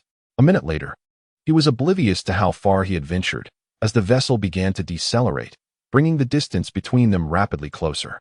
Bucky swiftly approached above the ship, soon catching sight of Nami and Vivi, along with the camel, all bound. Oh, Nami, what happened? Bucky's somewhat flippant voice echoed overhead. Nami, taken aback, quickly looked up. And indeed it was Bucky. What are you doing here? She instinctively inquired, but then realized, wait, we need to be rescued first. At once, Bucky replied, beginning to descend slowly. He regarded the band of sand raiders with little concern. Give me water. Suddenly, Bucky heard a familiar roar coming from not far away. Bucky turned his head to see a dark figure swiftly approaching.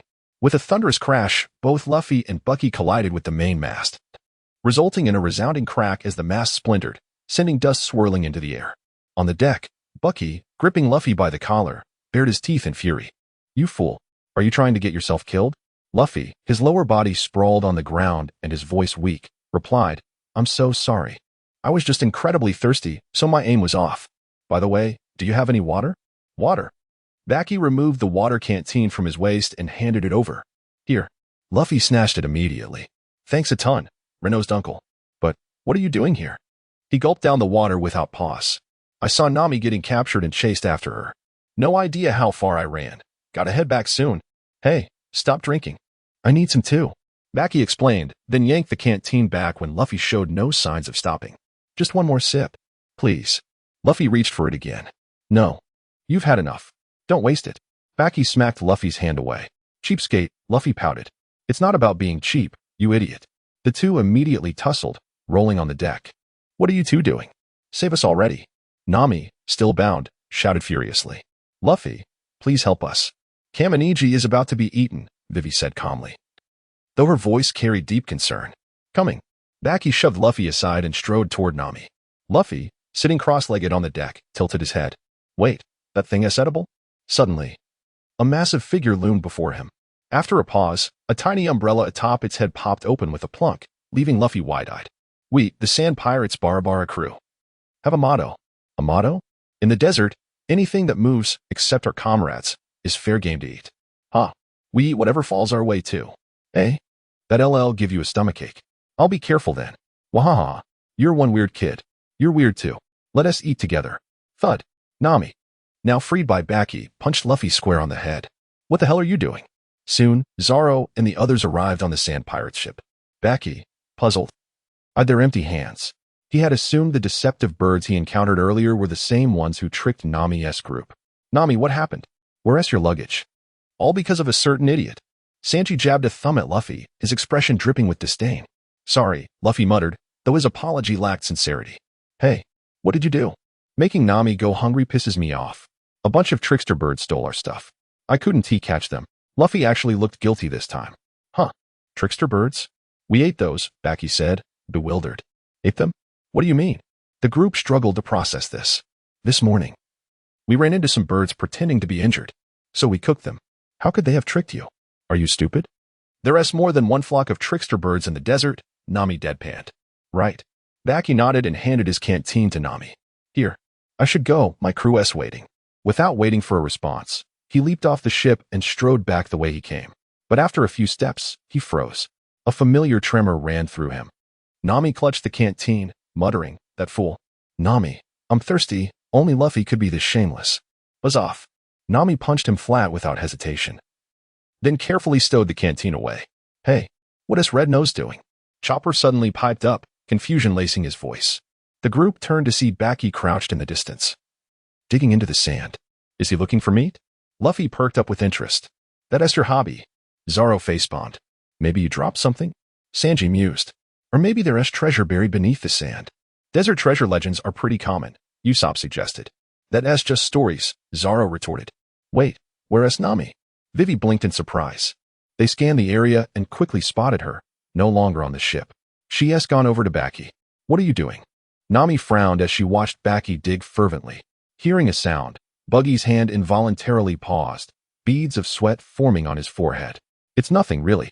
I was just feeling bored and thought I'd dig a bit of sand." "Are you trying to deceive me?" Nami's eyes brightened as she began to dig as well. "What are you doing?" "Hurry back." "Haha. I can smell treasure. Don't think you can keep it all to yourself." Nami's eyes had transformed into the shape of berries, brimming with excitement. "Damn it." Buggy cursed under his breath, wondering why Nami was so perceptive. Could she really be that quick to seize an opportunity? He failed to consider that his sudden act of digging might raise suspicions. Meanwhile, with Buggy present, Luffy and the others felt no concern for Nami. Engaging in conversation with the Sand Pirate captain, true to the original narrative, Luffy and Vivi rode together on the same sled, following Sarah and her companions toward the Melia's oasis. Unbeknownst to everyone, Buggy and Nami had already vanished. Chapter 70, The Devil. At this moment, Buggy and Nami found themselves in an unfamiliar place, illuminated by a solitary beam of sunlight that illuminated a small patch of the area, while the rest remained shrouded in darkness. How they arrived here was a mystery. They had simply dug and fallen in, discovering a terrifying hole beneath the sand. Where are we? Nami's voice echoed within the confined space. I have no idea, Buggy replied succinctly, shaking his head. Then what were you digging for? Nami exclaimed, frustration evident on her face. What do we do now? Getting out isn't difficult. Should I help you out first? Buggy, who possessed the moonwalk ability, expressed his eagerness, finding a thrill in the atmosphere that resembled a treasure hunt. Really? If that's the case, then there's nothing to worry about. Nami sighed in relief at Buggy's words, continuing. This place looks extraordinary. It must harbor treasures. Let us see who finds them first. With that, she produced a torch and ignited it, beginning her search. The flickering flame revealed more details, indicating that they were likely in an ancient site, with the old stone pillars suggesting it was no ordinary structure. However, the unfortunate reality was that the space was limited, with the exit blocked by fallen stones, likely leading to quicksand beyond. In the midst of this, Buggy, still somewhat bewildered, asked, how do you still have a flame? Aren't you with Ace? Are you foolish? Luffy's brother would definitely leave. It's better to be prepared, Nami replied without turning back. All right. You're clever, but I'll find it first, Buggy retorted, also pulling out a torch to begin searching. Half a minute later, they both exclaimed in unison, I found it. Then, they both froze in surprise. You found something too? They queried simultaneously, glancing towards each other's positions. Indeed. Beside each of them lay an ancient treasure chest, both appearing quite worn and weathered. Bucky's lips twitched in irritation. How infuriating. Both treasures rightfully belong to me. Why must you covet them? Aren't you supposed to assist Vivi in saving the kingdom? The endeavor of rescuing a nation does not preclude the pursuit of riches. Moreover, they are all mine. Nami displayed a devilish smile, causing the temperature of the air to drop several degrees. This is rather excessive, don't you think? Besides, you cannot carry it all away. It is exceedingly heavy. In truth, Bucky was not genuinely angry. He merely sought to engage Nami in conversation. And he was indeed speaking the truth. Nami offered no response, instead opening a box to inspect its contents. To get a better view, she even leaned her head inside. After a moment, she expressionlessly closed the lid and approached Bucky. Hey, are you even listening to me? Bucky, noticing Nami's dazed demeanor, felt a twinge of confusion. Nami continued to remain silent, proceeding to open another box beside Bucky, maintaining the same expression and actions. Bucky appeared utterly bewildered, when Nami suddenly broke into a smile and said, You're right. I can't take anything with me anyway. It's all yours. Just take me up. Huh? Are you really this generous? Bucky squinted suspiciously. Could it be empty inside? He hastily opened it, only to find, indeed, it was completely devoid of contents. Yet, this defied logic. His intuition had never been mistaken before. Nonetheless, despite his confusion, he decided to escort Nami upward first. You return for now. I'll search a bit more, he declared before leaping back inside. If his instincts were capable of error, the situation could become dire. A few minutes later, Bucky emerged dejectedly, having found nothing.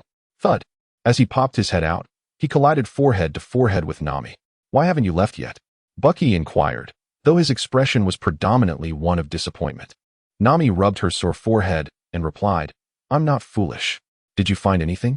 Bucky shook his head. No, really not. Absolutely certain. Just look at me. My hands are empty. Bucky spread his hands in a gesture of helplessness. All right, I believe you. But how do you know there's a site here? Nami inquired, her face filled with confusion, for there were no markers indicating such a place. How could Bucky possibly have unearthed an entrance? It's a feeling, Bucky asserted earnestly. Are you pulling my leg? No, truly. It's the intuition honed from years of treasure hunting. You simply wouldn't understand. Bucky beamed with pride, but his expression darkened once more. Of course, it seems that intuition has failed me now. Really? Nami, her eyes already sparkling with excitement before he finished his sentence, exclaimed, I am growing fonder of you. Upon hearing this, Bucky felt a wave of confusion wash over him, unsure whether he should feel elated or disheartened. Shaking his head to dispel the jumble of thoughts clouding his mind, he helped Nami to her feet. All right, let us return swiftly. I must head back quickly. My subordinates still evoke a degree of concern. Nami nodded in agreement and made her way towards the sand pirate ship. Baki followed the path marked by the lingering traces of his previous passage. Suddenly, he heard Nami's voice calling out to him from behind with great urgency. Confused, he turned to see Nami, who had already returned to the ship. Indeed, your intuition remains remarkably sharp. Baki was taken aback, suddenly realizing something. Indeed. Nami stood on the deck, shaking her garments, and inexplicably, treasures began to tumble from her. Bucky's eyes were nearly popping out. What was happening? Damn it! Bucky exclaimed as he sprinted away. This counts as a dowry, Nami suddenly remarked in a soft tone. Baki abruptly slammed on the brakes, his thoughts in disarray. 2 seconds later, he made a swift turn and dashed towards his subordinates, disregarding the chaos left behind. All that remained for the others was a cacophony of mixed cries. How maddening! Zoro observed the scene, his lips twitching. Nami, you truly are a devil. Huh? Haha. Usopp, what splendid weather we have today. Zoro. Why have you become so timid? Usopp relentlessly mocked. What did you say? Zoro glared at Usopp. Nami is formidable, but you're still manageable. Haha. Indeed. The weather is quite delightful today, isn't it, Sanji? Meanwhile, Sanji lay on the deck, tears streaming down his face. Miss Nami.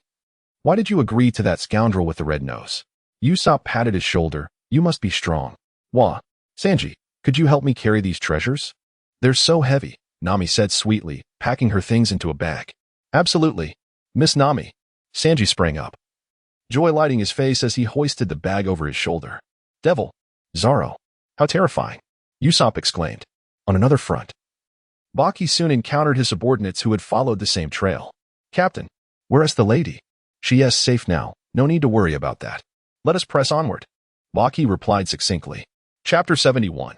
No response without Luffy and the others. Baki's journey became considerably monotonous, or rather, tranquil. A group of dozens advanced under the scorching sun, encountering neither bizarre desert creatures nor the distress of separated companions. Naturally, they also discovered no additional treasures. Baki was particularly discontented with this last point. This land had been civilized for thousands of years, birthing countless nations that eventually perished. Theoretically, there should be many ruins, yet they had only encountered one. Was that not absurd? Furthermore, the solitary ruin they did find had its treasures taken by Nami. However, upon seeing a shadow ahead, Baki cast aside such thoughts. The silhouette appeared to be that of a city. As they drew nearer and spotted the prominent pyramid-shaped structure, a smile crept across Baki's face. Finally, we have arrived at our destination, Rain Base. Meanwhile, after parting ways with the Sand Pirates, Luffy and his crew continued toward the verdant Yuba. Along the way, they passed through a small town and encountered Camus, who impersonated a rebel, a small figure striving to become a hero. They also met the Scorpion Man, who risked his life for the dreams of children and informed Ace about Blackbeard. Are you really leaving? Chopper asked, a hint of reluctance in his voice.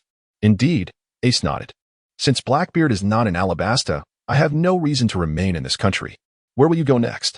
Sanji queried, lighting a cigarette. As farewells always cast a shadow over the mood. The Scorpion mentioned he had appeared in the west. I intend to investigate. By the way, Luffy, Ace said, pulling out a life card and handing it over. Huh? Luffy accepted it, visibly puzzled. Keep this with you. Hold on to it tightly. What is this? Just a little piece of paper? This small paper will bring us together again. Don't you want it? No, I want it, Luffy affirmed, nodding seriously. Ace bowed to Nami and the others. Having such a troublemaking brother, I worry greatly. I'm sure you all have your hands full with him. Still, I kindly ask for your assistance. Just as Nami and the others prepared to express their gratitude, Ace vanished in the blink of an eye. Returning to Baki. After entering Rain Base with his subordinates, his first order of business was to find a tavern. They were not picky and opted for the nearest one. A group of them rushed inside and settled down to rest, while the other patrons were promptly asked to leave. At the counter, only Baki and 2 of his officers could find seats. Boss. Water. We want water. Machi shouted, banging on the table. Water? Boss. We want liquor. Fine wine. This is Baki. Bring us everything delicious from your establishment. Baki declared, exhibiting his wealth and caprice. All right, please wait a moment. The owner, accustomed to patrons freshly emerged from the desert, calmly turned to fetch their orders. Although Baki was a pirate, he felt secure under Crocodile's protection. The items arrived swiftly. Baki held a mug of beer in his left hand and a piece of roasted meat in his right. All right, everyone, let the feast begin. Oh. The crowd raised their glasses, cheering jubilantly. An hour later, the satisfied group rested happily. Now that we are full, it's about time to attend to business. Baki addressed his subordinates. This is the territory of the warlords, so be cautious and prepare supplies. By the way, This is also a gambling city. If you find yourselves bored, feel free to try your luck, but should you lose, I bear no responsibility. One subordinate chuckled, prompting another to quickly cover his mouth. What about you, Captain? Aren't you joining us? Kabaji asked, puzzled. I have some personal matters to attend to. We'll meet here tonight, understood? Baki replied dismissively, continuing. Understood? Yes. They chorused before dispersing. After parting ways with his subordinates, Baki strolled slowly in the direction indicated by the arrow. In truth, he knew where to go without needing to look. It was surely within the rain base. And indeed, Baki soon arrived at the casino.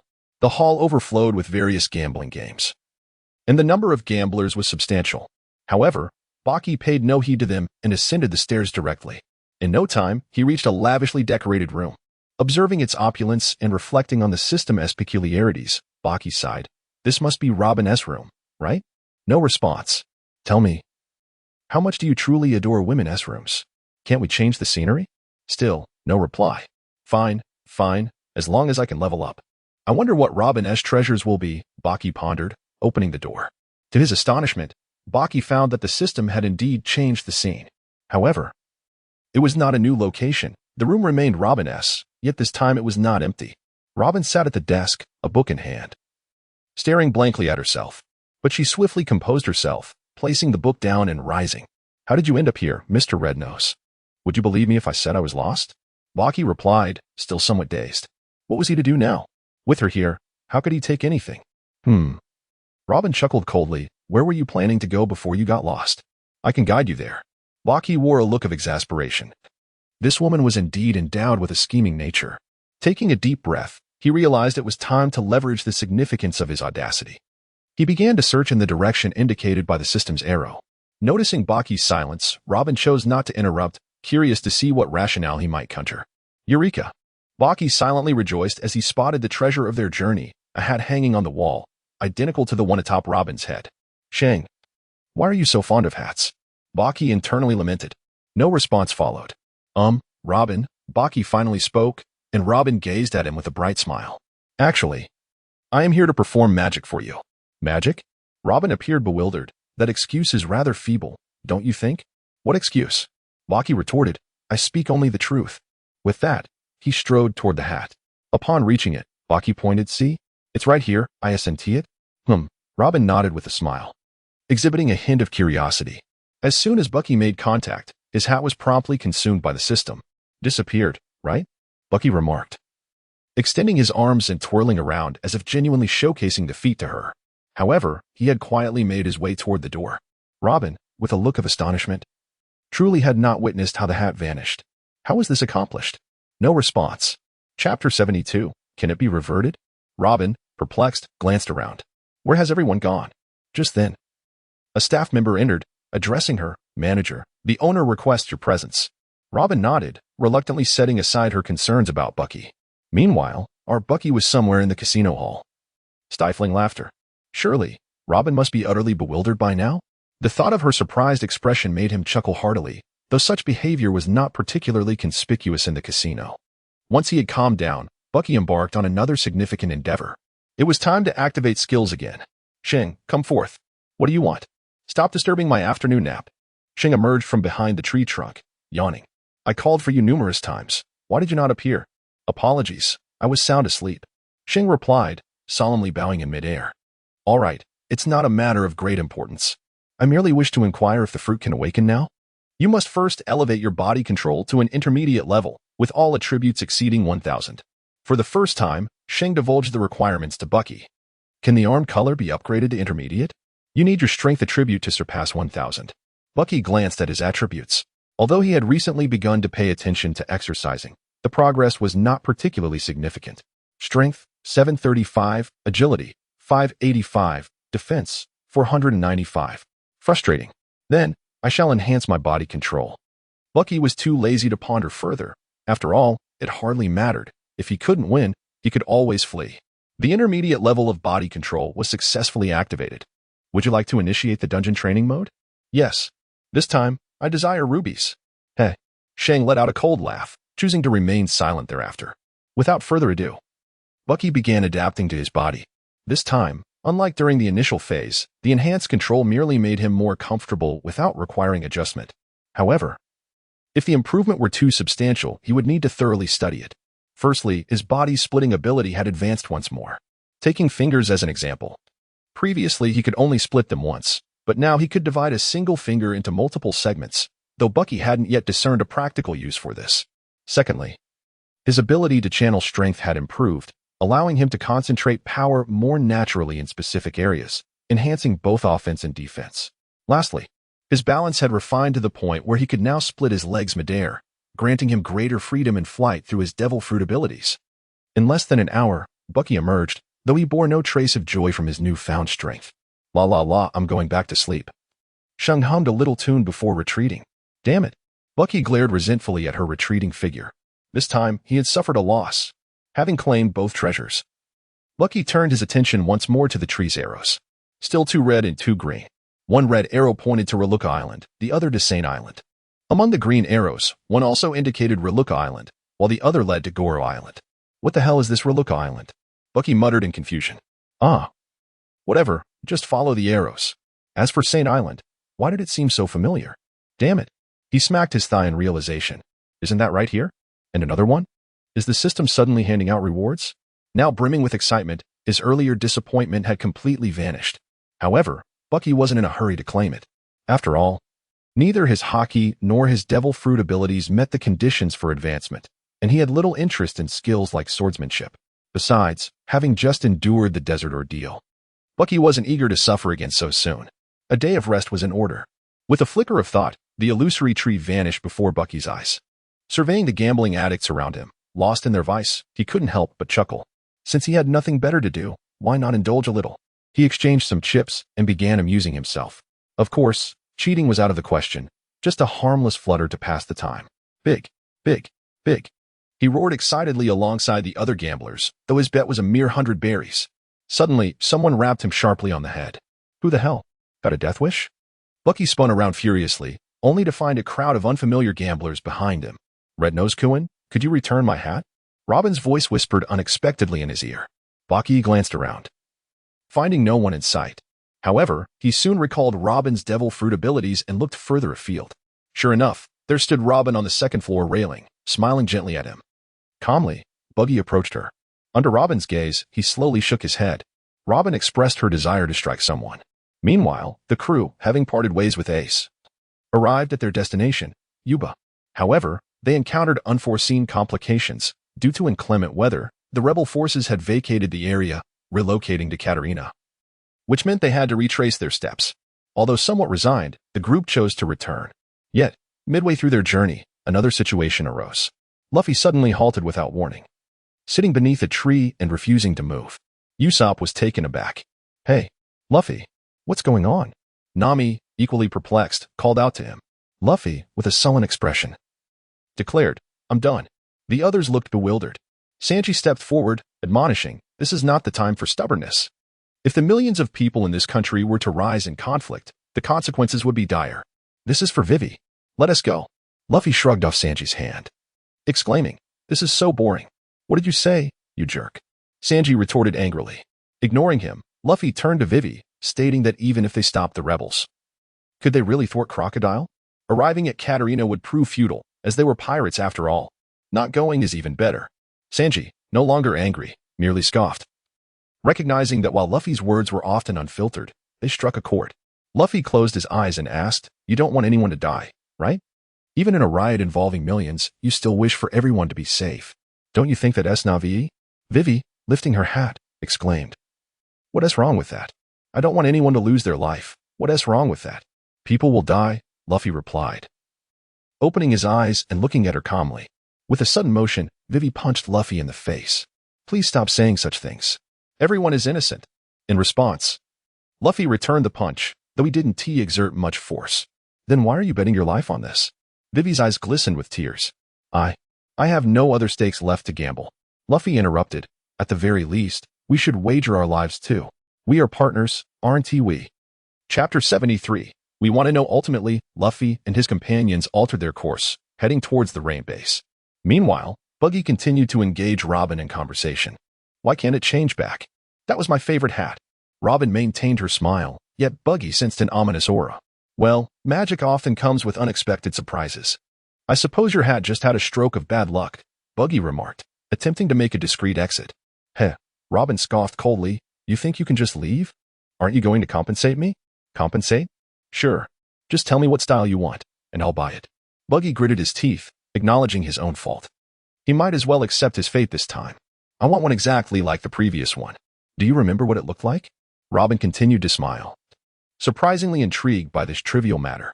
Isn't it just like the one you're wearing? Buggy paused, realizing that indeed, it resembled the current hat. It seems you're quite observant. Well then, I'll leave it to you, renounced one. Without waiting for Buggy's response, Robin turned and walked away. Bucky twitched the corner of his mouth and thought, all right, you've got some guts. A man of honor knows that words once spoken cannot be taken back. Soon, Bucky found himself on the streets, commencing his search. After all, it was merely a hat. Surely it could be located swiftly. Unfortunately, as night fell, he remained empty-handed, his stomach beginning to grumble. Where on earth could that wretched hat be? Never mind, there was no need to rush. It would be wise to have a meal first. After relishing a sumptuous feast, Bucky gazed at the dimming sky, a clever smile gracing his lips. Ah, it's already dark. That complicates matters. And I still need to rendezvous with my crew. With that, he hurried to the tavern and began to drink. As he sipped, his comrades gradually returned, some radiating joy while others wore expressions of disappointment, clearly having indulged in gambling. Before long, Kabaji appeared, looking particularly glum, and hurried over to Bucky. Captain, he exclaimed, rubbing his hands together. Could we perhaps raid again? I'm a bit short on funds. Lost it all, have you? Bucky squinted at him. Kabaji awkwardly nodded, admitting, it seems my luck has run dry. There is only one wealthy scoundrel around here, and that is the casino. Are you brave enough to rob it? Bucky remarked, lifting his glass and downing its contents in one swift motion. Absolutely. As long as the captain permits, I would fearless wade through fire and water, Kabaji proclaimed, desperation for money driving his fervent declaration. Such noble words. But that place is the territory of Crocodile. Do you truly dare to raid it? Bucky set down his cup, signaling for another. Crocodile, the 7 warlords of the sea. Kabaji's expression stiffened, beads of sweat forming on his brow. Baki nodded, a playful smirk adorning his face as he gazed at him. Indeed, it's quite sweltering in this desert, Kabaji remarked, wiping the sweat from his brow. I think I'll join my comrades for a refreshing beer. They always say to indulge in moderation, yet why is it so hard to restrain oneself? Baki mused casually before resuming his drinking. The following dawn, Bucky and his crew gathered together. Now, I have a crucial mission to entrust to you all. The task is arduous. Do you believe you can accomplish it? Bucky spoke in a grave tone, his expression solemn. Rest assured, Captain. We will absolutely fulfill this mission. Moji exclaimed fervently. Indeed, even if it costs us our lives, we will strive to see it through. Kabaji declared resolutely, gripping his sword tightly. The rest of the crew echoed their unwavering determination with impassioned shouts. But Gideon nodded, expressing his satisfaction. Excellent. With such awareness, I feel reassured, he declared, as he handed a stack of papers to the group. They picked them up and examined them, some appearing perplexed. Captain, why is there a hat illustrated on the page? Are we meant to search for someone wearing this hat? Could it be that the captain has made an error? Baki shook his head, dismissing any fanciful thoughts. The task at hand was simply to procure that hat. Whoever succeeded would be handsomely rewarded. The younger crew members looked bewildered, realizing that their previous musings were merely self-delusion. Was this truly the important mission? What happened to risking their lives? What happened to the call for resolve? Nevertheless, the captain had rarely issued such a command, and they had no choice but to comply. Thus, each one departed with a piece of paper in hand. Baki gazed at the retreating figures, a smile gradually spreading across his face until he erupted into a triumphant laugh, exclaiming how exceedingly clever he was. He then turned his attention to the system tree and remarked, Sheng, I have resolved the mess you created. Are you not inclined to offer some form of reward? Silence ensued. TCH. I knew you were just pretending to be asleep. Baki scoffed, shutting down the system and embarking on a leisurely stroll. Perhaps fortune would smile upon him and lead him to a hidden treasure. Meanwhile, Nami and her companions finally arrived in the rain-soaked town. Luffy and Usopp shouted as they dashed into an inn. Water! Water! Bring me water, quickly! They clamored, banging on the table, oblivious to the presence of 2 familiar faces seated nearby. The rest of the group rested in a shaded area outside the town. Are we truly entrusting them with this? Sanji observed the street with a worried expression. Nami chuckled. A little sprint shouldn't pose a problem, right? Zoro continued to fiddle with his eyelashes. Is that so? Trouble is bound to ensue, so we should prepare ourselves. Surely it can't be that bad. It's not like it happens every time. Nami waved her hand dismissively. But before she could finish, a cacophony of shouts erupted behind them. Sanji turned to look and saw those two rascals being chased by the Navy once more. Nami covered her head, exclaiming, "Really? Why must they run this way?" The group hurriedly gathered their belongings, preparing to flee. "Everyone, run. The Navy is coming." Luffy shouted upon spotting Nami and the others. "Aren't you the one who brought them here?" Zoro retorted angrily. As they ran, members of the Baroque Works joined the pursuit. To evade their pursuers, the group was compelled to split up temporarily. Nami and Usopp fled together. A throng of Baroque Works agents hot on their heels. Desperately, they scurried about, soon finding themselves with no apparent escape. "Hey, you're really making me quite angry." Suddenly, they heard a familiar voice behind them, accompanied by a series of crashing sounds. They turned in haste. "Ah, Baki." Nami sighed in relief. Usopp forced a smile, saying, "I was hoping to handle them alone, but since you've taken care of it, I suppose I'll begrudgingly express my gratitude." Bucky merely smiled, choosing not to expose the truth. "No need for thanks," he remarked. "By the way, why are you constantly being pursued?" Nami and Usopp shed tears of exasperation, lamenting, "We wish we knew the reason as well." Chapter 74. Where did you buy this? Shortly thereafter, Bucky accompanied Nami towards the rain banquet, naturally taking on the role of a muscle man along the way.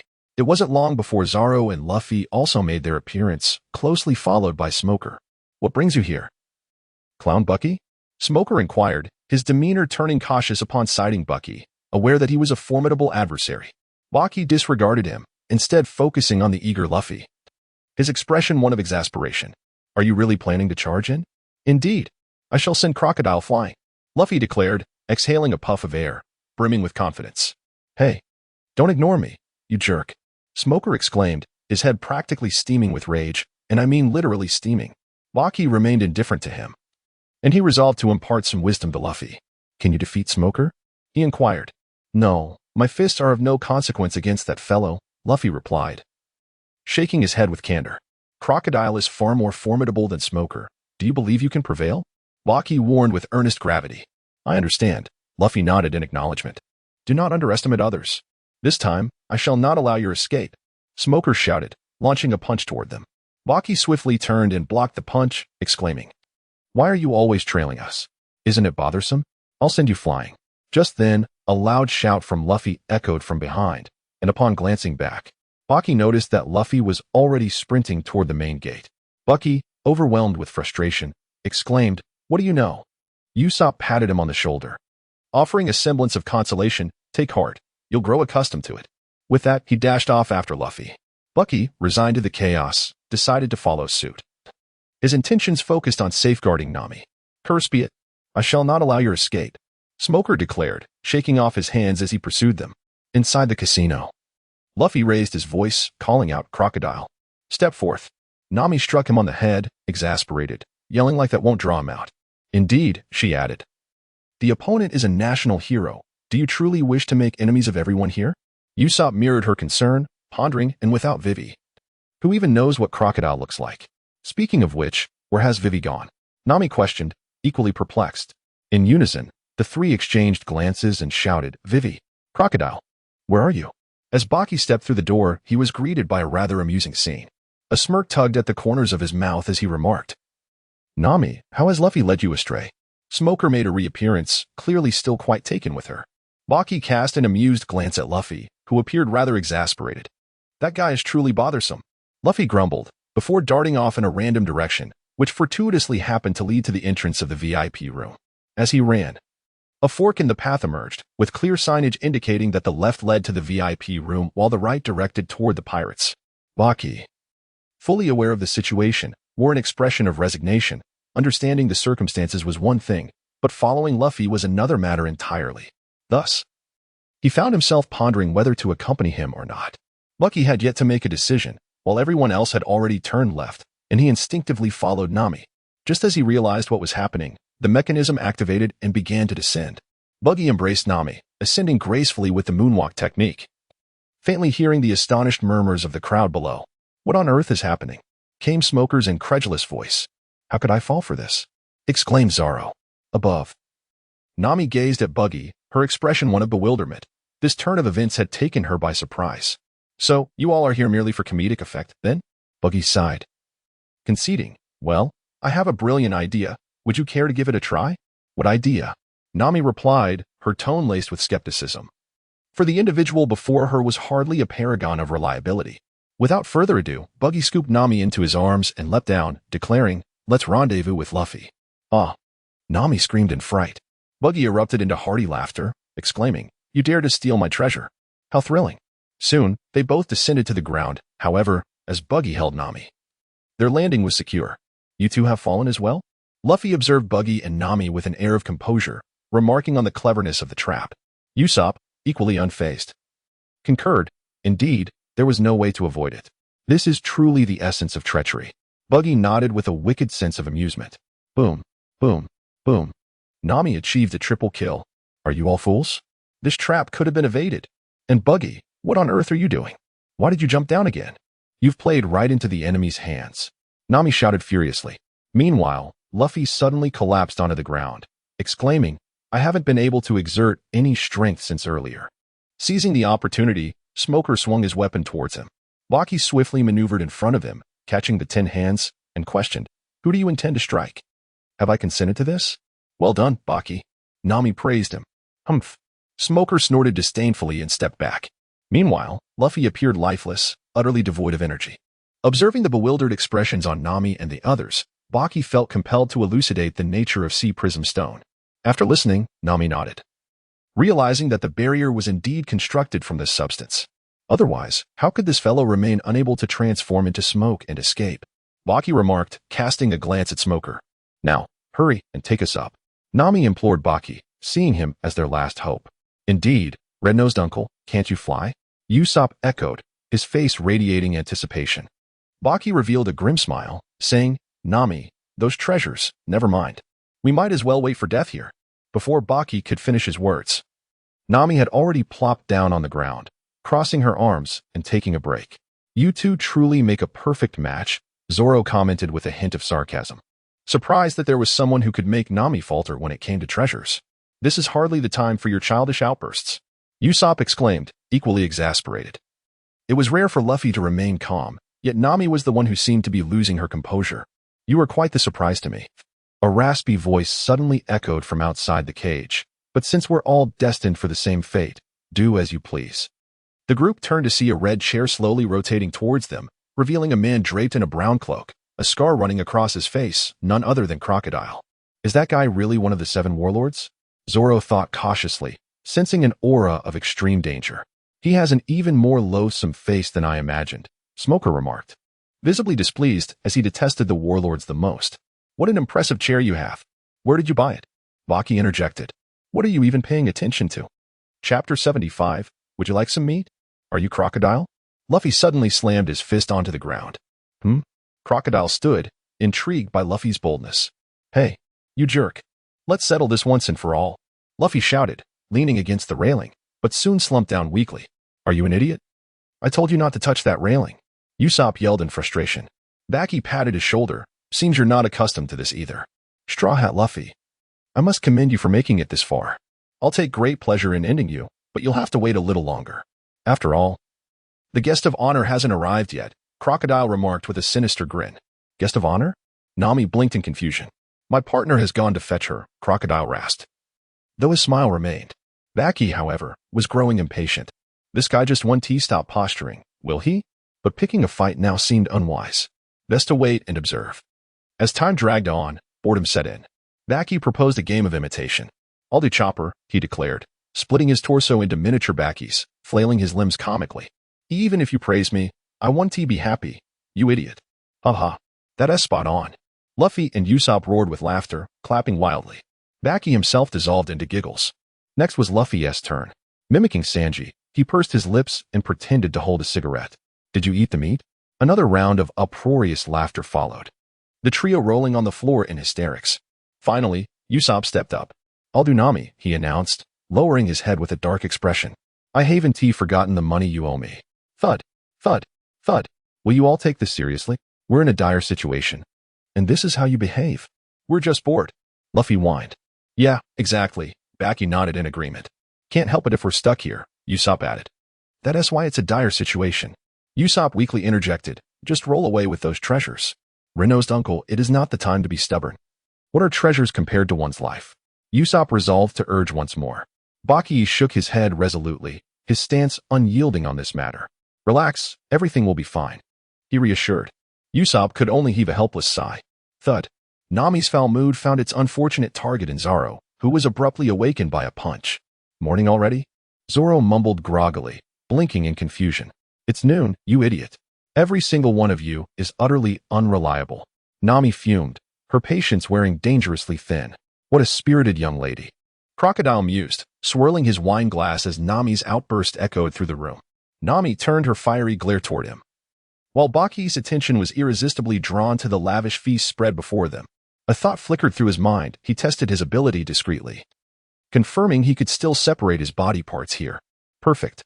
The heated exchange between Nami and Crocodile escalated, with Luffy soon joining the fray. Before long, Vivi made her appearance, though not by choice. She had been captured. Her fleeting hope of confronting Crocodile head-on evaporated instantly in the world of pirates. Those without strength stood no chance against the overwhelming power of Logia-type devil fruits. Bucky observed the spectacle of Old Sand's pretentious display with an impassive expression, for he was preoccupied with significant matters. The attention of the crowd was entirely fixated on the two of them, oblivious to the fact that a white hand had stealthily intermingled with the delectable dishes on the table. Old Sand pressed Vivi down onto a chair, asserting, "You shall remain seated. The time for the party has arrived, has it not? Miss All Sunday."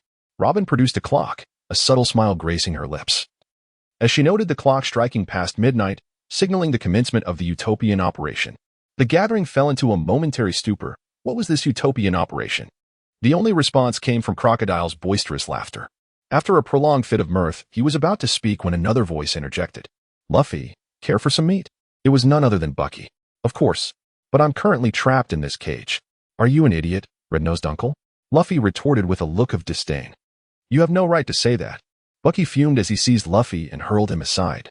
Then, with a flourish reminiscent of magic, he produced a roasted duck, several rolls, and a bottle of red wine, settling down to feast. Ah, Luffy exclaimed, dashing over to snatch some. I want some too. Nami and the others were momentarily taken aback. What on earth was happening? They quickly glanced towards the table, and indeed, the food had mysteriously vanished. Red-nosed uncle, how did you manage that?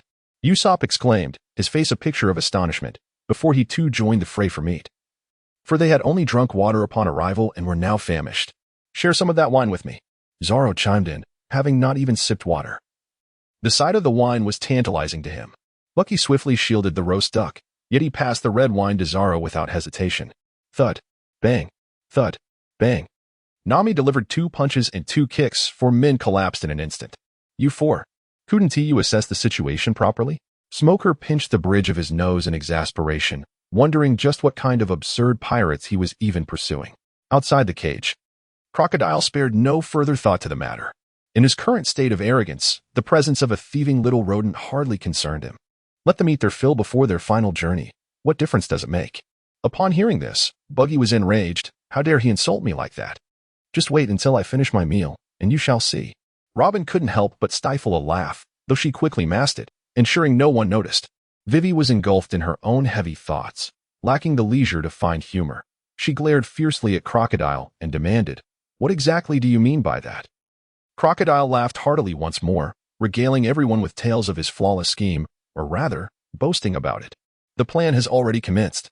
So allow me to elaborate on the strategy to bring this nation to its knees, the utopian warfare. A few minutes later. So what do you think? Does the notion of caring for the nation ultimately lead to its destruction? Haha. Crocodile felt as though he had reached the pinnacle of his existence. Nami bit her lip, contemplating the treacherous nature of the plan. Vivi was on the verge of despair, pleading, "Stop talking. Please, just stop." Ah, Luffy shouted as he collided with the railing, only to collapse helplessly onto the ground once more. Smoker, seated on the ground, observed this scene with a smirk, pondering whether that guy was a complete fool. Had he not heard the jester Buggy's words? Zoro quietly regarded him. Indeed, he was a fool. Yet it was precisely this foolishness that made him worthy of being our captain. Baki wiped his mouth and rose to his feet. All right, the break is over. Chapter 76, This Red Nose, So Powerful? Luffy, step aside, Baki murmured. Now, it is my time to shine. Luffy obediently leaned to the side, and all eyes turned towards Baki. In Baki's heart, he once again whispered an apology to Sanji, then without hesitation, he infused his fist with armament haki and accelerated using Saru, delivering a powerful punch against the barrier. Boom. Even the sea prism stone proved ineffective, under the immense force. The entire fence was ripped away from the wall and sent flying. Crocodile swiftly dodged, for he too feared the sea prism stone. Baki, well done. Nami praised once more. Usopp, hiding behind, exclaimed, great job, Renault's uncle. Luffy, hurry and knock that guy away. Luffy cracked his knuckles, the sound echoing like firecrackers. Of course, I intend to send you flying, Crocodile. Shouting, Luffy charged toward Crocodile. Damn pests. Crocodile seethed with rage. If you wish to court death, then perish. Luffy and Crocodile engaged in battle, yet it was evident that Luffy was at a disadvantage, his attacks proving futile. Nevertheless, Nami and the others remained unperturbed, always harboring an inexplicable confidence in Luffy. Let us go, we must hurry to stop them, Nami said while helping Vivi untie her ropes. However, Vivi hesitated, concerned for Luffy. It's fine, Vivi, that guy is ridiculously strong. We must go to Alabasta and reveal the truth. Otherwise, this country is doomed. All right, Vivi acquiesced, though worry lingered. Smoker, on the other hand, grimaced, feeling disgruntled at being saved by pirates. As for Baki, he dashed toward Robin, feigning a powerful punch, yet exerting no real force. When he reached Robin's ear, he whispered, hurry, act it out. Robin looked at him in exasperation. You all, do you truly underestimate me? Crocodile glared at Nami and the others, his anger flaring. You insignificant creatures dare to think you can escape my grasp? Straw Hat Brat, I tire of playing with you. Damn it, Rubber, Rocket. Luffy, fueled by fury, unleashed a formidable attack.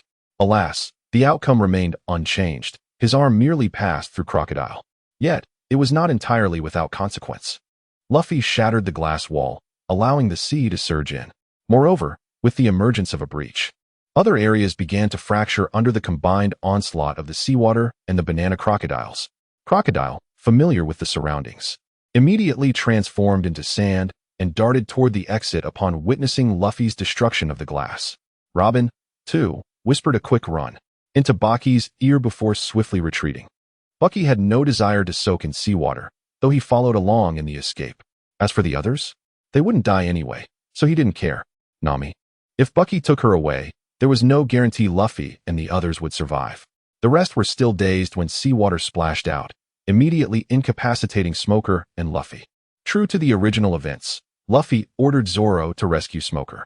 Meanwhile, Nami, Vivi, and Usopp dragged Luffy toward the exit. However, a swarm of massive banana crocodiles blocked their path. Zoro tossed Smoker to Nami and charged forward. Just then, a commotion erupted on the other side of the crocodiles. Sanji had arrived. Unable to reach Crocodile by phone, Sanji abandoned his original plan and forced his way in, stumbling upon Nami and the others under siege. In the chaos of their battle, one stray attack dislodged the wax sphere concealing Mr. 3. Meanwhile, Bucky followed Crocodile outside. That was too close. That reckless idiot Luffy. Bucky patted his chest in relief. Another straggler? Crocodile turned slowly, his expression darkening. Though he had already decided to abandon this place, the humiliation still infuriated him. Forced to leave Nami behind, Bucky was in no better mood. Seeing Crocodile's arrogant demeanor only stoked his anger. You really think no one can take you down? In an instant, Bucky vanished with Saru, his fist coated in armament haki. Boom. Crocodile was sent flying, crashing through buildings. You know haki? Crocodile gasped in disbelief. How could a pirate of this caliber exist in paradise? What's the big deal? Just because those rookies don't know it doesn't mean I don't. I've been to the New World. Bucky flashed forward again, driving another punch into Crocodile's gut. Damn it. Crocodile was sent sprawling once more. Honestly, for someone so smart, you only focused on your devil fruit. Why not train your body properly? Robin watched in stunned silence as Bucky pummeled Crocodile senseless. This red-nosed guy, is this strong? Elsewhere, Luffy and the others emerged from the riverbank, with Zoro hauling Smoker over his shoulder. Smoker, hey, why do you save him? P.S.A. Marine. Sanji groaned. Zoro shrugged. Shut up. It wasn't my choice. Besides, he is half dead anyway. Whatever. Let us just keep moving. Sanji sighed. It was like they could just kick him back in. Miss Nami, do you still have that perfume from Alyabarna? Though his plan had gone awry. The outcome was the same, they were all out. Now, they just needed Nami to use the scent to guide Chopper to them. Suddenly, Smoker struck Zoro with his jutty. Roronoa, why did you save me? Zoro smirked. I didn't. I just followed orders. Don't bother thanking him. It was just a whim. Then you won't mind if I carry out my duty now? Smoker said coolly. Sanji threw up his hands. See, this is what happens when you save a marine. Usopp trembled. Maybe we should run. I'm gonna punch you, Crocodile. Luffy suddenly roared, only to blink in confusion at the scene before him. His eyes darted around before landing on Smoker. Instantly, he raised his fists. Hey, Smokey, you want to fight? Smoker stared at him for a long moment before sighing. Just go. But this is the only time. The crew broke into relieved laughter, except Nami, who stiffened. Wait, are we missing someone? Chapter 77, What Must Happen? Will happen right. Whereas Rednose? Luffy gasped. He can't swim either, right? He is fine, Usopp said. I saw him chase after Crocodile. Besides, that guy is crazy strong. Nami blinked. I meant Chopper. Don't worry, Miss Nami. Chopper went to get help. Sanji grinned. Help? Nami frowned. Instead of answering, Sanji led them toward the city outskirts. Are we seriously running all the way to Alyabarna? Usopp whined. We could buy horses. Luffy suggested brightly. No good, Marines are everywhere here, Vivi sighed. Sanji, what is this help you mentioned? Nami pressed, already suspecting the answer. Sanji smirked. Look ahead. A massive hermit crab lumbered toward them, with Chopper waving from its back. Whoa, a giant crab? Usopp gaped. It looks delicious. Luffy drooled. Steamed would be nice. Bucky's voice chimed in from the side. Took you long enough. Thwack. Nami punched him. Where were you? We almost died. Sorry, Bucky said insincerely, then smirked. I was busy beating up Crocodile. Took some effort. Really? Nami eyed him skeptically. I thought your attacks didn't work on him. Of course they did. You doubting me? Bucky fumed. Just because Luffy can't hit him doesn't mean I can't. Fine. Consider it your redemption, Nami relented. How about a reward? A kiss? Maybe? Rednose. Don't push your luck. Sanji cut in. Miss Nami, I deserve a reward too. The incident on the sand ship? Forgotten. You want to fight, shit cook? Nami s mine. You two asking for a beating. Nami snapped. Vivi's country is in danger. We need to get to Alyabarna now. Bucky, you coming? To her surprise, Bucky shook his head. You go ahead. I've got my crew here, can't leave them. I'll catch up later. Nami nodded. See you then. As Luffy and the others boarded the hermit crab, Bucky turned back toward the city. His dim-witted underlings were still shopping for hats. Unbeknownst to Bucky, Crocodile had quickly recovered from the beating. While Bucky searched for his crew, Crocodile intercepted Luffy's group, launching an attack. Faced with no choice, Luffy stayed behind to confront him alone, now standing against Crocodile in the vast desert. On the hermit crab, Vivi bit her lip. Luffy. Nami patted her shoulder. Don't worry. He'll be fine. Alas, it is indeed unfortunate for the counterpart, for thus far, no individual targeted by Luffy has managed to escape calamity. Moreover, Buggy is also within the city. Zoro nodded in agreement, listening intently. Vivi, Crocodile has been entrusted to those two individuals. The moment the rebel forces mobilize, the fate of this nation has already been sealed. Should they engage in battle with the royal army, this nation, Alabasta, would face obliteration. If you are to be the sole hope of averting this disaster, then you must ensure your survival, regardless of what befalls any of us in the future. How could this be? Vivi covered her mouth. This was not the outcome she desired. She wished for no one to perish. Vivi, this is the war you instigated. You fled this nation years ago and ignited hostilities against this enigmatic organization. However, do not perceive yourself as fighting alone. Sanji lit a cigarette, his expression equally resolute. Do not fret. I am still here. Usopp, his legs trembling, declared. Indeed. Vivi nodded vigorously. Meanwhile, our dear Buggy remained blissfully unaware of the unfolding events. Truly. Where could this band of fools have disappeared to? After wandering for ages, not a single soul was in sight, and Buggy grew increasingly agitated. Dozens of people had vanished as if into thin air. Suddenly, a tremendous roar erupted behind him. Buggy swiftly turned to look, and there, in the direction from which Nami and the others had departed, a colossal storm was raging, swirling violently with astonishing ferocity. Bucky was taken aback, perplexed by the situation. Hadn't he rendered Old Sand unconscious? Could it be that a storm was truly approaching? He took a deep breath and shouted, "You lot, come forth at once." The passers-by gazed at him with bewildered expressions, yet Bucky was no longer concerned about their stares. If this impending storm was not of natural origin, it could very well mean that Luffy was engaged in a brawl with Old Sand. Although they would ultimately survive, the ordeal would surely be arduous. It would be best to avoid it if possible. As he pondered this, Bucky felt a twinge of hesitation. Robin's life-saving grace was pivotal to her joining the crew. So should he truly intrude upon this moment?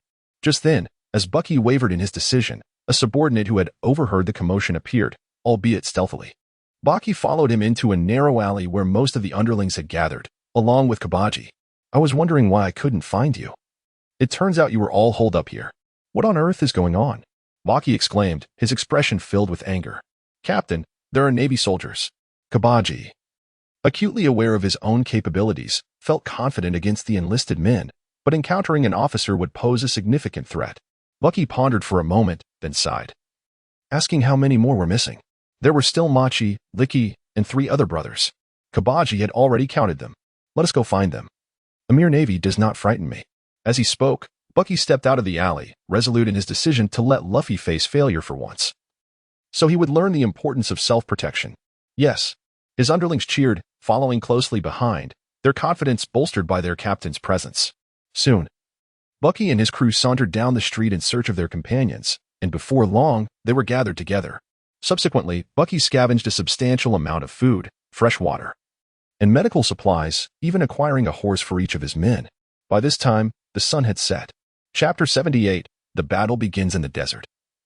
Where Luffy was engaged in combat with Crocodile, a massive circular pit had formed, within which lay Luffy, half buried and barely alive. Suddenly, several arms appeared out of nowhere. Lifting him up, it was Robin. "Thank you." Luffy, lying on the ground, managed to utter, "Why must we fight?" Robin asked, her expression cold. "Someone like you. With A in your name." "D?" Luffy was puzzled. "It seems I have asked a rather pointless question," Robin chuckled lightly, snatching Luffy's hat in the process. At that moment, a commotion arose in the distance. It was Bucky, riding in with his brothers. "Wait here." Bucky commanded his crew as he dismounted and approached. "You have not disappointed me, Robin," he said with a light laugh. "You owe me for my hat, Renault's man." "I've been waiting quite a while," Robin replied, her smile unwavering. "Ah, there was a slight mishap. I assure you, I will repay you," Bucky said, feeling a bit embarrassed. "Damn that Robin. Thankfully, I had the foresight to tell my men to stay back." "Is that so? I shall hold you to that. However, the situation of Straw Hat Luffy is rather grim." Robin continued to smile. "I am aware of that," Bucky said, moving to adjust Luffy's position, giving him some water and beginning to bandage his wounds. His technique was adept, a skill honed by his system's abilities. Yet, he believed that one must endure pain to grow. "Such a cruel theory," Robin remarked as she walked toward the banana crocodile. "But since you are here, I shall leave this to you." "Very well, farewell," Bucky replied, his hands still busy as Luffy's condition was dire. Not long after Robin departed, Luffy regained consciousness, though his mind was still foggy. "Renault's uncle? Meat. I want meat." "There is meat. Just endure a bit longer while I finish bandaging you," Bucky said, feeling a pang of sympathy. However, he believed this was a necessary ordeal. "I want meat. I absolutely must defeat the crocodile." How dare he toy with Vivi and Uncle Dry? Luffy persisted. All right. Defeat him. But for now, do not move." Meanwhile, Nami and her companions, aided by the unique fauna of the desert, were hastily making their way to Alabasta. On the super-fast running duck, Nami and her 5 companions, along with a camel, donned matching cloaks and split into 3 groups, each choosing a different direction to break through, with Vivi remaining behind a rock. At the western city gate, the senior officials of Baroque Works were already prepared to intercept, watching the indistinguishable 6 figures of Nami's group as they too opted for separate paths to pursue their targets. Not far from the city gate, hundreds of thousands of rebel forces were rapidly closing in, while the royal army within the gate was equally prepared for battle. Conflict was imminent. In the desert, the crew dismounted and began to feast heartily. Luffy, with his extraordinary constitution, devoured meat with fervor. Were it not for the bandages adorning his body, one would hardly recognize him as an injured party. "Thank you, red-nosed uncle. I nearly met my end." Luffy mumbled through a mouthful of meat. "There is no need for thanks. What are your plans now?" Bucky asked, taking a sip of his drink, feigning ignorance. "Once I am full, I will go and defeat that scoundrel." Luffy declared, biting down fiercely on the meat before him, envisioning it as crocodile. But you cannot defeat him. Can you? Do you need my assistance? Not at all. Luffy shook his head resolutely. I have devised a plan to deal with him. Very well, I trust you. Eat quickly, and then let us hurry. I am somewhat concerned for Nami and Usopp. They are still rather weak. Bucky regretted not having granted them enhancements. As he contemplated this, a figure clad in white with a black and white patterned sword approached. It was Bellamy the Falcon. Bucky had noticed him eavesdropping from a distance, but chose to ignore him, knowing his identity. Do you know Princess Vivi? He asked, his voice somewhat feeble. Luffy nodded. She is our companion. I am the deputy of the Alabasta Kingdom's guard, tasked with protecting Princess Vivi. However, I have become separated from her. You are heading to Alabasta. Yes? Would you allow me to accompany you? Luffy nodded again, and Bucky had no objections. They made room for him on a horse, tended to his wounds, and even offered him a meal. After they had eaten and drunk their fill, the group wasted no time in hastening toward Alabasta. At Alabasta, the three groups of Baroque Works members had each pursued their targets, only to find themselves mistaken in their guesses. Yet, circumstances did not improve. Vivi alone was unable to halt the conflict between the hundreds of thousands of troops, and the rebels clashed with the royal army. Next came the battle between the Straw Hat crew and Baroque Works. Zoro and Nami faced off against Mr. 1 and Miss Doublefinger. Sanji took on Mr. 2. And Usopp and Chopper confronted Mr. 4 and Miss Merry Christmas. The aspirations of the mournful were buried beneath the encroaching sands. As those who sought hope diverged from those who wished to connect with it, their desires becoming discordant, shrouded in confusion. The curtain of history was drawing toward a sorrowful conclusion. Time flew, and Bucky's group galloped quickly, finally reaching Alabasta. However, the horses could not match the specialized desert transport animals. Crocodile had arrived at the palace before them, boasting of his schemes and true intentions to the kings. Meanwhile, Buggy and Luffy were still rushing towards the city. As for their subordinates, though feeling somewhat apologetic, Buggy had them wait outside. There were no opponents here that required their intervention. Upon entering the city, Luffy and Buggy immediately parted ways, each acting on instinct. Luffy aimed to rescue Vivi and defeat Crocodile, while Buggy, intent on finding Nami, propelled himself skyward using Moonwalk. In the back streets of Alyabarna, near the Medi Hall, Nami and Miss Doublefinger were locked in a fierce battle. However, the disparity was evident. Nami, an ordinary human, was already battered and bruised against a devil fruit user. When Bucky arrived, Nami had just summoned a vast expanse of thunderclouds that struck Mississippi Doublefinger. The latter was enveloped in a swirling black mist. Nami felt a surge of joy. She had succeeded. Alas, the outcome was not as promising as she had hoped. Such a level of assault could only provoke her opponent's wrath. Defeating her was out of the question. Bucky observed the scene with a conflicted heart to intervene or not. Chapter 79. Reduced to such a state in the end, Bucky chose not to engage, at least not offensively. Instead, he detached one hand and sent it flying toward Nami's vicinity, maintaining a defensive stance while continuing to spectate. Unforgivable! Miss Doublefinger snarled, her fist bristling with needle-like spikes as she lunged at Nami. Nami shrieked, only to vanish into thin air, leaving Miss Doublefinger bewildered. The next moment, she reappeared behind her adversary. Today's atmospheric humidity and wind patterns remained stable, suggesting clear skies under high pressure. However, localized mirages and whirlwinds, especially tornadoes, may occur. Exercise caution, Nami declared, adjusting her climate act and aiming it squarely at Miss Doublefinger. This ends now. Yet, her injured left leg betrayed her, leaving her unsteady. You can barely stand, Miss Doublefinger sneered, her hair morphing into lethal spikes as she charged. Sea urchin thorns. Gritting her teeth, Nami shut her eyes, bracing for impact with her foot. 2 seconds passed. No pain came.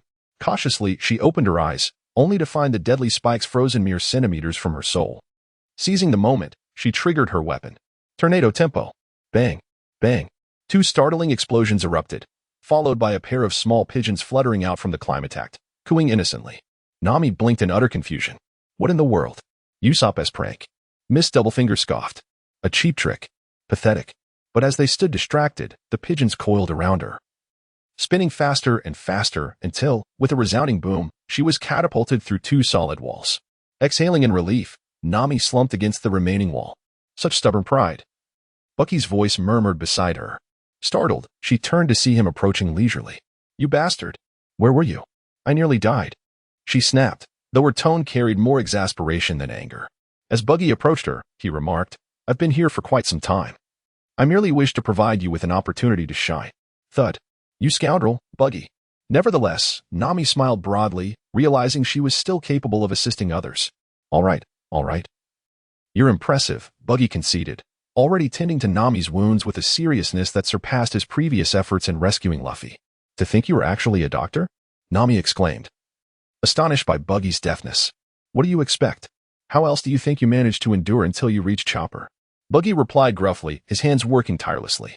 I truly appreciate your help, but if your hands stray any further, I will have to hit you. Nami warned, shaking her fist playfully. How can a doctor tending to a patient be considered improper? I harbor no ulterior motives, Buggy hastily clarified, discreetly withdrawing his hand from Nami's thigh. How is Luffy? Has he defeated Crocodile yet? Nami continued her inquiries. Not yet. That fool nearly got himself killed and stubbornly refused my assistance. I am at my wit's end. Buggy muttered with a grimace. That's just who he is. You should know that by now. Nami chuckled softly, her concern alleviated by Buggy's words, which implied Luffy's confidence was unwavering. After a while, Buggy finally completed the necessary treatment, exhaling in relief. This is not the time to rest. We must hurry to the palace and regroup, Nami insisted, struggling to rise. Stay still. Buggy playfully flicked her forehead and lifted her onto his back. Where are we headed? Nami inquired, resting her forehead against his shoulder, a silly grin spreading across her face, though she quickly masked it. First, let us retrieve the weather stick. Then seek out Zoro. He should be nearby. Meanwhile, at the palace, Crocodile was boasting to King Cobra and Princess Vivi about his schemes and ambitions. Just then, after much hardship, the Straw Hat Brigade breached the palace gates, yet Crocodile dismissed the so-called elite guards as mere insects, dispatching them in mere seconds. At that moment, the kingdom's guardian, the Jackal Gaka, could no longer contain his fury and charged forth, only to be swiftly defeated again. Simultaneously, the rebel leader, Crocodile, made a sudden appearance, adding to the chaotic scene. On the other side, outside the meeting hall, Zoro lay battered and bloodied, barely clinging to life. Yet, in this dire state, he began to grasp the essence of all living things' breath. He started to understand the state of being that his master, Kangoro, had spoken of, the power to sever even the strongest steel. You're still alive? Mr. One stared in shock at Zoro, who had risen once more, before a cruel smile spread across his face. Very well, let me finish you off. Dust slash, rapid blade. Zoro slowly sheathed his sword, preparing for the final confrontation. One sword style. Aye, lion's song. The two passed each other, each reaching the other's rear. With a cry of disbelief, Mr. One fell, his expression one of utter incredulity. Zoro then gently sheathed his sword and remarked, Thank you. It is through this that I have become stronger. When Buggy arrived carrying Nami on his back, this was precisely the scene that greeted his eyes. He had to admit, it was utterly dashing. For a fleeting moment, he even entertained the impulsive thought of acquiring swordsmanship skills himself. Yet, Zoro's moment of glory proved fleeting. Within mere seconds, he lost his footing and collapsed unceremoniously onto the ground. Buggy gently set Nami down and approached Zoro to tend to his wounds. It was indeed a predicament for the notorious pirate Buggy to find himself reduced to the role of a battlefield medic. However, allowing them to remain in their injured state while awaiting Chopper's assistance was hardly ideal. Naturally, treating Zoro was far simpler than handling Luffy, as the process involved merely staunching the bleeding, applying bandages, and finishing up without the need for excessive caution. Expediting the task was the priority. Feeling good, you reckless swordsman? Buggy remarked, observing Zoro's blood-soaked form and the pained gas he emitted. Absolutely, but I could use a drink, Zoro replied. Let us wait until after the war, Buggy retorted, a hint of amusement creeping into his heart despite his complaints, reminiscent of Luffy's attitude.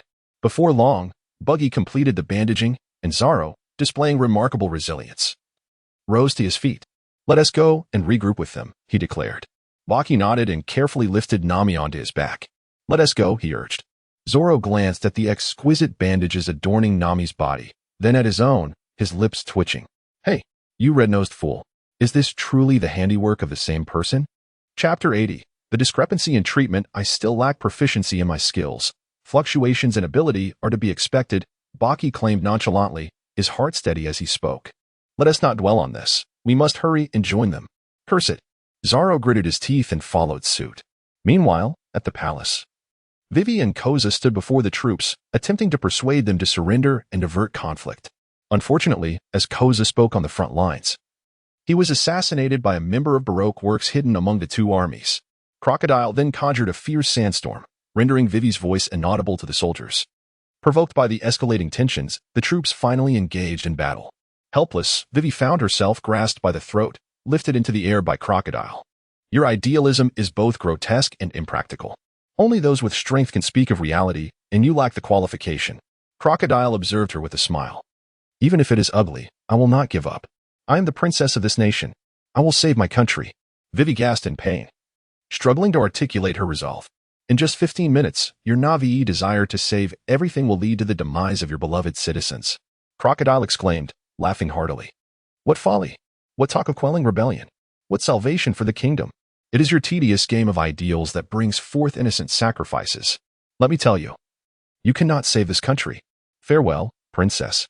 With that, he released her, and Vivi plummeted from the city walls, her descent echoed by his booming laughter throughout the palace. Crocodile. A thunderous shout erupted from the sky, as Luffy, accompanied by the Falcon of the Sea, made his entrance. Crocodile's laughter abruptly ceased, his face a mask of shock. How is this possible? You're alive? Luffy did not respond. Catching Vivi was his immediate priority. Meanwhile, Chopper, Sanji, and Usopp had also arrived. Luffy is alive. Chopper exclaimed joyfully. What? Luffy. Vivi. Usopp echoed, his face alight with excitement, though he was bound in bandages. See? Didn't I tell you? I knew it all along. Sanji calmly shook his head. Is that the expression of someone who knew? He then shouted, distressed, Miss Vivi. Why are you so injured? Thud. Usopp received a sharp whack on the head. Only Nami remained injured, while Baki, who carried her, was merely an accomplice. What are you doing? Usopp protested. Nursing his swollen head. Who asked you to play the role of a banquet prop? Nami retorted angrily. Was there a grand move? Usopp felt even more aggrieved. A grand move? Impressive indeed. I'll settle accounts with you later. Nami seethed, but priorities were paramount. She turned to Vivi. Vivi, what is the situation now? Bucky, with a spirited bravado, carried her away. You scoundrel with a red nose. Let me carry her. Sanji protested vehemently. Get lost. Bucky retorted without a hint of hesitation. On Usopp's side, he was utterly despondent. Chopper, I have a favor to ask. Chopper responded, taken aback. Could you bury my body in the wilderness? With that, Usopp's head tilted, and he fell silent. At that moment, Luffy spoke up. I apologize, everyone. I lost once before, but this time, I shall not be defeated. Hearing this, the group couldn't help but chuckle. Go on. Defeat him. All right. Luffy nodded vigorously and leaped onto the city wall. As Luffy engaged in battle, Nami and the others could not afford to be idle. They still needed to search for the bombs. Although Baki knew the location of the bomb, conveying this information to the crowd proved to be a troublesome endeavor. After searching for a while, he still found no success.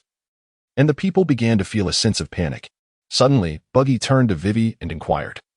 Do you think it's possible that there is a bomb concealed within that clock tower? If this sandstorm is indeed part of a tactical plan, then they would likely position themselves where they can aim effectively. But how would they even place a bomb inside the clock? Vivi was momentarily taken aback and then, with a slap to her forehead, exclaimed, How could I have forgotten? It must be there.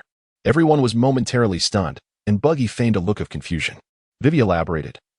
The interior of that clock tower is incredibly spacious, and it is not visible from the outside, making it the perfect location to house a gigantic cannon. At that moment, the Falcon of Bell had not yet dispersed, and Vivi along with Sanji soared through the air atop its back. Chopper, transform into your reindeer form. Buggy instructed as he observed the trio ascend towards the clock tower. Although Chopper felt a bit perplexed, he complied without hesitation. Buggy placed Nami upon his back, leaving the subsequent matters to them. Find a suitable place to rest well. I shall go check on Luffy. He then crouched slightly, casting a dark glare at Chopper. If Nami sustains any further injuries, I shall stew you. Chopper, terrified, broke into a cold sweat and nodded vigorously. Meanwhile, Zoro and Usopp, burdened by their own injuries, were expressions of grievance. After all, their wounds were considerably more severe. Why was no one concerned for them? At the entrance of the royal tomb, after parting ways with Nami and the others, Bucky hurried straight over. The first thing he saw was Luffy sprawled on the ground, fast asleep. The bandages on his body had long since come undone, and fresh blood was seeping out once more, staining the grass a deep crimson. Baki shook his head helplessly and began to reapply the bandage. After all, as a speedster, he still needed to save another person. Inside the royal tomb, Robin had just finished reading the historical text when Crocodile entered. You arrived quite swiftly, Robin remarked, furrowing her brow in mild exasperation. I sensed an indescribable feeling. Have you deciphered it? Crocodile said with a shadowy smile. Yes, Robin nodded. Then recite it for me, the contents inscribed in this historical text. Kashira's conquest of Alabasta. Recorded in the year 239 of the celestial history. Hey, that's not what I want to know. Quickly tell me where the underworld king is. Crocodile bellowed in fury. That information is absent from this text. Even the term underworld king does not appear, Robin replied coolly. Crocodile's face contorted in despair, yet after a moment, he regained his composure, his expression darkening. I see, what a pity. You were once an exceptional partner, but I suppose it is time to eliminate you. Startled, Robin hurriedly stepped back. For years ago, our pact was fulfilled. I brought you here, and you indeed contributed significantly to Baroque works, proving yourself a valuable asset. Yet, you ultimately failed to uphold your end of the agreement. With that, he launched a powerful punch. Robin desired to retaliate, but the disparity in strength was too evident. Crocodile swiftly maneuvered behind her, delivering a forceful blow. Clang! The jarring sound of metal clashing rang out. Chapter 81. Whose orders do you follow? Hey, Crocodile. How can you bully a woman? Suddenly, a figure appeared between Robin and Crocodile, blocking the latter's golden hook with his hand. It was, of course, Baki. Damn it! Crocodile frowned. Stepping back. How did you end up here, clown Baki? Why? Baki grinned widely. You ask why? I couldn't stand your arrogance. With a swift movement, he dashed in front of Crocodile, enhanced his punch with haki, and struck forcefully. Bam! Crocodile was sent flying against the wall, sliding down to the ground, coughing violently. As the saying goes, those who know how to adapt are the true heroes. Crocodile shot a fierce glare at Baki before decisively transforming and fleeing. Baki, having resolved to leave the head to Luffy, chose not to pursue. Instead, he bent down to retrieve Robin's hat that had fallen to the ground, which bore a hole. Here, I found it, an identical hat, to compensate you, Baki said, offering the hat. Robin, having narrowly escaped death, stared blankly for a moment before frowning upon realizing. Do you take me for a fool, Renault's man? What do you mean by that? This is a hat I painstakingly acquired. Baki replied earnestly. Robin chuckled lightly. These two hats were custom-made for me.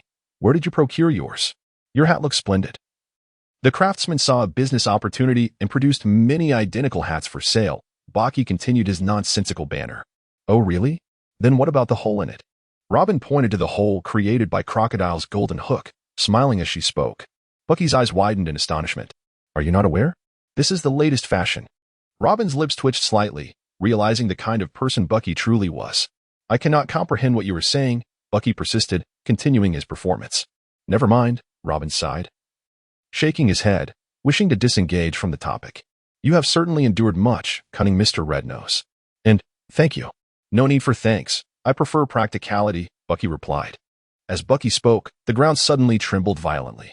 Hey, what's happening? Is this place about to collapse? Did you do this? Bucky shot an irritated glance at Cobra, who awkwardly nodded in response. Hurry up and make it stop, Bucky urged. Well, once it starts, it won't stop, Cobra retorted, bewildered. What the hell? Is this the time for mutual destruction? Bucky rubbed his temples, exasperated by this incompetent ally. I'm sorry, the situation was not like this when I entered. I just pressed the switch. King sheepishly scratched his head. Damn it, Bucky cursed, lifting him up and turning to Robin. Let us go.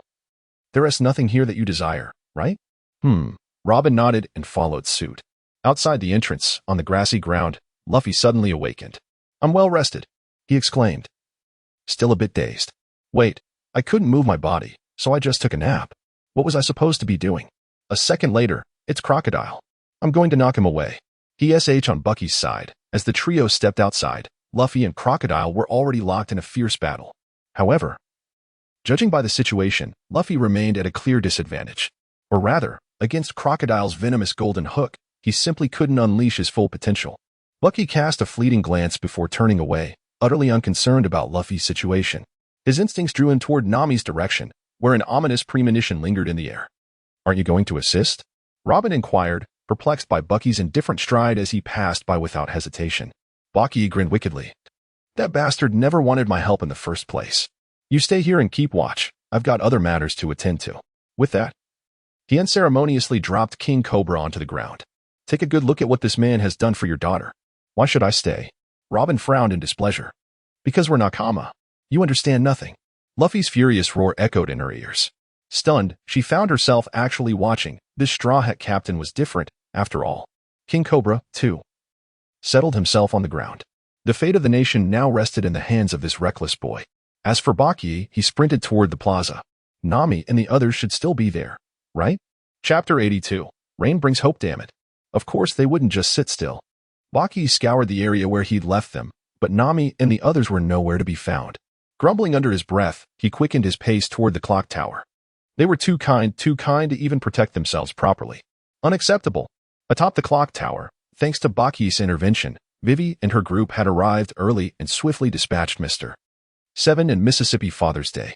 But the bomb was on a timer, leaving them helpless with only 5 minutes left. Among them, Pell was the fastest. He made the decision to carry the bomb into the desert. Vivi knew it was the only way. Clenching her teeth, she forced herself to nod. You have to come back safely. Pell smiled warmly. I will. But Princess Vivi, never forget, serving the Nefertari royal family has been my greatest honor. Without waiting for her reply, he seized the bomb in his beak and soared beyond the city walls, vanishing into the distance. Vivi watched his retreating figure, tears spilling freely as she choked back sobs. Beside her, Sanji gently embraced her. That man, he was the true guardian of this kingdom. At the base of the tower, Nami and the others had just arrived in time to witness Pell's departure and the bomb in his grasp. Their eyes widened in horrified realization. He's trying to. Usopp's voice trembled. To sacrifice himself? To save the country? Nami couldn't bear to finish the thought. Time seemed to freeze. They stood motionless, staring into the distance. Though the sandstorm obscured everything, minutes could crawl or fly. This time, they raced past. Before anyone could react, a deafening explosion tore through the air, followed by a violent gust of wind. But the storm only thickened, leaving the battlefield in chaos. The blast's thunderous roar, the wind's howl, yet no sign of Pell's return. Nami and the others were breaking. Meanwhile, in the plaza, the royal army and the rebels clashed relentlessly, consumed by bloodlust. The cacophony of battle drowned out all else. The explosion, distant as it was, went unnoticed, just another cannon's roar. Reinforcements continued flooding in. The deafening war cries snapped Vivi back to reality. Now was not the time for grief. The war wasn't over. She pulled away from Sanji and screamed with all her might toward the battlefield below. Stop fighting. Please. Stop fighting.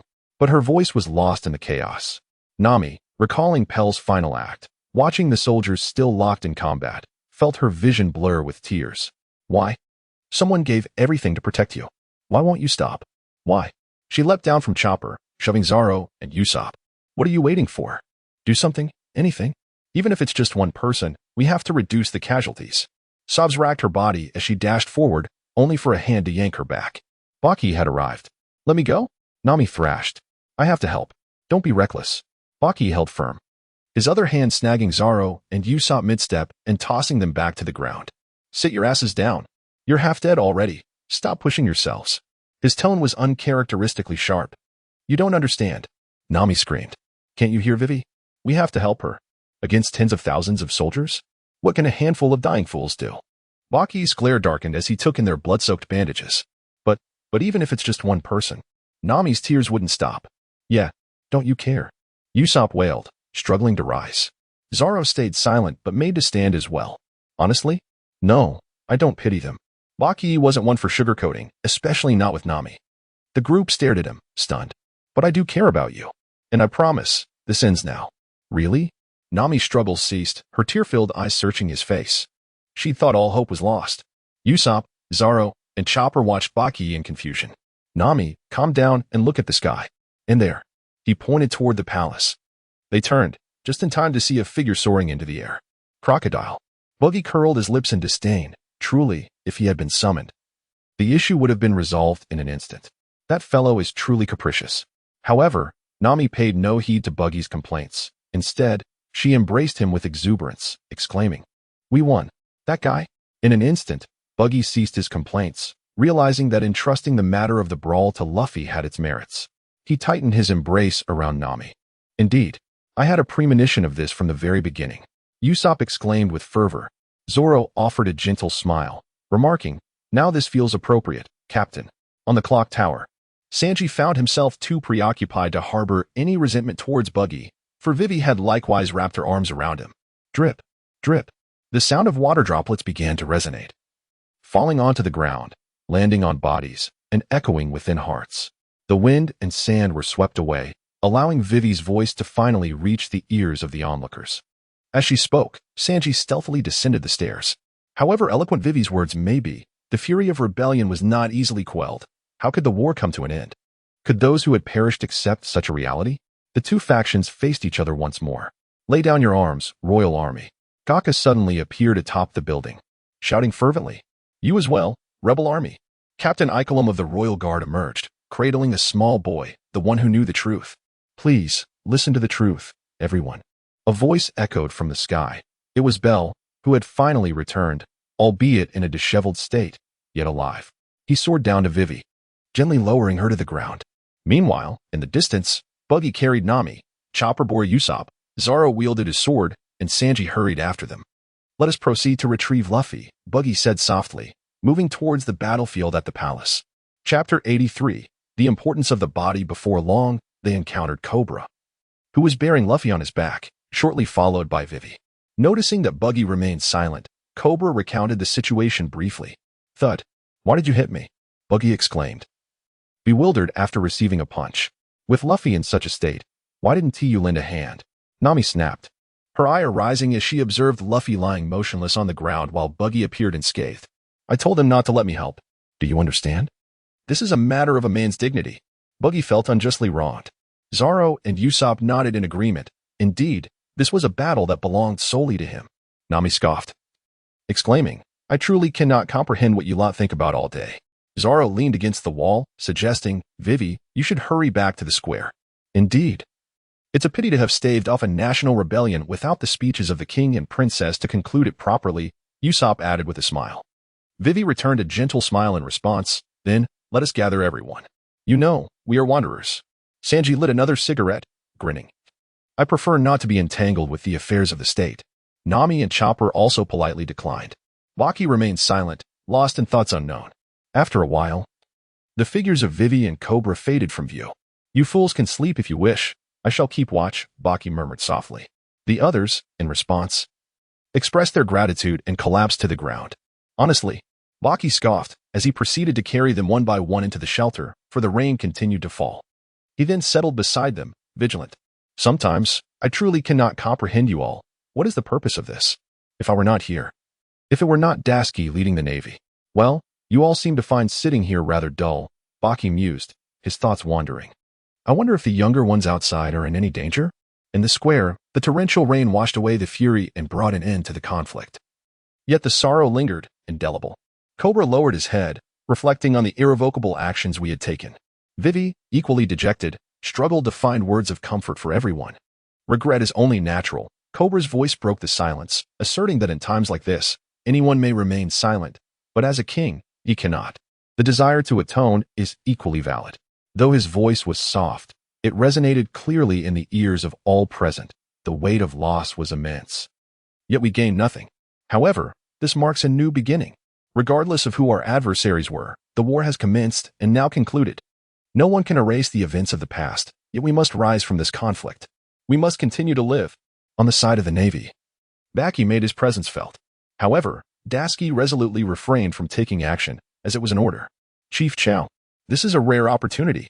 If they regain consciousness, anyone who dares to act will face my wrath." "Why?" The naval officer's words trailed off abruptly, for he was seized by the throat and lifted off the ground. Hey, is it possible that my existence has been too inconspicuous?" Baki's face darkened as he tightened his grip. "Who told you that I had lost consciousness?" "I apologize. We had no intention of intervening. Please spare him."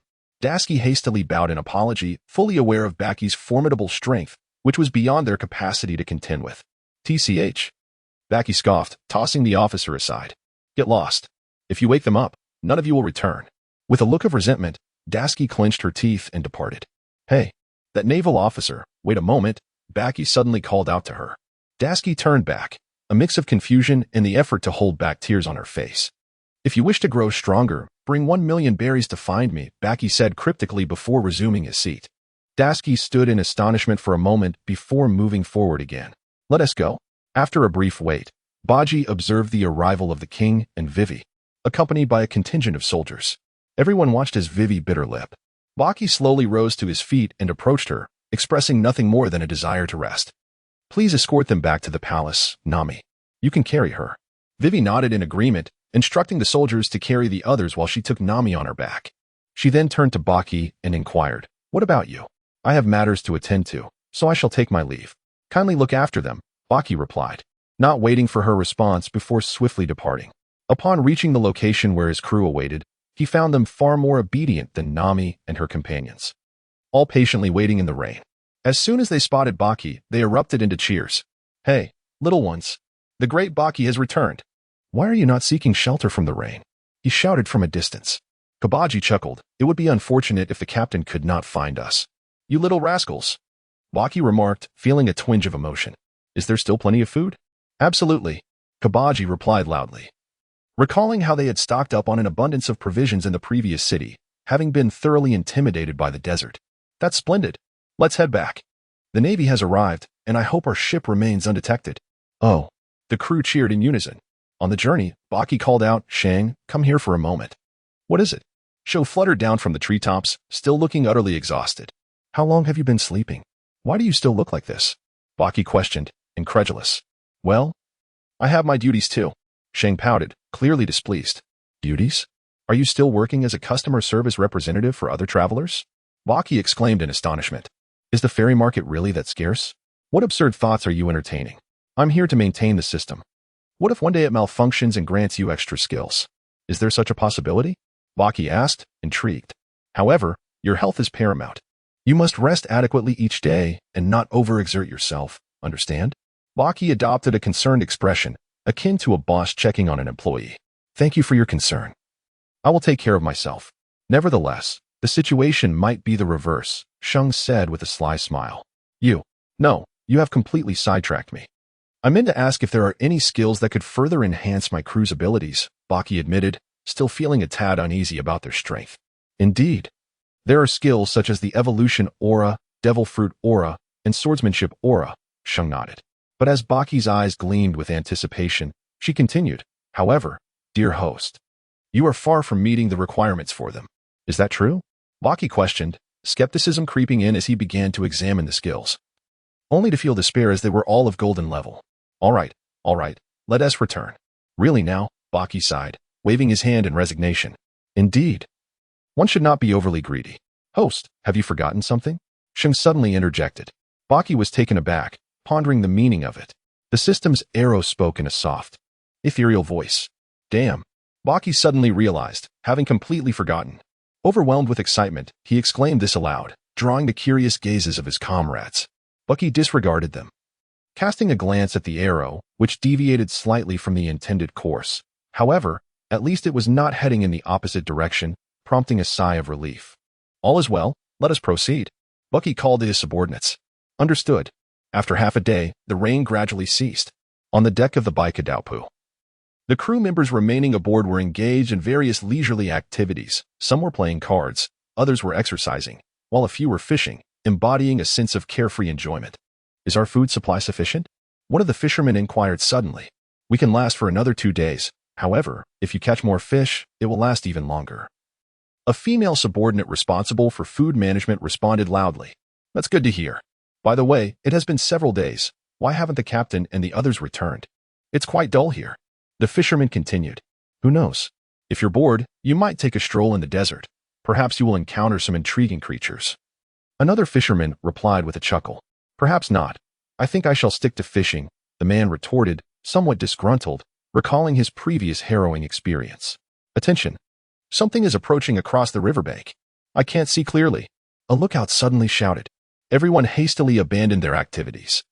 The female subordinate returned to the cabin while the male subordinates armed themselves, preparing for any eventuality. The atmosphere grew tense for a moment. It's Captain Bucky. The captain has returned. Quickly, steer the ship over. The lookout shouted once more, his face alight with excitement. Oh. The others echoed with equal enthusiasm. From a distance, Baki and the others heard the sounds of cheers, and they couldn't help but smile, joining in with loud shouts of their own. Ricky, however, leaped off his horse and began to run directly towards the source of the commotion. Indeed, this faux lion, Ricky, had also acquired a steed. A magnificent white horse at that. Initially, Baki believed that it intended to eat and scolded it a few times. To his astonishment, it leaped onto the horse, seizing the reins with its lion-like claws, and rode away.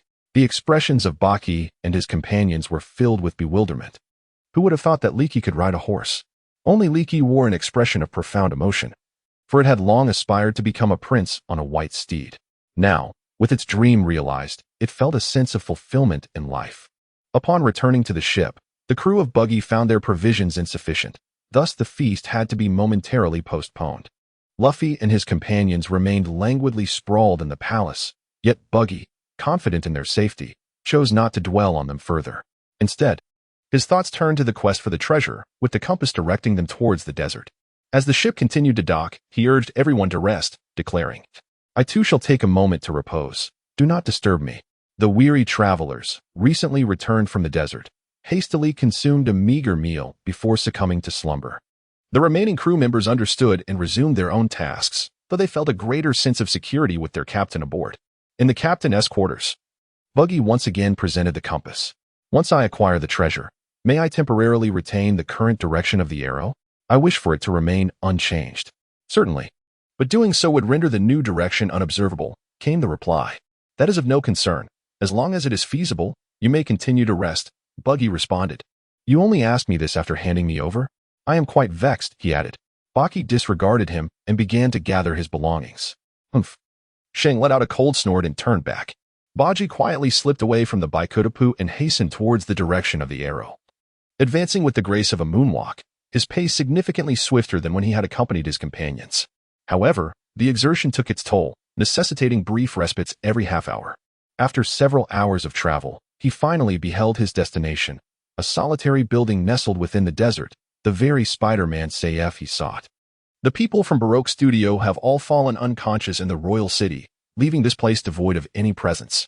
Bucky, unceremoniously, burst through the door, following the directional arrow in search of his prize.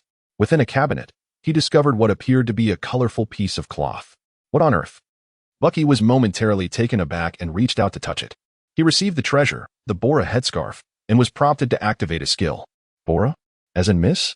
The one with the finger gestures? Her headscarf? Shang, it was previously the little girl's canvas, and now this. It seems rather perilous. No response. Don't ignore me. I have pressing matters at hand. Bucky exclaimed as he soared into the air, retracing the original arrow's path in reverse. What is going on? Shang's voice echoed, though she did not appear. Are there any skills that can enhance attribute points? I have no idea how to train, and heaven knows when I'll reach 1,000. Indeed, there is one. A point on a tree flickered faintly, indicating the skill of primary cultivation, which increases all attributes by 1 point per hour. Coupled with your overall enhancement, you could gain 5 points each hour, with a cap of 1,500. Can this be practiced in dungeon mode? Not at all. Is movement prohibited during cultivation? Yes. However, you can interrupt it at any time, accumulating points for every hour completed. Can one cultivate while sleeping? Are you jesting?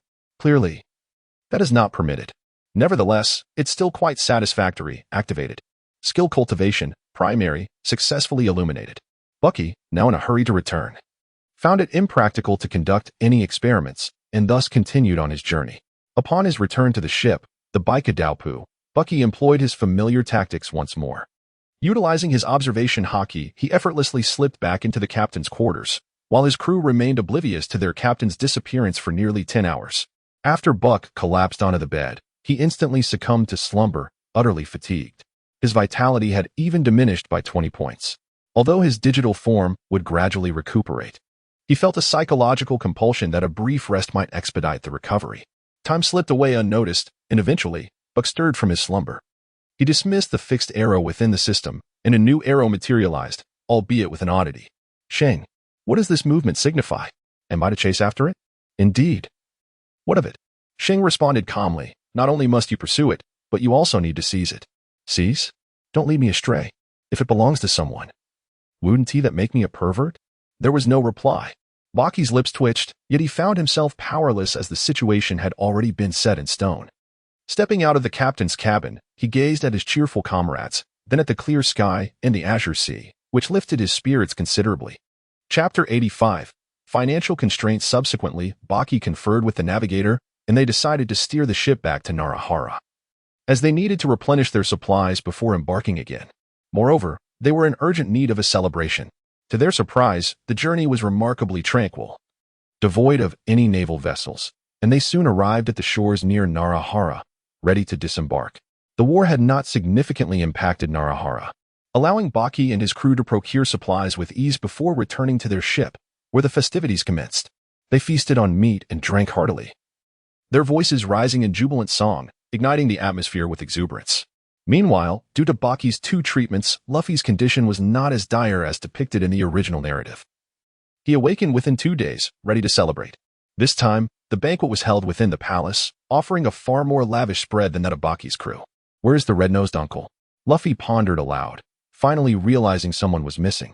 "He left 2 days ago, presumably to search for his subordinates," Vivi explained.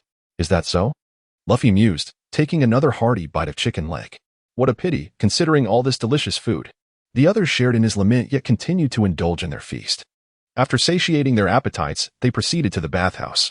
Luffy and Usopp feigned training under the spouts, while Zoro assisted Chopper with his back.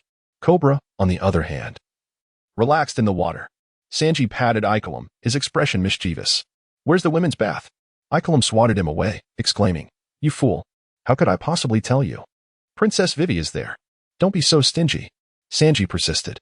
"Just on the other side of that wall." Cobra suddenly shouted, pointing next door. "King, what are you doing?" Ikelim gasped, realizing the implications. "You can be quite reasonable, can't you?" Usopp remarked. As for Sanji, he was too excited to speak. The group erupted in laughter as they climbed the wall, peering over curiously. The ensuing events were somewhat scandalous, best left unspoken. Had Baki not forgotten this part of the storyline, he might have been inclined to intervene. After the revelry came the moment of parting. Following a conversation with Mr. 2, Luffy and his crew decided to depart under the cover of night, recognizing that their continued presence on the island held little significance. Especially with the Navy surrounding it, delaying their escape would only heighten their peril. As for Vivi, they offered her the choice, believing that as comrades, she deserved to make her own decision. While Vivi hesitated in her room, Luffy and the others hastily made their way back to the Going Merry. Half a day later, they located the Going Merry and Little Fong along the St. Dora River. Luffy was not particularly amicable towards Little Fong. "You're not a friend. You deceived us. I didn't know at the time. Besides, the Baroque Works has disbanded. We are no longer enemies," Little Fong replied, taking a seat. "Even if we're not enemies, why are you on our ship?" Luffy retorted, his displeasure evident. "What did you say?" Luffy bellowed in anger. "If I weren't on your ship, what do you think would happen to it? Perhaps the Navy would seize it?" Nami speculated while packing. "Not perhaps. Definitely." Luffy was taken aback. "So, you helped us keep the Going Merry safe from the Navy?" Both Usopp and Chopper wore expressions of astonishment. "Why?" Little Fong beamed, giving a thumbs up. "Because we are friends." With that, the four began to joyously dance, celebrating the marvel of friendship. Most of the crew had previously rested, and after the banquet, they felt no inclination for sleep. Thus, they decided to embark on their journey through the night. As for their direction, Baki resolved to first test the moving arrow, for its swift rotation suggested that either the target was moving at an extraordinary pace or was not far from them. In any case, it posed no risk, so they might as well investigate further. Half a day later, Captain Baki, the lookout, shouted in alarm, "We have spotted a warship ahead." And not just one. Baki was taken aback. Could it be? He hurriedly ascended into the sky, glancing at the warship and then at the system's arrow, and in an instant, his expression darkened. This wretched system. "Captain Baki, shall we change course?" Machi inquired loudly. "No need. Prepare the Baki bombs." Baki bellowed in response from the air, suddenly struck by an amusing thought. Perhaps his ship was a tad too small after all. As Bucky and his crew drew closer, they realized the naval warships were encircling the river's exit. Meanwhile, 2 pirate vessels were slowly approaching from the river, Luffy and his crew. Boom, boom, boom. The warships suddenly unleashed a barrage of cannon fire. The Going Merry was struck by several black iron spears, violently shaking from the impact. Both ships were now trapped by the Black Cage Unit's spear formation, struggling to break free. Boom. Another cannon blast echoed, but this time, it wasn't T from the Navy. Buckyball, fire. Kaboom. 2 linked warships were instantly obliterated. Luffy and the others stared in stunned silence. Reinforcements? Ah, it's the red-nosed old man and his crew. Usopp shouted excitedly. "Bucky?" Nami blinked in surprise. Suddenly, a synchronized roar erupted from below. Sister-in-law, we salute you. That damn Ren-nosed bastard. I'll kill him. Sanji lost his temper again. Calm down. Usopp grabbed him before he could leap off the ship. Nami instantly switched into boss mode, hands on her hips. Listen up, men. Sink the rest of those warships. Hey, you sure know how to order people around, Zoro muttered, exasperated. Yes, sister-in-law. Bucky's crew bellowed in response, continuing their bombardment. Meanwhile, Bucky, using moonwalk to soar toward the Navy's flagship, the direction marked by the arrow, couldn't decide whether to be amused or furious at the chaos below. Since they were outside the warship's encirclement, the Black Cage fleet couldn't retaliate against Bucky's men, forced to dodge frantically as their formation crumbled. Yet, Luffy's crew didn't retreat toward the big top. They had to press forward in a straight line, waiting for Vivi. Aboard the flagship, Tashigi seethed with anger. Another pirate crew? Still, she remained unfazed. If there were more, she'd just capture them all. Hey, beautiful, I've got a business proposal for you. A voice rang out above her. She looked up Bucky. Instead of answering, Tashigi fixed him with a sharp glare. Then, her eyes narrowed. How do you know moonwalk? She demanded, suspicion lacing her tone. Upon hearing this, Buggy was momentarily taken aback. Finally, someone recognized this as the Navy's sixth style. One might wonder, was Smoker truly blind? He chuckled, mimicking Tina's tone, proudly declaring that he had taught himself. Chapter 86. Our feud has escalated. Tina squinted, her pink hair dancing in the breeze. Really? She questioned, her disbelief evident. Indeed, Buggy affirmed with certainty, nodding earnestly. Do not imitate my manner of speaking, Tina retorted, a hint of irritation in her voice. I'm not imitating you, Buggy protested, feeling quite wronged. Suppressing a laugh, Buggy's expression began to resemble that of his nose. With a frown, Tina charged forward, extending her hands, intent on using her powers to immobilize Buggy. You wretched pirate! Surrender and be captured. Baki swiftly evaded with a shave, sidestepping beside her. Such violence is unbecoming. Should I retaliate? He hesitated, torn. You even know shave? Truly, you grow more enigmatic by the moment, Tina remarked before darting toward him again. Another shave. Yet, to Baki, her movement still seemed sluggish. With effortless grace, he dodged once more, evading her perfectly. Will you only evade? I'm beginning to lose respect for you, Tina taunted, lunging forward again. Though it was a simple provocation, Baki was susceptible to such tactics. This time, he resolved not to dodge. Baki directly infused his armament haki, his gaze sharpening as he seized her hand with a swift motion, twisting it backward and subduing her. Do you still dare to look down upon me? He challenged. I have stated my purpose as business. Why is your temper so fiery? Let go of me, Tina protested, struggling with all her might. Yet, the disparity in their strength was overwhelming, rendering her efforts futile. Moreover, due to Baki's armament haki, her hand was entirely unable to penetrate his form, rendering her abilities useless. Bucky had no intention of letting go. He whispered softly into Tina's ear, though I've no desire to slay you, should you continue to struggle. I cannot guarantee the survival of your subordinates. Despicable pirate. Tina seethed with fury, biting her lip as she forced out the words. Yet she ceased her resistance. Had you complied earlier, we might have avoided such complications. Stay still, Bucky commanded, keeping one hand firmly upon her while positioning himself upon the railing. Under Tina's bewildered gaze, Bucky drew a deep breath and bellowed across the waters. Marines, your commander is in my grasp. Cease your assault and clear the path, unless you wish to see her perish. The voice of Buggy resonated so powerfully that it echoed throughout the entire sea. Damn pirates! Release our colonel at once. The Navy shouted in furious unison. You scoundrel with the red nose. Cease your antics immediately. Particularly Zhangao and Fimbuti, whose vessel had been effortlessly sunk by Usopp's cannon fire, frantically swam towards the flagship upon hearing Buggy's voice. Long live Captain Buggy, cried his loyal followers. The might of Buggy's cannon was no mere boast. They had already sunk 4 Navy ships, leaving the forces with no opportunity for retaliation. Uncle Red Nose is incredible, Luffy exclaimed joyfully, while others raised their thumbs in a gesture of relief. Time was of the essence. They could not afford to delay, lest they miss their rendezvous with Vivi. To think he managed to capture Black Tina, exclaimed a stunned little Fong, taken aback by the unexpected prowess of the previously inactive Red Nose. On the Navy's flagship, Buggy looked at Tina with eager anticipation. You must be aware of our latest bounty, correct? Humph. Tina scoffed, reluctant to engage in conversation. Do you wish for your subordinates to meet their demise? Buggy threatened once more. Straw Hat Luffy, 100 million berries. Roar Noah Zaro, 60 million berries, Tina relented, compelled to divulge the information she possessed. What about me? Buggy stammered, caught off guard. Why did you stop speaking? Are you truly unaware? 30 million berries, Tina replied, bewildered by the Navy's assessment of the bounties. How can a scoundrel like you only be valued at 30 million? Tina expressed her incredulity, flabbergasted that she had been bested by a pirate with such a meager bounty. How would she ever maintain her standing within the Navy? What? Buggy's fury erupted as he bellowed, realizing he had perhaps been too modest. This simply would not do. At that moment, the Mary and the Navy flagship brushed past each other. Buggy took a deep breath to soothe his emotions, then turned to them. You are waiting for Vivi, aren't you? Yes, she will be joining us at sea. Luffy nodded confidently. I believe she will. Buggy agreed, then continued. By the way, Luffy, your bounty has now reached 100 million. What? 100 million? Hee hee hee. Luffy burst into joyous laughter. Thud. Nami delivered a punch to his head. What is there to be happy about? This means our enemies will become stronger. Isn't a formidable foe a good thing? Zaro, having just grasped the power to slice through steel, felt a swell of confidence. As long as you all think so. Usopp muttered quietly from the side. Don't worry.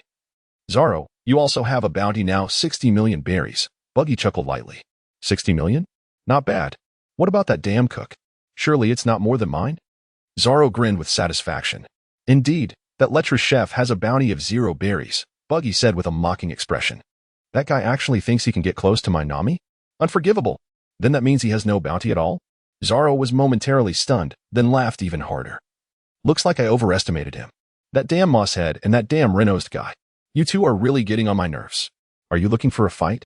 Sanji approached with an irritated expression, tossing his cigarette to the ground. A guy with no bounty dares to challenge me? Zaro regarded him with a sideways glance. Full of disdain. In a fit of rage, the two immediately engaged in a scuffle. At that moment, Nami suddenly asked with a puzzled expression, What about you, Buggy? Your bounty must have increased too, right? Baki's expression stiffened momentarily. Ahem, aren't you all supposed to fetch Vivi? Hurry along. Don't keep her waiting too long. With that, he waved his hand dismissively and turned, leaving Nami and the others with a graceful silhouette. Although Nami felt somewhat perplexed, Baki's words held a grain of truth, prompting them to hasten their steps. Before long, a woman's voice echoed from behind.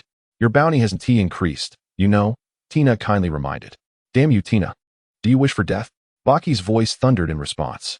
The merry-go remained silent for a brief moment before erupting into a chorus of laughter. Baki could faintly hear Zaro remarking something about looking down upon swordsmen, claiming that he was no less valuable than them. Bucky declared, Navy, we have a serious grudge now. Since he could threaten the lives of naval soldiers, Bucky withdrew his hand. As Luffy and his companions gradually distanced themselves, Bucky cast a dark glare at Tina. How dare she deceive him? Stand right there. I shall punish you, Bucky proclaimed, advancing towards her with lewd gestures. What on earth do you intend to do? Tina felt utterly humiliated. I wish to borrow something from you, Bucky grinned broadly. Chapter 87. Unscientific. What is it? Tina retorted, her anger palpable. There is nothing here that a pirate could possibly want. Whether there is or not is not for you to decide. Bucky chuckled, inching closer. Tina swallowed hard, beads of sweat forming on her forehead. What was this lecherous man up to? Just kidding. Bucky suddenly made a silly face and lowered his hand. Indeed, he had merely been trying to frighten Tina. His intentions were not directed at her, as the system possessed some semblance of humanity. What do you truly want? Tina, still unnerved, found him utterly perplexing. Take me to your room. Bucky adjusted his expression and continued. Are you out of your mind? Tina vehemently refused. This is not a matter of your consent. Bucky shook his head, glancing at the other naval officers. These individuals are fresh blood for the Navy. Must they be forever separated from you? You are despicable. I will not let you off easily. Tina shouted at Bucky in fury. Yet she recognized that with the power Bucky had displayed, it would be a trivial matter for him to annihilate her subordinates. Thus, she could only obediently lead the way.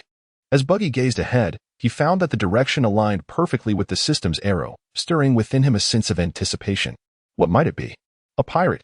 What intentions do you harbor towards the colonel?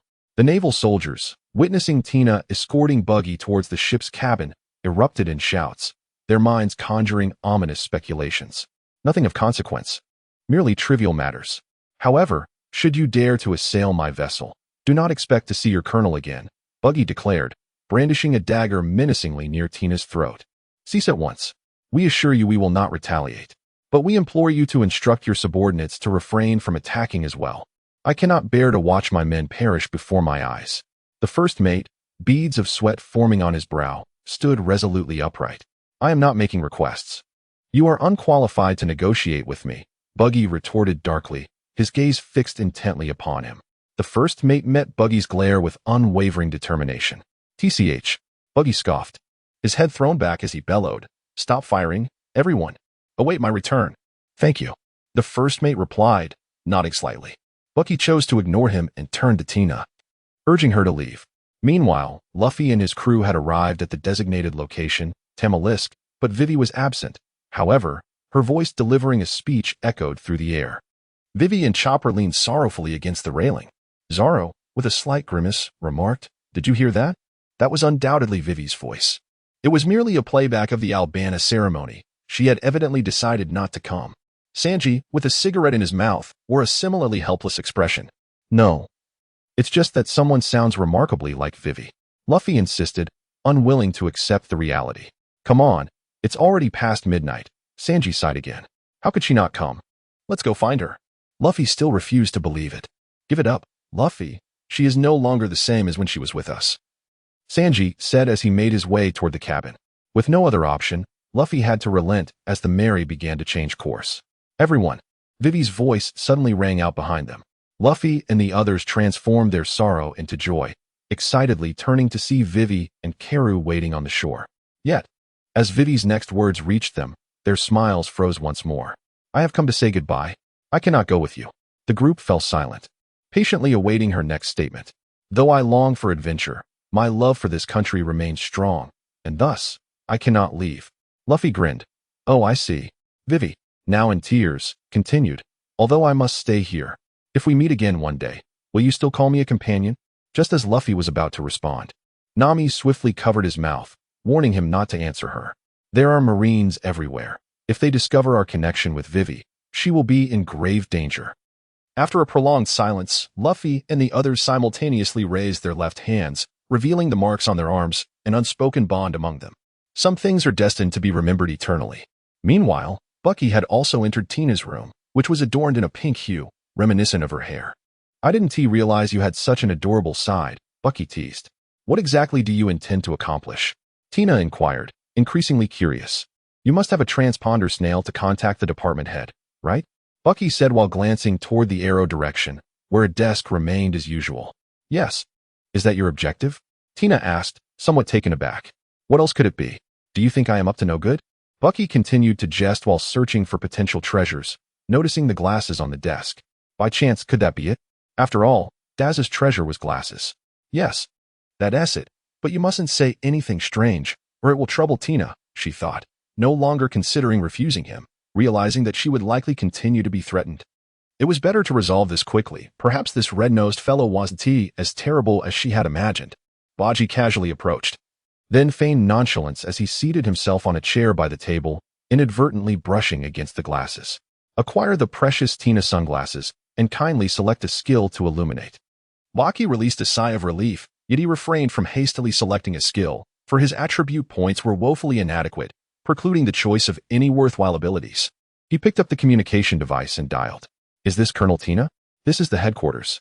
A somewhat hoarse voice responded from the other end. "Get someone competent to take this call," Baki said, lowering his voice. "Who are you?" "You are not entitled to that information. I currently have thousands of Navy personnel under my control. If you wish for them to remain alive, I suggest you fetch someone with authority. Please, don't act rashly." The voice on the other end sounded anxious. "I will transfer you immediately." "And who might you be?" Moments later, the device buzzed with another voice. "Before inquiring about someone else's name, should you not first introduce yourself?" Baki replied with a hint of arrogance, realizing he had forgotten to ask Tina for her superior's identity, making it difficult to tailor his approach. After a brief silence, the voice on the other end declared, "I am Sengoku." "And you are?" Baki shuddered, nearly tumbling from his chair. "What on earth? Isn't this merely a colonel? How could one be promoted directly to marshal? This defies logic." Bucky, however, did not pause to ponder. His words were indeed terrifying, were they not? Thousands of lives at stake. Who, besides Admiral Sengoku, would dare to take this call? Chapter 88. What a ridiculous endeavor. Although somewhat astonished, Bucky felt no fear. After all, even if it were Sengoku on the other end, he could hardly fly over to confront him directly, could he? He cleared his throat, addressing the esteemed admiral. I am but a mere pirate with a bounty of 30 million berries. Surely, you do not recognize me. Could a mere pirate truly dare to abduct thousands of my soldiers? Sengoku's voice seethed with suppressed fury. What, pray tell, is your objective? In truth, it was not a grand ambition.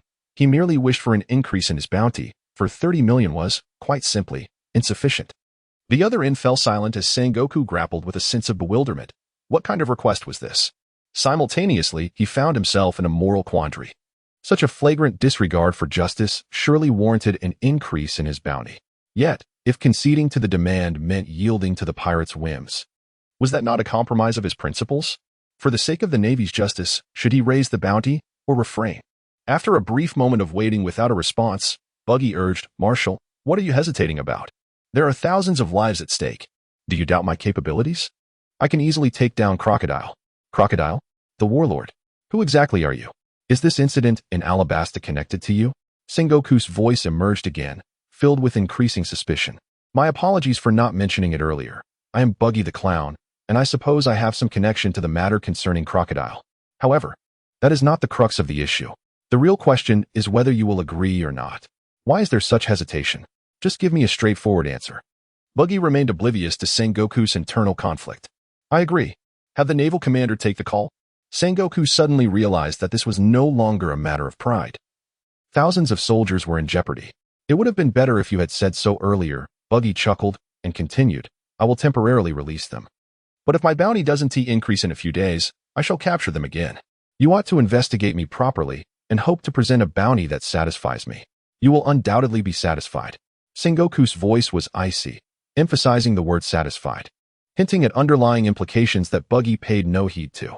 I hope you do not deceive me, Buggy remarked, handing the transponder snail to Tina. Your boss is looking for you. He then strolled away. At that moment, Tina wore a disapproving expression. This insolent clown dared to threaten the marshal. She took the receiver, stood tall, and declared, Marshal, Tina has brought disgrace to the Navy. Ah, it's you, Tina. We will discuss that later. What is the current situation?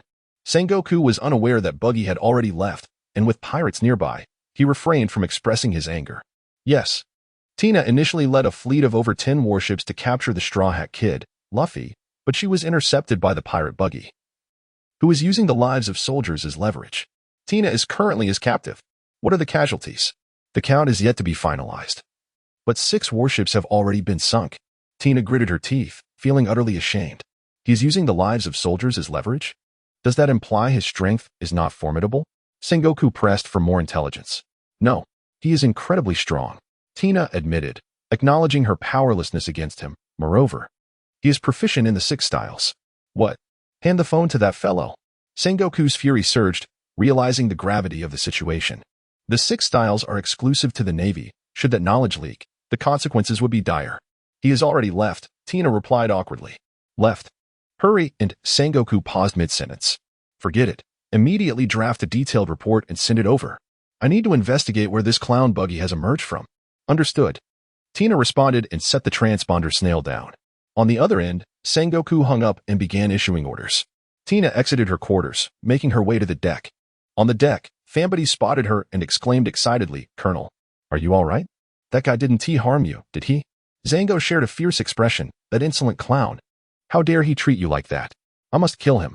Tina ignored their outbursts, turning to another officer. Where's Buggy the Clown?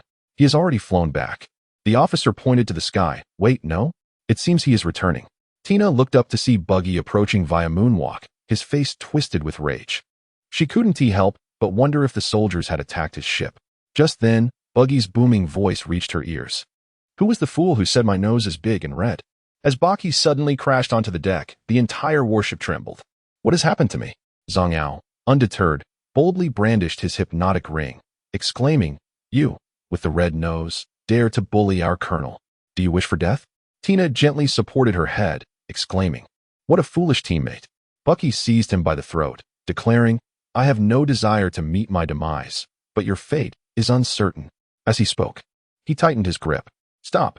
Do not forget your pact with the commander. Zhang Ao's face turned pale at the sight, while Tina appeared frantic.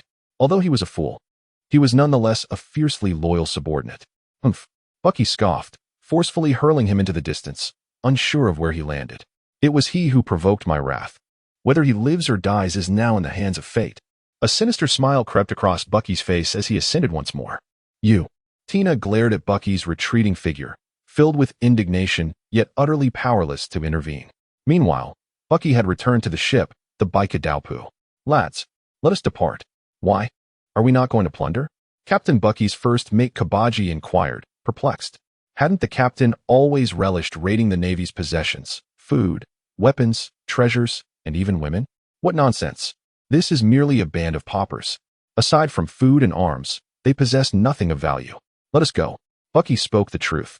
These were a group of incorruptible naval officers, their vessel a dilapidated relic. Captain, there is still a woman and a young lad. One of the crew suggested cheerfully, but faltered midway, for Bucky had seized him. Do you wish for me to betray your sister-in-law? Bucky's expression darkened. Though it was a facade, he resolved to take this opportunity to rectify his subordinates' misperceptions about him. And no, you misunderstand, Captain. Please spare me. The young lad hastily shook his head, having not witnessed the captain's fury in a long time. It was indeed as terrifying as he remembered. Baki hurled him onto the deck. Would he dare utter such words again? No, he would not. The younger brother repeatedly apologized, and the other subordinates remained silent. For it seemed the captain had added yet another to his list of taboos. Chapter 89. An ominous foreboding within the captain's quarters aboard the Baki. The navigator stood before Baki, awaiting his decision on the course to take. They now had 3 recorded indicators. However, Baki was not troubled by which indicator to choose. Rather, he was perplexed by which system's arrow to follow. After acquiring Tina's sunglasses, a new arrow pointed toward a place called Firework Island, of which Baki had no recollection. The other 2, Gagula Island and Pineapple Island, were equally unfamiliar to him. Was this not akin to having no names at all?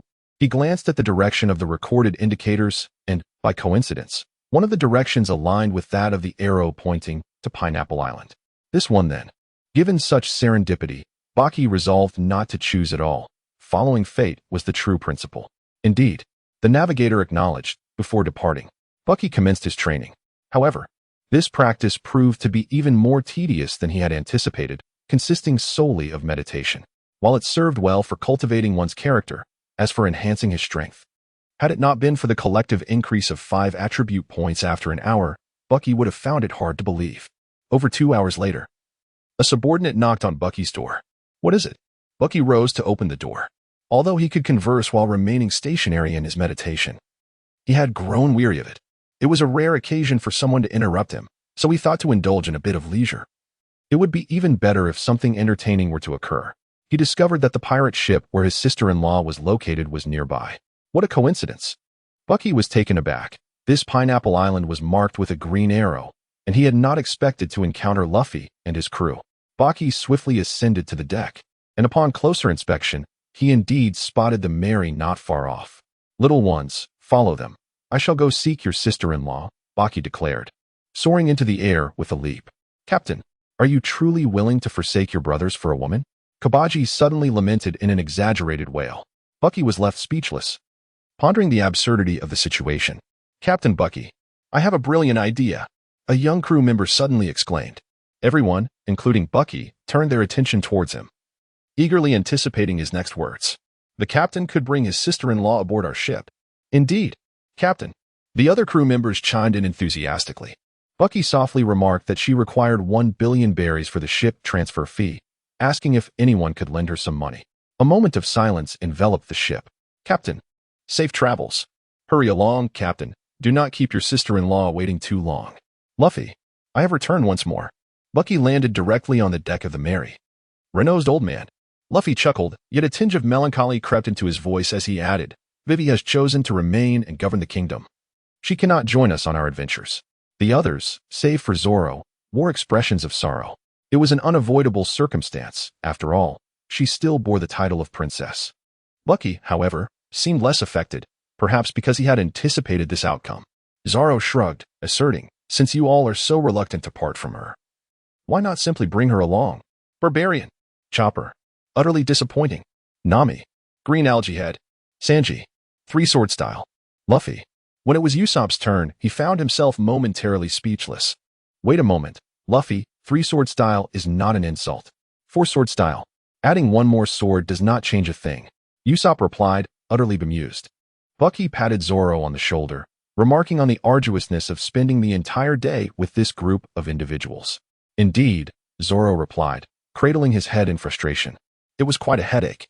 At last, you have arrived, Mr. Rednose, came Robin's voice unexpectedly from the cabin. What? Were you waiting for me? Bucky responded with an air of calmness. However, the others were far from composed. Is it for vengeance against the organization? Zoro's gaze sharpened as he swiftly unsheathed his sword. Sanai Kitetsu. What are you doing here? Nami, equally on guard, brandished her weather stick.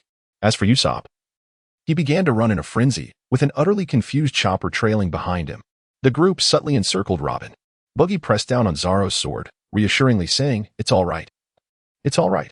I have told you she is a good person. Luffy nodded in agreement. Indeed, she is a good person. She has saved me twice. Really?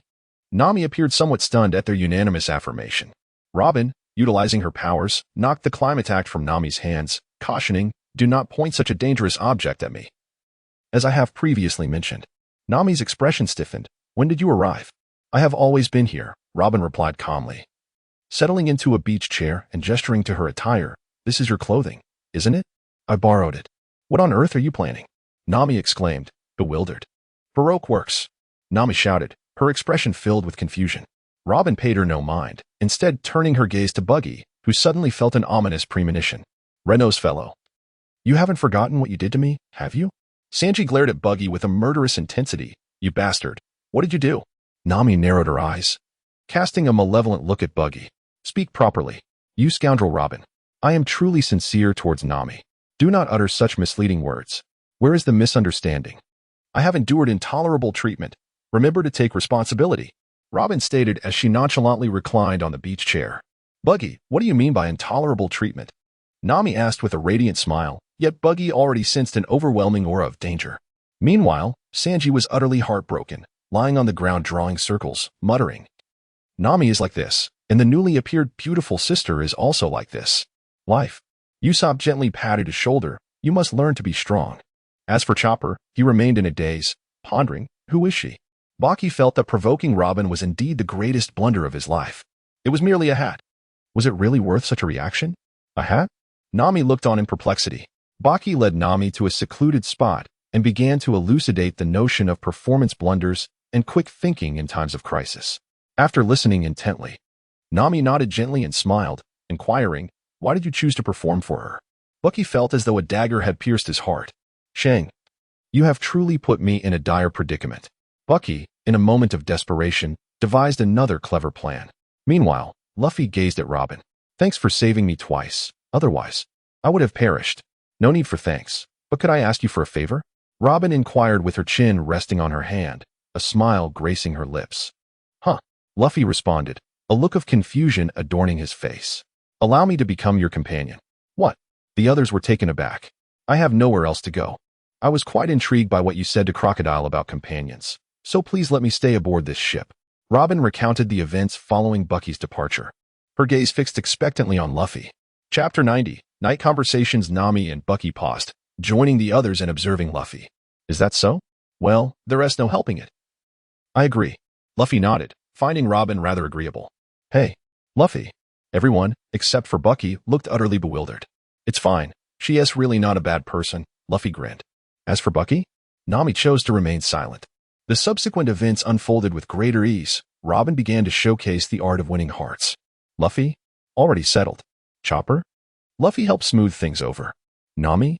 A bag of gems, effortlessly managed. Sanji? His charm as a gentleman made it equally simple. Usopp? Luffy and Chopper lent their assistance. Zoro? A heart-to-heart talk would eventually resolve things. As for Bucky? No persuasion was necessary. Robin continued to recline on her beach chair while Bucky stood beside her. Your methods are rather impressive, Bucky remarked in a neutral tone, devoid of reproach. Did you notice? Robin replied with a gentle smile. Not just me. Do you truly think they're foolish? Even Luffy, who may seem the most naive, is far more astute than you imagine. Bucky leaned against the railing, the azure ponytail dancing in the sea breeze, though he appeared anything but dashing. What do you mean? Robin's smile faded. Nothing much. They are quite an intriguing bunch. The true test they pose for you has yet to commence. Oh, now I am curious. Robin chuckled softly again. Curiosity will not suffice. This is not a superficial matter. Nevertheless, you shall discover it in due time. To be honest, I have high hopes for you. Bucky returned her smile lightly. Then I shall take your words to heart. Robin replied before resuming her reading. Bucky chose not to elaborate further. Instead, he turned his gaze towards Luffy and his companions. Our recorded compass direction is the same. The Kudo-P ship is not far behind you. I shall take my leave now. Having spoken, he stepped into the sky with a swift movement. Though training may seem tedious, the pursuit of strength is paramount. Luffy and his friends made no attempt to detain him, knowing well that he would undoubtedly visit frequently in the future. Later that night, after several hours of training, Bucky emerged once more to seek solace. His subordinates had mostly succumbed to slumber, yet a few remained vigilant, and upon noticing Bucky's arrival, they promptly greeted him. Bucky waved his hand, instructing them to continue keeping watch, while he gracefully glided towards the Mary. He had heard them mention during the day that Nami would be on night watch, a rare opportunity for solitude that he must seize. Upon arriving, he found Nami indeed on the foredeck, wrapped in a cozy blanket. Without hesitation, Bucky sat down beside her and wrapped his arms around her. At that moment, the night was tranquil and devoid of others, prompting Nami to drop her guard and rest her head on Buggy's shoulder, closing her eyes. The two lingered in silence for quite some time until Bucky broke it. Isn't it a rare moment of serenity? He mused. Indeed, Nami replied. First it was Logtown and the Red Line, then Little Garden and Alabasta. We hardly had a moment's respite. However, we ultimately helped Vivi save her nation. A gentle smile graced Nami's lips. You know, when I was battling Miss Monday, I truly believed I was at death's door. I apologize, Bucky began, but Nami interrupted him. What do you have to apologize for? I was merely reflecting.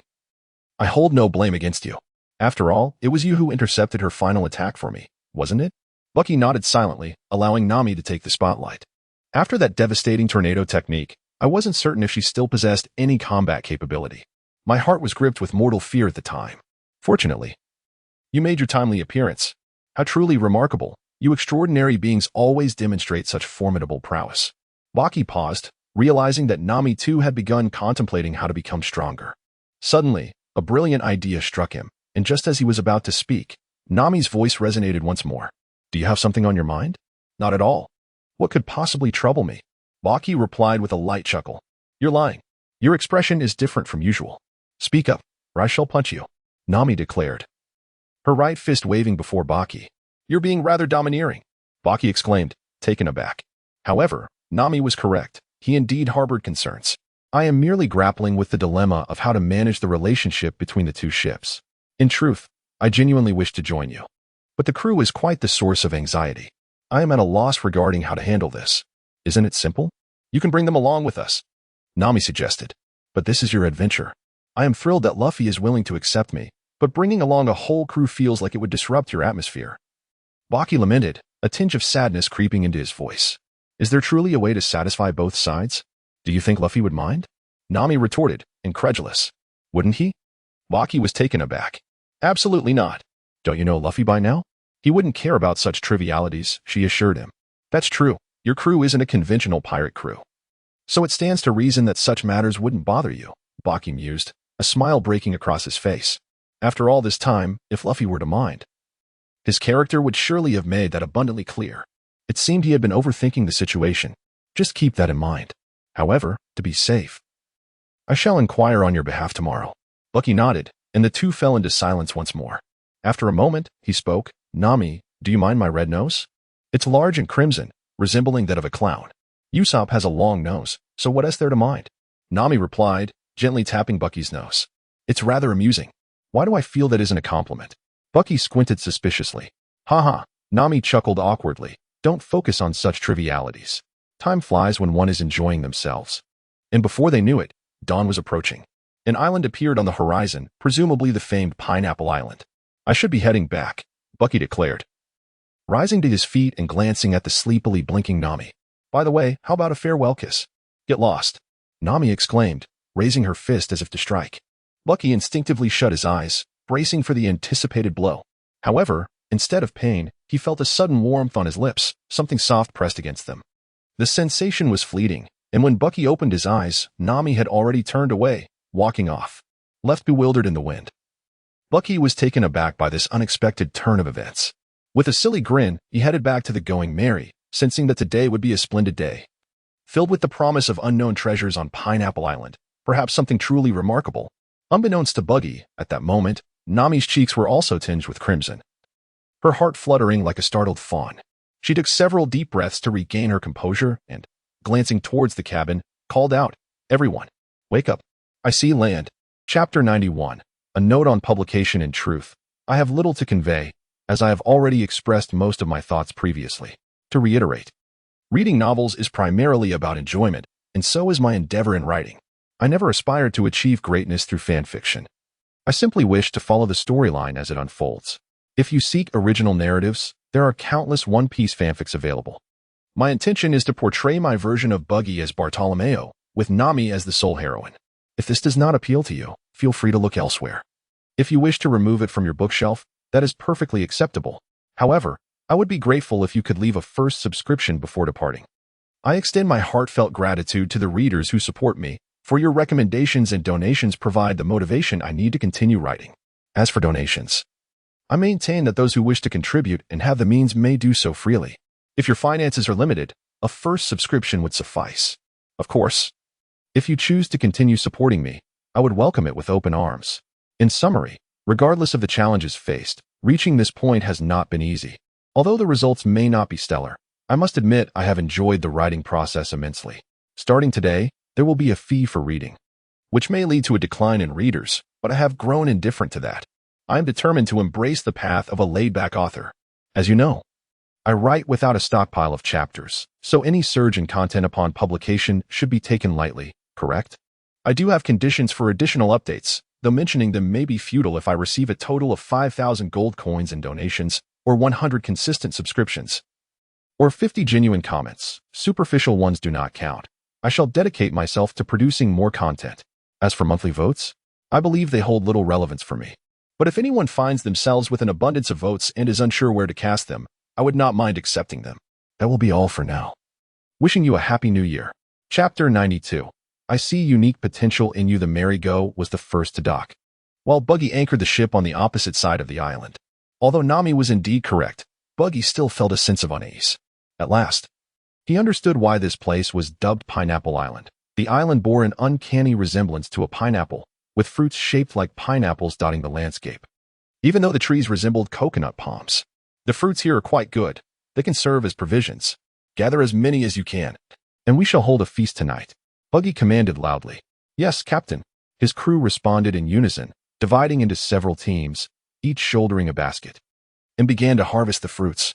Bucky followed the direction indicated by the system's arrow, embarking on his treasure hunt. Meanwhile, Luffy and his crew disembarked from their ship. Are there no monsters here? Luffy exclaimed, his excitement palpable as he scanned the surroundings, hoping for a robust and formidable opponent. Usopp, however, wore a sorrowful expression, nursing his nose which had been broken by Luffy. He muttered to himself as he attempted to realign it. Please, don't trample on me and my life any further. Nami, hands on her hips, appeared cheerful, noting the absence of any suspicious aura, and remarked that the island seemed quite small. By the way, where are that red-nosed uncle and the others? Chopper, lost in thought, suddenly inquired. Weren't they behind us? Zoro replied, turning to look, only to be taken aback by the sight of their missing ship. Nami turned to Luffy, saying, Luffy, Bucky seems to think you might be displeased with him following us along with his crew. What do you think? Huh? Luffy was taken aback. Why? He believes they might disrupt the adventurous atmosphere, Nami explained. Not at all. Luffy grinned widely. They're all quite amusing. Nami then glanced at the others. What do you think? Zoro chuckled. They all have their own ships. How could they interfere with us? Sanji, relighting his cigarette, added, I was wondering why everyone, except Bucky, was avoiding us. It turns out, it's because of this arrogant red-nosed fellow. Usopp nodded in agreement. They even helped us fend off the Navy yesterday. Why would we be unhappy? Chopper naturally had no objections. Aren't pirates supposed to be lively and boisterous? Nami nodded. That's settled then, that fool. Subsequently, they began to assign tasks, or rather, Nami took charge of the assignments. Sanji, you handle the food search. The remaining 4 of us will use this. With that, Nami produced 4 branches. What are we doing? Drawing lots? Luffy and the others looked puzzled. Ultimately, Zoro, Luffy, and Usopp were assigned to gather pineapple-shaped fruits. while Chopper stayed behind to guard the ship. As for Nami, she planned to meticulously measure the island to create a map. Under the bright sunshine, Bucky strolled leisurely through the dense forest. Although he was ostensibly on a treasure hunt, he felt no urgency.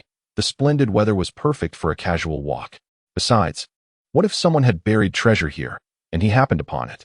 Unfortunately, he found no treasure but encountered several people instead. First, he stumbled upon Usopp lying on the ground, who seemed utterly disinclined to work in such fine weather. What excuse can I come up with? He pondered. Young man, do you wish to grow stronger?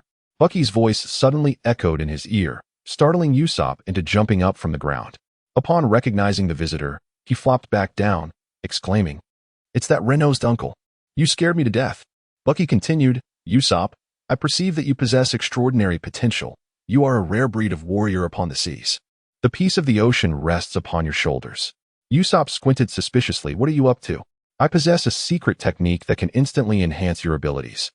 And since we share a connection, I shall part with it for a mere 100,000 berries." "Really?" Usopp exclaimed, leaping with excitement, only to fall back down. "But I have no money. Not even 100,000? Bucky paused. "Considering our familiarity, I shall offer it to you for just 10,000 berries." "You lowered it that much?" Usopp replied, incredulous, "But I still don't have any money." "You can defer payment," Bucky continued, "though the interest is akin to Nami's. You might want to ponder that." "No." Usopp firmly rejected, his resolve unwavering. Zoro already bore an insurmountable debt. He had no desire to invite such a dreadful predicament upon himself. "No. When the time comes, you could also aid Nami in enhancing her strength. After all, the weakest on the ship is." "I agree." Usopp shouted immediately, then gritted his teeth. "You despicable scoundrel." Baki smiled gently, assuring, "You shall not regret this. Now, close your eyes and bow your head." Usopp obediently complied. In a solitary state, he began to recite incantations, simultaneously bestowing an enhancement aura upon Usopp. "Good luck. Strive to master yourself before darkness falls," Baki declared before departing. Usopp, momentarily dazed, attempted to lift his head for clarification, only to lose his balance and fall to the ground. At that moment, he was utterly bewildered, questioning what had transpired. Soon after, there was Kabaji, skillfully riding a unicycle while picking fruits. "Captain, behold my skills." Baji gazed at him quietly. He observed as Kabaji deftly maneuvered the unicycle up the tree, the blade glinting in the light. When he finally descended, the basket behind him was already brimming with an abundance of goods. Bucky apathetically applauded before continuing on his way. Soon, he encountered Luffy amidst a group of monkeys, engaged in a comical contest of making faces. Bucky silently opted to distance himself. There was little to discuss with such an individual. As for the enhancement of strength, he, along with Zoro and Sanji, had no need for such trivialities. What they sought was the power attained through diligent training. As he ventured further, he came across a group of subordinates, who were dutifully picking fruit while sharing laughter, evidently unperturbed by their task. Once again, Bucky chose to quietly move along, deeming it unnecessary to intrude upon their merriment. Regrettably for Zoro, Machi, Nami, and the other subordinates, Bucky had already arrived at the location indicated by the arrow, a pineapple-shaped fruit that had fallen to the ground, identical to those still hanging from the tree. Bucky, disinterested in speculation, simply picked it up. He acquired a treasure, the jelly fruit, a type of Logia devil fruit. Despite its classification as the strongest of the natural types, Bucky found no joy in it. He had no desire for a devil fruit at all. "Shum, come out this instant. Why is it another devil fruit? It is said to be random, such as fate. Please accept my condolences, host." Shung's voice echoed in Bucky's mind. "If the next one is the same, I will not spare you." Bucky gritted his teeth, but received no reply. Bucky stored the devil fruit away for the time being, believing that in the later stages, those individuals would undoubtedly have the means to purchase it. Although the treasure was in his possession, Bucky resolved to continue his leisurely stroll, for the splendid weather was too delightful to ignore. Chapter 93. Two devils on a certain elevated area of the island. Nami was surveying the terrain, while Sanji assisted her. "The contour lines should be like this. The right ridge should be at 42 degrees, I suppose," Nami noted, observing and recording diligently. Suddenly, her view was obstructed by Sanji. "Miss Nami, my love has also reached 42 degrees. Please measure my burning embrace." "Perverse chef, what are you doing to Nami?" Buggy's voice unexpectedly erupted beside them. "Get back to work. This is under my jurisdiction. Do you want to fight?" You red-nosed scoundrel. Sanji glared at Buggy with indignation. Bring it on. Who's afraid? Buggy retorted, equally furious, infuriated that Sanji dared to flirt with Nami in his absence. You two are blocking my way. Move aside, Nami exclaimed, delivering a punch to disperse them. Angry Nami was quite adorable. Both men thought in unison. Don't mimic my speech. Buggy shouted first. It's you who should be imitating me. Sanji replied, equally displeased. Both of you get back to work. You're infuriating. Nami frowned, clearly dissatisfied.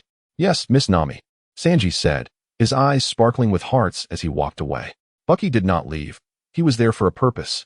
With 100 berries, he drew a prize. And as expected, it turned out to be a blank sheet of paper.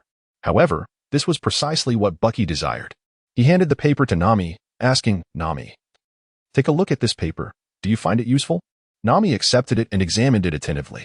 It was the right size and exhibited commendable flexibility. This is quite good. Do you have more? She inquired. 1 sheet for 200 berries, Bucky replied with a chuckle. I'm giving you a chance to reorganize your words, Nami said, rolling up her sleeves in preparation. I'll give it to you tomorrow. I'm off now, Bucky declared as he swiftly departed. He had never expected to acquire any money, so there was no point in lingering. It would be a loss if he were to be beaten again. I've inquired on your behalf, Nami called out suddenly, watching his retreating figure. Bucky paused momentarily before continuing on his way. Having reached this side of the island, he resolved to take a different path back. Along the way, he fortuitously encountered Robin and Chopper, the former strolling leisurely while the latter struggled under the weight of a large water bucket. Buggy greeted, Chopper, wouldn't it be better if you transformed into your human form? Indeed. How did I not think of that? Chopper exclaimed, momentarily taken aback, and promptly shifted into his human form. However, the bucket remained just as heavy. By this time, Buggy had already moved on. Meanwhile, Robin chuckled softly beside him. On the Going Merry, as the sun set, the crew returned, having made a commendable haul. Baki cleared his throat and declared, set sail. Let us rendezvous with the Straw Hat crew over there. Aye. His companions responded in unison, promptly beginning to weigh anchor. Upon their arrival, they found Luffy and his crew also preparing to commence a grand feast, replete with wine, meat, and pineapples, a truly lavish spread. Buggy gazed at his companions, including Luffy, and exclaimed, let the feast begin. Cheers erupted among the crowd. Surely, the celebration would be lively. During the festivities, Buggy spotted a battered Usopp. Young man, have you begun to feel the weight of the responsibility to uphold peace upon the seas? Although Usopp appeared somewhat disheveled, his spirits were buoyed, and he even felt a surge of excitement. I can feel it. I believe I have stepped closer to becoming a warrior of the sea. The others looked on in surprise, eager to inquire further. However, Nami's focus diverged. A warrior of the sea, Usopp? And you, Luffy? Why haven't either of you gathered a single fruit? Luffy tilted his head. That's a tough question. Usopp, puffing out his chest with pride, declared, today, I made significant progress on my journey to becoming a sea warrior. Gathering fruit is something I must temporarily set aside. I don't care about that, Nami retorted, delivering a punch to his head. You still owe me 100,000 berries. Don't forget to repay me. Observing Usopp sprawled on the ground, Buggy suddenly remarked, what? Wasn't he at just 10,000? Usopp was taken aback. Do you think it's not worth it? I can reclaim it, you know. Buggy replied with a sinister smile. Usopp swallowed hard, you fiend. Meanwhile, Nami sighed, then playfully turned to Zoro. Since you've brought back so many, I suggest you stay up tonight to gather more fruit. Why should I listen to you? Zoro grumbled. 50,000 berries. Nami shot back with a mischievous grin. Usopp and Zoro exchanged glances. You two are devils. After the banquet, Buggy returned to the ship, resuming his training. He resolved to elevate his attributes to 1,000 before the next major plot unfolded, so he could directly enhance his skills upon acquiring treasure. The following morning, he arrived at the Merry with a stack of white paper. Nami snatched it from him, exclaiming, I adore you, Buggy. Then, turning to Luffy and the others, she announced, I'm going to start working now. As long as that cloud remains unmoved, none of you are to disturb me. With that, she retreated to her quarters. Bucky did not linger for long and returned to the ship, the pirate ship by Kadaupu. Unbeknownst to him, shortly after his departure, Luffy and his crew had caught a colossal sea conch, from which emerged a peculiar individual who claimed to be a sales representative for Ladybug Mail Order. This strange character began to promote an array of products contained within the conch, including premium paper that bore an uncanny resemblance to Bucky's own. However, this individual was far more adept at advertising. This was the proud offering of Ladybug mail order, the exquisite Millennium paper, crafted from the ancient cedar trees thriving on the islands of 8 and 9. This paper was impervious to pests and would remain unchanged even under the sun for a millennium, making it ideally suited for genealogies and treasure maps alike. Nami, never one to shy away from quality paper, engaged in negotiations with him. Yet, before any sales could be made, the salesman, frightened by Luffy's reputation, made a hasty retreat, leaving behind a plethora of intriguing items. With a cheerful demeanor, Nami scooped up the Millennium paper and re-entered the cabin. After Buggy resolved to begin his training, he truly vanished from sight, oblivious even to the fact that their vessel had unwittingly become ensnared by the encirclement of naval warships. Fortunately, a veil of mist enveloped them, allowing his crew to cautiously navigate their way forward, adhering to the direction indicated by their compass. Conversely, Luffy and his companions experienced a more tumultuous adventure. They rescued a naval chef apprentice named Taji, who had fallen from a warship. Upon learning his tale, Sanji resolved to lend a hand, and naturally, Luffy and the others were not inclined to decline the offer, thus delaying the merry go. Another day passed. Captain Buggy, an island has been sighted ahead. One of the crew members once again rapped on the door of the captain's quarters. Buggy stretched his body and stepped outside. Standing on the deck, he gazed around in bewilderment. Where was their ship? A thick fog had enveloped them yesterday, causing them to lose their way. His younger brother scratched his head, feeling a bit embarrassed. Baki remained unperturbed, for he knew they would meet again. It's fine, let us disregard them and make our landing. Indeed. Chapter 94. Fireworks. Upon reaching the shore, Baki and his companions ascended a gentle slope, revealing a quaint little town before their eyes. As he gazed upon the tower-like structure nestled halfway up the hill, Baki finally recalled why this place was named Fireworks Island. It was indeed one of the islands traversed by Luffy and his crew, which explained the red arrow pointing towards it. You all go prepare the supplies. I'll take a stroll around, Baki instructed his subordinates, adding, remember to keep a low profile. The crew nodded in agreement and dispersed. Kabaji and Machi, naturally exempt from such tasks, began to explore the town as well. Following their captain's directive, their primary goal was to seek out the affluent and nefarious individuals, for such encounters promised a lucrative venture. Instead of first heading to the small town, Baki made his way directly to the building on the hillside, as the arrow indeed pointed in that direction. Shortly thereafter, Luffy and the others also arrived at the shore. Zoro and Robin remained with the ship while the rest ventured into the town. Though it was somewhat small, it bustled with liveliness. Nami observed the vibrant atmosphere of the streets and expressed her thoughts. Chopper nodded in agreement, sensing that they could replenish their supplies here. Everyone, come here. Luffy suddenly called out, prompting the group to rush over. What is the matter? Is it a bounty notice? Nami asked, a hint of concern in her voice. It doesn't seem to be, Usopp replied, shaking his head, his excitement growing. It's a fireworks festival, and it's happening today. Nami clasped her hands together, exclaiming, that is wonderful. It's been ages since I've seen fireworks. Sanji casually placed his hand on her shoulder, to which Nami smiled slightly, saying, no, don't bother me. Sanji suffered yet another blow to his pride. Meanwhile, Usopp learned from a passerby that the tower on the hillside was where the fireworks were made, and he dashed off, eager to procure some gunpowder.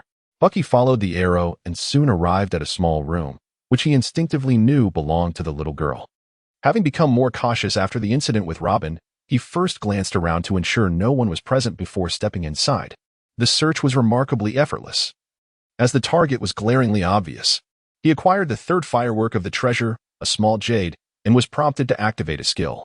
Unbeknownst to him, he had already accumulated 2 skill points, leaving Bucky feeling somewhat inflated with confidence. He mused that in just a few days, his strength would undergo a monumental transformation. Presently, his attributes stood as follows: strength, 935, agility, 785, defense, 695. Regrettably, he had yet to encounter an opponent capable of measuring his true strength, leaving him uncertain of his actual standing within the ranks of power. Who are you? Are you a thief? Suddenly, a voice emerged from behind him, a little girl's voice. Flash dance. Baki was taken aback. How could this happen again? However, if he simply fled, where would that leave his dignity? He turned around, wearing a gentle smile as he looked at the newcomer. Little girl, I assure you, I am no thief. Xiaoyu stared at Baki for a brief moment before sprinting away, exclaiming, Grandpa, a strange man with a red nose has invaded our home. Save me. Baki felt a sharp pang in his heart, as if a dagger had been thrust into it. How infuriating. You little rascal, clarify this at once. Who are you calling a renounced fool? With fury etched on his face, Baki stormed out, only to encounter the elderly gentleman adorned with vibrant red patterns, Lord Dayu. Hey, who are you? Why are you bullying my little you? He grumbled, tapping his smoking pipe with evident displeasure. I am Baki, and let me be clear. I did not bully her. That little brat insulted me first. Baki asserted, feeling no moral qualms about confronting a child. Little you? What is happening here? Lord Dayu squinted at his granddaughter. This strange old man invaded my room to steal something. Little you replied, her expression equally displeased. I told you, I am not a thief. You refuse to listen to my explanation. I am merely a visitor, intrigued by this place's historical allure. I thought it was abandoned and had no idea it was your room. Baki continued, justifying himself. Since the nose is red, the face should not be as well. Really? Little you tilted her head in curiosity. Indeed. My apologies, I was in the wrong. Little you bowed deeply, leaving Baki feeling a touch embarrassed. Had he perhaps overreacted? No matter, I was also abrupt. I shall not intrude any longer. Farewell. With that, Baki walked away. On his way, he encountered Usopp, who was making his way up the hill. Oh, isn't that Usopp? What brings you here? Why are you here, old man? Usopp replied. I came to procure some gunpowder from them. But gunpowder costs money. Why would they give it to you? Or do you happen to have money? How could I possibly have money? You two devils have drained me dry. Usopp exclaimed, wide-eyed. No money? Then what makes you think they will give it to you? With a confident smile, Usopp declared, with a little enhancement from me, the value of that gunpowder will be significantly transformed. They will surely exclaim, your skills are truly exceptional. Feel free to take the gunpowder. And just like that, the matter will be resolved. With a chuckle, Baki said, I wish you good luck. After exchanging words, one ascended the mountain while the other descended. Moments later, Usopp arrived at the foot of the tower and articulated his request. No way. Please. You must have at least a little, no, surely a considerable amount of gunpowder, right? Usopp was reluctant to concede defeat easily. I do not possess any surplus gunpowder to lend to an amateur. Danyu retorted, rising to head toward the fireworks room. Usopp followed closely. Wait. Please review this before deeming me an amateur. His voice trailed off as he beheld the magnificent number 200 firework. So grand. Is this truly real? He hastily concealed his own modest firework behind him, feeling rather embarrassed. Suddenly, Xiao Yu snatched away his firework. It was a number 3 firework ball. Usopp swiftly turned to see a little girl. Upon recognizing Usopp's appearance, Xiao Yu was taken aback. Just now it was a red nose. Now it's a long nose. What an odd day this is. It was nighttime. Bucky found Nami, who turned down Sanji but did not reject him. However, they stayed close to the group, merely holding hands in silence. After the dazzling fireworks, the sky settled into tranquility, leaving everyone with a lingering sense of wonder. Suddenly, a small explosion echoed from halfway up the mountain. Nami raised an eyebrow, curious about what it was. It was Usopp. Bucky chuckled softly and said, Don't laugh just yet. The main event is still to come. The crowd looked on, puzzled. A bright light shot up into the sky. Boom. The heavens exploded into a riot of colors. Chapter 95, Damn You, Sengoku. 2 ships set sail once more. Unbeknownst to them, they had been adrift at sea for 4 days. The ocean's perils were not solely the treacherous weather and monstrous sea creatures, but also the scarcity of food and fresh water, an issue that Bucky and his crew now faced. Whether it was Luffy and his companions or Bucky's subordinates, all were desperately trying to fish for their survival. As for Bucky, he remained oblivious to the food shortage, having spent most of his time in the captain's quarters. Nevertheless, even if he were to learn of their plight, it would hardly concern him, for a significant event had transpired. His attribute points had finally met the requirements for an upgrade. Strength, 1240 agility, 1090 defense, 1000 shung. Come forth. I wish to allocate skill points. Please select the skills to activate. The 6 styles upgraded to intermediate, and the fruit awakening was at hand. Bucky was filled with excitement. Activation successful. Activation successful. Would you like to enter dungeon mode? Absolutely. This time, I shall not suffer losses. Bucky was in high spirits. The sound of Shung's disdain echoed in his ears as the scene before him transformed. The room morphed into a vast arena where Bucky began to unleash his newfound prowess. Several hours later, he finally acclimated to his enhanced strength. However, he regrettably realized he had incurred losses yet again. Although he managed to extract something from the 5th puppet, it was merely a worthless stone, an ordinary rock in Bucky's discerning eyes. Nonetheless, he made considerable progress. Firstly, the advancements in 6 styles were as follows. The activation and explosive speed of Saru increased significantly, along with an extended distance of execution, an expected improvement. As for Jeppu, Bucky felt little change, aside from enhanced height and endurance. The progress of Tekai manifested in the expansion of the armor's coverage area, now enveloping his entire upper body. However, the density remained the same, light black. Regarding shave, Bucky was indifferent, as he typically relied on fragmented movements to evade attacks, and his Kinbunchaku was considerably superior to shave. The enhancement of the spear gun was notable, akin to transforming a handgun into a rifle, amplifying both power and range. Lastly, the advancement of Tempest Kick saw the blade width increase from 1 meter to 5 meters, a development Bucky was particularly pleased with. Although the power increase was modest, the broader range allowed for attacks against ships, and the augmentation of attribute points could further enhance its potency. Another eagerly anticipated development was the awakening of his fruit abilities. However, being only at the novice level, its influence extended merely 2 meters around him, a far cry from Doflamingo's awakening. The effect allowed for the decomposition of all lifeless objects within range, yet the smallest unit of decomposition mirrored his own body's capabilities, approximately the size of a fingertip. And this process could mitigate impact force. However, it merely reduced the force. If the impact were too great, the resulting fragments could still inflict harm. Naturally, like his own body, decomposed items could be reassembled, though the nature of the synthesis depended on Bucky's own skill. In summary, while the increase in attack power was modest, his survivability had significantly improved. Baki exited the training simulation, his cultivation complete. Now it was time to revel in freedom. With a deep exhale, he pushed open the cabin door. Yet scarcely had he stepped out, barely steadying himself, when the ship lurched violently beneath him. What in the world? Baki blinked in bewilderment. Were they under attack? Captain, a crewmate hastily explained. There are marine warships pursuing us from behind. Oh, Baki's brow arched. And the Baki cannon? Return fire. We're out of ammunition. The crewmate admitted, scratching his head awkwardly. Bucky felt somewhat embarrassed, as he had not created such items since his arrival in this world. It appeared he would need to find some time to produce a batch. As for Luffy and his crew, surely they were not intimidated by mere Navy forces? One of his subordinates sighed with resignation. Captain, I believe they are so famished that they have lost the will to fight. Baki glanced over to where Luffy and Zoro were lounging lazily on the ground, showing no intention of moving. Well then, he thought, since the opportunity presents itself, I might as well warm up a little. Fresh from his recent power boost, Baki didn't mind indulging in another effortless victory. Meanwhile, the Going Merry rocked violently under the barrage of cannon fire. Nami watched the pursuing Marines with growing anxiety. If they didn't come up with a plan soon, they'd be hit for sure. Luffy sprawled on the deck, groaning. I'm so hungry. Chopper lay beside him, equally miserable. Me too.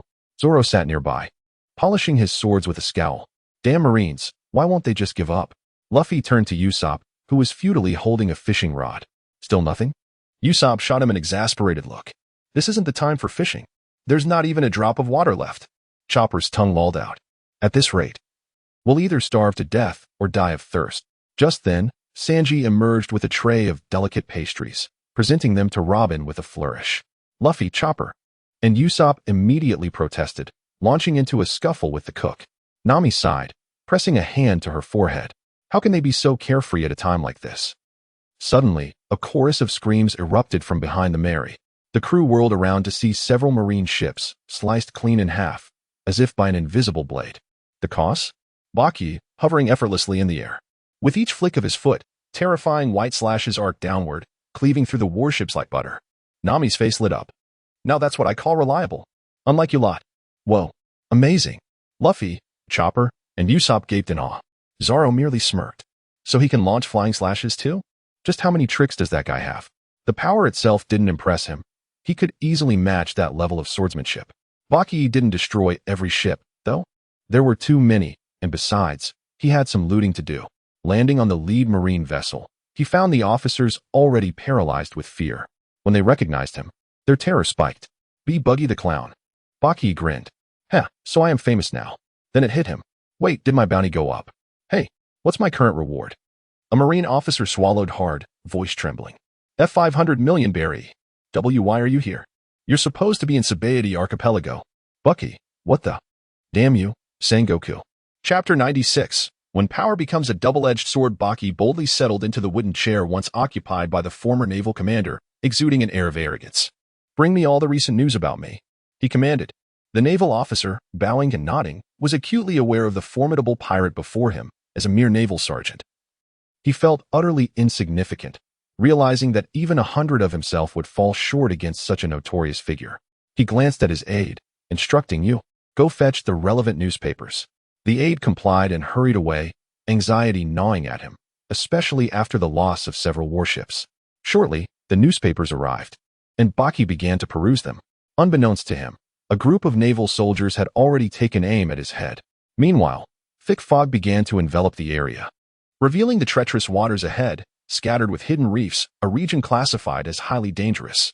The naval vessels halted their pursuit, recognizing that capturing the pirates was no longer feasible. They were unwilling to escalate the risks further.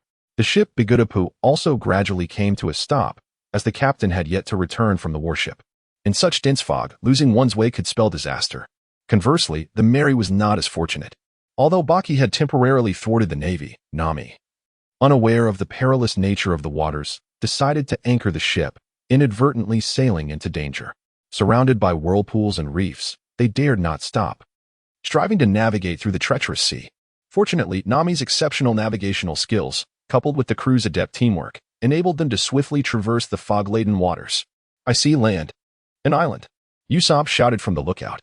"An island?" Luffy exclaimed, peering eagerly over. "Will there be food?" "There should be water too, right?" Chopper chimed in, equally excited. Though a small isle, it promised an abundance of sustenance. Sanji, with confidence, remarked, "As long as there are ingredients, delicious meals are assured." "By the way, where did that red-nosed idiot go?" Zoro asked, glancing back with a hint of exasperation. "No worries, they haven't ventured into these waters," Nami replied, her expression calm and observant. The group nodded in agreement, dismissing their concerns. As long as they had not entered the treacherous zone, Baki's prowess would pose no further issues. They approached the shore, disembarking and preparing to explore the island. Meanwhile, Baki remained oblivious to the fact that he had become separated from Luffy and the others, engrossed in the newspapers that brimmed with information about him. According to an anonymous source, the pirate clown Baki was a former member of the Roger Pirates. Following Roger's public execution, he had lurked in the East Blue for 2 decades, only to resurface today for reasons unknown. This was an exceedingly dangerous pirate. Although his strength remained uncertain, it was said that he had a notable connection with Shanks, one of the 4 emperors, suggesting that his abilities were formidable. Rumors circulated that he had defeated Crocodile, a former warlord of the sea, with a single punch, cautioning the less capable naval soldiers and bounty hunters against attempting to capture him. Furthermore, he was notorious for his egregious behavior. Before setting sail, he had wreaked havoc in the East Blue, and after embarking, he had committed numerous acts of arson, murder, and plunder, even assaulting several naval bases, desecrating justice, and disregarding the warnings of the world government. Consequently, a new bounty was issued based on his crimes and strength. Bucky gazed at his new bounty notice, the image unchanged, still showcasing his dashing self, nonchalantly advancing through a tangle of chaos. At that time, he wore a hat, presenting a stark contrast to his current appearance. However, that was not the crux of the matter. The focal point was the astonishing increase in the bounty from 30 million to 500 million. Moreover, it was declared that no distinction would be made between life and death. Staring at the notice in his hand, Bucky was momentarily bewildered. What was this Wano nation up to? Hadn't he merely pilfered some funds from the Navy a few times? Hadn't he just issued a slight threat? Was it truly necessary to expose his entire background and to impose such a ludicrously high bounty? Nevertheless, despite his grievances, Bucky felt a twinge of pride. 500 million. This bounty would provide him with ample bragging rights for an entire year. He must show it to Nami and the others. Especially after Buggy gazed at the ravaged warship, momentarily lost in thought, as if it were his first time taking so many lives. During his previous encounter in Alabasta, he had only struck at vital points, yet now, in a moment of carelessness, he had decimated a large number of foes while merely intending to retaliate. However, this fleeting daze was merely that. He had never been a virtuous man, only having begun to temper his ways since aligning with Luffy and his crew. "Stand up, or I shall desecrate your corpses," Buggy declared. For he still had inquiries to pose and needed to intimidate them. In an instant, over a dozen soldiers rose to their feet, including the naval sergeant, who appeared to have had a stroke of luck. I am quite curious about what you just mentioned regarding me on Sabati Archipelago, Buggy said, directing his inquisitive gaze at the sergeant. At that moment, the sergeant's face turned pale, while he had felt little upon witnessing the sinking of other vessels. Upon hearing this, Buggy flipped through the remaining newspapers and indeed discovered a highly fabricated image of himself. The photograph was set against the backdrop of a magnificent tree on the islands of Champa, featuring a robust man with blue hair and a red nose, adorned with a hat strikingly identical to his own. Adjacent to the image was a caption stating that a reporter had captured the clown Buggy appearing on the islands of Champa without his subordinates for reasons unknown.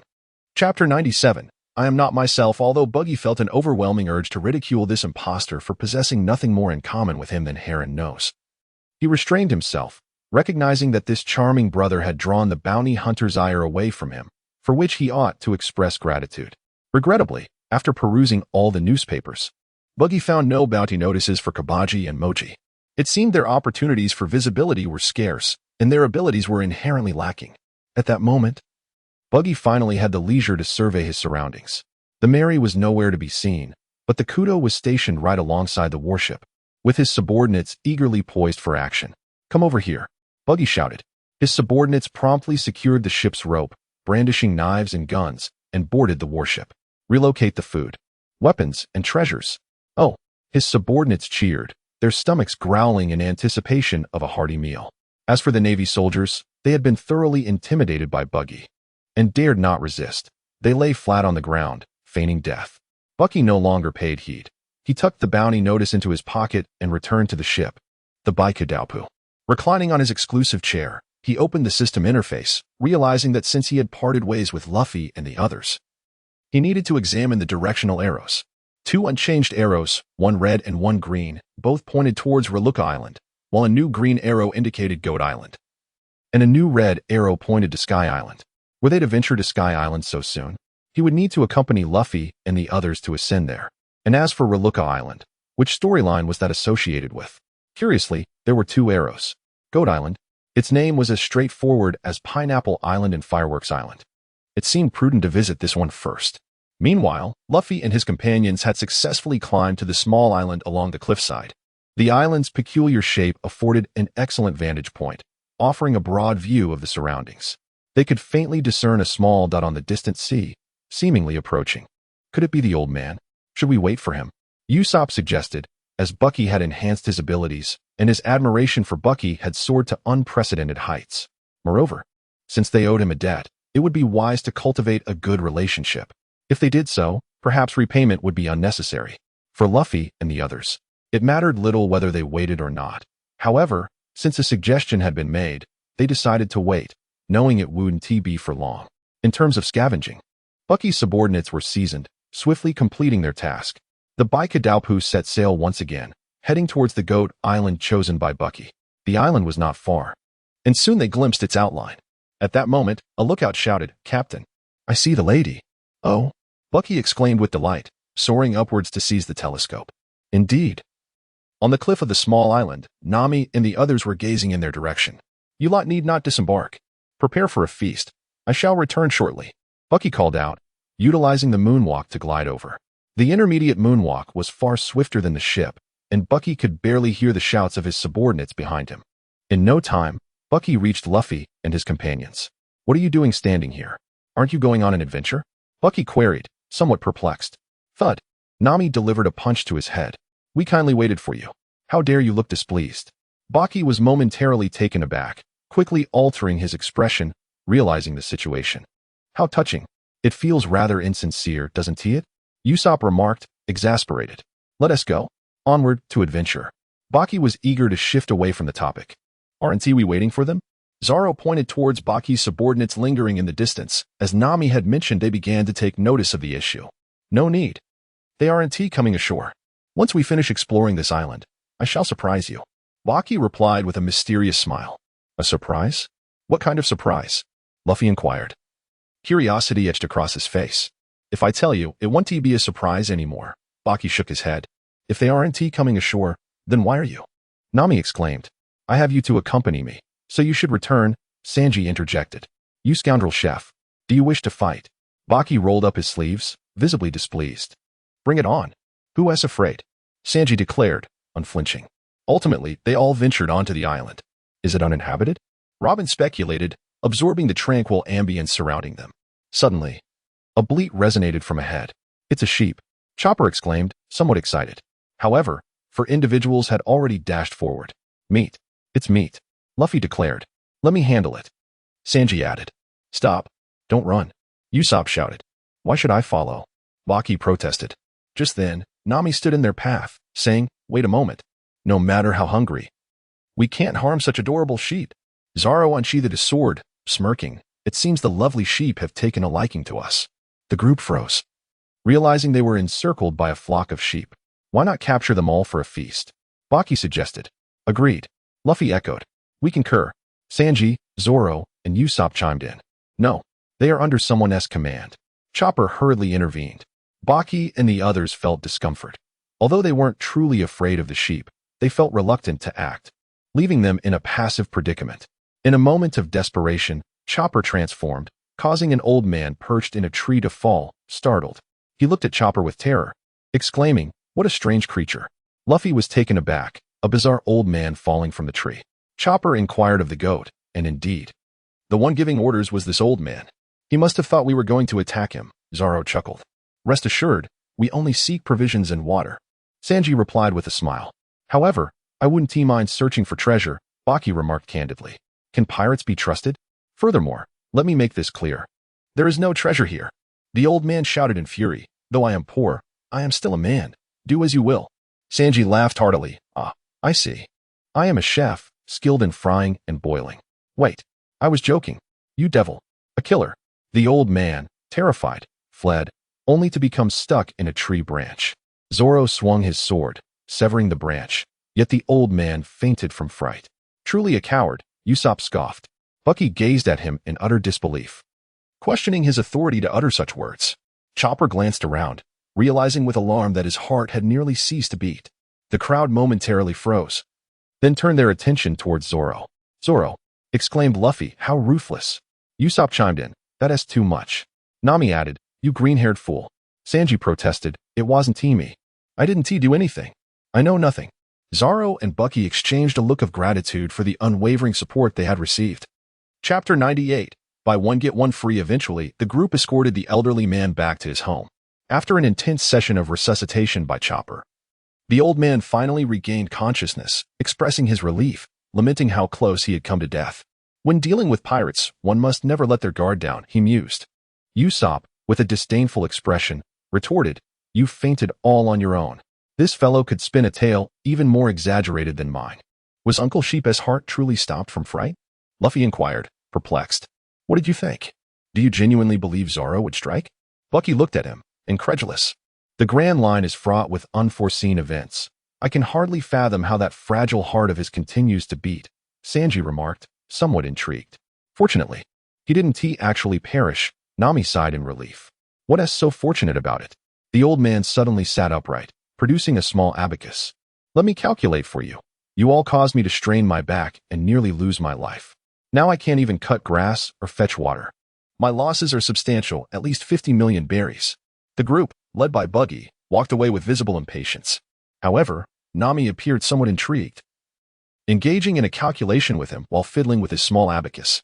You've exaggerated the expenses quite significantly, haven't you? This is the only logical outcome. Isn't it? How could it possibly be otherwise? At the very least, it should amount to this, she remarked. Naturally, Nami was even less inclined to comply, adjusting the figures again by deducting Chopper's medical expenses, leaving only a meager sum.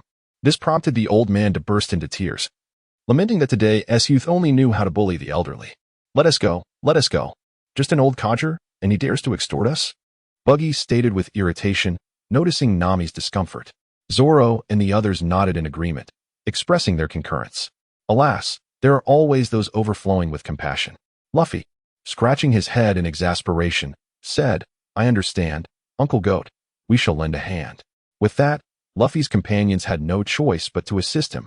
Of course, Buggy was excluded from this effort. That old man had the audacity to command Nami. It was fortunate that he was receiving a beating himself, let alone expecting help. Furthermore, he had his own matters to attend to, as there was a treasure of the system to collect. He announced his intention to gather food and walked away, usurping the task originally assigned to Zoro. Bucky traversed through dense thickets and ascended the mountain, where he laid eyes upon the ship perched precariously on the cliff, its bow inexplicably pointing towards it. Shang. Even randomness must adhere to some limits. This is even more absurd than the devil fruit, Bucky exclaimed, his visage marred by frustration. Shang emerged from the trunk of the great system tree, a look of bewilderment adorning his face. So you've discerned the treasure, have you? Is it merely this decrepit vessel? He remarked, casting a peculiar glance at Bucky before retreating without uttering another word. What do you mean by that? Bucky exclaimed, feeling a sense of bewilderment wash over him, as if he had been subjected to indignity. An affront, indeed. Silence ensued. Perhaps Bucky harbored a vague inkling. He swiftly circumnavigated the ship, only to discover that the arrow was directed further back. A wave of embarrassment washed over him. No wonder Shang's expression had been so strange. He had been ridiculed. Nevertheless, embarrassment aside, Bucky pressed on, resolute in his quest to uncover the treasure. Ultimately, the arrow led him to a thicket, where dense green foliage concealed whatever lay beneath. He harbored no fears of danger, boldly parting the underbrush. And there it was, a chest awash in hues of red and yellow emerged before him. He heaved the treasure chest, ensnared in the weeds, into view. This dusty, antiquated box exuded an air of significance, and it was discovered by the system. Bucky felt a surge of anticipation. The chest bore a lock, albeit rusted, which Bucky pried open with little effort. Before lifting the lid, he cautiously glanced around. No one was in sight. He gently opened a small crevice. A glimmer of golden light flickered through. With bated breath, Bucky lifted the lid, revealing a trove brimming with gold and silver treasures. As he beheld the contents within the chest, Bucky felt a stirring in his tear ducts. A wave of emotion washed over him. At long last, he had encountered genuine treasure. The system had finally exhibited a semblance of conscience. But wait. Bucky suddenly paused. Where was the system prompt? Bucky glanced once more at the arrow, which continued to point towards the thicket, a detail he had overlooked in his earlier excitement. This implied that the discovery was merely a bonus? Perplexed, Bucky tilted his head before erupting into joyous laughter. Indeed, he had struck gold. When it comes to treasures, Bucky certainly would not complain about having too many. He replaced the lid and delved back into the underbrush, eager to explore further. After a short while, his hand brushed against something hard. Suddenly, a wave of weakness washed over him, prompting him to retract his hand swiftly, just as the system's voice chimed in. He had acquired a sea tower stone dagger. Baki dared not touch it, so he had no choice but to push aside the surrounding bushes, revealing a somewhat grimy black dagger within his line of sight. Baki gazed upon it, his emotions rather intricate. The sea stone was undoubtedly precious. The dagger was indeed his sole weapon. Yet, he was an empowered individual. Smoker's tin hands had only the tips infused with sea stone, thus exerting minimal influence on him. However, this item appeared to be crafted entirely from sea stone. Such a commodity was not easily acquired by ordinary folk, and with a chest of treasure present, Baki sensed the possibility of a hidden secret. Nevertheless, he remained indifferent. Who could truly ascertain its origin? Moreover, his prowess was not to be underestimated, leaving him unperturbed. He removed his cloak, wrapped the sea stone dagger within it, and took it up once more, feeling a renewed sense of strength. Cradling a treasure chest and a dagger, Baki leaped directly from the precipice, not in a suicidal manner, for he could traverse the air with ease. He swiftly made his way towards the pirate ship Bikadopu, while he shared a good rapport with Luffy and the others. It did not obligate him to relinquish the treasure to Nami. Should she discover it, he would be at a loss, but as long as she remained unaware, it would be foolish to hand it over. Upon reaching the Bikadopu, Baki disregarded the cheers of his subordinates, opting instead to first transport his findings to the captain's quarters. His crew noticed the treasure chest in his arms, yet no one uttered a word. They possessed enough awareness to understand the significance of the moment. Back on deck, Buggy surveyed his crew and inquired about the preparations for the feast. "Are we nearly ready?" "Almost, Captain," Kabaji replied eagerly, his expression reflecting their hunger. They had been quite famished, yet felt it inappropriate to commence the meal in Buggy's absence. In truth, Buggy wished to host a grand feast with Luffy and the others. However, they had become so engrossed in their labor that he decided to disregard them for the time being. He would simply bring back some food for them later, nearly forgetting that his initial excuse for venturing out was to seek sustenance.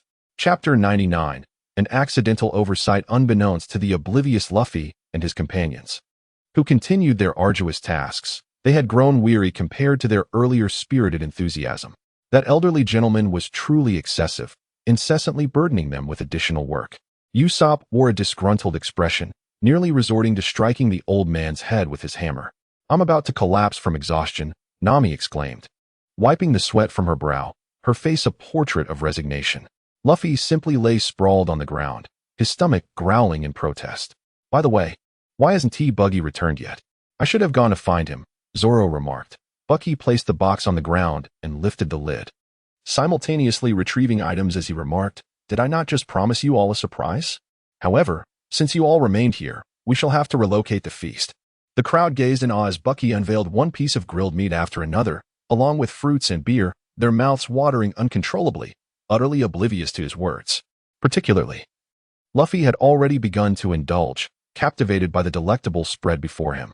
Bucky, having only had a light meal, began to eat for himself after collecting his belongings. He looked at the others, who were still in shock, and urged them to eat without hesitation. They obliged, feasting heartily, yet Chopper was conspicuously absent. During this time, adhering to the principle of avoiding unnecessary complications, Bucky refrained from disclosing the matter of the pirate ship to them. However, Chopper's subsequent arrival disrupted Bucky's plans. With a solemn demeanor, he declared his intention to remain by the old man's side, stating that he could not abandon a patient. Although the old man had already regained his health, Chopper believed that prolonging sympathy would lead to an endless cycle of concern. Usopp looked on in confusion. "Impossible." Chopper shook his head. "What do you mean?" The others were puzzled. Chopper's expression turned sorrowful as he explained that the old man's heart had not ceased due to cowardice, but rather because he was gravely ill, with only 3 days left to live. "What? Only 3 days?" The group fell silent, and Bucky felt a sense of helplessness. Although he knew the old man would ultimately be fine, he could not reveal this truth at that moment. The old man did indeed have a heart condition. With Chopper determined to stay, Luffy and the others naturally decided not to leave. Bucky hesitated, torn between staying and departing. Ultimately, considering the approaching storyline of Skypiea, he decided to remain, thinking that 3 days would not be too burdensome. He had recently acquired provisions from the Navy, and the island was rich in resources. However, Bucky had no interest in caring for the old man. He concocted an excuse to slip away, seizing the opportunity to train his subordinates. Although they might not master the true Navy Six styles, they could surely grasp the basics. Luffy and the others were indifferent to Bucky's departure. If they were to be bothered by such trivialities, it would diminish their charm. With Chopper now able to communicate directly with the goats, Luffy and the others found it much easier to procure food, enjoying bountiful feasts while caring for the elderly gentleman. The island was not vast, and they soon discovered the pirate ship perched upon the cliff, leading to suspicions, particularly from Nami, who astutely noted the expensive items in the old man's home and began to entertain dubious thoughts. Meanwhile, at the naval base previously robbed by Bucky, the officers had initially abandoned their pursuit of the Straw Hats due to Bucky's influence. However, some overly confident high-ranking officers remained undeterred. The highest-ranking officer, a colonel, addressed his subordinates with determination. "We must avenge this affront. Conduct a thorough search. We must locate them." The lieutenant, begrudgingly, complied with a salute. Yet before Baki could continue speaking, he suddenly noticed that all his subordinates were staring at him in bewilderment. "What is the matter?" Baki was still somewhat taken aback. 500 million, his underlings exclaimed in unison. Baki awkwardly scratched his head, wondering if he had inadvertently let something slip. Perhaps it would be best if they pretended they hadn't heard anything. His subordinates all wore expressions of utter disbelief. How could such significant news possibly be ignored? Chapter 100. Could it be the captain?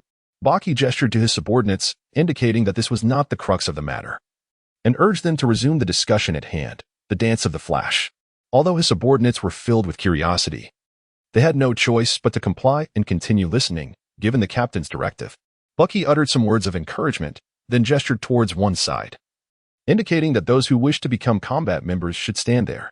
Those who typically prided themselves on their strength were the first to step forward, while others began to hesitate. In the end, over 20 subordinates chose to join the ranks of combat members. To Bucky's surprise, among them were 2 female crew members. It was not that Bucky held a dismissive view of women. Rather, in comparison to their male counterparts, they indeed appeared somewhat frail. Nevertheless, Bucky did not object, for they were still stronger than the average person, especially since he had conferred upon them a certain aura of empowerment. Regarding these female crew members, their initial arrival on board had been a matter of circumstance, a decision made out of necessity. However, after a month of shared experiences, regardless of their inner thoughts, They had visibly adapted to and even begun to embrace their new identities. The days spent adventuring and seeking treasure across the vast ocean were far more exhilarating than the lives they had led before their capture. Although they missed their families, they understood the reality of their situation. They were in the Grand Line, and returning to the East Blue would not be an easy feat hence. They resolved to fully savor this extraordinary journey. Baki first glanced at the subordinates who had emerged, pleased. Good. You all wait for me on the shore. He then turned to the others. If you do not wish to be combat members, then you must work diligently. We will remain on this island for a few days. They will train, and you will be responsible for foraging for food. Is that agreeable? Absolutely. They were mentally prepared for this task. Without further delay, Baki commenced training his subordinates. Not being a professional instructor, his methods were quite straightforward. He imparted the techniques of the 6 styles to them and encouraged them to persevere. Naturally, they could inquire if they encountered difficulties. Initially, Baki did not teach them everything. He focused on the techniques of shaving, iron blocks, and paper drawing, not expecting them to master it all, but rather treating it as a process of exercise. After a long day of training, he finally established a rhythm among them. And with a sigh of relief, he found a spot to practice himself, as his attributes had yet to reach 1500. Time, as it often does, passed swiftly. 3 days had fleetingly gone by. Luffy and his companions continued to attend to the old man. However, Zoro began to express his doubts. Don't you find this rather peculiar? What do you mean? Usopp was taken aback. Weren't we told that the old man only had 3 days left to live? Zoro questioned skeptically. Upon hearing this, Sanji felt a wave of melancholy wash over him. Indeed, only 3 days remain. Luffy's eyes welled with tears as he lamented the brevity of life. Usopp echoed this sentiment. Finding it all too fleeting, the trio embraced, weeping together. Zoro observed them in exasperation. Indeed, it was undeniably short. Is it really true? The 3 paused their weeping, realizing that 3 days had already elapsed. Zoro nodded. They turned their gaze towards the old man, who was still lively and seemed even more spirited than before. What could this possibly mean? At that moment, Chopper approached. Sanji looked at him and asked, Hey, you didn't misdiagnose him, did you? Chopper shook his head. No, it shouldn't be that. But if it were a misdiagnosis, that would be wonderful. That's not the point. Usopp stood up, declaring, regardless, I must leave this island. Exactly. We can't just stay here forever drinking tea with the old man. Sanji chimed in, also rising with a cigarette in his mouth. I want to set sail for adventure. Luffy exclaimed. They then turned to Nami, who was still engrossed in a game of chess. Just a moment, Nami said somewhat awkwardly. Usopp, visibly displeased, retorted. What are you doing? Can't you see the urgency? Nami wiped the sweat from her brow. I simply can't stop. I've been losing continuously, and now I've even lost the ship to the old man. The group stared at her in disbelief, their faces a mix of anger and astonishment. Meanwhile, Baki surveyed the training results of his subordinates, feeling somewhat despondent. 3 days had passed too quickly, yielding little progress. Contemplating the upcoming journey, he suddenly conceived a bold idea. He returned to the Baki DOP ship and summoned Kabaji and Machi, moving to a location away from the others. Kabaji, how do you assess your swordsmanship talent? Baki inquired abruptly. What do you mean? Are you referring to my abilities? Kabaji responded, slightly bewildered. Yes and no, Baki pondered, deciding to be more direct. Do you believe you have the potential to become a swordsman of renown? Kabaji scratched his head awkwardly. Captain, you overestimate me. It appears you lack confidence, Baki remarked. After all this time, you should have realized that my so-called devil's power merely stems from consuming a devil fruit. The 2 nodded in acknowledgement, then shook their heads. Captain, you are far superior to others who have consumed devil fruits. That may be true, Baki chuckled, not one to be modest, as it was indeed a fact. However, I wish to propose this. If I were to grant you a devil fruit, would you accept it? The 2 immediately widened their eyes in astonishment. Could it be, Captain? You needn't look at me that way. I indeed possess a powerful devil fruit. However, I want to ascertain whether it is worth bestowing upon you. Considering there are other brothers as well. The 2 looked at Baki, remaining silent, and then knelt before him. We are willing to brave any peril for our captain. We would not hesitate even in death. Hearing their fervent declarations, Baki was momentarily taken aback. Get up. I know of your unwavering loyalty. Since you chose not to leave initially, I trust you will remain steadfast in the future. When I ask whether it is worth it, I do not mean to question your loyalty, but rather whether you can grow stronger. Both men, knowing little about devil fruits, found themselves at a loss for how to respond. Baki observed the expressions on their faces and pondered for a moment.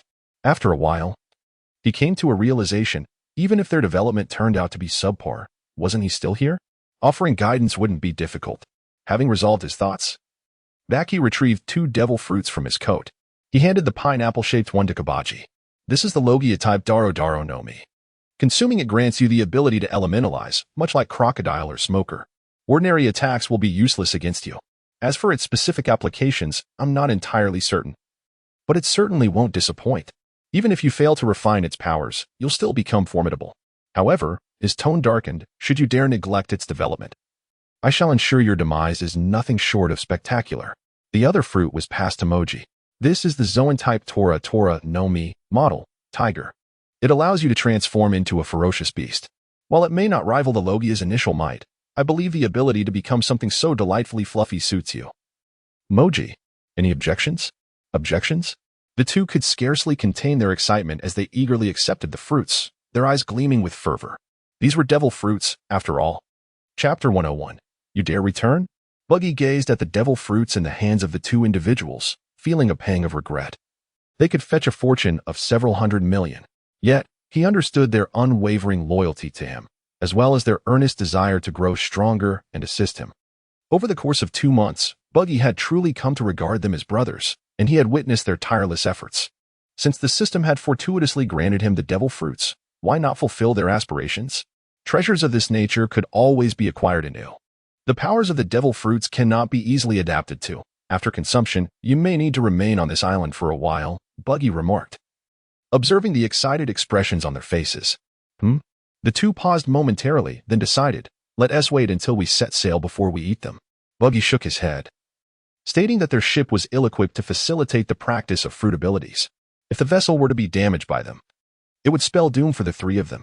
The 2 individuals found themselves entangled in deliberation once more. No need to ponder any longer. I have already made my decision. You must consume it swiftly, for delay could lead to unforeseen consequences. Buggy, observing their hesitation to partake, could not help but exclaim, what utter fools you are. After Buggy spoke, the 2 ceased to linger on the matter and took a decisive bite. Simultaneously, their expressions darkened. How dreadful it tasted. A bitter medicine, indeed. Such is the nature of the devil fruit. Buggy offered some casual words of comfort. Feeling a sense of relief that he had already tasted it before his journey began, he had no desire to endure such a sour experience. Just 1 bite is sufficient, he exclaimed, noticing that the 2, despite their disgust, were preparing for a second mouthful. He hastily intervened, unwilling to lead his loyal subordinate astray. Moments later, a transformation began to manifest in the 2. First was Machi, whose face contorted and body began to swell, swiftly morphing into a standing tiger. Without a moment's hesitation to explain to Buggy, he commenced testing his newfound strength and speed, which showed remarkable improvement, though in Buggy's eyes, he still appeared feeble. Next was Kabaji. His form shifted to a muddy hue, with flecks of dirt cascading from his surface, resembling a figure crafted from clay. Baki paid no heed to them and instead called over the other subordinates. Upon their arrival, they gazed at Kabaji and his companion with astonishment. Had they also acquired the power of a devil? As they were officers, they were the first to obtain the devil fruit and began to harness its abilities. Baki, observing the crowd, spoke in a calm tone. However, this does not mean that you are devoid of opportunity. With diligent effort, you too can attain the power of a devil. I assure you, I keep my word. Captain, rest assured, we shall strive to grow stronger, the subordinates promptly declared, their excitement palpable at the thought of wielding the same formidable strength as their captain. Baki nodded, appreciating their motivation. The subordinates fell silent, attentively awaiting Baki's next words.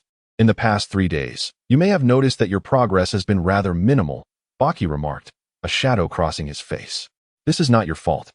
Nor is it an issue with the training methods. It is simply due to the limited time we have.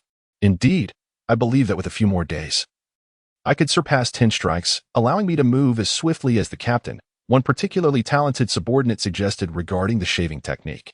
Others, though not as adept, echoed that they had made some progress, albeit insufficient. Thus, I have decided to allow you to train here for a month. Baki hesitated before continuing. Captain, are you not staying? Some of the younger crew members shouted, while others pondered in silence. It is not that I do not wish to take you with me. The circumstances have changed.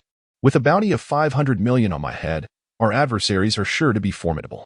While I can manage myself, should they seek to harm you, I cannot guarantee your safety. You must be strong enough to endure until my arrival. Furthermore, The two officers have only just acquired the power of the devil and require time to acclimate.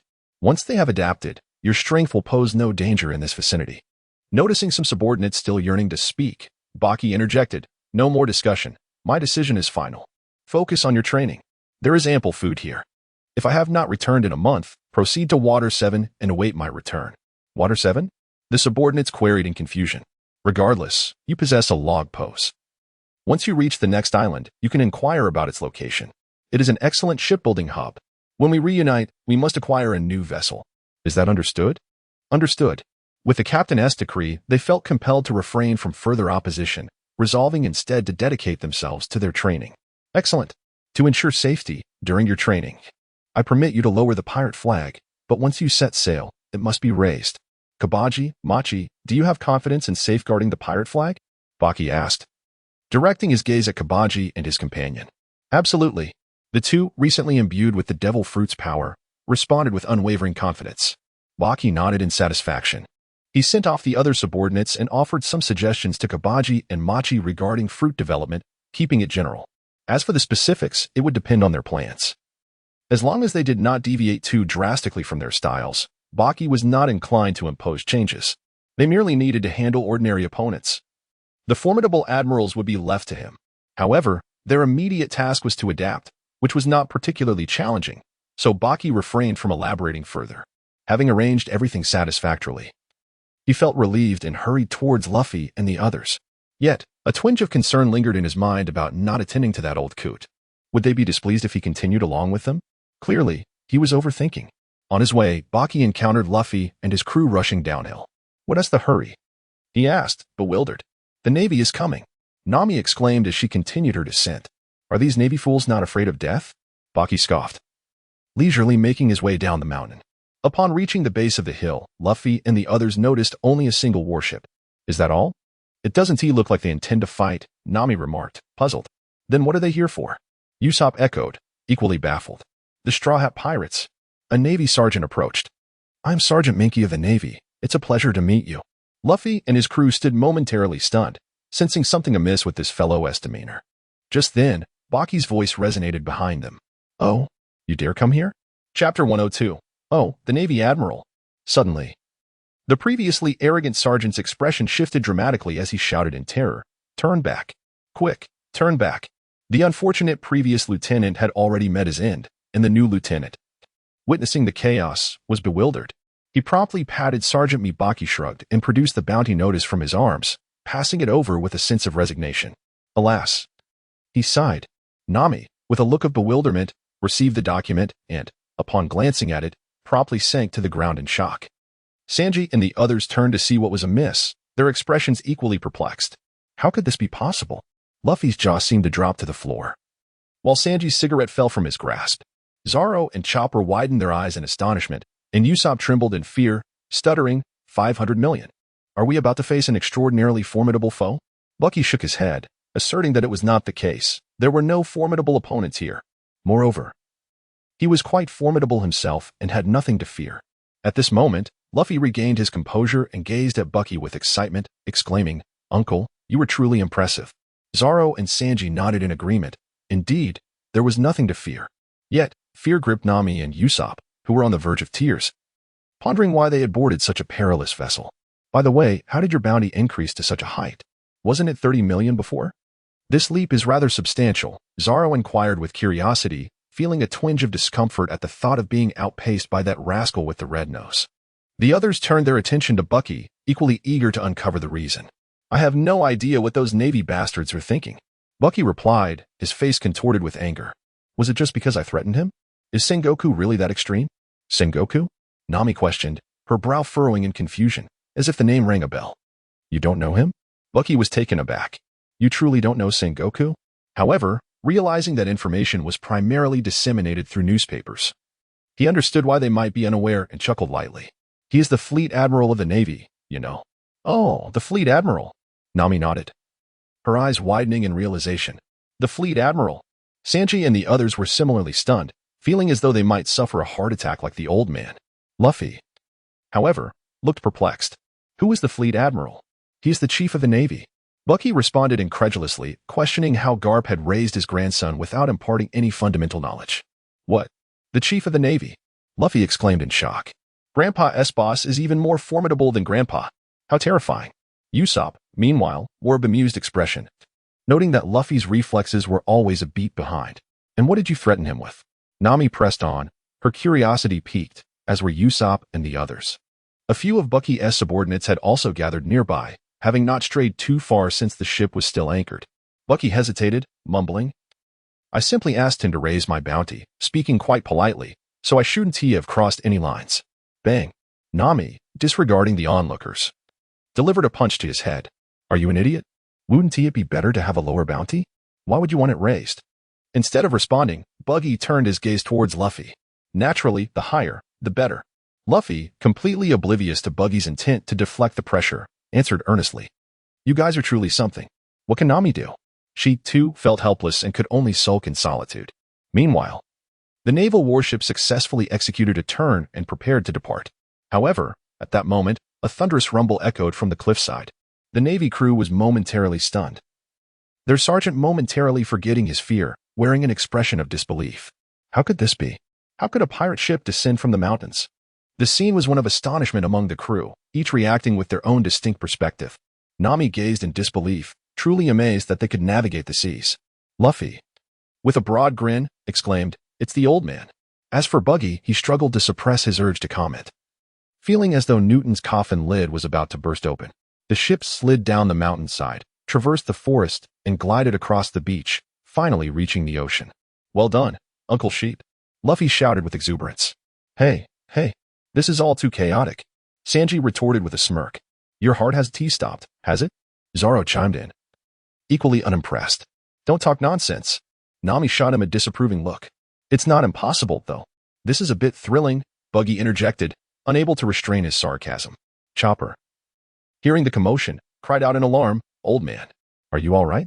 I finally set sail. On the small vessel, Chenny gazed at Luffy and the others in the distance.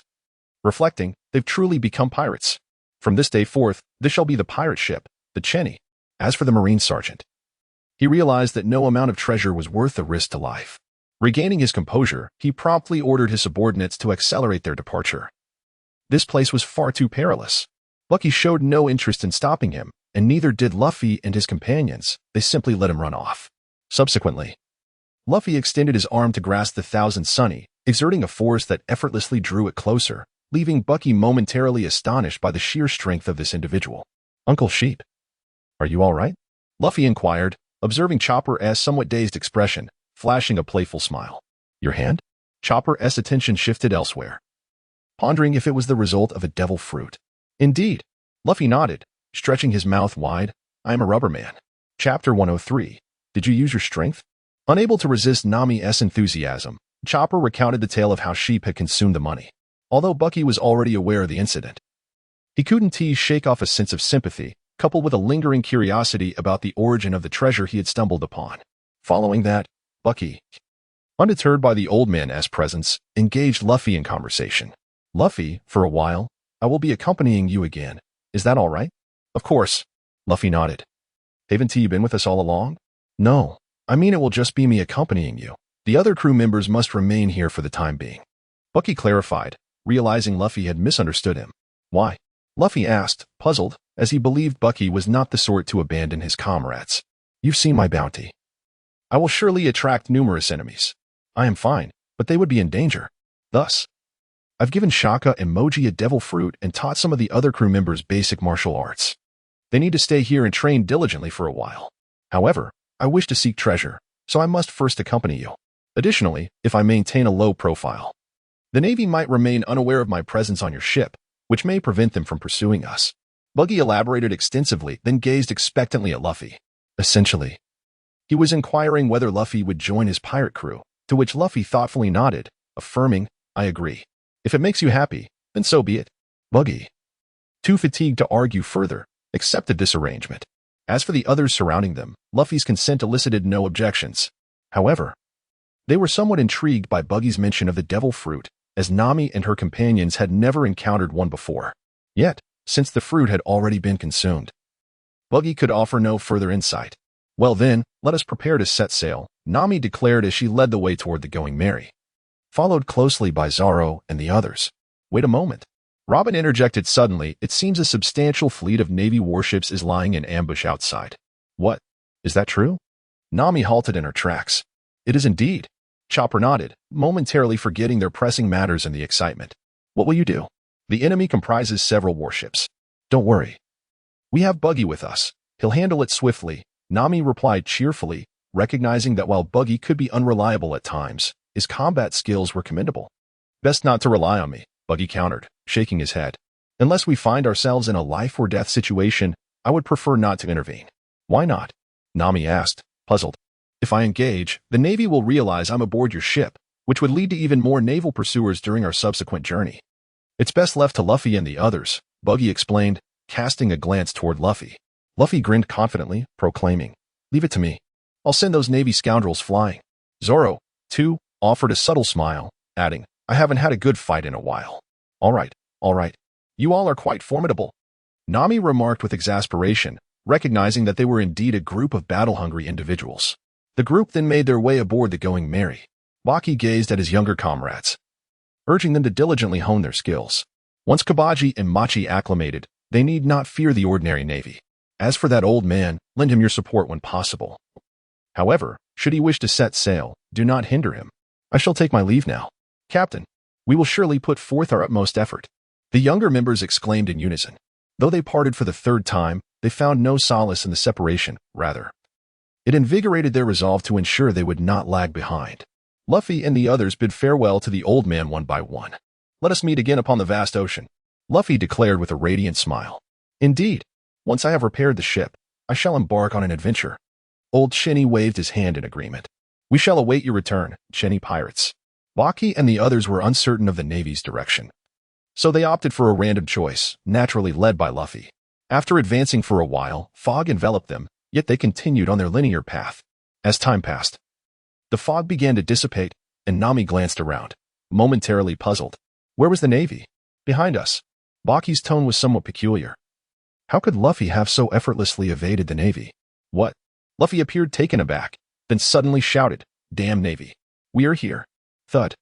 Nami delivered a punch to his head, exclaiming, You fool, what are you doing? We just managed to slip away. However, Luffy retorted, feeling aggrieved. But what if they decide to attack the old man? Nami, seemingly understanding the logic, awkwardly scratched her head. Then, the 7 of them, along with their reindeer, shouted in unison, Damn Navy. We are here. Did they not hear us? Nami pondered, noticing that the naval ships appeared to be inactive. As Buggy seemed to recall something, he hastily stepped forward, gazing up at the sky, and indeed, run quickly. They intend to surround us. The group reacted swiftly, advancing at full speed, still following the course determined by Luffy. Half an hour later, aboard the Merry, Nami wore a beaming smile as she lured the enemies into the foggy reef area. You're quite impressive, Luffy. Who would have thought you possessed a modicum of intelligence? Really? Luffy appeared somewhat bewildered. What do you mean, really? I was asking you. Nami seemed to realize something. How could he possibly think that deeply? Are you foolish? Buggy scoffed from the side. It must be a mere coincidence. He was just pointing randomly. Usopp nodded in agreement. Honestly, I shouldn't have praised you. Give it back. Nami was displeased. What's going on? Luffy continued to look perplexed. The voyage at sea often transitions from excitement to monotony, then to torment. And Buggy now found himself in the latter stage, for they had run out of food. Of course, it was not just a lack of food. Several naval ships were in pursuit. Nami was directing the crew while Zoro and Usopp rowed, Sanji maneuvered the sails, and Chopper rolled around. Boom, boom, boom. The warships fired again. Hey, Luffy, you need to help out too. Sanji glared at Luffy, who lay on the ground. I can't. I'm too exhausted. I haven't eaten anything since morning. How can I still be hungry at a time like this? Sanji yelled in frustration, then turned to Buggy, who lay beside Luffy. And you Renault's scoundrel. Why aren't you doing any work? What is this nonsense? It's not yet my turn to intervene, and I'm hungry too. I haven't eaten anything either. You two need to stop this. Sanji was utterly exasperated, questioning why he had boarded this ship in the first place. All right, I'll help. Buggy said, extending 2 hands to grasp the oars on either side, starting to move. Sanji looked on with suspicion, wondering whether he was genuinely putting in effort or merely pretending to assist. Chapter 104, Landing on Reluca Island. Boom. A more intense cannon fire erupted. What is happening? Chopper asked, bewildered. Is there infighting? Usopp, also a bit slow to react, suddenly burst into laughter. Serves them right. Stupid Navy. I knew it would end like this. You're quite the oracle. Buggy looked at him with disdain. I wonder when you figured that out. Sanji also regarded him with contempt. Now it's our chance. Quickly escaped through the gap in their formation. Nami continued to command without hesitation. Meanwhile, aboard the warship, what are you doing? Lieutenant. The first officer shouted angrily. The Golden Mary is getting farther away. Well, that's not good. The blonde lieutenant nodded. Not good at all. The first officer shouted again. Another female lieutenant with purple hair spoke softly. The wheel of fate has begun to turn. Indeed, everything is driven by history. The blonde lieutenant smiled faintly. Can't see the Navy anymore. Usopp sighed in relief as he looked back. It seems we've shaken them off, Robin said, peering through her telescope. The Navy's pursuit has become increasingly relentless, Usopp lamented. After all, there were 4 bounty heads aboard their ship. It was no wonder the Navy pursued them with such fervor. Zoro leaned against the main mast, saying, I'm not counted among them. Otherwise, my strength would far exceed this. Buggy remained sprawled on the ground as the Mary sailed steadily onward, uncertain of when they would arrive, pondering what sort of tale Reluca Island held. TCH. Zoro scoffed. ISNT it just a little more? What is so great about that? Baki abruptly rose to his feet, exclaiming, What do you mean, you scoundrel swordsman? If you're dissatisfied, come and challenge me one-on-one. If you possess the skill, refrain from using your abilities. And how can a swordsman fight without a sword? Just as a wielder of abilities cannot fight without their powers. Thud. Thud. Nami effortlessly dispatched 2 foes. You two, be silent. I can hardly concentrate with all this noise. There are numerous hidden reefs in these waters.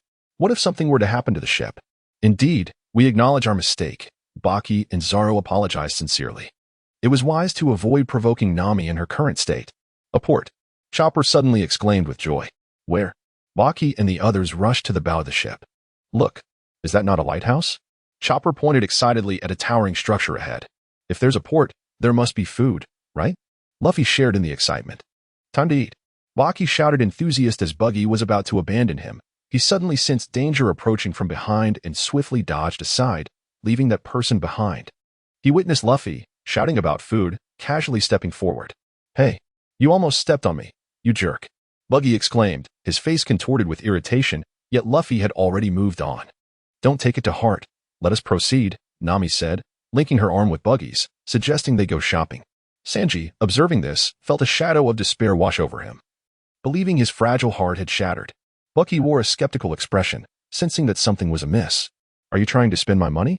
How could that be? Nami waved her hand dismissively. Isn't your money essentially my money? Don't jest. Bucky retorted, anger rising within him, realizing he had indeed hit the nail on the head. How could Nami suddenly offer such generosity? Miss Nami, my money is your money. I shall accompany you. Sanji unexpectedly revived with fervor, eagerly drawing closer. With a swift motion, Buggy pushed him away.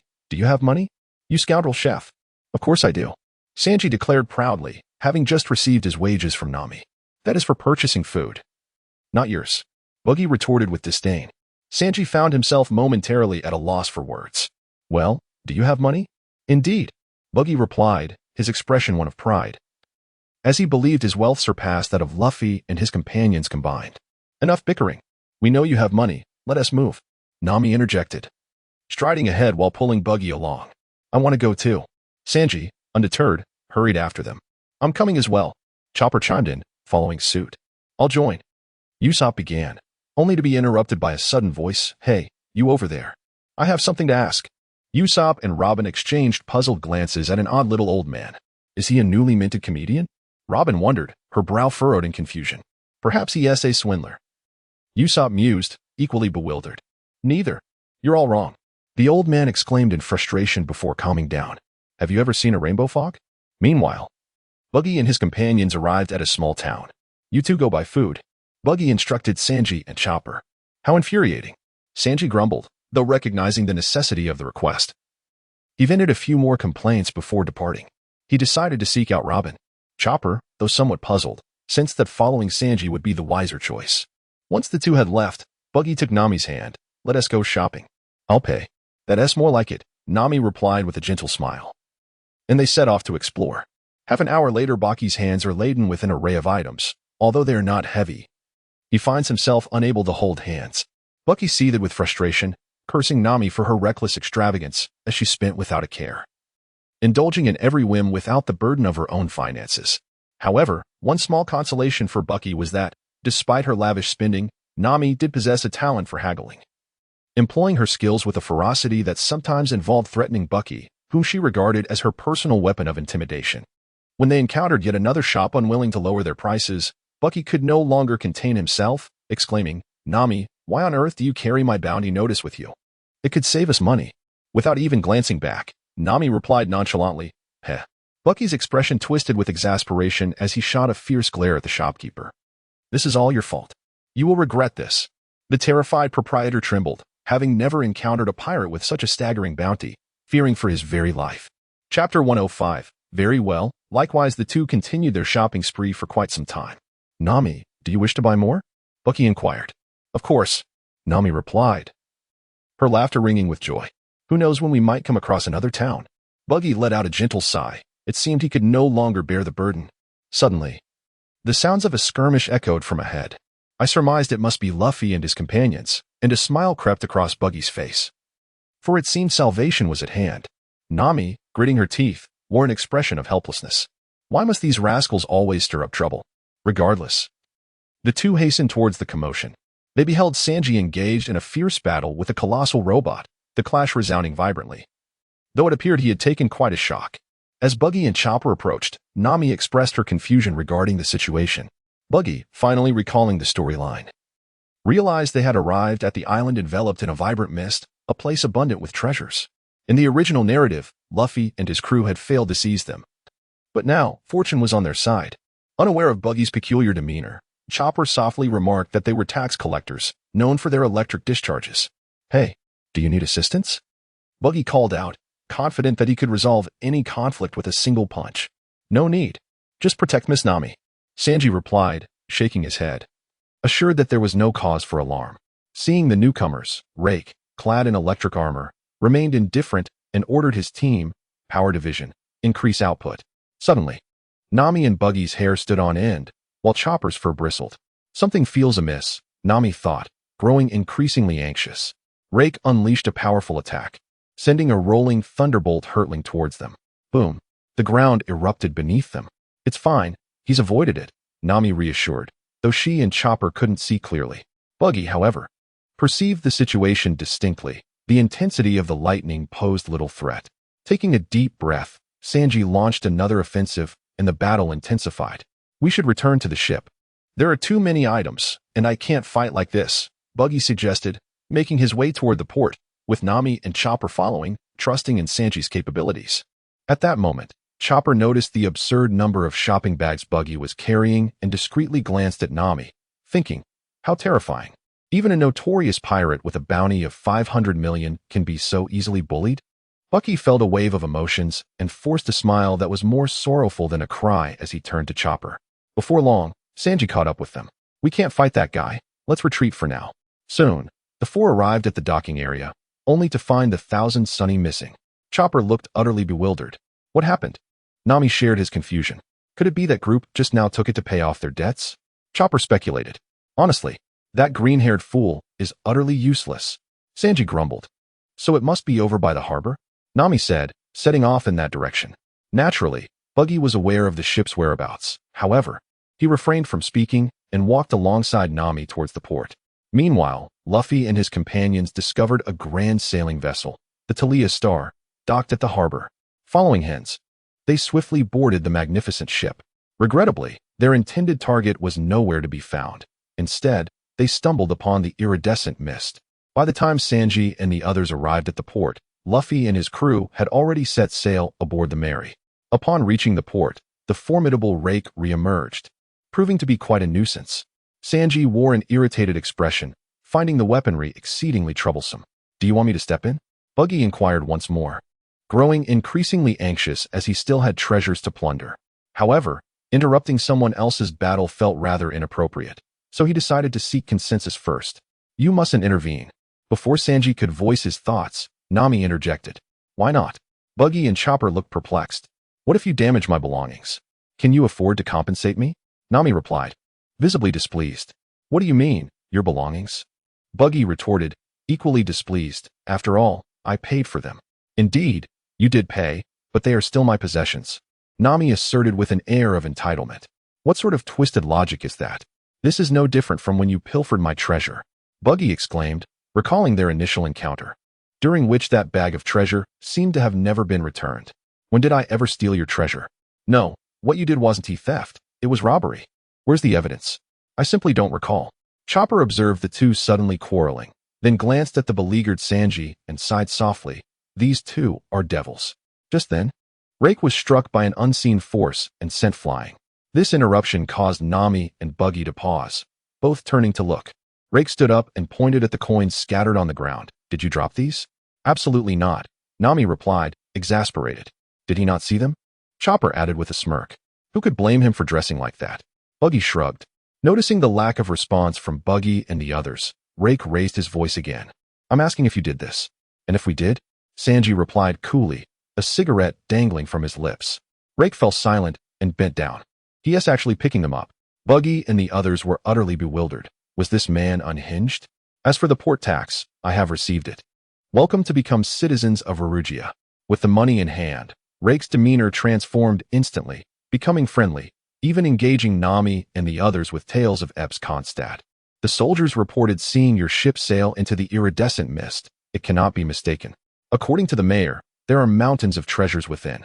He continued his monologue. But Nami and Buggy had ceased to listen, their eyes now glimmering with the shape of berries. We can't wait any longer. We must venture into that mist. Nami clenched her fists, exuding determination. Agreed. Buggy echoed loudly. As you command, Miss Nami. Sanji readily concurred. Only Chopper observed anxiously, watching these three increasingly unhinged individuals, muttering. But what if we can't get out once we enter? What is there to fear? Treasures await us. Nami had lost her reason. Fear not. With me around, everything will be fine, Buggy declared, equally fervent. Without my permission, no one shall enter Epps Konstad, a deep voice suddenly proclaimed. A group of individuals, led by Buggy, gazed in confusion at an elderly man with red hair seated in a palanquin. Grandfather, exclaimed Rake, turning back to the man. You fool. A stranger has struck you on the head. How can your memory be so poor? Did I not instruct you to address me as Mayor? Mayor Whiteon. Understood, grandfather. Rake nodded. Thump. Is he truly an imbecile? Nami thought, her expression tinged with disbelief. This demeanor bore a striking resemblance to someone she knew. Chapter 106. You are truly beautiful. As the group approached the Terry starship, Mayor Whiteon could not help but reminisce. 50 years ago, my ship vanished into the mist. And today, it has returned. This signifies that the gates of Apis Consod have reopened. This meant that to acquire the treasures slumbering within, they must seize the opportunity at hand. Nami clenched her fists, brimming with determination, while Buggy had already begun searching for a small boat. Indeed, Whiteon nodded, then fixed an angry glare at Nami. How do you know so much? Your precious grandson shared this with me, Nami replied, a gentle smile gracing her lips. You fool.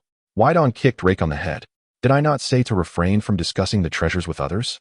Just then, his son Philip appeared, and before anyone could react, he gazed into the distant, colorful mist and divulged everything.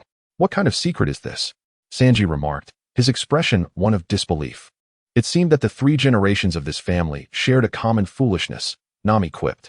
Meanwhile, Buggy had found the small boat, yet without the rope. He dared not board directly and returned to Nami's side. At that moment, Nami and the others had already communicated with Luffy and acquired the so-called safety device. Hand that over. Buggy shouted at Nami, his eyes fierce. Don't think of keeping it all for yourself. Nami yelled back, leaping onto Buggy's small boat. I want in. The treasure is mine. All right, just be careful. Buggy conceded, recognizing that with Nami's navigation skills, his safety might be enhanced. After all, there were treasures aplenty, and sharing some with Nami was of little consequence. Suddenly, Nami screamed, as Buggy felt a massive shadow loom overhead. A colossal sea eel-like sea king emerged beside their small vessel, prompting concern from Sanji and Chopper. Humph. Buggy scoffed, delivering a swift kick. In a flash of white light, the sea king's head was severed, falling limply back into the sea, staining the waters crimson. You scared me. Nami sighed in relief, patting Buggy's shoulder. Thank goodness for you. This is trivial. Hurry and activate that safety device. I need to accelerate, Buggy replied, dismissing the incident as mere child's play. Nami nodded, opening the box to reveal a long bundle of rope. She paid no heed to Buggy's apparent knowledge of its contents, quickly tying one end to the weather stick and tossing it toward Chopper. Once I signal, pull the rope back, Nami shouted as Chopper caught it. I understand. Chopper responded loudly. Hold on tight. I'm about to accelerate, Buggy announced, ignoring the situation with Sanji and focusing on Nami. Nami felt an unsettling premonition but remained steadfast, gripping the edge of the small boat. Bucky took a deep breath and began to exert himself. Whoosh! The small boat sped toward the rainbow mist at 10 meters per second. Only Nami's scream echoed across the sea. That damn red-nosed bastard. How dare he bully Miss Nami? On the shore, Sanji roared furiously upon hearing Nami's voice. Soon, Bucky and Nami reached the inside, and Bucky slowed the boat down. Thud! Nami punched Bucky on the head, her face filled with anger. Are you trying to scare me to death? I think this place is scarier, Bucky replied nonchalantly, unfazed. Inside the rainbow mist, the sky was gloomy, and the sea lay eerily still, an unsettling sight. Nami shivered involuntarily. There aren't ghosts here, are there? Don't worry. I'm here, Bucky said with a confident grin. Fine. You handle the ghosts. I'll take the treasure. Let's head to that ship first. Nami pointed toward the nearest massive sunken vessel. Nami, you know what? Bucky suddenly turned serious, gazing at her. You're really beautiful. Nami blinked in confusion, her cheeks tinged with pink. Why are you suddenly? Then don't get too carried away. Thud. Meanwhile, the Going Merry drifted aimlessly. Suddenly, a loud shout came from nearby. Hey, everyone. The crew turned to look. Zoro loosened his grip on his sword hilt and clicked his tongue. TCH. It's just Red Nose and Nami. TCH what? We came to rescue you. How rude. Nami glared at Zoro, visibly annoyed. Yeah, don't be ungrateful. Bucky snapped, rowing the oar with irritation. His mood was slightly sour. After years of treasure hunting, he had somehow found less loot than Nami. Usopp stared at the small boat, now overflowing with gold and jewels, and sighed. You two aren't very convincing. The two climbed aboard the Going Merry. Who are these kids? Nami asked, bewildered by the unfamiliar faces on the ship. And where's Luffy? Bucky gazed thoughtfully at the small boat below, suddenly extending his hand to grasp its edge. What's the matter? Why does everyone look so glum? Nami inquired, noticing the troubled expressions on the faces of the child. Zoro and Usopp. Usopp let out a sigh as he rushed towards the fog. What lies beyond the fog? Nami pondered, still perplexed, when she suddenly caught sight of Bucky lifting the entire small boat. Instantly, her attention shifted as she exclaimed, What are you doing? Are you planning to keep it all to yourself? Buggy shook his head, declaring, I am no common brigand. I merely feel unsafe down here. Let us relocate to the cabin. Nami nodded in agreement and began to move their belongings, glancing at Usopp and Zoro. What are you two dawdling for? Come lend a hand. Hey, wait a moment. Is this truly the time for moving things? Luffy is missing. Zoro and Usopp shouted in unison. Nami chuckled softly. Though I am unaware of the circumstances, that fool is not in peril. We need not concern ourselves with him. Reluctantly, the two complied and assisted Nami in transporting their treasures. Meanwhile, Buggy had already carried a considerable load into the cabin. You have a means of departure, do you not? Robin suddenly appeared beside him, wearing a smile. Of course, Buggy replied confidently. Nami possesses a rope that connects us to the outside world. That is reassuring. Robin continued to smile as she exited the cabin. Bucky didn't pay much attention either. After putting his things away, he followed her out onto the deck, where he happened to witness Ian holding a hostage in a standoff with Nami. The little girl, Isoka, was pressing a dagger against Nami's neck. Chapter 107. Underwhelming though he knew the little girl wouldn't truly harm Nami, Bucky couldn't simply turn a blind eye. Without hesitation, he detached one of his hands, seized the dagger, and effortlessly crushed it in his grip. Little girl, daggers aren't toys to be played with, he remarked. Isoka stared at Bucky in stunned silence, utterly at a loss. Baki no longer paid her any heed and turned his attention towards Robin. Robin, understanding the unspoken cue, smiled knowingly and swiftly utilized his abilities to restrain Ian. The longbow slipped from Ian's grasp as he stood and darted over to Isoka's side. Bucky strode over, hoisted Ian up, and unceremoniously hurled him overboard. Dusting his hands with satisfaction, he declared the job done. Brilliant work. Nami flashed a thumbs up before resuming her task of hauling the treasure. As Buggy approached to offer assistance, Nami swiftly swatted his hand away, regarding him with a look of skepticism. Don't even think about stealing, she admonished. I've told you time and again, I am not like you. Enraged. Buggy's forehead throbbed with veins as he took a deep breath to regain his composure. Fine, I shall go treasure hunting then, and don't expect me to share. With that, he strode away. Let us go. Shortly thereafter, Nami finished gathering the treasure and prepared to depart. Aren't we waiting for Luffy and the old man with the red nose? Usopp expressed his lingering concerns. I've already told you, they'll be fine, Nami reiterated, yet her words remained unconvincing. We will not leave. We must wait for Rabani to return. Several children echoed, equally reluctant to venture out. All right, I've had enough of you all, Nami sighed in exasperation, waving her hand dismissively. Just then, Buggy returned, laden with a heap of treasure. Nami's spirit reignited. I too shall go treasure hunting. Zoro, help me cast the small boat into the water. Why must it be me? Zoro grumbled, yet complied and dutifully lifted the small boat, tossing it into the sea. As Nami was about to board, an odd pipe suddenly extended towards them. What is that? The group questioned in bewilderment. It's the Rainbow Tower. That rascal Wait-Un has indeed arrived. Henzo's expression darkened with concern. No sooner had he spoken than the end of the peculiar pipe abruptly opened, and one small boat after another emerged, commencing the plunder of the treasure. Nami was furious. That is my property. You must cease this at once. The children were equally incensed. This is the territory of the Pumpkin Pirates. We will not allow you to trespass. With that, the children clashed with the opposing forces, and Zoro and the others joined in the fray. As Buggy gazed at the treasures on the conveyor belt, a sudden realization struck him. Why should he bother searching? Why not simply seize them outright? Moreover, he remembered that he had almost overlooked something crucial. He had yet to retrieve the system's treasures. Nami, he said, I'm going to reclaim the treasure. I may exit directly, so you need not wait for me. Flash dance. Share half with me. Let us discuss that later. As Buggy sprinted towards the Rainbow Tower after a month of travel, he soon arrived at the end of the passage and beheld a pile of treasures on the ground. Regret washed over him for leaving his subordinates on Goat Island, for this opportunity could have yielded immense wealth. However, he had forgotten this plot twist at the time, and there was no remedy for it now. Regardless, he reasoned that the treasures would remain untouched, and he resolved to pursue more pressing matters. Following the Crimson Arrow, Buggy found himself in what appeared to be a town. Shortly thereafter, he entered an opulent mansion nestled halfway up a hill, exuding an air of lavish wealth. A grin spread across Buggy's face as he began to search. Before long, he stumbled upon a room that resembled a laboratory, where he discovered a peculiar treasure, a bomb. Though perplexed, Buggy gently touched it, and in an instant, the bomb vanished. He acquired the treasure, Thunderbolt number 3, and was prompted to activate its abilities.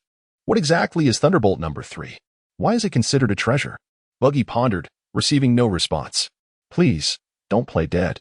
Satisfy my curiosity. Still, silence reigned. Frustrated, Buggy realized he could not delve into the system's core to extract answers and decided to move on. There was still a random treasure to find. With little effort, he discovered another item, a book. Acquire the treasure, Henzo's research notes. A forced smile crept onto Buggy's face. Come on, stop pretending to be asleep. Show yourself. Why are you shouting? I was resting, came a voice as Sun emerged from the tree trunk, eyes still heavy with sleep. I apologize for the interruption, but this treasure is rather underwhelming. Another one of those questions? I told you it was random. Don't bother me with such trivialities in the future. With that, Sin yawned and retreated back into the tree. Bucky sighed. It was of little consequence, as he still possessed a trove of treasures. With this thought in mind, he hastened back toward the horde. Midway through his sprint, he suddenly beheld the magnificent rainbow bridge beginning to crumble. Bucky paused, taken aback. Was the narrative truly unaltered despite such turmoil? Regardless, he surmised that they must be aware of his emergence. Upon his arrival, he found Mayor Whedon crouched amidst the pile of riches, wearing an utterly foolish grin. Bang! Baki delivered a powerful punch that sent him flying.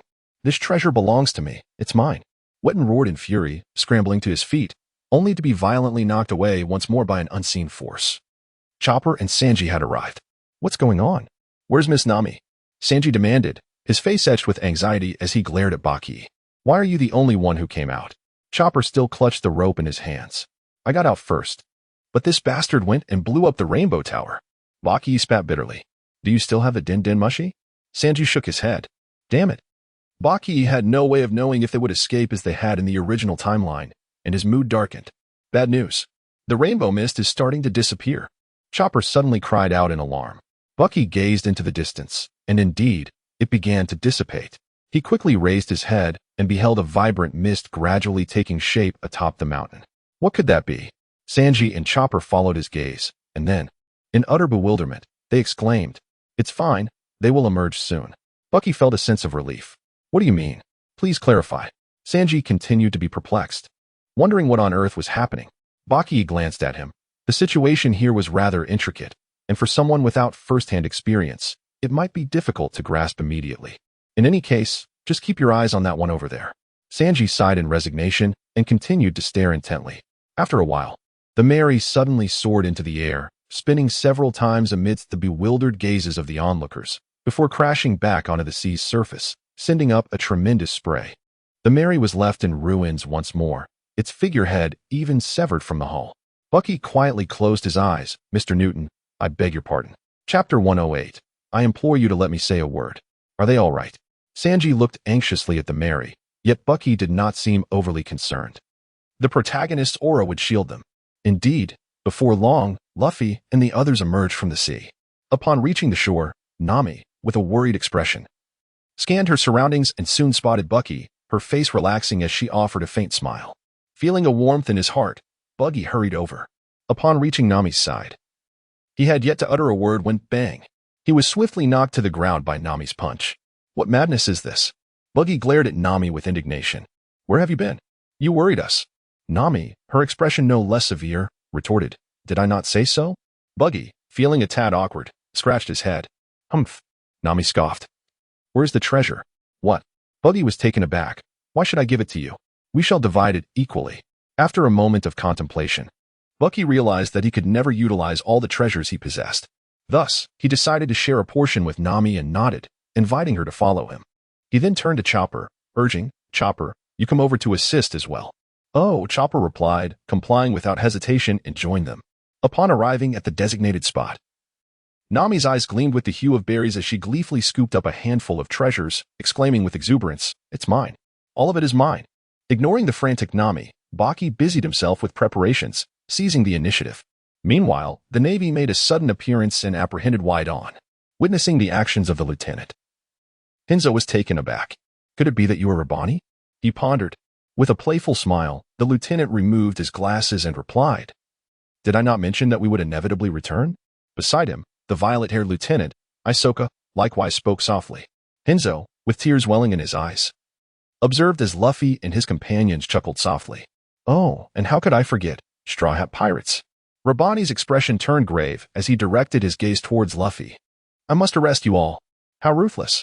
Usopp retorted angrily, Have you forgotten the times I prepared meals for you? We fly the banner of justice.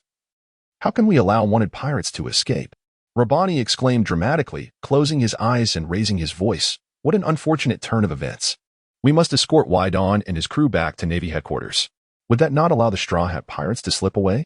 However, he lamented, We truly cannot spare any personnel. We must request reinforcements from headquarters. With that, he clasped his head in despair and dashed away. Luffy and his companions exchanged incredulous glances, bewildered by the absurdity of the situation. As Baki casually strolled by, laden with a magnificent trove of treasures, he paused momentarily, displaying an exaggerated flair. Then, casting his gaze upon Luffy and his companions, he urged, Do not just stand there. Come and assist in transporting these riches. If Nami is pleased, she may very well share a portion with you. Luffy, envisioning the prospect of meat with the newfound wealth, exuberantly shouted and began to assist eagerly. Sanji, his eyes gleaming with fervor, dashed over, exclaiming, Miss Nami, I am on my way. Zoro, with a dismissive smirk, retorted, Why should I heed your call? Nevertheless, he dutifully approached the scene. Bucky, unfazed by their reactions, promptly boarded the Mary, deposited his belongings, and swiftly returned. Dr. Hinzu, could you assist in repairing the ship? Usopp. You two lend a hand, he declared. Leave it to me. Hinzu replied, his spirits elevated, and he commenced his work. Usopp joined in, sighing as he repaired, lamenting, Oh, my beloved ship. Once preparations were complete, the Mary departed once more, continuing its maritime journey. Half a day later, as the crew engaged in light-hearted conversation on the deck, fragments began to fall from the sky. Is it raining? Zoro inquired, a look of confusion gracing his features. It doesn't seem like it, Sanji responded, shaking his head. Could it be hail? Usopp questioned, gazing upward in perplexity. Clearly not, Bucky interjected, pointing to the heavens. It's a ship. How could it possibly be a ship? Usopp began, only to be struck dumb, as we're all aboard, their eyes widening in astonishment at the sight of a colossal vessel descending slowly, stirring up a tremendous wave. Wooden debris cascaded down in a relentless torrent, and the Mary rocked violently in the tumult. The crew clutched whatever they could to avoid being thrown overboard. The ship descending into chaos. However, amidst the frenzy, Bucky maintained a remarkable composure. Observing Nami's terrified expression, he found it amusing. Reassured that no harm would come to him, he could simply watch. After some time, the sea finally calmed, and the crew stood in bewilderment, gazing skyward. Why would a ship fall from the sky? Zoro pondered. How peculiar. Sanji exclaimed. What an oddity the Grand Line truly is. First, a ship graveyard amidst the colorful mist. And now, ships plummeting from above. Usopp added in disbelief, as Bucky was about to enlighten everyone about the circumstances of Sky Island. A sudden exclamation from Nami captured their attention. What should we do? The record pointer is malfunctioning, she exclaimed, her expression fraught with anxiety. No, that's not it. Robin interjected suddenly. It seems to be drawn towards an island with a stronger magnetic force. Nami gazed at Robin in confusion. Since the pointer is directed upwards, it is evident that it has been ensnared by Sky Island. As Robin spoke, beads of sweat formed on her brow. The situation was indeed precarious. Sky Island. Luffy's curiosity was instantly piqued. What is that? An island floating in the sky? Yet, there appeared to be nothing resembling an island above. As Zoro too looked up at the heavens with a puzzled expression. That is not what I meant, Robin clarified as she began to elucidate to the group. As Bucky observed her articulate explanation, he refrained from interrupting, patiently awaiting the moment she admitted to merely having heard of it. He was prepared to speak. Pondering the impossibility of islands and seas floating in the sky, surely, the log pointer must be malfunctioning. However, Nami preempted him. No, Miss Navigator. Robin stated with a grave expression, what you should be contemplating is not the malfunction of the log pointer, but rather the means to ascend to the heavens. Nami regarded her thoughtfully. In these vast seas, regardless of the bizarre circumstances encountered, the most trustworthy guide should be the log pointer in hand, rather than the common sense residing within one's mind. In this regard, Robin's experience far surpassed that of Nami. As Bucky finished speaking and waited for a moment, ensuring that no one would interrupt him, he cleared his throat to draw the attention of the crowd. The Sky Island truly exists. Is that really true? Luffy exclaimed, his eyes sparkling with excitement as he gazed at Bucky. But Gideon nodded and began to introduce the situation of the floating island to the crowd. Chapter 109, Cherish Life. Stay away from Nami. Baki briefly outlined the situation before turning to Luffy and inquired, do you still wish to hear more? Knowing too much diminishes the thrill of adventure. Does it not? Luffy paused for a moment, then replied, in that case, I shall refrain from listening further. He then seized Usopp and headed towards the sunken ship, claiming it to be an exploration. Usopp, with tears streaming down his face, lamented, why have you dragged me into this? Bucky continued to narrate, detailing the lifestyle on the Sky Island, specifically referring to the island in question rather than this particular one. Wait a moment. Nami interrupted him suddenly. How do you know so much? Have you been to a Sky Island before? Indeed, Bucky nodded, but not this one. So do you know how to get there? Bucky scratched his head. The Sky Island I visited had a dedicated passage, but it seems there isn't one here. In other words, you still don't know how to ascend? Nami sighed, a hint of disappointment in her voice. There must be a way.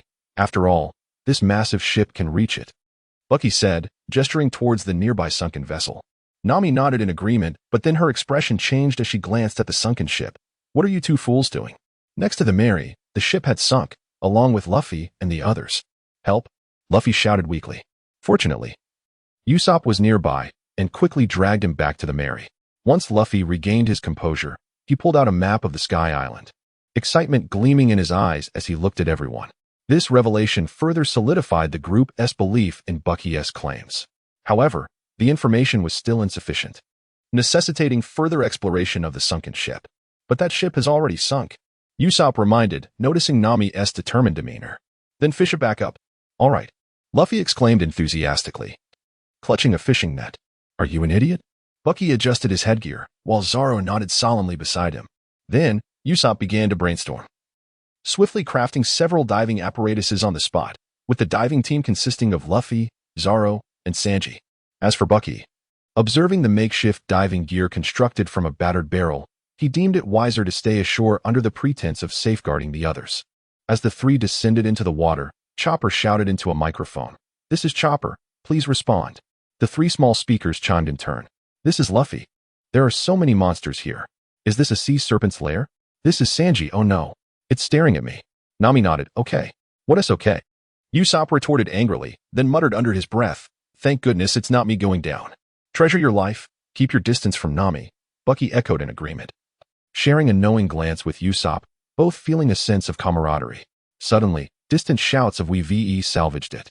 We salvaged it" rang out. Bucky and his companions glanced over in confusion, only to behold a peculiar vessel approaching, its bow resembling that of a monkey. "What is that?" Usopp inquired, somewhat perplexed. "It must be a salvage ship," Bucky replied, fully aware of its nature. Yet he found himself in a quandary regarding how to engage with this group. In a short while, they could very well become friends, but should the other party provoke them now, he pondered whether to retaliate or simply let it go. Bucky remained entangled in his thoughts, while Nami had already initiated communication with the other party. "What? Does this imply that there are individuals beneath the sea? Hey, listen up." The creature on the opposite side suddenly bellowed, startling Bucky back to reality, his expression turning sour as he glanced over. The creature glared at them with palpable anger, prompting Bucky to bend his knees slightly, ready to confront him. However, the creature continued shouting, warning them to be cautious as there seemed to be someone under the sea.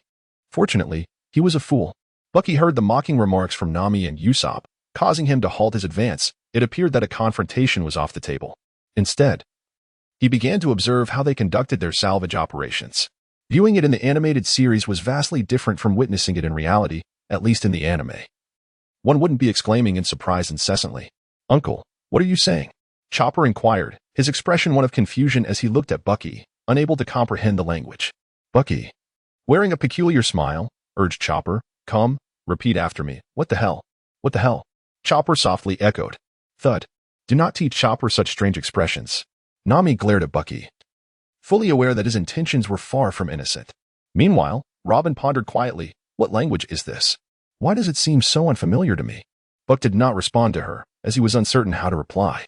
After a while, the microphone of the opposing gorilla transmitted the anguished cries of a subordinate. He roared furiously, flames visibly flickering in the background, and even assumed a combat stance.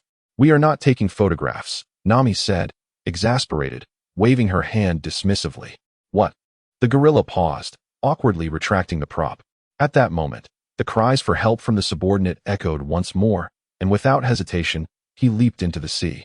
Soon after, the ocean began to thrash violently, and a colossal shadow emerged from the depths, slowly rising to the surface. Gazing upon the enormous sea turtle, which was larger than the Mary, Buck was taken aback. He realized that even with his attributes exceeding 1,000, he would still stand no chance against such a formidable creature. As Baki displayed such a reaction, the others were naturally rendered speechless. "What is happening?" Nami exclaimed in terror. "Is this land? I can't see anything. This must be a dream." Usopp began to reassure himself. "A dream? Is it truly?" Suddenly, Chopper broke into a grin, and the three of them wiped the sweat from their brows in unison, relieved. "Thank goodness, it turns out to be just a dream. Are you all fools?" Baki regarded them with a look of disdain. "Oh dear, could it be possible?" Robin, however, remained composed, pondering whether the ship had been devoured. "Stop talking," Usopp cried out in despair. Chopper, filled with dread, scurried away across the deck. Nami, with an anxious expression, turned to Baki and urged, "Aren't you supposed to be formidable? Hurry up and think of a solution." Bucky helplessly shook his head, exclaiming that it was too immense to handle. "It's all your fault. You sent them to the depths of the Grand Line without any evidence, just casually letting them go." Usopp suddenly pointed at Nami, venting his frustration. Though it was not genuine anger, merely an outlet for his emotions. Indeed, Nami gazed deeply at the sea turtle, her expression suddenly solemn. Usopp quickly fell silent. Staring at Nami in astonishment, had she changed? Chapter 110. A brilliant idea. Nami looked at the sea turtle and nodded slightly, saying, "I'm sorry." Then she crossed her arms, wearing an expression that signified the conclusion of her contrition. Was that all? Something felt amiss to Usopp. This was not what he had anticipated. Where was the promised transformation? With a contemplative gaze, Buggy looked at Nami and gently embraced her, reassuringly saying, "It's all right. They are not so easily defeated." "Really?" Nami turned her head to face Buggy, her eyes glistening with unshed tears. The so-called indifference was merely a form of self-comfort. Suddenly, the merry-go rocked violently, as a giant sea turtle began to pull it through the air tube. Oh dear. Although taken aback, Robin maintained her composure, stating, "If we do not sever the air tube, we too shall be dragged into the depths of the ocean along with the ship." Ah, Chopper, Nami, and Usopp screamed in sheer terror. Both Bucky and Robin maintained an air of calm, reassured that nothing untoward would transpire, leaving no cause for concern. Meanwhile, aboard the salvage vessel, the crew of the 8 pirate gang was filled with fervor. "Brothers, let us hoist the ropes and rescue our captain. We shall wager our pride and honor as the 8 pirate crew. We shall confront whatever challenges lie ahead. Our captain is surely still alive." Just then, the sky abruptly darkened. What?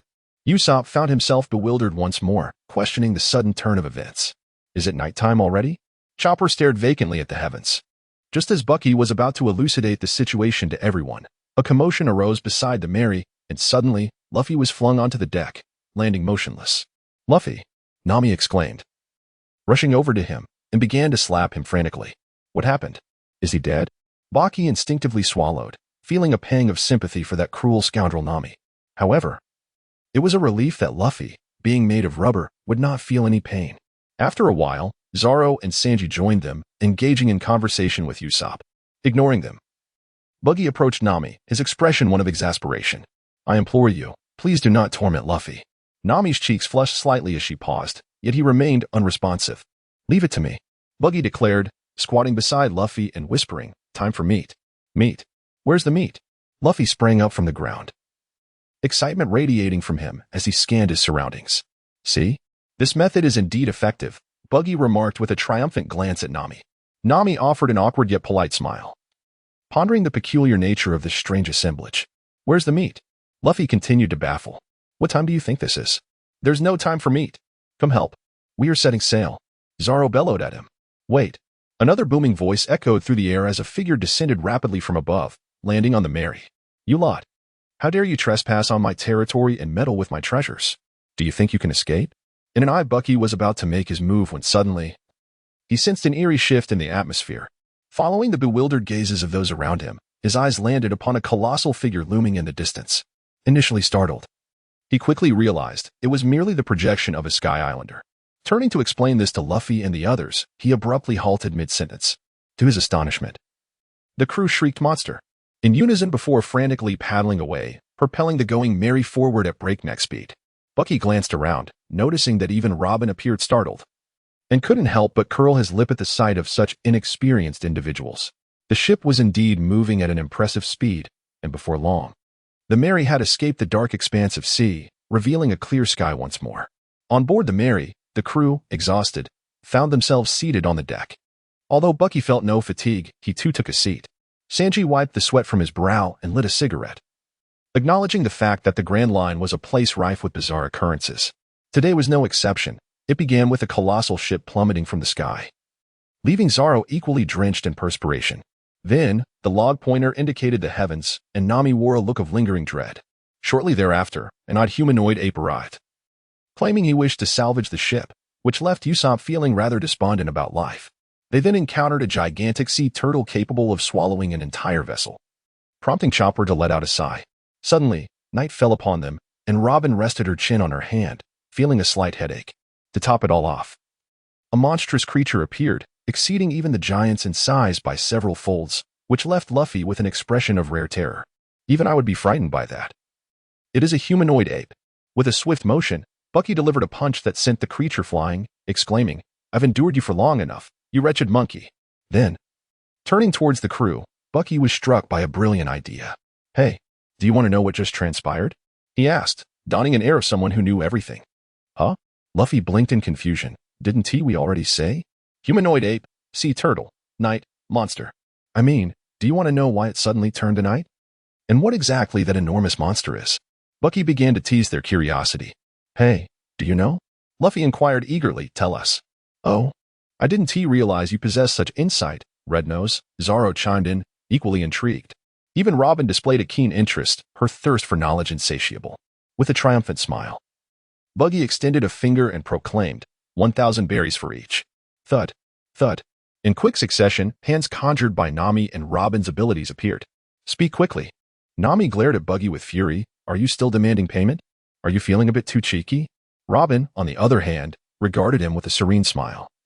Though Buggy sensed an underlying menace in her demeanor, Bucky sighed with a look of grievance. Fine, you two don't have to pay. Everyone else owes me 1 for 100 berries. Does hitting you mean we don't have to pay? Luffy said cheerfully, already moving closer, ready to strike. Bang! Buggy struck him with a punch, embedding his head into the deck, then nonchalantly turned his gaze toward the others. Why should we be the ones to pay for them? Usopp complained with a disgruntled expression. At another 100 berries, Buggy squinted at him. Any objections? Usopp shook his head vigorously. None. None at all. Chopper swallowed hard, daring not to voice his thoughts. This fiend. Bucky gazed at Zoro, whose nonchalant expression pleasantly surprised him. Was this fellow really so straightforward? Zoro glanced over and smiled gently, stating that he still owed Nami, so accruing a little more debt with Bucky was inconsequential, especially since he had no money. It was rare for them to be in agreement, and Sanji looked at Zoro in astonishment, admitting he too was broke. What a predicament. Chapter 111, The Value of Wealth. Well, if we have no money, we have no money. It will come in time. Just remember to repay. Bucky sighed helplessly, gazing sternly at the group.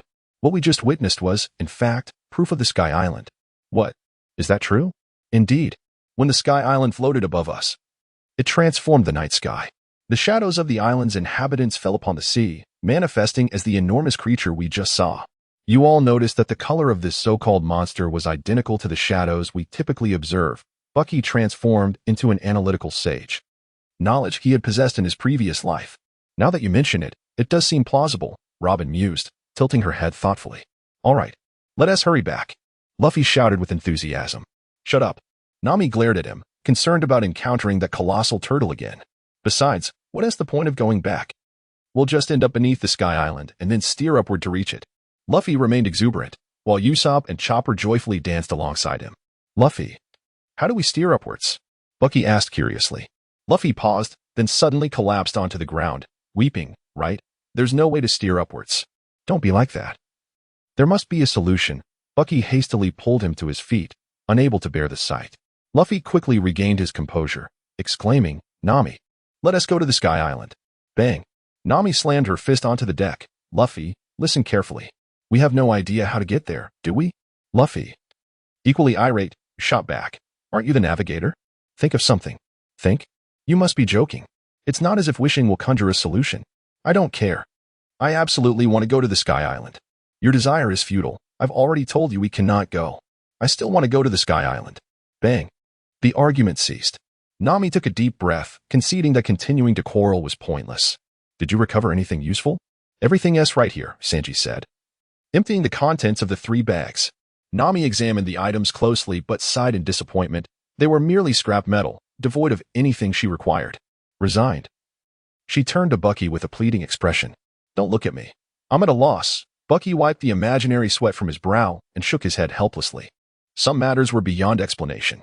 Nami, feeling defeated, stood up and walked over to Robin, who unexpectedly presented her with a permanent log post. What is this? Nami asked, taken aback. I took it from that ape's ship. You might as well use it for now. Nami nodded through tears. Only you understand me. After a fervent discussion among the crew, they ultimately resolved to head directly towards Gaia, the direction indicated by the permanent log posts. At last, finding a moment of solitude, Bucky retreated to a corner to begin his training. Though termed training, it was merely meditation, with the sole requirement of remaining still.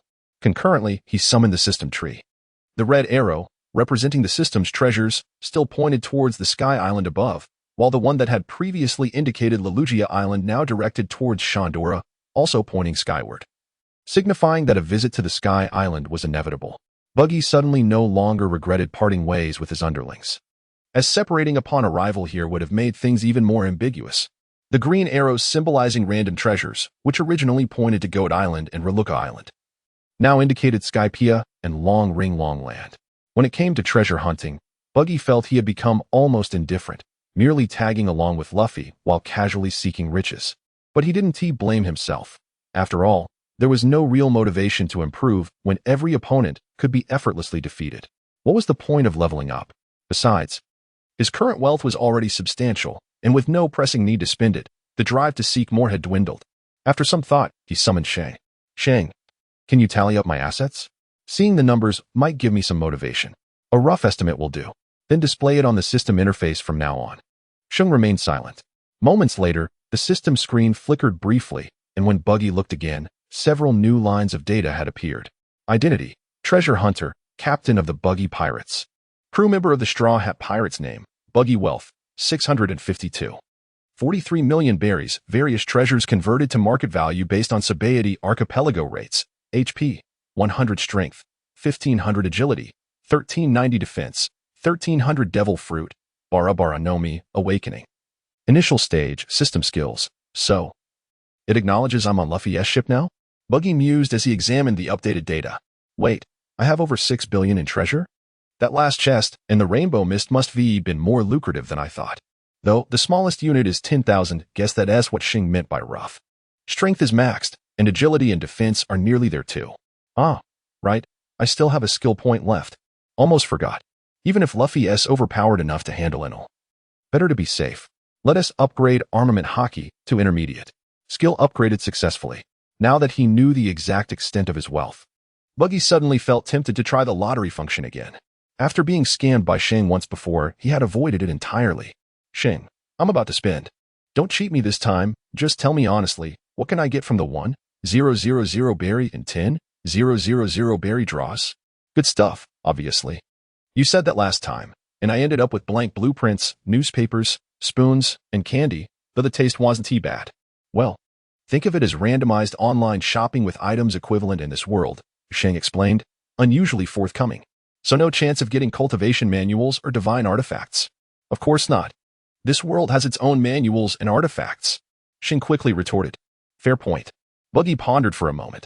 Well, with 6 billion to spare, give me a 10,000 berry 10 draw. Don't materialize the items yet. It'd be hard to explain otherwise. Understood. Thank you for your patronage. Buggy's sudden generosity took Shing by surprise.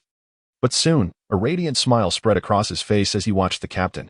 Baki observed her expression and became convinced of a particular truth. This individual had undoubtedly charged a fee.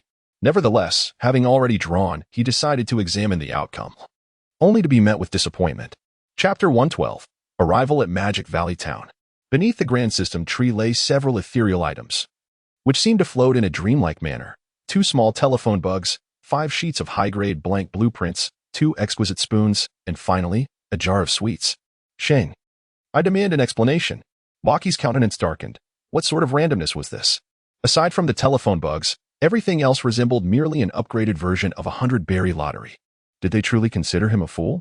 It's merely a coincidence. Please do not take it too seriously, host, Shang replied in a monotonous tone. Yet her calmness only served to infuriate Baki further. Since it hasn't materialized, can I get a refund? Impossible. Shing's voice shifted to a serious tone.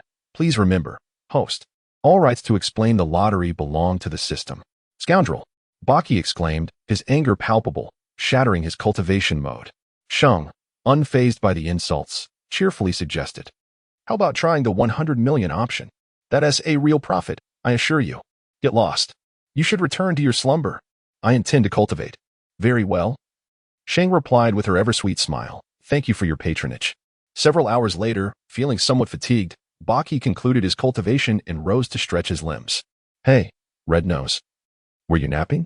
Zoro's voice suddenly resonated in his ear. Napping? Do you think I'm you? Baki scoffed. I was cultivating. Cultivating? Sitting still counts as cultivation? Who are you trying to fool? Zoro remarked with evident disdain. Do you not understand the essence of meditation during cultivation?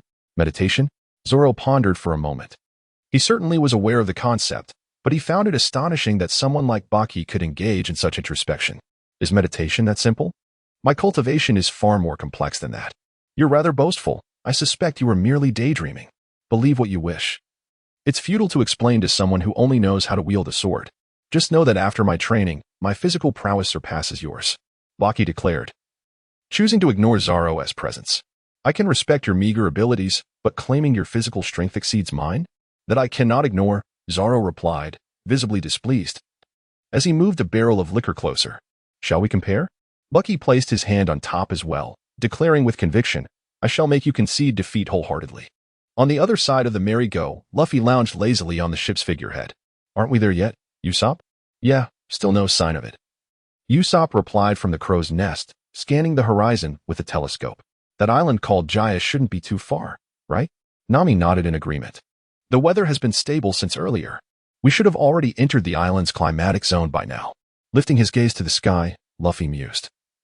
So Jaya must be a spring island, huh? The weather is so warm and pleasant, Chopper remarked blissfully, also staring at the sky where 3 seagulls soared. Suddenly, one of the seagulls plummeted and crashed onto the deck, drawing everyone's attention, including Zoro and Bucky. Zoro wore a look of frustration, while Bucky beamed with satisfaction. As if all the pent-up frustration from being outmaneuvered had finally been released. It was shot down. Chopper exclaimed in shock, plucking a bullet from the seagull's body. You're saying someone fired this from an island so far we can't even see it? Nami shook her head in disbelief. That's impossible. Usopp chuckled lightly. What kind of superhuman eyesight and marksmanship would that take? As for Luffy, he had already picked up the seagull and was calling for Sanji to cook it. Baki remained silent, yet his gaze sharpened as he sensed the sudden emergence of a formidable rival, the Blackbeard pirates. Van Augur, indeed, lived up to his reputation. Nevertheless, Baki was not overly concerned, knowing that a true confrontation would not ensue. He refrained from disclosing their plans to Luffy. If Luffy were to learn that Blackbeard, the very person Ace was seeking, was present, it would be impossible to avoid conflict. After sailing for a while, the island and its quaint town came into view. From a distance, it appeared to be a charming settlement, akin to a vacation paradise, as Usopp would describe it. However, as the Mary docked, the sight of the harbor teeming with pirate ships and brawling pirates sent Nami, Chopper, and Usopp into a state of panic. What manner of town is this? Soon after, Luffy and Zoro disembarked. Nami observed them, murmuring to herself, impossible. Do you truly believe these two can return to the ship without stirring up trouble? Usopp shook his head, asserting that it was not merely unlikely, but utterly impossible. Indeed, this simply cannot stand. Nami declared, promptly pursuing them. Baki pursued them as well. Since Nami had already left, Sanji announced his intention to depart too, only to be restrained by Usopp and Chopper. You're not going. If even you leave. What if our ship gets attacked? Usopp bellowed in fury, though in truth, he was terrified out of his wits. Please don't go. Chopper pleaded, gazing helplessly at Sanji. Fine, fine.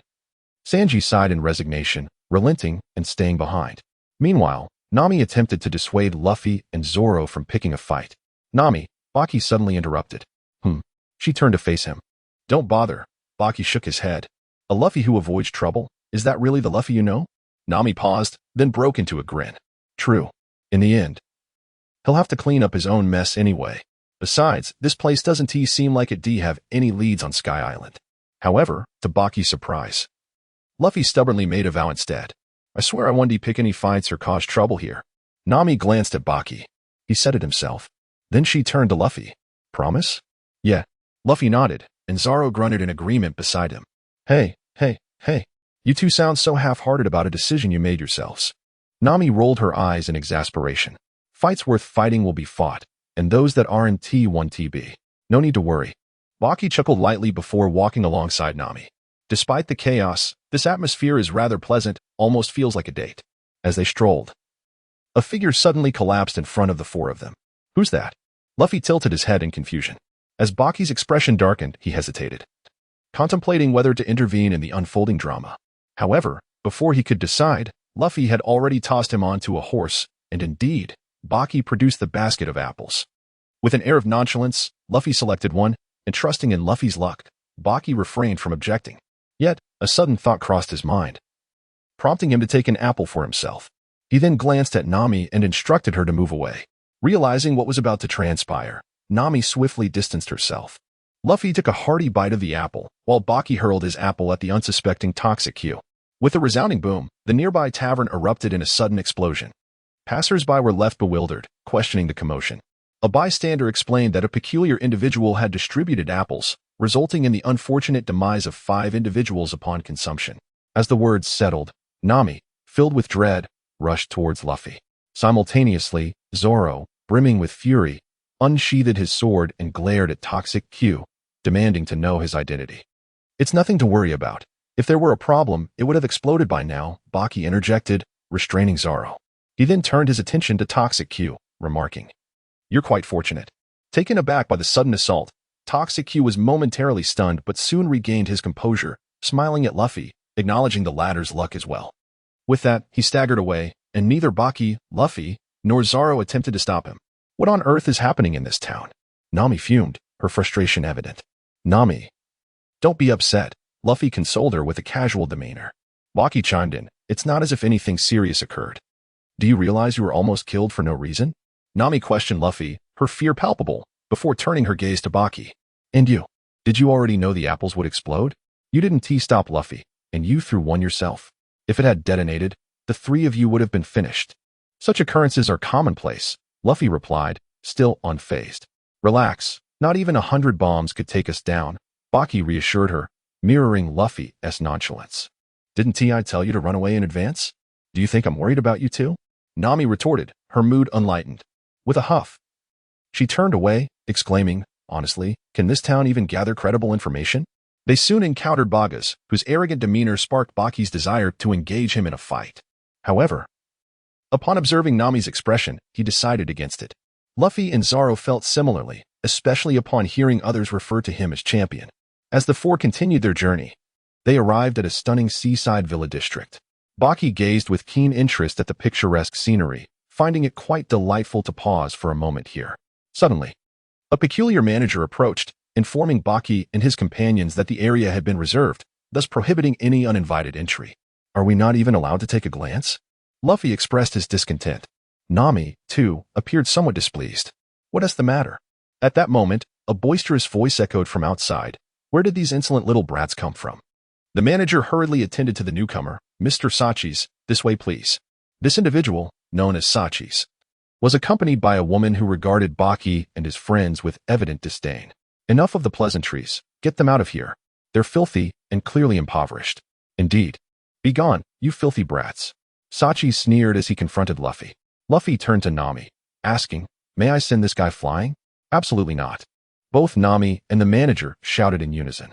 Just then, a thunderous crash resonated, and Sachis found himself abruptly thrown to the ground, unconscious, while the woman fell in terror. Buggy clenched his fist, declaring, all right. Nami gazed at Buggy with tears streaming down her face, realizing that it was indeed he who had instigated the trouble. As for the boss, he had fainted from fear, or perhaps he was merely feigning unconsciousness in light of the dire situation. Hey, I'm the one who was supposed to send them flying. Luffy grumbled, casting an annoyed glance at Buggy. Fear not, Buggy replied with a calm smile. Meanwhile, Zoro had already drawn his sword, ready for a warm-up, as there were plenty of adversaries to engage. Luffy, somewhat slow to grasp the situation, turned around to see dozens of individuals emerging from the villa, all bearing an expression of murderous intent. A mere 30 million berries for a petty pirate dares to provoke us? One of the blue-haired figures spoke first. The three of them, Buggy, Nami, and Zoro, gazed at Nami, as if questioning, are you the one? How could it possibly be me? What an idiot! Nami exclaimed, her face flushed with anger. However, Luffy pointed to himself, indicating a bounty of 100 million, then pointed to Zoro, who had a bounty of 60 million, and finally to Buggy, boasting 500 million. So, who were they referring to? Nami pondered, equally puzzled as she looked across at the group. In response, the crowd erupted into a cacophony of laughter. 500 million? Haha, are you still dreaming? This world is truly isolated. Have you not received any news in such a long time?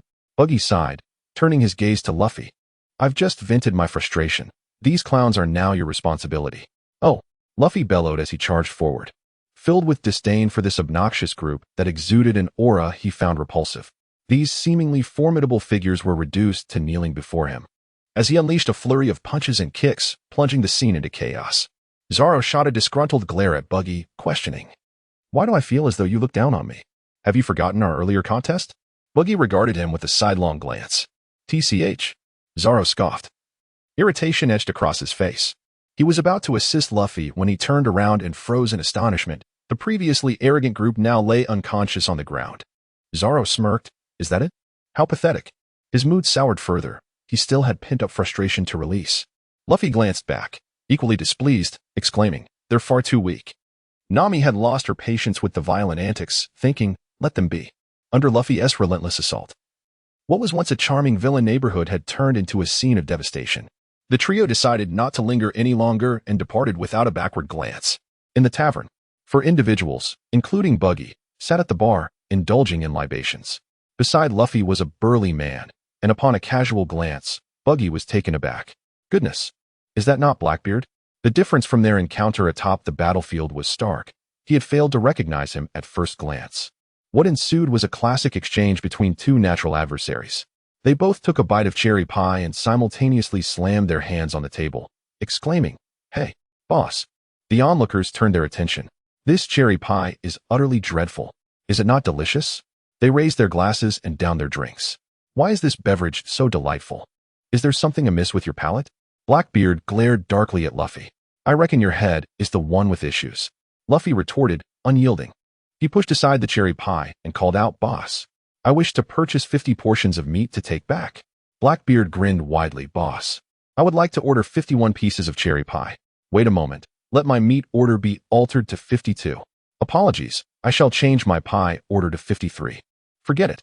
Make my meat 54 portions. And my pie 55. 60 portions of meat. 70 portions of pie. 80. 100. Baki expressed, "You may continue. I shall not intrude upon your endeavors." Apologies, it is indeed chapter 112. I misspoke and am unable to rectify it. Chapter 114, Creating Troubles. Baki listened silently to their quarrel, continuing to drink. After considerable reflection, he concluded that he was unlikely to prevail against Blackbeard, who was fortuitously seeking high bounty individuals. For the sake of caution, it would be prudent to remain inconspicuous and let Luffy handle the situation. Indeed, Luffy did not disappoint Baki's expectations, drawing the entirety of Blackbeard's attention. As their argument escalated, the oblivious yet brave proprietor intervened, causing Baki to sweat in secret. He had actually prevented a confrontation between the protagonist and the greatest antagonist. Impressive. Shortly thereafter, Blackbeard departed with his 50 servings of cherry pie.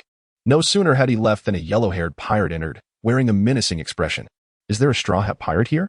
Bellamy, recognizing patrons, gasped, recalling how they had recently witnessed him decisively defeat Rossio. "What do you want?" Luffy frowned and glanced over. "You bullied my little brother, didn't you?" "The bounty of 30 million on Straw Hat Luffy," Bellamy declared, approaching with an unfriendly tone. "Who is this guy?" Luffy asked, looking puzzled at Zoro. "It seems he is the leader of that group you just sent flying," Nami speculated, somewhat uncertain.